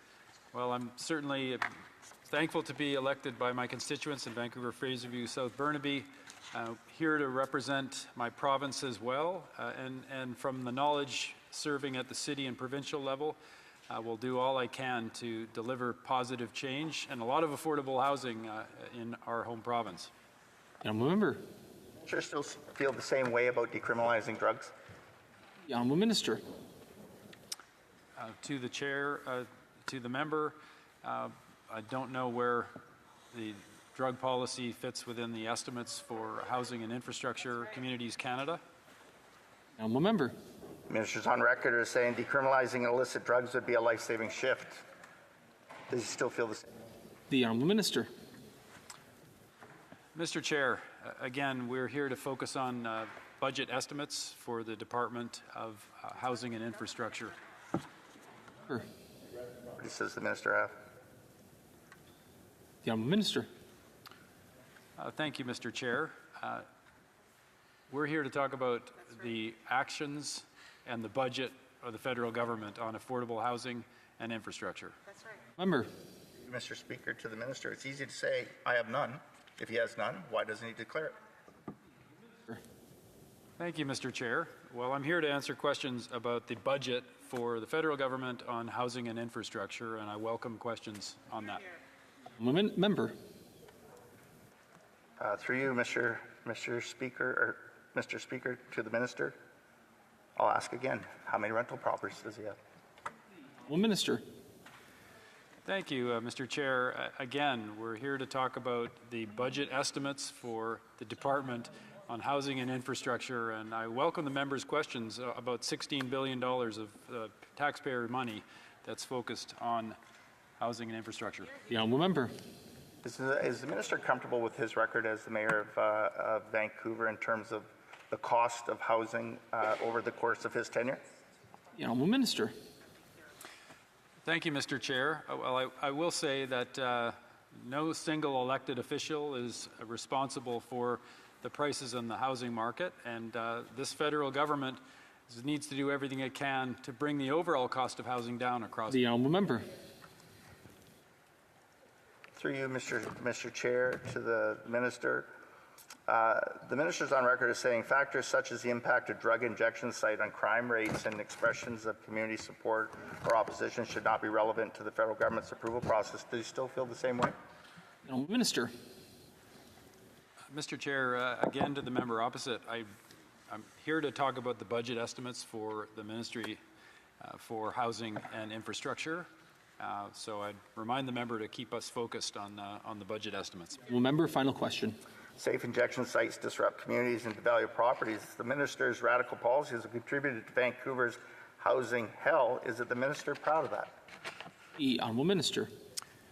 Thank you, Mr. Chair. Again, the member opposite is veering off into misinformation that has been spread by his party relentlessly, twisting around proven science and Supreme Court decisions that defended the actions of the city. Resuming debate. The Honourable Member for Nanaimo Ladysmith. Through the Chair. The Prime Minister said he wants to build big projects. Does the Minister agree? Minister. Mr. Speaker, what the Prime Minister has said, he wants to build projects of national importance. Does the Minister consider an order for 4 ferries to be a big project? The Honourable Minister. Mr. Speaker, projects of national interest are defined by the 5 criteria that have been laid out. If that's something that the honourable member wants to talk about, they should put it forward and we'll review. The Honourable Member. Is the Minister aware that the Prime Minister called Beijing the biggest security threat to Canada? The Honourable Minister. Mr. Speaker, I'm not sure that has anything, what that has to do with the main estimates. We're here to talk about the main estimates tonight. Honourable Member.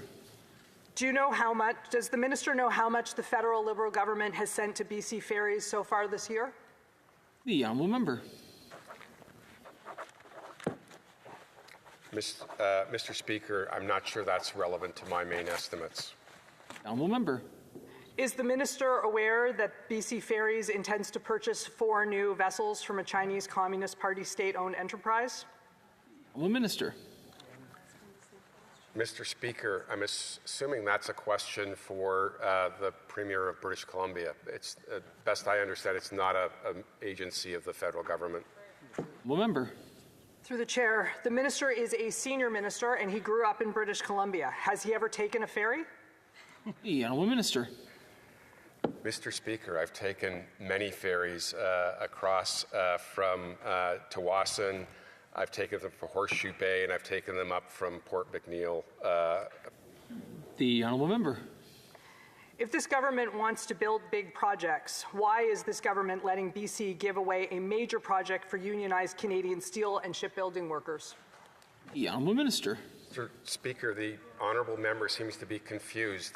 BC Ferries is a Crown corporation of the BC government, not of the federal government.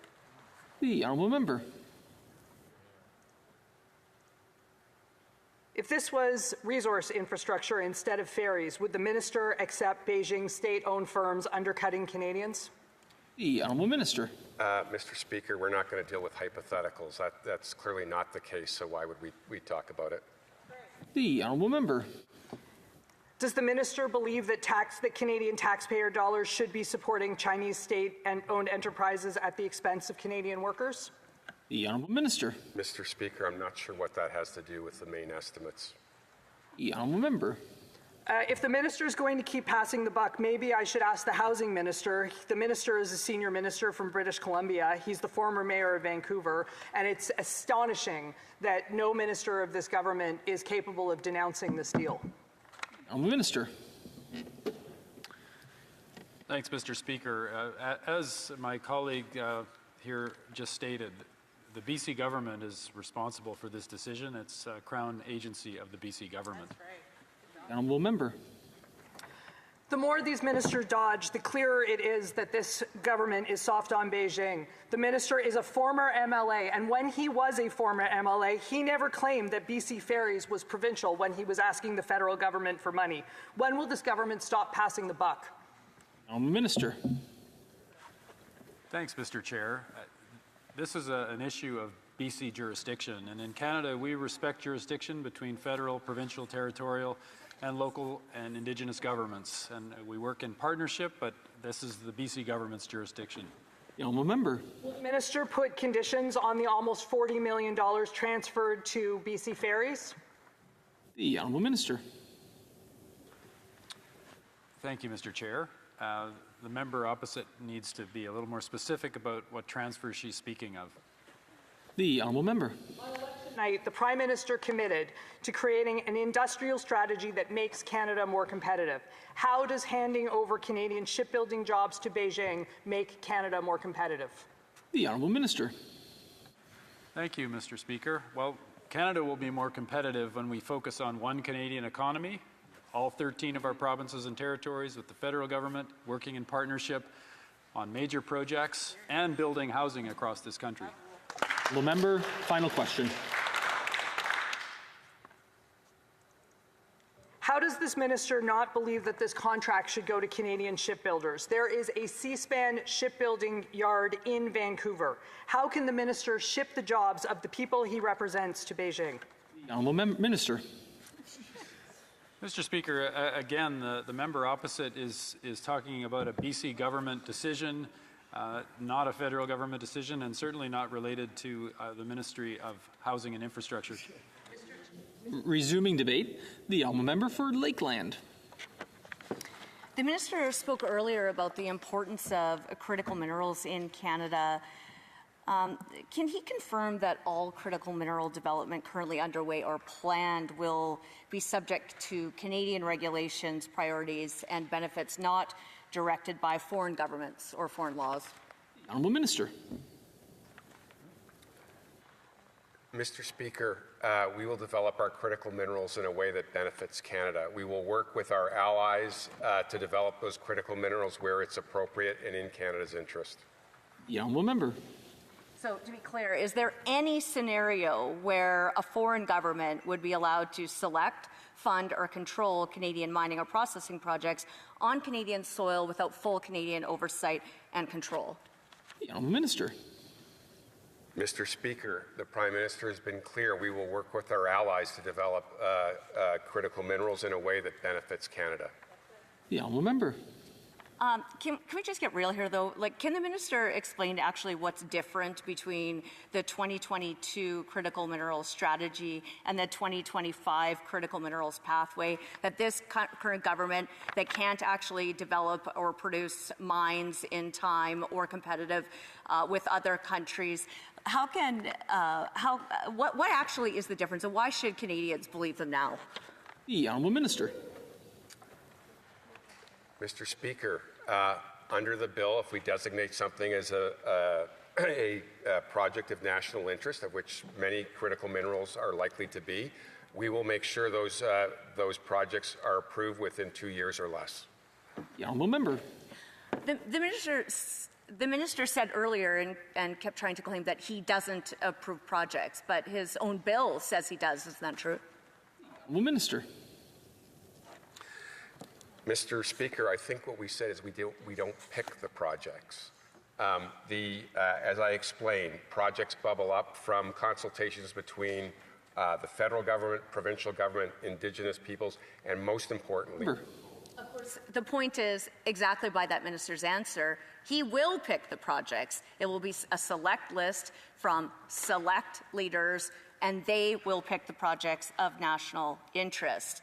How does that give investor certainty and confidence to all project proponents and investors, including all of the projects stuck in their federal queue right now that they should fast track?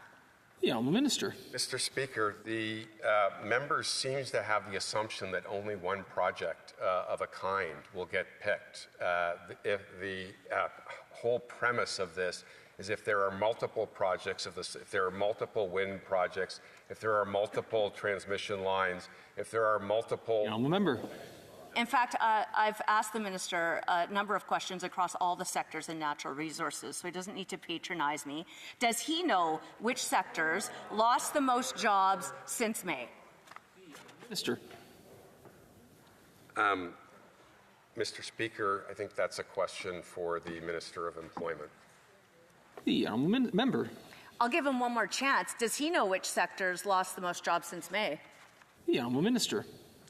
Mr. Speaker, I'm not sure how that's relevant to the main estimates here. The honourable member. Well, it's relevant because it was forestry, fishing, mining, quarrying, and oil and gas workers in Canada who lost the most jobs of any sectors in the entire Canadian economy since May last year and over the past lost anti-development Liberal decade. The honourable minister. Mr. Speaker, I'm very glad the members on the opposite side of the aisle are worried about jobs, so they should help support the One Canadian Economy Act so we can get building again and put people back to work. Honourable member. Well, what I would like to know is, as the minister was told before, all of the jobs that will be risked in all these sectors from Bill C-50, since 2.7 million of those jobs are at risk, will the minister just tell us how many Canadians have to lose their jobs for him to consider the just transition, phasing out oil and gas in Canada, a success? The honourable minister. Mr. Speaker, again, I disagree with the premise. The Sustainable Jobs Act will create jobs, not kill them. The honourable member, final question. He could disagree with the premise all he wants, but it's his own government memos that says 2.7 million livelihoods in construction, energy, transportation, agriculture, and manufacturing will be lost because of that bill that's on the books. And what we've really seen here tonight is actually no details, no transparency, no plan, and an admission by their own C5 that all of their anti-development bills are holding Canada back, killing Canadian jobs, driving projects away, and $500 billion into the U.S. How can Canadians believe anything they say now? The honourable minister, a brief response. Mr. Speaker, in our consultations with premiers, Indigenous peoples, and proponents, they're excited about the One Canadian Economy Act. They're excited about the opportunity to build again quickly at paces we've never done before. We really hope the member will support us in getting this act on the books. Resuming debate, reprise du débat, the Honourable Parliamentary Secretary to the Minister of Industry. Thank you, Mr. Chair. Hello, colleagues. I'm pleased to speak to the Infrastructure and Communities Canada estimates, and so I'll put some questions to the minister at the end. I'm glad to have a bit of a group of colleagues here who are from ridings outside Toronto.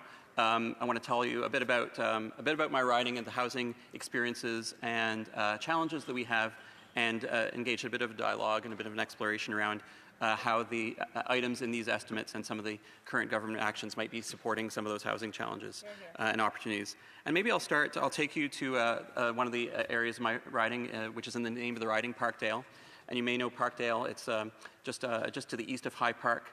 It's a destination for really people who have arrived from all parts of the world, people in need who have found community in that particular part of West Toronto.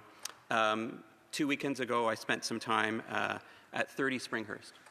30 Springhurst is a building built in 1964. Springhurst Avenue, in fact, is an avenue that became developed because of a different development. Many people in this chamber would have traveled on the Gardiner Expressway, which resulted in the removal of a number of housing in the old part of South Parkdale. We had a big development in the city of Toronto in the early 1900s was a destination for lots of tourists. You might be familiar with Sunnyside Pavilion, which still has a pool there. There was a very old and large housing development in South Parkdale, and when we built the Gardiner Expressway, that neighborhood was removed, and we ended up building housing and rental housing further up north of where the Gardiner Expressway was being built. And one of those buildings was 30 Springhurst Avenue. It goes by the name Edgewater Tower. And I went to that building a few weeks ago because there's a group of tenants that is gathering there to try to form a tenants group there for the first time. Edgewater Tower at 30 Springhurst is like a lot of buildings in Parkdale, in the High Park area, in West Toronto generally, a lot of those purpose-built rental buildings. It's a bit of an older building, good bones, but the stock is becoming a bit aged. And the kind of new buildings that are being built are not being built in the same way that the older buildings were being built. You're seeing more smaller single-unit condos, single-person condos. You're not seeing the kind of development that's needed for the population in the riding. And in fact, recent census figures show that the population of the Parkdale part of our riding has actually gone down. The actual net numbers of constituents living in Parkdale has gone down. And that's because we're not only not building enough purpose-built rental, but the larger multi-residential, smaller units, the mansions that used to house the business class of the riding, which then became multi-unit residential, have been returned back into single-family homes. And so the population of the Parkdale part of the riding is going down. And the tenants of 30 Springhurst were coming together to find ways to advocate for themselves, as we're seeing there's such a great spirit of tenant activity, such a great spirit of, in fact, community activity all around Parkdale. And we're seeing these buildings, and we're seeing folks in our riding looking for other residential options, other places, other options to provide themselves with housing. Another part of my riding is what we call High Park North, which is actually one of the most dense communities in Canada. High Park North. So you're probably familiar with High Park, a destination for baseball players, birders, and people to check out the cherry blossoms. And we're very blessed to have a number of buildings, a number of towers, again, generally built in the post-war era, just north of High Park. About 24 towers there on Mount View, Oakmount, Pacific, Quebec, Bloor West, Glen Lake, and High Park Avenue. And there's some new building that's happening there.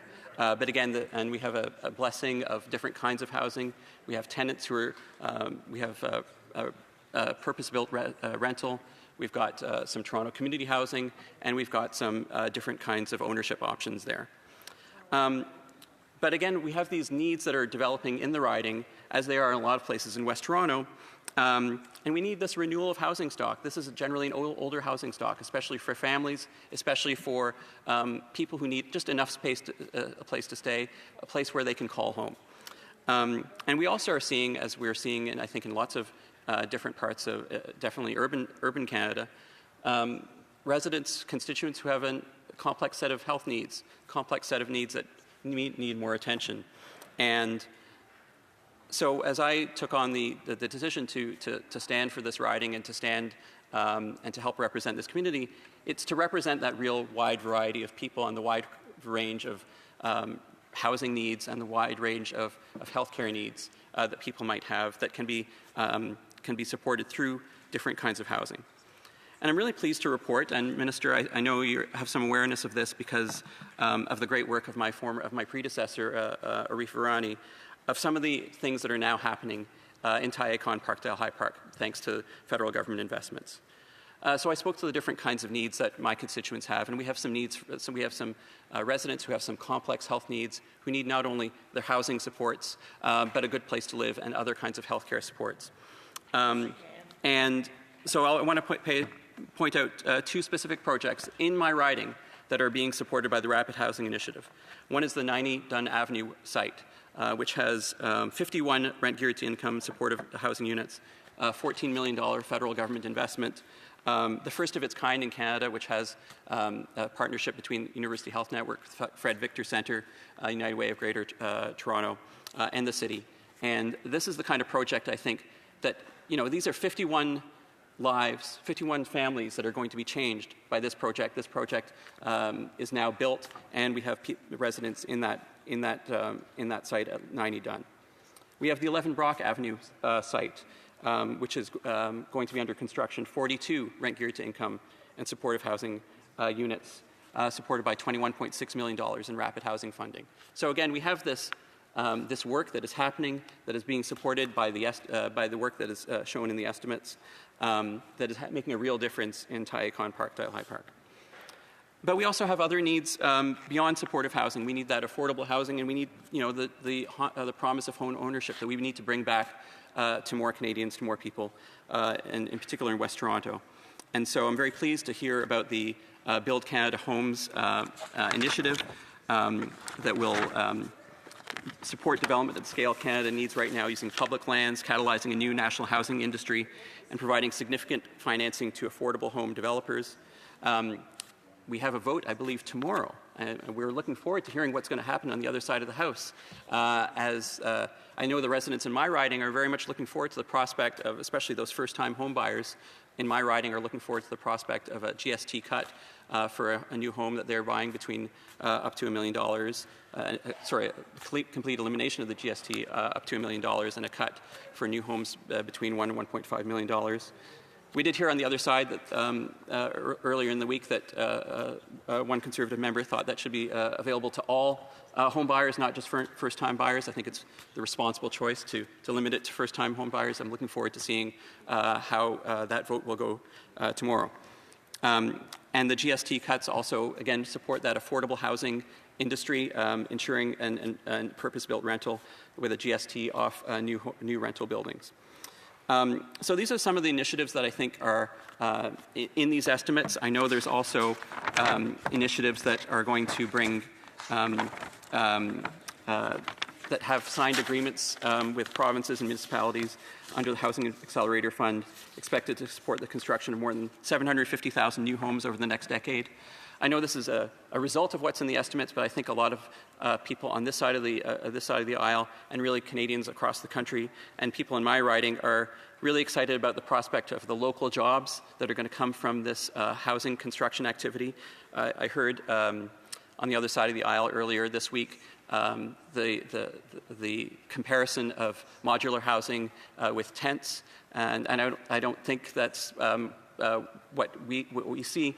I'm from a town where there was a proud history of people growing up in modular homes, in trailer homes, places that are decent places to live, and we know that can catalyze an industry and that can create jobs right here in Canada. And so I'm very excited to hear about how that will roll out through the Build Canada Homes program.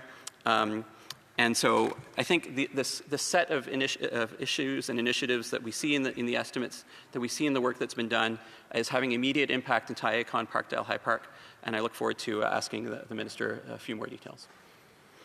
Well, and those questions will have to wait for another time, because we have now reached the expiry time for tonight's.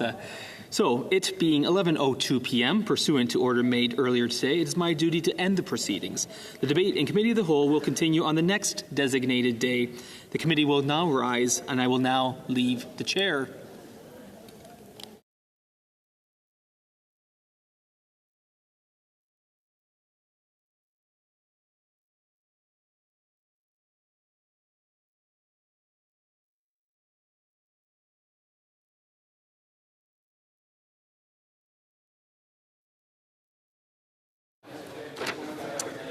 This House stands adjourned until tomorrow at 10 a.m. pursuant to Standing Order 24-1.